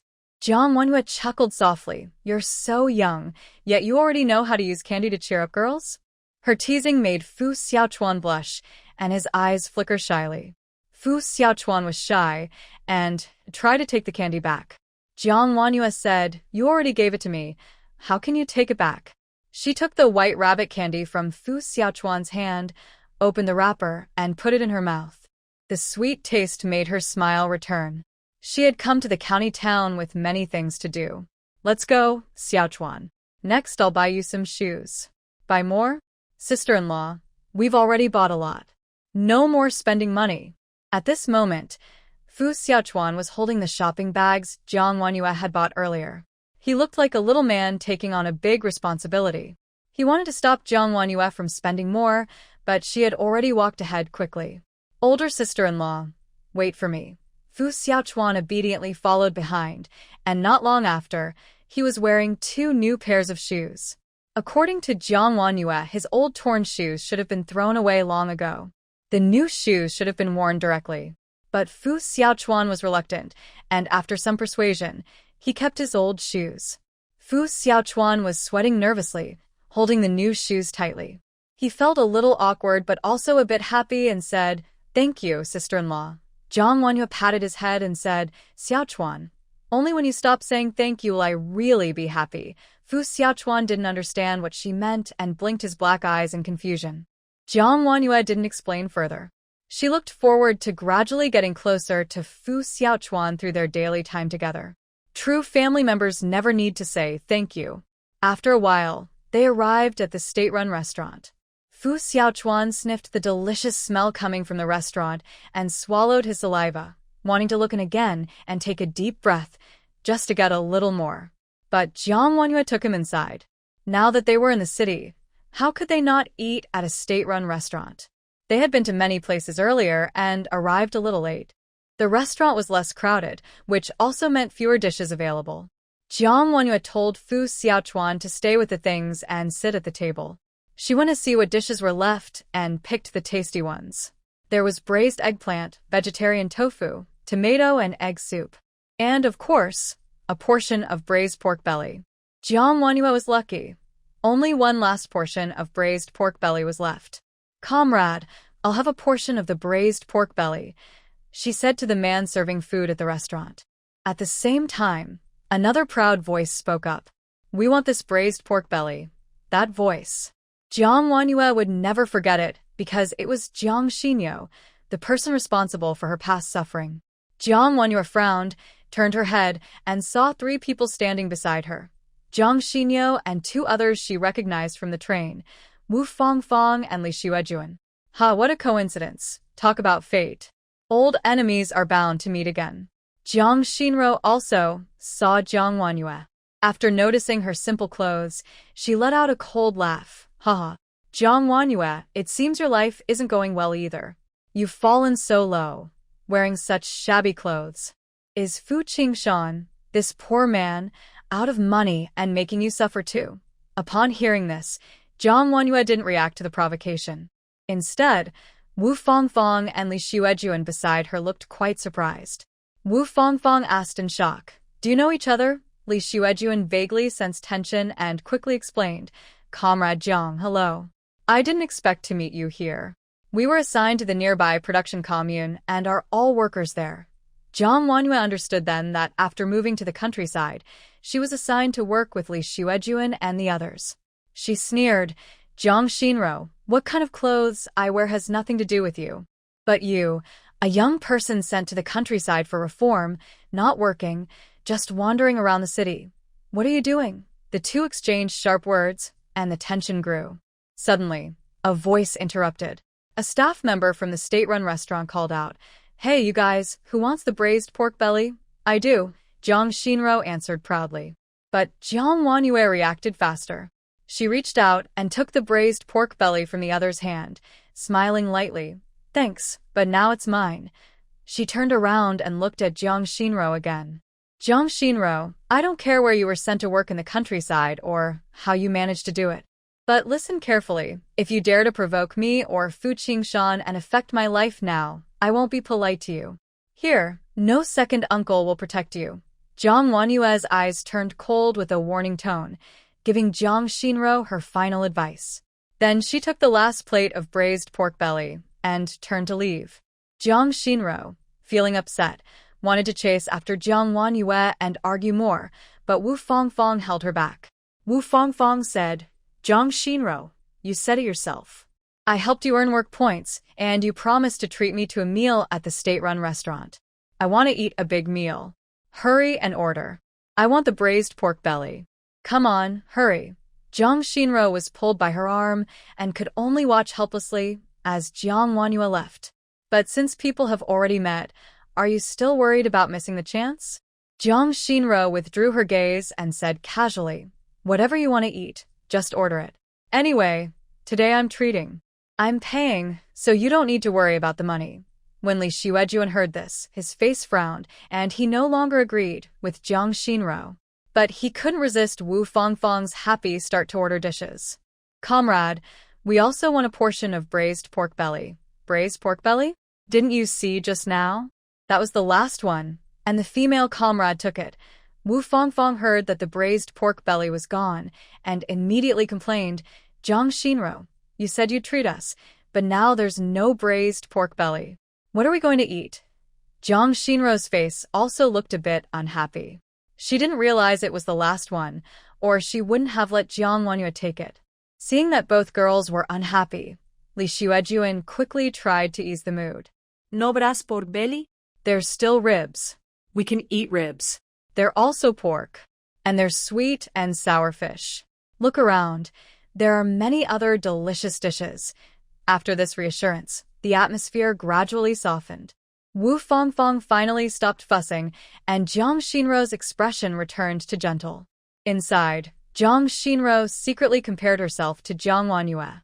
She thought, what's so special about Jiang Wanhua being able to eat braised pork belly? Can't she afford it? To appear wealthier than Jiang Wanhua, Jiang Xinro ordered 5 or 6 dishes at once, far exceeding what 3 people could normally eat. Li Xuejuan was standing nearby, very surprised, and kept trying to stop her. Comrade Jiang, that's too much. Too much. You shouldn't spend so much money. Besides, since you're treating Wu Fangfang, it's just between you two. Why did you invite me too? He was a man, and if he paid for the meal, it should be him. But Li Xuejuan's family was average, and he couldn't afford some of the more expensive state-run restaurants. He just wanted to leave quickly from their side, but also felt reluctant. His gaze kept falling on Jiang Xinruo several times. Jiang Xinruo was fair and pretty, quite attractive. Wu Fangfang also looked good, but she often showed a haughty attitude because of her good family background. Compared to her, Jiang Xinruo appeared gentle and charming. Jiang Xinruo looked at Li Xuejuan with a gentle smile. Captain Li, you are the leader of our youth team and have always taken good care of me. Especially when I sprained my leg recently, you even brought me medicine. Please accept this meal as a thank you. Li Xuejuan saw Jiang Xinruo smile and suddenly blushed. He reached up and scratched his head.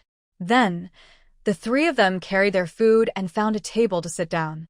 They sat a little far from Jiang Wanyue, but she overheard their conversation. Her heightened senses, thanks to the spiritual spring space, allowed her to hear everything clearly. Jiang Wanyue didn't believe Jiang Xinruo had hurt her foot. Probably, it was just an excuse to avoid work. Li Xuejuan and Wu Fangfang were completely being used by her without realizing it. Sister-in-law, sister-in-law, Fu Xiaochuan called out a few times. He was busy eating braised pork with a happy face, sauce all over his mouth. He scooped a piece of meat for Jiang Wanyue. Sister-in-law, eat quickly or I'll finish it all. Jiang Wanyue's thoughts drifted. Forget it, she thought. No more thinking. Eating was the most important thing.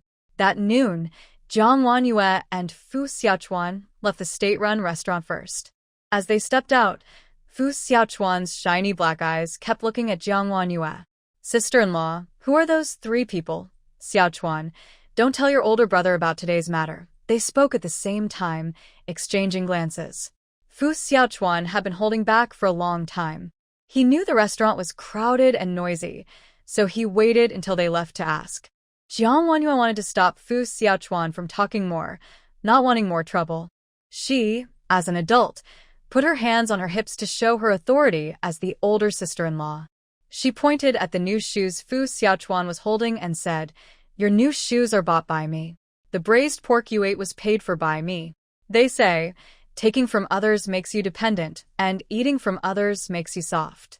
Fu Xiaochuan, do you understand what that means? Fu Xiaochuan pursed his lips and stubbornly stayed silent for a moment. Finally, under Jiang Wanyue's watchful eyes, he nodded. He said, "I will keep the secret for sister-in-law and won't tell older brother." Jiang Wanyue nodded with satisfaction. Good. Come on, there's a stall over there selling candied hawthorn. I'll buy some for you. Fu Xiaochuan was stunned. After just eating, now he wanted candied hawthorn? Such a treat was usually only enjoyed during the New Year. Could he really enjoy it so much? He completely couldn't keep up with Jiang Wanyue's spending habits. During these days, besides the trip to the county town, Jiang Wanyue delivered the finished paper boxes and brought back some new ones. As she guessed, she indeed earned 50 cents. Wang Chunhua saw how much Jiang Wanyue spent when she called that day. Thinking that Jiang Wanyue spent a lot, she must want to earn more money. So she deliberately gave Jiang Wanyue more work the second time. Jiang Wanyue wanted to refuse, but she couldn't resist Wang Chunhua's enthusiasm.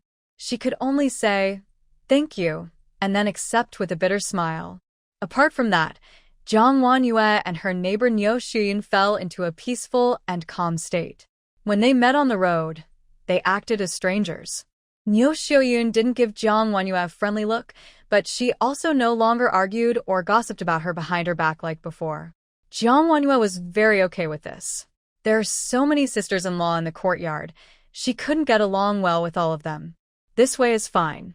As for Zhuang, he is still at their home. During this time, Liao Sanmin came again, in a rush, bringing a lot of milk powder and nutritional supplements, along with some small news. The investigation into Zhuang's biological parents has made progress. They are in another city. This is a cross-regional case. When he returns from his business trip, the case might be closed. Yes. Jiang Wanyue will have to take care of the child for a few more days. That morning, after tidying up the house briefly, Jiang Wanyue sat in the living room with a gluey paper box. Zhuang was left on a mat nearby, crawling all over the floor. As he crawled, he came to Jiang Wanyue's side. He grabbed her little leg with his tiny hand and surprisingly stood up unsteadily. Although he was small, he had a lot of flesh and strong legs, standing quite steadily. Jiang Wanyue paused her work and looked at the little child. The child held onto her pants, smiled at her, then puffed out his cheeks and took a deep breath. After this breath, the little boy made a moo sound and then giggled happily, calling out unclearly, "Mwamua." That sound was like calling Mom. Unfortunately, Jiang Wanyue didn't feel surprised. Instead, she was unusually excited. Zhuang. Did you poop again? Just now. Zhuang held his breath and turned red, then suddenly relaxed and took a deep breath. That is definitely the classic face of needing to go to the bathroom. Jiang Wanyue doesn't mind taking care of children, but she still isn't very comfortable with poop, pee, and farting. Those are always handled by Fu Qingshan and Fu Xiaochuan. But now, she is the only adult at home, and Fu Xiaochuan's return from school is still far away. Jiang Wanyue had to cover her nose. After taking off the child's pants, she took him outside to wash his bottom in a wooden basin. Zhuang didn't realize Jiang Wanyue was angry. Instead, he thought her loud shouting was a response to him and smiled even more happily. Jiang Wanyue wanted to slap his chubby bottom, but she also found it dirty. Stinky kid, no more milk for you at noon. Giggle. Humans' joys and sorrows are hard to understand. The little kid, with his bare bottom, was not afraid of threats and laughed happily. At this moment, Wang Chunhua came to knock on the door. Thud, thud, thud.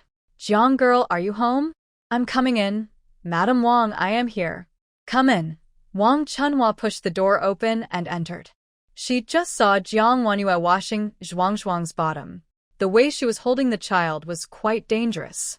She was startled and quickly said, "Jiang girl, be careful. You can't hold the child like that, he might fall." "Let me do it." Wang Chunhua took Zhuang from Jiang Wanyue and was surprised by the weight in her hand. Wow, this kid is so heavy. He's really a chubby little boy. Exactly. He drinks milk 5 or 6 times a day, either eating or sleeping. He's got a lot of flesh on him, so holding him is quite tiring. Seeing Wang Chunhua helping, Jiang Wanyue was happy to watch. She saw Wang Chunhua skillfully wash the little boy's bottom. Although she was a bit annoyed, she already had lotion and powder ready. After washing, she applied a layer of lotion and then sprinkled some powder. The soft flesh jiggled with each movement. Wang Chunhua looked amazed. "Jiang girl, you really are from the city. You take such good care of your child. Even for my old face, you wouldn't spare good lotion." Jiang Wanyue smiled but didn't reply.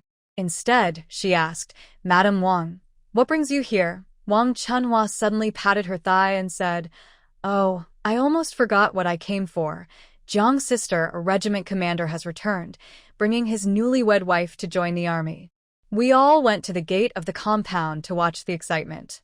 Do you want to go too?" Jiang Wanyue paused while rubbing the baby's bottom, her face stiffening. Her mind was filled with just one thought. The person who was coming was finally here. Yes, they came again. In this world, Jiang Wanyue is a foolish and spiteful ex-wife. Fu Qingshan is an unlucky, short-lived officer. Even though Fu Xiaochuan later became successful, he spent his whole life alone, never having a complete family. Their whole family is a sad supporting role, a background character. Since there are supporting characters, there must also be a main character. The regiment commander and his newlywed wife that Wang Chunhua mentions now is the main character of the story. The regiment commander's new wife, the heroine, is called Su Jiao. Her name matches her beauty, delicate and lovely. Su Jiao is not a person who traveled through time or was reborn. She is simply lucky with a perfect koi fish destiny. In the original story, she is similar to Jiang Wanyue. After high school, she went to a nursing school. She was a small nurse in a hospital and also the 19th generation inheritor of traditional Chinese medicine, capable of saving lives with many skills. At the same time, Su Jiao's identity hides a secret. She is a wealthy young lady from a prominent family in Shanghai with a powerful and rich background. Her grandfather arranged her marriage during turbulent times, which is how she married the regiment commander. Since Su Jiao is the lucky heroine, the regiment commander is the story's destined male lead, with a very heroic name, Gu Beiqing. Gu Beiqing is the leader of the army's First Corps. Fu Qingshan is the leader of a special operations unit. Neither is better than the other. Both are outstanding. They are known as the twin stars of the military. Both of them have fought on the front lines, emerging as heroes amid gunfire and explosions. Gu Beiqing's excellence is undeniable. Compared to Fu Qingshan's tall and strong appearance, Gu Beiqing looks even more handsome and charming, winning many girls' hearts. So, why do the wives in the big courtyard secretly only introduce potential matches for Fu Qingshan, but no one introduces a marriage partner for Gu Beiqing?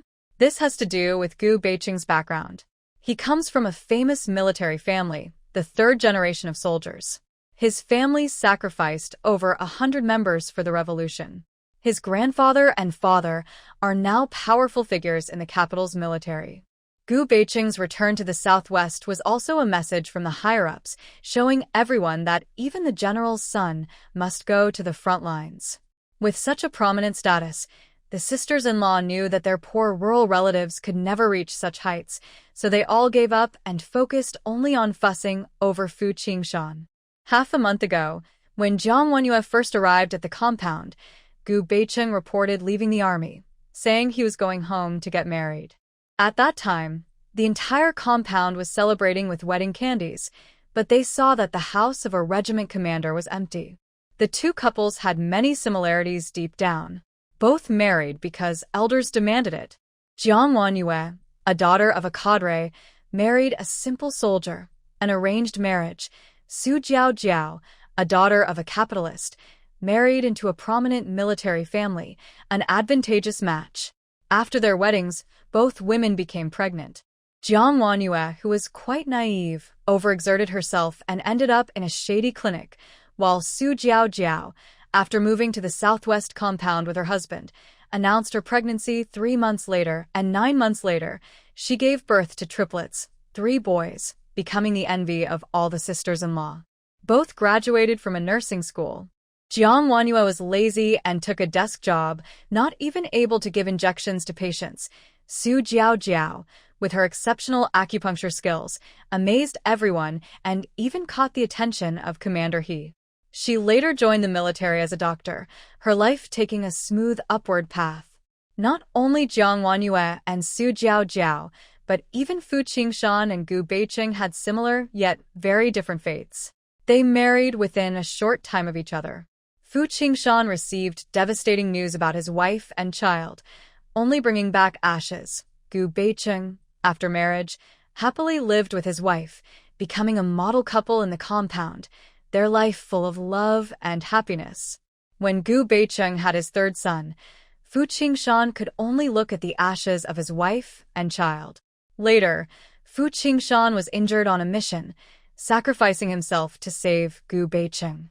After his death, the once shining twin stars of the military district were reduced to just Gu Beiqing. With his achievements and the Gu family background, he was transferred back to the capital 5 years later and eventually became a major figure in Beijing's social circle. Even years later, although Su Jiao and Gu Beiqing had become successful, Jiang Wenyue and Fu Qingshan's stories were still brought up from time to time. Because Jiang Wenyue and Fu Qingshan exist, they serve as a stark contrast to the main male and female characters' tragic situation. 10 minutes later, Jiang Wenyue pushed Zhuang and stood among the sisters-in-law, still going out to watch the excitement. Fu Qingshan and Gu Beiqing are comrades in arms and colleagues. She and Su Jiao will also live in the same big courtyard, so avoiding contact is impossible. They will inevitably meet later. Since that's the case, it's better to understand each other first. So she decided to observe the main characters. Here they come. Look, everyone! One sister-in-law shouted excitedly. Following the shout, Jiang Wenyu looked ahead. Not far away, a military vehicle slowly stopped at the courtyard gate. Before Gu Beicheng and Su Jiao arrived at the courtyard, they first reported to Commander He at the military district. So, the vehicle didn't come directly from outside, but arrived through the military gate. As the door opened, a young couple got out. The bright midday sun shone brilliantly on them, making them look dazzling. Jiang Wenyu thought to herself, as expected of the main characters, they both have a special glow when they first appear. As the sunlight gradually faded, Jiang Wenyu began to see their faces clearly. Su Jiao is beautiful and charming, with strikingly narrow phoenix eyes that immediately catch your attention. Her noble aura matches her appearance perfectly, clearly a wealthy young lady. Gu Beicheng needs no explanation. Even Jiang Wenyu has to admit, he has a handsome face that's not overly exaggerated. But Fu Qingshan is taller and more muscular than him, with a better physique. Jiang Wenyu mentally compared the two men, like filling out a small chart, scoring each aspect. She only marked the points where Fu Qingshan was better, enthusiastically ticking the boxes. In any case, Fu Qingshan is clearly superior. Half a month ago, Jiang Wenyu and Fu Qingshan came to the courtyard and also met the sisters-in-law at the gate. But that was just a coincidence. Today is different. The sisters-in-law came specifically to see the new bride, showing they care a lot. Even though they knew Su Jiao was from a wealthy family with some issues, no one dared to comment because of Gu Beicheng. Isn't this also a destined contrast in some way? Even though Jiang Wenyu was reborn, she still felt caught in the flow of fate. This made her worry that she might not be able to change Fu Qingshan and Fu Xiaochuan's lives. While she was lost in thought, her sisters-in-law had already gathered around, excitedly talking with Su Jiao and Gu Beicheng. Gu Beicheng protected his wife and took the initiative to introduce her, saying, "This is my wife, Su Jiao. I hope everyone will take good care of her in the future." The sisters-in-law looked at Su Jiao with bright eyes, praising her and Gu Beicheng as a perfect match, like a pair made for each other. Wang Chunhua watched with amazement. Our big courtyard already has such a beautiful Jiang girl, and now there's another fairy-like Su girl. You really leave no room for the girls in the art troupe. When we go to watch their performances, no one will look at the stage anymore. They'll all be busy watching you two. Su Jiao stood beside Gu Beicheng, smiling politely, and asked, "Sister-in-law, who are you talking about?" "Jiang girl. She's the wife of Captain Fu. Like you and Captain Gu, she just got married recently. She arrived half a month before you." While Wang Chunhua was speaking, someone pushed Jiang Wenyu from behind, causing her and Zhuang to be pushed to the front. Jiang Wenyu, already a bit distracted, staggered when pushed. At the same time, Gu Beicheng and Su Jiao both looked at Jiang Wenyu. Gu Beicheng, hearing that she was Fu Qingshan's wife, nodded politely at Jiang Wenyu. When Su Jiao saw Jiang Wenyu, her bright, flower-like face showed a hint of surprise. Seeing Zhuang beside her, she was shocked and blurted out in astonishment. "Aren't you only 3 months pregnant? How did you have the baby so quickly?" Wang Chunhua quickly explained, waving her hand. No, this little baby isn't Jiang girl and Captain Fu's child." As soon as she finished speaking, the surrounding area fell silent, with everyone showing different expressions. Everyone suddenly realized that Su Jiao's words contained many strange things. Su Jiao frowned in frustration, biting her lip. In her heart, she actually wanted to ask, "Isn't Jiang Wenyu already dead? Why is she standing here looking so normal?" Gu Beicheng frowned and looked at his new wife with confusion. He didn't understand why she knew about Captain Fu's lover being pregnant, even though they had just met for the first time. Jiang Wenyu was even more shocked.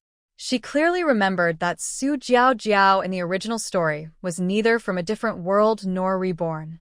She was just the lucky heroine. How could she know about the pregnancy? Could there be a secret about Su Jiao that she didn't know? This made Jiang Wenyu more alert and cautious. She no longer avoided eye contact and looked directly at Su Jiao, trying to see if she could find something out. But Su Jiao, feeling guilty for her slip-up, avoided Jiang Wanyue's gaze, and turned her head away. The strange silence didn't last long because the surrounding women suddenly burst out talking. What? Jiang's sister, you're pregnant. You have a baby in your belly. Does Captain Fu know? How could you not tell us? Captain Fu must know, right? That's why you came with the army? Oh my goodness, you're pregnant, and I was still taking you to pick wild vegetables on the mountain. What if you fell? 3 months pregnant. That means they just got married and already have a child. The women were simple-minded and didn't think much about why Su Jiao, who was meeting Jiang Wanyue for the first time, knew about her pregnancy. Their attention was all on Jiang Wanyue's belly. Since arriving at the big courtyard, Jiang Wanyue and Fu Qingshan hadn't discussed it openly. The young couple just wanted to live peacefully and didn't tell anyone about the pregnancy. Only Fu Xiaochuan at home and Chen Hongxia, who was close to Jiang Wanyue, knew. When the women first heard about it, they all looked at Jiang Wanyue's belly instead of Su Jiao. Jiang Wanyue, being watched by so many eyes, quickly thought of an excuse. She said, "In my hometown, there's a tradition that if you're less than 3 months pregnant, you shouldn't tell anyone. Otherwise, the baby might be unstable." Wang Chunhua nodded and said, "I've heard that too. It's better to be cautious. Now that it's over 3 months, it's safe." Jiang's sister, congratulations. You're going to be a mother soon. Yes, congratulations. Youth is a blessing. You got pregnant so quickly. Jiang's sister, what's inside your belly might be a boy, and he could grow up to be as impressive as Captain Fu. Jiang's sister is so young, and she's about to become a mother. She's not young anymore. My younger sister is already 18 and has 2 children.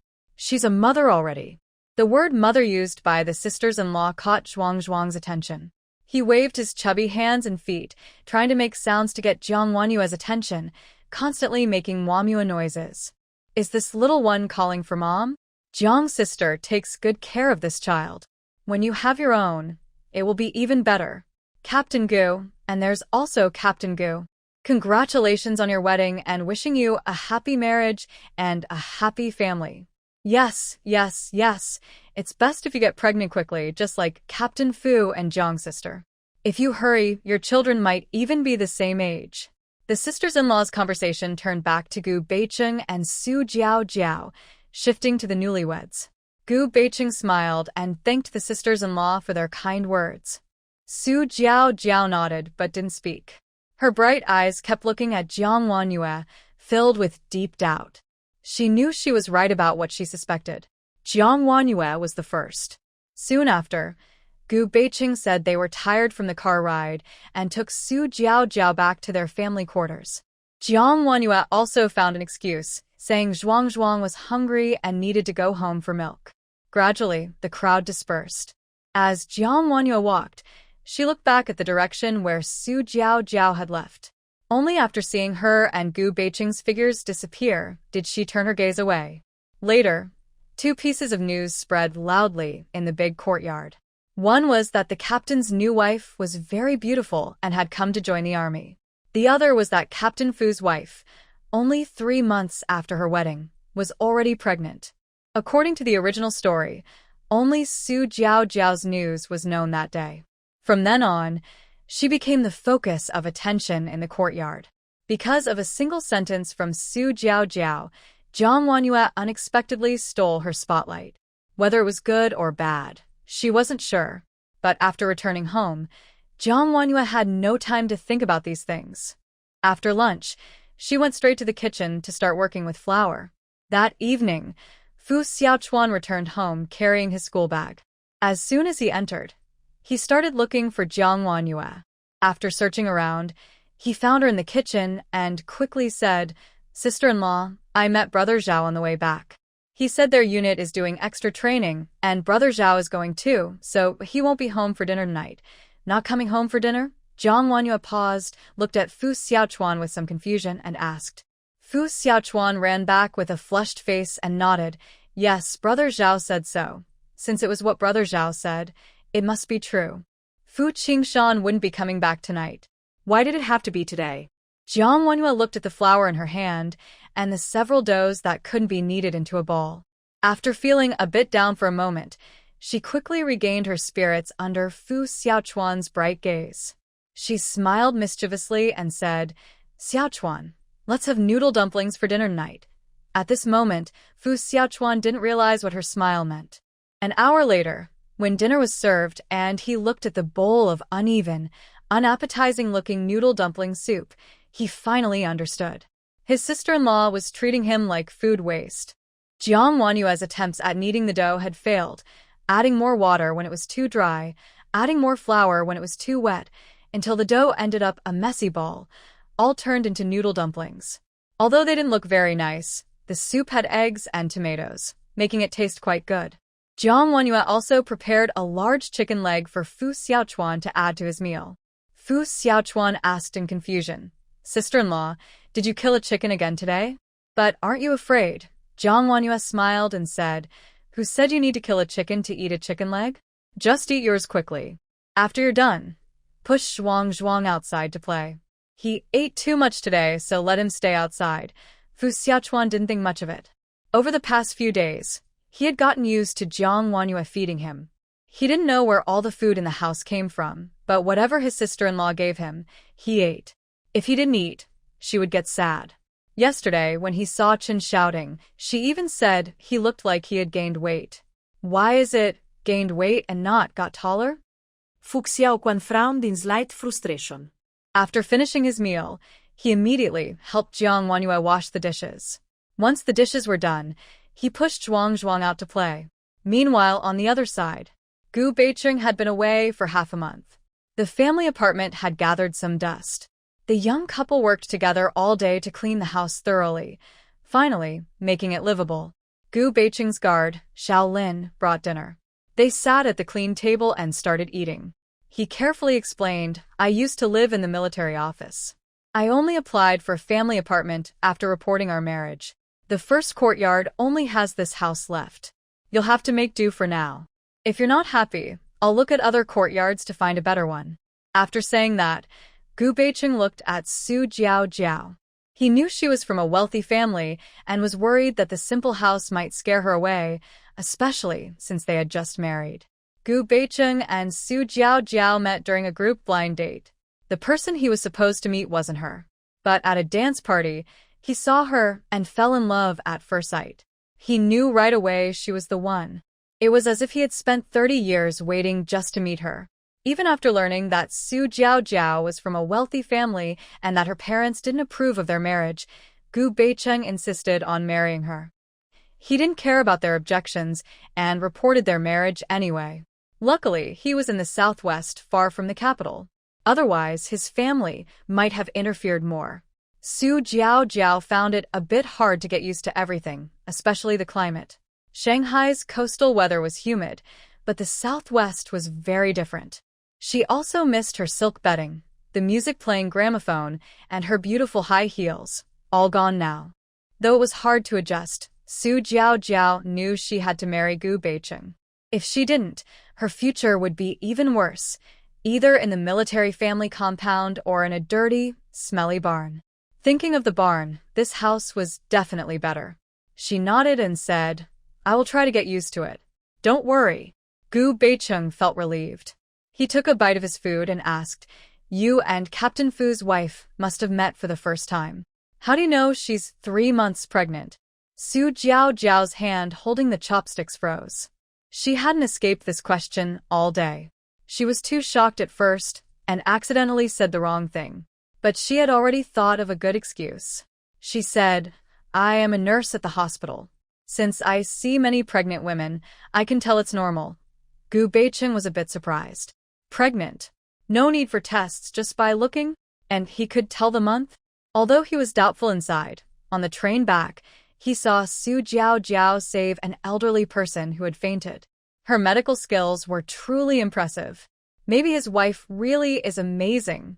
Gu Beicheng nodded and believed what Su Jiao said. After dinner, Gu Beicheng went to the kitchen. Su Jiao went to her room to tidy up the bed, neatly making it with clean sheets. She reached out to feel the blanket. The cotton was soft and dry, probably sun-dried. This made her breathe a sigh of relief. At least it wouldn't be uncomfortable to sleep under. She opened the blanket and reached toward the bed. Just then, a warm, hot feeling came from behind her. The man who had been in the kitchen had somehow entered the room and was now behind her, his tall body pressing down. Gu Beicheng whispered softly in her ear. Jiao Jiao. Su Jiao Jiao's face turned red. She just wanted to curse. Darn it, he's here again. Why can't this man get enough? But her body was in a very different state, soft and warm. She was pressed down onto the soft, freshly opened blanket she had just touched. She gritted her teeth. Gu Beicheng, turn off the light. The man's voice was hoarse. Jiao Jiao, I want to see you.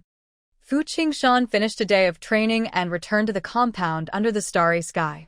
From the moment he stepped into the yard, everything around was dark, quiet except for the chirping of insects. There were no streetlights, only moonlight casting mottled shadows. People moved quickly, indicating he was walking very fast. Although he was exhausted, the thought of someone at home gave him an inexplicable strength. He reached the door in no time. Just as he was about to open it, he suddenly saw the light inside the house was on. He quickly pushed the door open and entered, seeing Jiang Wanhua dozing with her chin in her hand under the warm yellow light. Even her falling eyelashes looked like small fans, casting soft shadows on her face, gentle and beautiful. When Fu Qingshan moved inside, he quietly slowed his steps and approached slowly. Jiang Wanhua was sleeping deeply. Her small arms couldn't hold her heavy sleepiness, so she swayed unsteadily. Then her head sank, her supported chin slipped from her palm, and she suddenly woke up with a start. But she didn't open her eyes immediately. Instead, after stabilizing herself, she instinctively reached out and gently shook the small bed beside the dining table. To make it easier to take care of Zhuang, the small bed was temporarily placed outside. Jiang Wanhua didn't realize her situation. She only vaguely thought that the little doll on the small bed was throwing a tantrum again, so she unconsciously comforted it softly. In fact, Zhuang on the small bed, after eating and drinking enough, was sleeping soundly, snoring softly. He even turned over and slept on his stomach, with his bottom high in the air, looking very confident and commanding. Meanwhile, Jiang Wanhua rubbed her eyes, looking very sleepy but barely holding on. Why don't you go back to your room and sleep?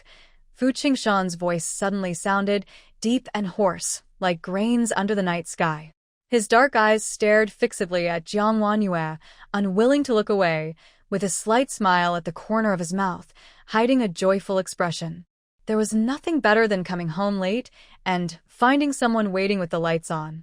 And this person was his wife. Jiang Wanhua looked up at his tall figure in her slightly blurry vision, blinked slowly, and her sight gradually became clearer, her mind also clearing. She softly said, Fu Qingshan, you're finally back. Her words carried obvious resentment. Too late, really too late, and she had waited too long. Jiang Wanhua didn't want to be a clingy little wife who obeyed everything, putting her life entirely on Fu Qingshan. She simply couldn't do it, especially because today was a special day. She reached out and took Fu Qingshan's hand, pulling him to sit beside her. The young couple faced each other late at night. After looking down, they noticed a large bowl on the table, covered with a plate, probably keeping it warm. Jiang Wanhua reached out and touched the plate, smiling softly and whispered, Luckily, it's still warm. She looked up at the clock beside her. It was 11:45, still before noon, still the same day. This made Jiang Wanhua smile even more happily. She lifted the lid off a large bowl and pushed it toward Fu Qingshan, smiling brightly and said, Happy birthday, Fu Qingshan. Fu Qingshan was surprised. He looked down and saw that inside the large bowl was not anything else but a full bowl of noodles, with blanched vegetables and 2 big poached eggs. Birthday. So today is his birthday.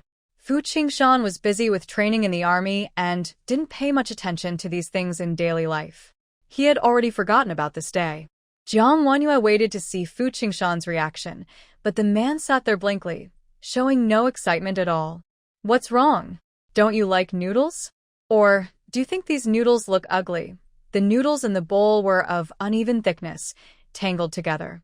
If you looked carefully, you'd see it was actually just one long noodle. Long, from start to end. Speaking of this, Jiang Wanyue's face turned slightly red, because this was a rare attempt at making noodles. Her skills were not very good. She couldn't knead the dough properly, and the noodles kept breaking, wasting a lot of flour. So, during dinner, Fu Xiaochuan was forced to eat noodle dumpling soup. Those tiny bits of noodles were actually her failed, semi-finished products. She put in a lot of effort and worked hard to make a long noodle, but it still didn't look good. Jiang Wanyue pretended to be stern and warned, "Even if it looks bad, you can't say it." No. Fu Qingshan's throat moved heavily, suppressing the intense emotions inside his chest. He spoke in a deep voice. "I like it. I like everything." He liked the quirky noodles and also liked Jiang Wanyue's heartfelt gesture. Since he was a child, even his biological parents, after he turned 6, had never been so attentive. When Jiang Wanyue heard him say he liked it, she immediately smiled, handed him chopsticks, and urged him, "It's not past noon yet, it's still your birthday. Hurry up and eat." Fu Qingshan nodded heavily. He took the chopsticks and started eating eagerly. Jiang Wanyue still supported her chin, watching Fu Qingshan eat noodles, and softly said, "Your army is really something. Why do you still have training on your birthday? They don't even give you a day off." Fu Qingshan said, "This is how it is in the army, and soldiers are the same. No special treatment." That's true. The army has its discipline. Without discipline, the unit could fall apart. The army doesn't give you special treatment, but I do. Every year, I celebrate your birthday. Jiang Wanyue slightly tilted her head, her bright eyes watching Fu Qingshan bite into his noodles. At the thickest part, he took a big bite. The noodles in the middle weren't fully cooked, but Fu Qingshan didn't say anything. He continued eating eagerly. He paused for a moment and asked, "How do you know today is my birthday?" "Well, of course, it's because it's written on the marriage certificate. I have a good memory. I saw it once and remembered." Jiang Wanyue said naturally. But in fact, this was a reason she had already prepared. Seeing Fu Qingshan nod and go back to eating, she thought she had managed to bluff her way through. As for the marriage certificate, Jiang Wanyue had never actually seen it, and she didn't know Fu Qingshan's birthday. The reason she knew today was Fu Qingshan's birthday was because the appearance of Su Jiao and Gu Beiqing reminded her. In the original story, it described how, on the first day after Su Jiao and Gu Beiqing arrived at the big courtyard, the newlyweds tidied up their new home, enjoyed a delicious meal, and then had a playful, flirtatious night together. While the main characters were happily together, the contrasting group of unfortunate characters was also introduced. That same night, Fu Qingshan, exhausted, returned home late at night. In the dark house, he heard the clock strike 12, and only then did he realize that the day had just passed, his 30th birthday. At 30, he had lost his wife and child, living a lonely life. This contrast made the happiness of the main characters stand out even more, and it also highlighted how pitiful the man was. Since she wanted to change her and Fu Qingshan's fate, she certainly didn't want history to repeat itself. Fu Qingshan would have a new life, a new 30th birthday. Jiang Wanyue watched Fu Qingshan finish a large bowl of noodles, with not a drop of broth left at the bottom. Fu Qingshan, happy birthday.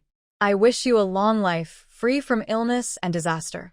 Ding ding ding, the clock struck 12 right at that moment. Her birthday wish was simple and pure, without any fancy decorations, just the best blessings. As they looked into each other's eyes, Jiang Wanyue watched the tall man in front of her. She saw beneath his calm exterior the stormy waves in his dark eyes. The reason she prepared these was to get a reaction like Fu Qingshan's. But it's not enough. She wanted the man to be even more devoted. Jiang Wanyue's lips curved into a smile, her eyes shining with moisture, and she asked happily, "Fu Qingshan, let's kiss." The moment her words finished, the surrounding silence seemed to freeze, as if the air itself stopped moving. Suddenly, it felt like drums were pounding loudly. Soon, Jiang Wanyue was pulled into a strong embrace, sitting on the man's lap, her waist tightly held. Fu Qingshan's kiss fell quickly at the same time.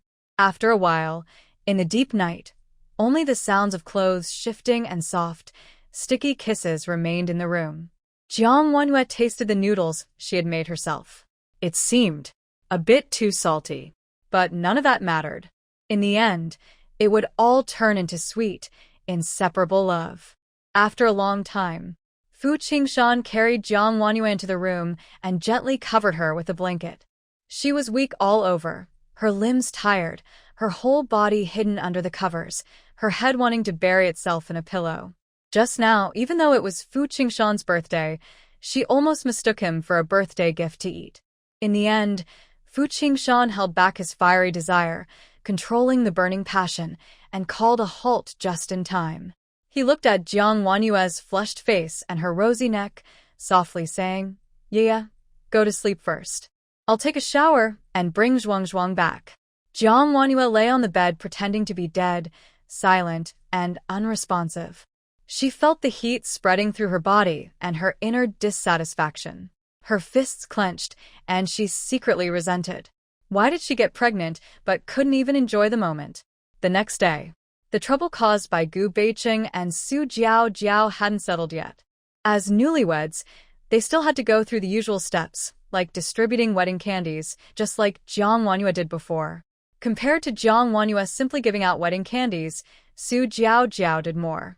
She also invited friends who were close to Gu Beiqing and neighbors' wives to come to her house for a meal, as a kind of celebration. Everyone in the big courtyard was willing to support Gu Beiqing's reputation.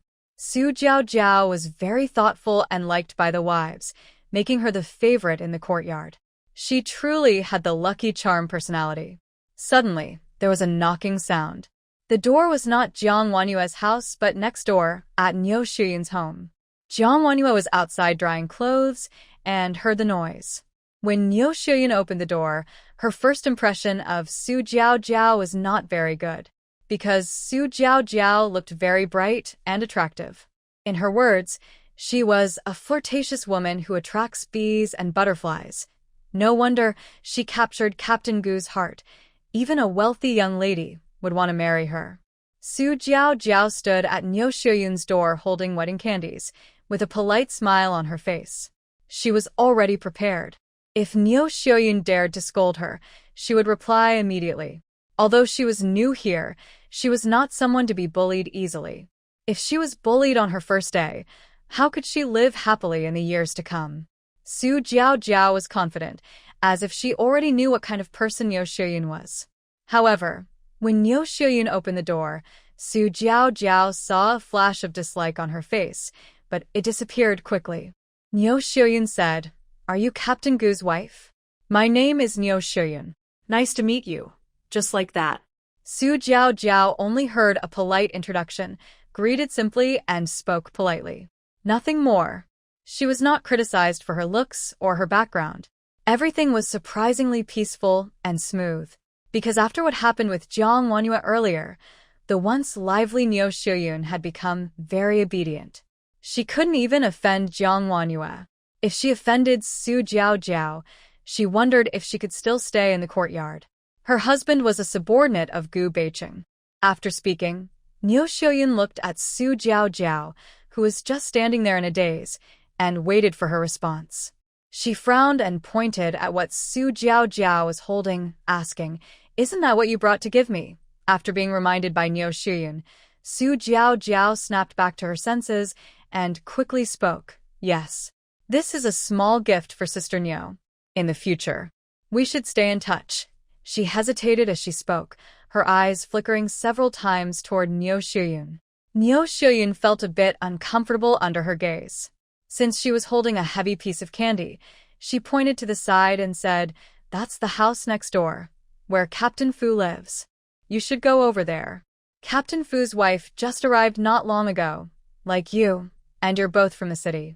You'll probably get along well." After saying that, Niu Shuyun closed the door. Su Jiao, prompted by Niu Shuyun, turned her head to look at the neighboring yard. Captain Fu's wife is Jiang Wanyue. She was the person who caught Su Jiao's attention the most when they met yesterday, and also the first surprise in her life. "So, she lives here." Su Jiao's bright eyes sparkled with interest.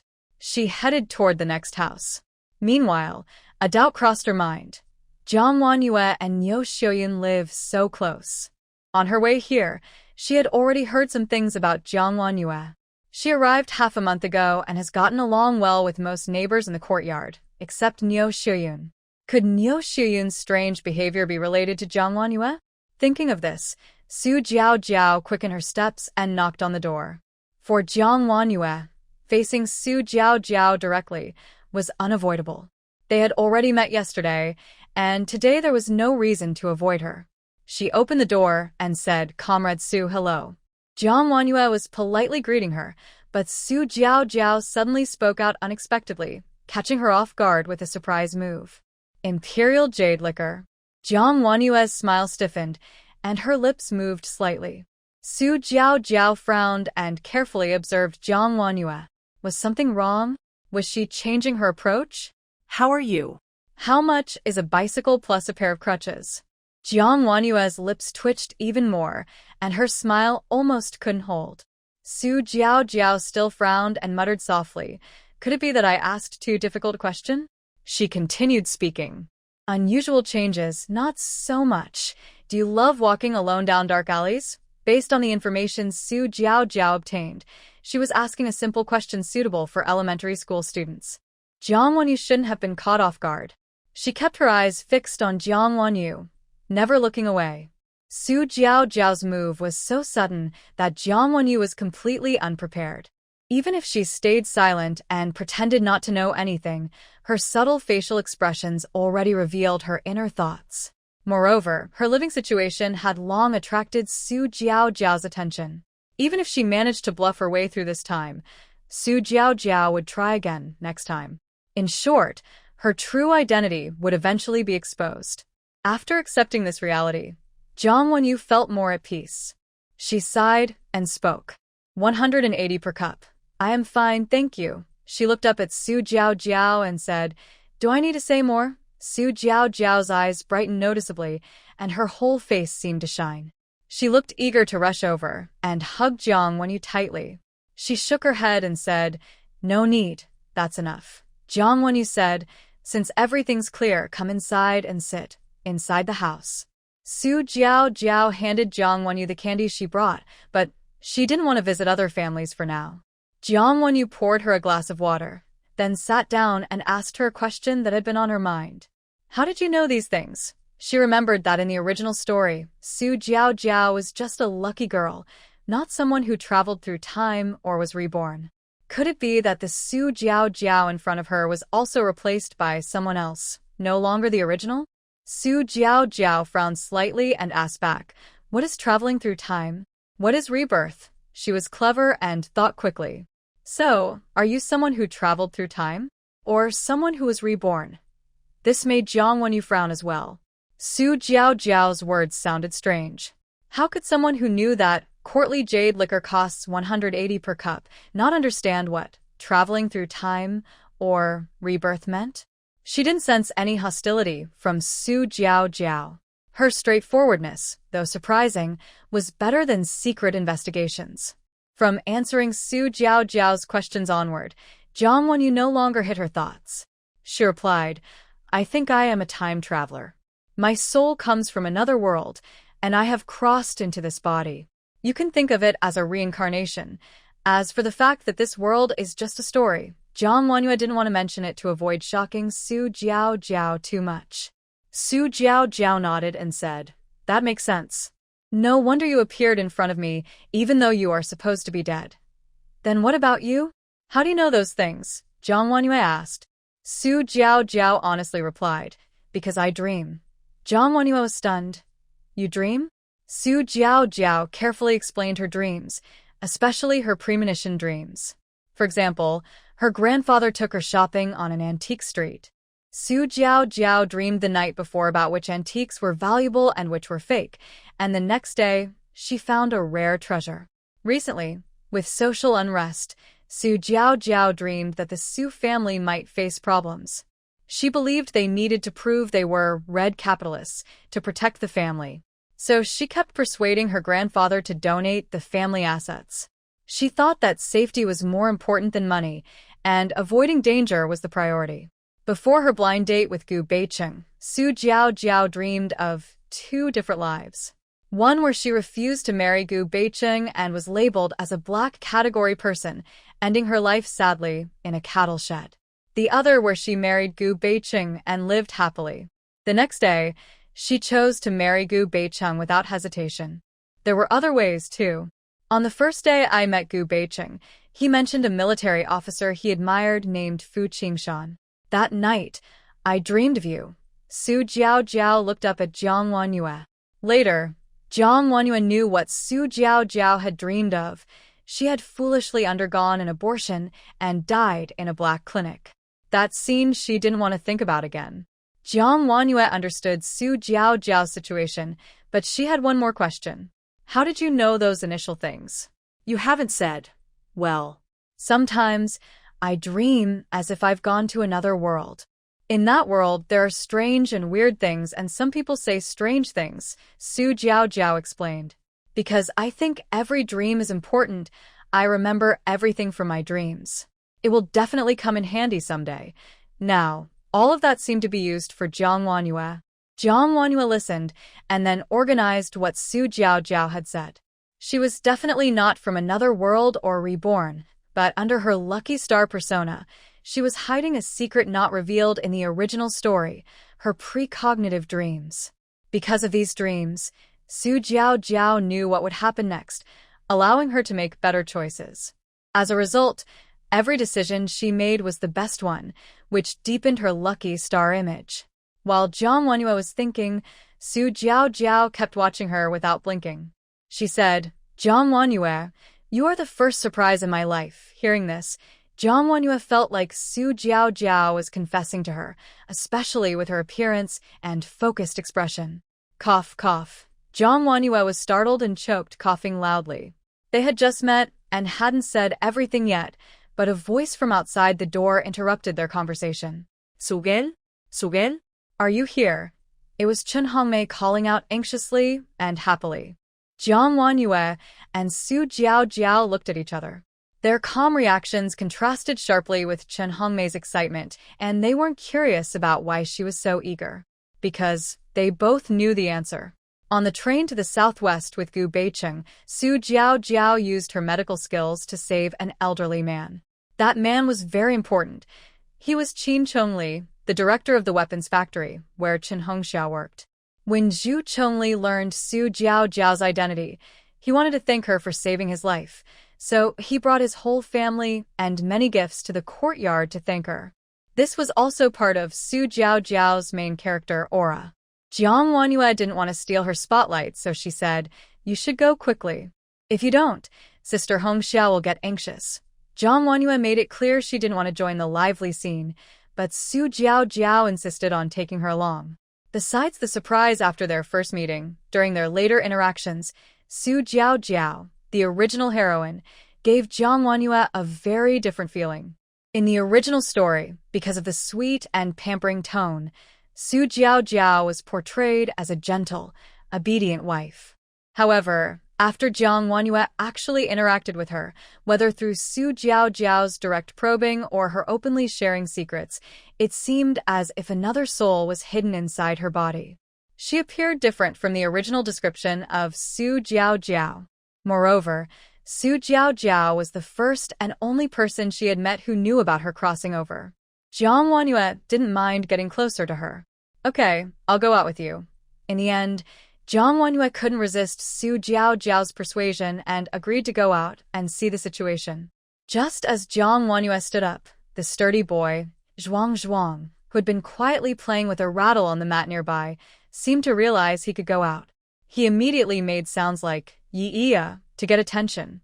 Not only that, Zhuang also stood up, waving his arms and legs, wobbling as he walked toward Jiang Wanyue, grabbing her skirt with his small hand. Yeah. Don't go. Take me with you. Go together. Jiang Wanyue casually wiped the shiny saliva mark on Zhuang's chin and kindly agreed. All right, I'll take you out. Yeah, Zhuang, in Jiang Wanyue's arms, waved his small hands more vigorously, clearly happy about going out. Su Jiao watched their interaction with curiosity and asked, You haven't said yet. What is this child's relationship with you? Jiang Wanyue replied, He's a child I rescued from human traffickers. Since I haven't found his biological parents yet, I'm taking care of him for now. I see. Su Jiao Jiao nodded, finally understanding.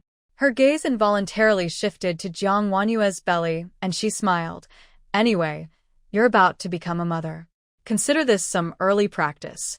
This kid is being raised very well, chubby and healthy. Zhuang, seeming to understand that Su Jiao Jiao was talking about him, looked at her bright face with a clever smile. Jiang Wanyue held him, feeling the weight in her arms. If it had been the original owner before, she might not have been able to hold him. She chuckled softly. He's not just chubby. He's pretty heavy to hold. While they were talking, they left the house. Outside, Chen Hongxia was rushing over. Seeing the two of them come out together, she looked at them a few more times and quickly said, Su girl, you're really here. Come on, come with me. She was in a hurry and didn't have time to talk to Jiang Wanyue.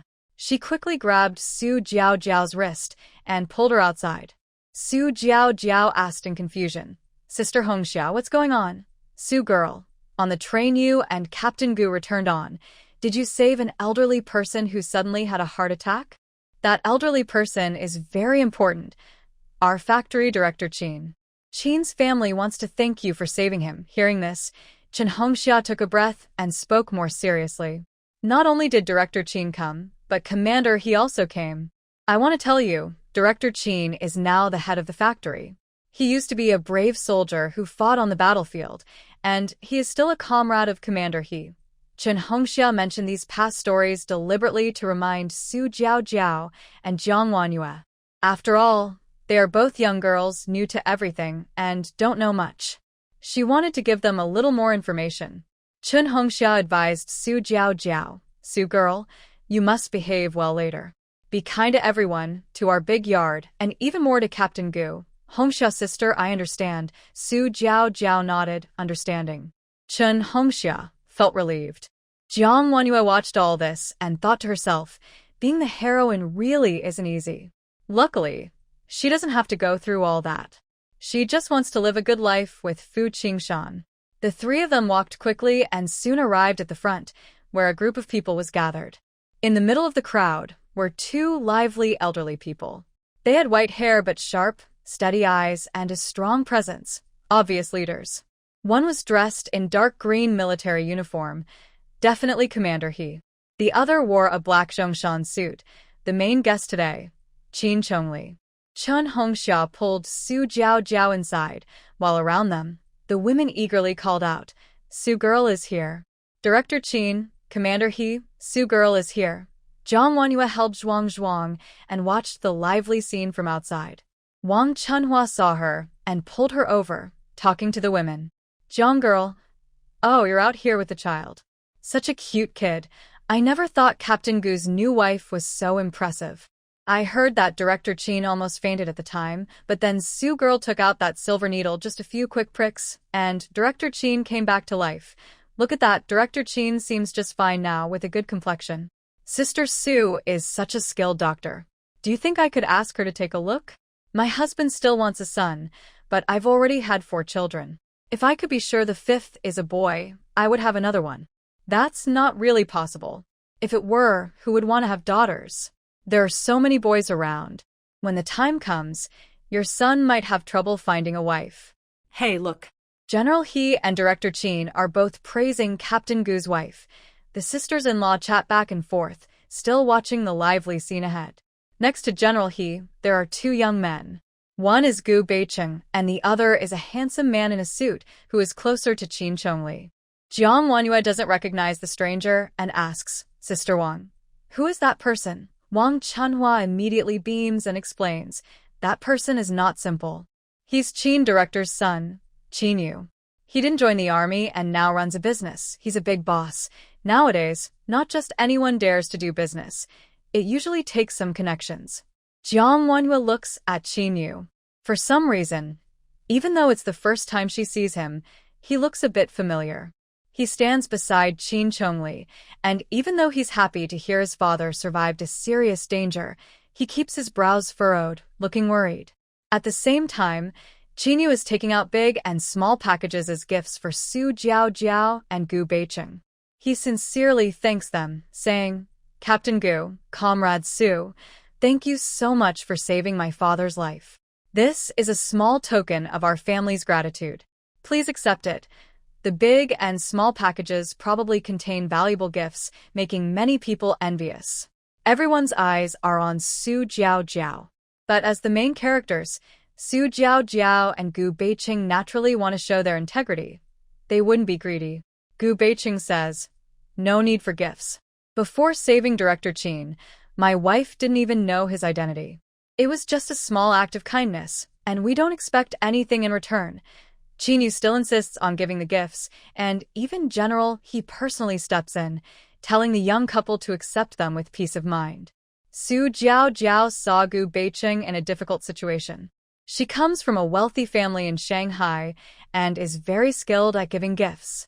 During the standoff, Su Jiao Jiao picked the smallest gift from a pile and said, Comrade Qin, I will accept this as a token of your kindness. We really can't accept the others, please understand. Both sides made a small compromise, and everyone was happy. Director Qin and Commander, he looked at Su Jiao Jiao, who knew when to step back, and both elders felt pleased. Commander, he thought about Gu Beiqing's marriage report and also about Su Jiao Jiao's background. He finally understood why Gu Beiqing, despite the pressure, insisted on marrying Su Jiao Jiao. He nodded to Gu Beiqing and said, Beiqing, you married a good wife. Gu Beiqing was happier hearing Su Jiao Jiao praised than when he was praised himself. He immediately held his head high, looking proud. Qin Yu spoke up. Comrade Su, my father was checked at the hospital. He was discharged, but still feels uncomfortable in his chest. Could you take a look again? Of course, Su Jiao Jiao replied happily. As a successor of traditional Chinese medicine, this wasn't a difficult problem and wouldn't take much time. Then, everyone saw Su Jiao Jiao sitting face-to-face with Qin Chongli, feeling his pulse. They could faintly hear their conversation. Director Qin, your health is good, no serious problems. Your pulse shows you're worried and stressed, which is affecting your heart. Have you encountered any issues recently? Jiang Wenyue watched the scene, having seen most of the activity. She was also holding a heavy, strong boy named Zhuang Zhuang, and she was very tired. Zhuang Zhuang was always excited when going out, especially dancing and laughing loudly by himself. Today, he seemed even more excited than usual. When Jiang Wenyue looked ahead, Zhuang Zhuang also looked into the crowd. He started twisting his body excitedly, making noises like yeah, yeah, woo-woo, daya, and drooling all over. yeah, yeah, woo-woo, Aya. Alright, stop making trouble. Be good, okay? Jiang Wenyue tried to hold the squirming little boy and comforted him. Be good, and then I'll take you back to drink milk. After hearing about the milk, Zhuang Zhuang stopped squirming and became calm. His big, shiny eyes shifted, and he no longer looked ahead but stared at Jiang Wenyue. Wenyue. Nani. Yes, as long as you're good, you can go back to drinking milk. He is really a little foodie. As soon as he hears there is food, he immediately quiets down. Jiang Wenyue hugged Zhuang Zhuang, planning to leave. Jiang Wenyue didn't dare keep Director Qin and Commander He waiting too long. She asked, why did you come back so suddenly? Fu Qingshan first looked at the crowd ahead, probably understanding what was happening. He wasn't very interested, and didn't want to compete with Gu Beiqing. Instead, he preferred to talk more with Jiang Wenyue. He replied, I just happened to meet someone outside and brought him here. I also took the chance to visit home. Basically, he was doing a bit of a favor, but Fu Qingshan spoke seriously, so no one doubted what he said. Jiang Wenyue asked suspiciously, who is that? Just as she was speaking, she noticed from the corner of her eye that someone was still standing beside Fu Qingshan. Liao Sanmin had entered the compound with Fu Qingshan and also walked over to Jiang Wenyue. He watched the little couple talk, and in his eyes, it seemed like only they mattered. No one paid attention to him. He sighed inwardly with some helplessness. Liao Sanmin looked at Zhuang Zhuang. The little boy was well taken care of by Jiang Wenyue, looking healthy and even chubbier than the last time he saw him. Wow. This kid changes so much every day. He's gained a lot of weight. Today, Liao Sanmin came to deliver milk powder and nutritional supplements and also brought good news. Captain Fu, Comrade Jiang, we found Zhuang's biological parents. Coincidentally, they live near your compound. You might even know them. Officer Liao, what are you doing here? At the same moment, a heavy voice interrupted Liao Sanmin's words. Liao Sanmin turned around and saw Qin Yu. His eyes widened in shock and disbelief. You all. Liao Sanmin looked at Qin Yu and then at Jiang Wanyue. They were only 2 or 3 meters apart, yet both were here. Qin Yu still looked the same as when Jiang Wanyue saw him earlier, frowning, looking upset, and appearing very serious. He seemed like a man who was not easy to mess with. Because of Liao Sanmin, Qin Yu also noticed Jiang Wanyue nearby. His gaze quickly swept over her. Fu Qingshan sensed Qin Yu's strange look and instinctively stepped in front of Jiang Wanyue and the strong little boy in his arms. Qin Yu's eyes then fell on Fu Qingshan and on the child.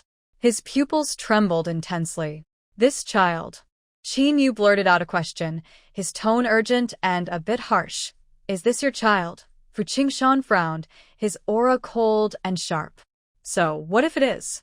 So, what if it isn't? Jiang Wanyue was protected behind Fu Qingshan, feeling confused about why these 2 men suddenly looked so tense. Nothing seemed to have happened. The people around, seeing the serious expressions of the 2 men, dared not speak. The little boy in Fu Qingshan's arms was not afraid at all. The little boy drooled and boldly rubbed against Fu Qingshan's uniform, happily looking at Qin Yu with a dark expression. He made 2 cute sucking sounds. Papa, Jiang Wanyue looked left, then right, then at the excited little boy in the middle. A thought suddenly crossed her mind. Could it be? Liao Sanmin finally regained his senses and hurriedly stepped between them. Mr. Qin, I was about to find you. The child who was lost from your family has been found. This is Captain Fu and his partner Jiang. They caught the trafficker who kidnapped your son and are also taking care of the child. I just matched the information from both sides and called your home from the police station. The person who answered said you had gone out.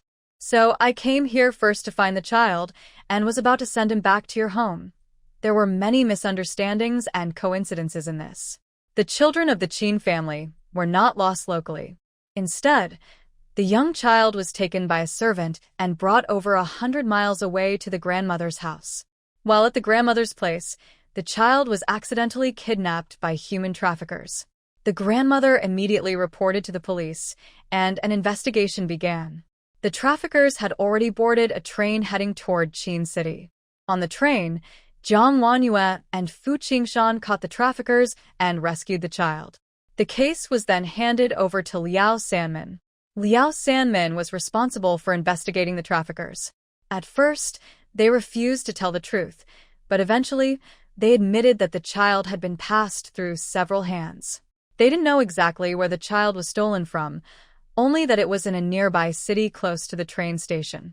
Nowadays, police work on cases independently, and there is no connected system. Liao Sanmin had to make many phone calls, travel for field investigations, and ask other police stations if they had any missing children reports. The process was slow, which is why the child stayed with Jiang Wanyue for so long. As for the Qin family, they believed the child was lost at the grandmother's house. They kept searching around that area. Qin searched for half a month in that city, nearly turning the whole place upside down. During this time, they caught a few traffickers and rescued some children, but none of them was his. Initially, Qin Yu was still hundreds of miles away. As long as he didn't find his child, he wouldn't give up.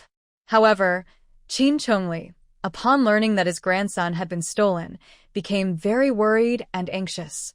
He suddenly suffered a heart attack on the train and nearly lost his life.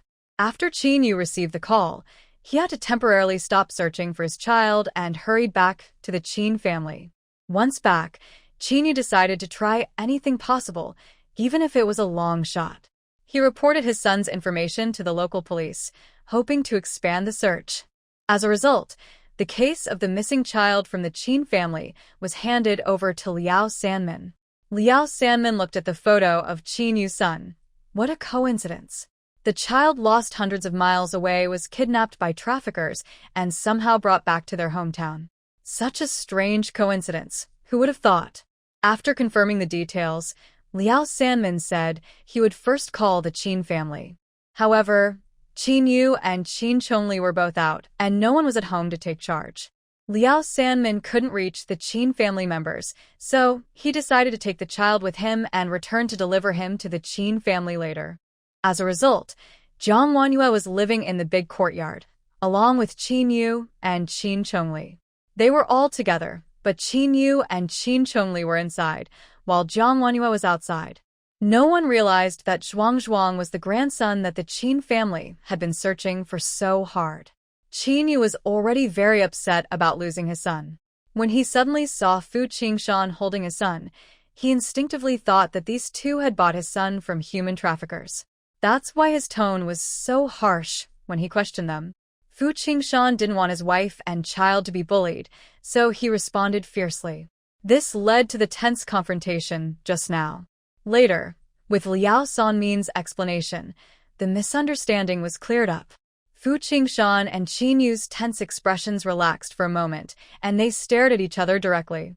Only Zhuang was comfortable in the middle, not afraid of these two men at all. He happily waved his arms and made noises toward Qin Yu, speaking more clearly this time. Dad. Qin Yu reached out to the little boy. Fu Qingshan loosened his grip and relaxed his guard, handing the child over to Qin Yu. Qin Yu hugged the boy tightly, closed his eyes deeply. At that moment, this mature and serious man showed very complex emotions, even a moment of brokenness. A child connected by blood, lost for more than half a month, who wouldn't feel heartache. Qin Yu held the child tightly, trying to suppress his bitter feelings. After calming down a bit, he slowly opened his eyes again. He first apologized to Jiang Wanyue and Fu Qingshan. Sorry, I was too emotional just now and misunderstood you both. I'm very sorry. Thank you both for saving my son. Our Qin family will remember this kindness forever. After speaking, Qin Yu immediately turned to a young man beside him and whispered a few words. The young man listened and quickly went back into Gu Beiqing's family house, shouting, "We found him! We found him! We found him!"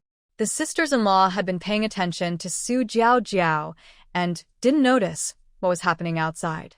They saw the young man walk over to Qin Chongli, looking excited as he spoke. Qin Chongli, who had been listening carefully to Su Jiao just now, suddenly stood up. Did we find my grandson? Where is he? Where is Yunfan? Qin Chongli hurriedly stepped out of the house, pushing through the crowd, and quickly moved outside, repeatedly muttering, "Where is my grandson? Where is he?" Then, the old man saw the little baby in Qin Yu's arms. In that moment, even someone who isn't afraid of death was moved to tears. Yunfan, Yunfan, let Grandpa see. Is my grandson suffering outside? Qin Chongli quickly approached Qin Yu, eager to see his grandson, worried that he might have been kidnapped and is suffering or upset. But at first glance, he was surprised. Wow. Such a chubby little boy. He must be our family's child. It's Yunfan. It really is Yunfan. Child, you finally came back. Grandpa missed you so much. Qin Chongli kept his eyes fixed on the little boy, unable to look away. Yay. Yay! The strong little boy was excited to see his family, waving his small hands to be picked up, but Qin Chongli, just recovering, couldn't lift such a chubby child and was still holding Qin Yu. Qin Yu hugged the restless child and introduced, "Dad, this is Officer Liao Sanmin from the police station. And this is..." There was no need for Qin Yu to introduce further. Qin Chongli had already interrupted him. "I know these people better than you do, no need for introductions. He's Fu Qingshan, the leader of the Special Operations Team. He once received a first-class personal award, which I personally presented. He often talks about him, praising him non-stop." Qin Chongli looked at Fu Qingshan and Jiang Wanyue, then at his unexpectedly returned chubby grandson, and guessed, "So, you guys rescued my Yunfan." Compared to Qin Yu treating Fu Qingshan and Jiang Wanyue as kidnappers, Qin Chongli's reaction was much calmer. While they were talking, Commander, he also came over. He looked at the crowd surrounding Fu Qingshan and frowned, asking, "What's going on here?" Qin Chongli patted his old comrade's shoulder firmly and said, "Old he, my grandson has been found. He's back. I never thought I'd find him after searching everywhere. Turns out he was right here close by. Look at him, so healthy and chubby." When Commander He heard this, his face lit up with joy. Yesterday, after receiving the news that Qin Chongli had suddenly been hospitalized, he learned that Qin's family had lost their child. Such a big matter was kept secret, not shared with anyone. The person was so worried that they nearly had a heart attack, but still didn't want to involve the military district's resources. Commander, he wasn't sure if it was better to follow organizational rules or to act flexibly, so he just helped worry together. In just a moment, the kidnapped child was found and returned. The little child was happily in Qin Yu's arms, eating well and sleeping peacefully. Her face was rosy and glowing, full of energy. She looked around happily, not afraid at all. She thought the shiny five-pointed stars on Commander He's uniform looked pretty and reached out to grab them, babbling non-stop.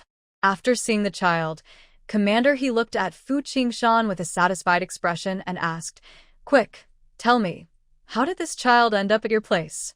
On the train, a middle-aged couple sat opposite them. Yaya was the first to realize they weren't the child's real parents and warned me that they might be human traffickers.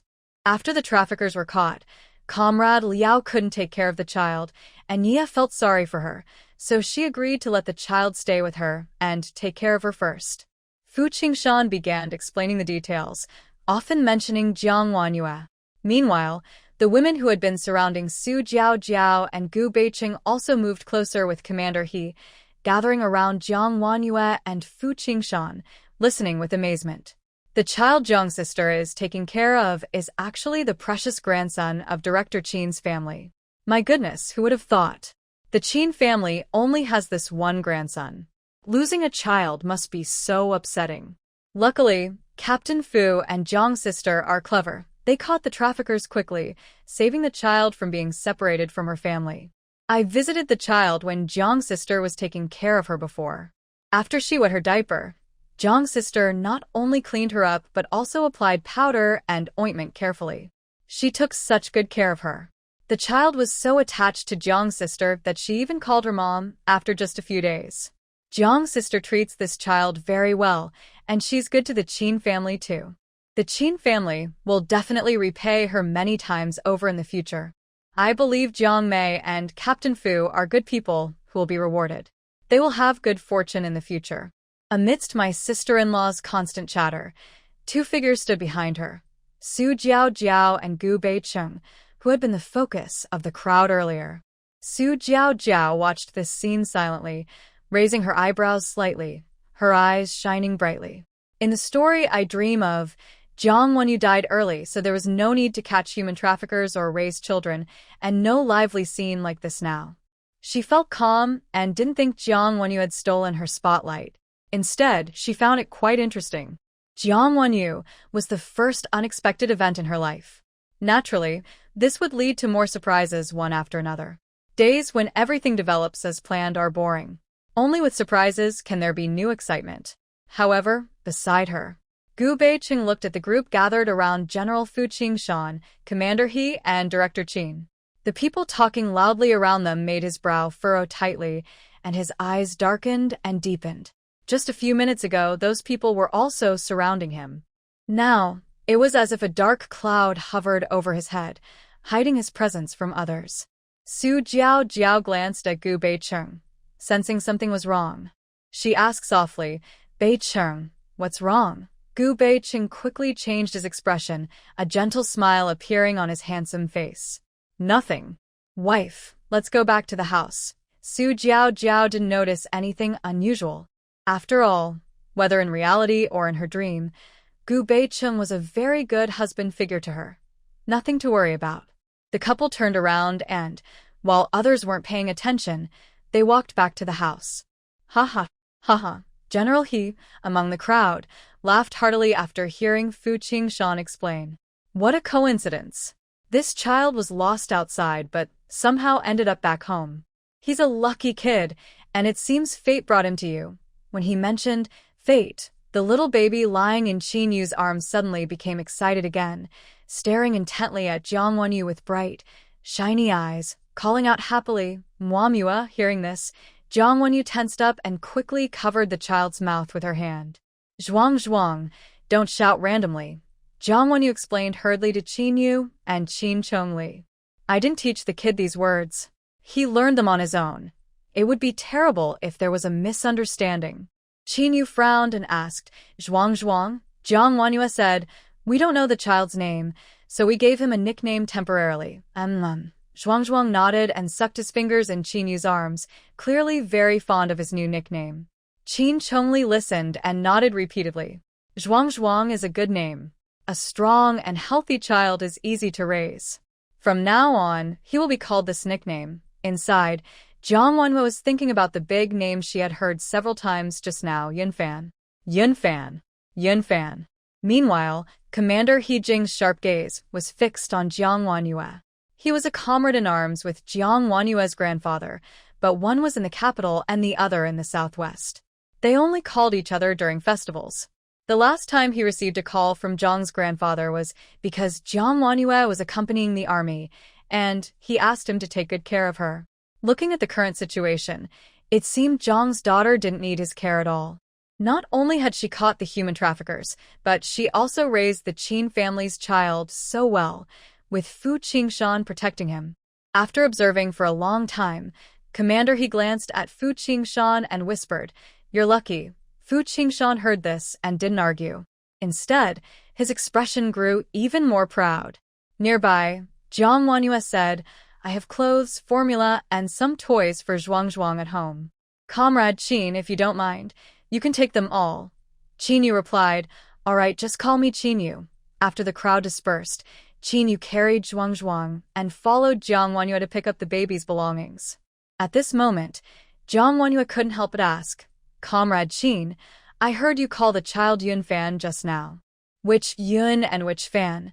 Qin Yu answered, "Yunfan, as in sailing the clouds to cross the vast sea." Hearing this, Jiang Wenyu's eyes widened and a look of surprise flashed across her face. Yunfan. Qin Yunfan. This child was actually Qin Yunfan. Others only thought the child was a member of the Qin family, which was already enough to have status and influence. But Jiang Wenyu knew the child's other identity, the future richest person in the country. In the latter part of the original story, about 20 years later, a young man emerged from a small fishing village in the south. He seized the opportunity of the reform and opening up policy, starting from a street vendor, and eventually became the leader of a business empire. At 30 years old, he became the richest person in the country. One day, by chance, Su Jiao met him in the capital and unexpectedly discovered that he was the child who had been lost from the Qin family for 30 years. She helped him find his roots and reunite with his family. From then on, the capital city became just a background for Su Jiao's shining presence. Now, the child who should have only returned to the Qin family after 30 years was handed over to Qin Yu by Jiang Wenyu. This child has an extraordinary business mind. Even as an orphan alone, he could gradually become the richest person in the country. Now he is part of the Qin family. It might not take 30 years. 20 years could be enough. This child, the richest person in the country. Jiang Wenyu looked at the chubby boy drooling, sucking his fingers, and smiling happily. She simply couldn't believe he would grow up to be the future richest person. It was so shocking. Qin Yu noticed Jiang Wenyu's surprise. "Comrade Jiang, what's wrong?" Jiang Wenyu pressed her lips, tried to calm her feelings, and after taking a deep breath, she said, "Well, children sucking their fingers isn't hygienic and can make them sick." Qin Yu looked down and saw his son happily holding his thumb, smiling, and pulling his small hand away from his wet mouth. The little boy, Zhuang Zhuang, waved his small hand in protest, but because Qin Yu and Jiang Wenyu were both watching him closely, he obediently put his hand down. After a while, Jiang Wenyu tidied up the things at home: bottles, milk powder, diapers, clothes, toys. Don't be fooled by how small the child is. He needs a lot of things. She only realized this when she organized everything carefully. She handed the items to Qin Yu and reminded him, "These aren't bought by me. Officer Liao from the police station sent them. Comrade Qin, if you want to thank someone, thank Officer Liao. Qin Yu was accompanied by a young man, probably his assistant, who took the items from Jiang Wanyue. Qin Yu said seriously, "You and Officer Liao are the same. The Qin family will definitely thank you greatly." When Jiang Wanyue heard the word great thanks, she immediately frowned. She didn't want Qin Yu to come home carrying a bunch of packages like today's Su Jiao Jiao, being watched by so many people for fun. She wanted to refuse, but someone started causing trouble first. Wah wah wah. Wah wah wah. Wah wah wah. Zhuang watched as his belongings were taken from the house, as if he understood he was about to be sent away. Suddenly, he started crying loudly. He eats a lot and is strong, so his voice is very loud, and his crying is deafening. When they heard the crying, not only Jiang Wanyue but also Fu Qingshan instinctively moved closer to the child. Because at home, they had clear roles. Jiang Wanyue took care of the child during the day, and Fu Qingshan took over at night. Over these days, whenever they heard the crying, they had developed a reflex. Is he hungry? Does he need a diaper change? They looked at the little boy with worry, only then realizing that this child was not theirs. He had already found his biological parents and was in his real father's arms. They awkwardly withdrew their nervousness and concern. Qin Yu touched Zhuang's small, round belly, which was swollen, then checked his diaper, which was dry. He frowned, unsure what else could cause the normally happy child to suddenly burst into loud crying. Wah wah wah. Wah wah wah. Wah wah wah. The little boy cried while reaching out to Jiang Wanyue, twisting his body, trying to throw himself into her arms. Wah wah wah. Wah wah wah. Wah wah wah. Meanwhile, Long Junchong, an outsider, watched everything clearly. Little Jiang girl, this child doesn't want to leave you. You've raised him for half a month for nothing. Wah wah wah wah. Wah wah wah. Hearing the crying, Jiang Wanyue's heart felt a little sour. They had been together day and night, and now they said they had to take him away. Comrade Qin, let me hold Zhuang one more time. The little boy suddenly jumped from Qin Yu's arms into Jiang Wanyue's embrace. As soon as he felt her soft, familiar scent and warm embrace, his loud crying turned into sniffles. He grabbed her neck with his small hands, wiping tears, his face wet and big. Don't cry, don't cry. You're going home, not going somewhere else. We can still see each other in the future. Jiang Wanyue held the little boy and comforted him, patting his small bottom. Woo. Zhuang, lying in Jiang Wanyue's arms, still cried with tears streaming down his face. Qin Chongli watched the scene and fully believed what Commander he had said earlier. This child really has a special connection with Jiang Wanyue, otherwise they wouldn't get along so well. Jiang Wanyue lowered her eyes, dispelling the sadness in her gaze. After the little child stopped crying, she gently handed him to Qin Yu. At this moment, the little child was still sniffling but no longer crying loudly. He was just sadly lying in his biological father's arms, looking at Jiang Wanyue with a pitiful expression. Jiang Wanyue touched his face and said, "Don't pretend to be sad. If you miss me, come over and see me." The little child seemed to agree. Qin Yu finally managed to leave with the child. Qin Chongli also became healthy again, smiling so broadly he couldn't close his mouth. The whole family, shedding their gloom, happily left together. Commander He Jun followed them, and before leaving, he left a final word. You two young people will have your own children someday, so don't be sad. The experienced elder saw through Jiang Wanyue and Fu Qingshan's feelings even without saying a word. Jiang Wanyue touched her belly, thinking that this was probably how it should be.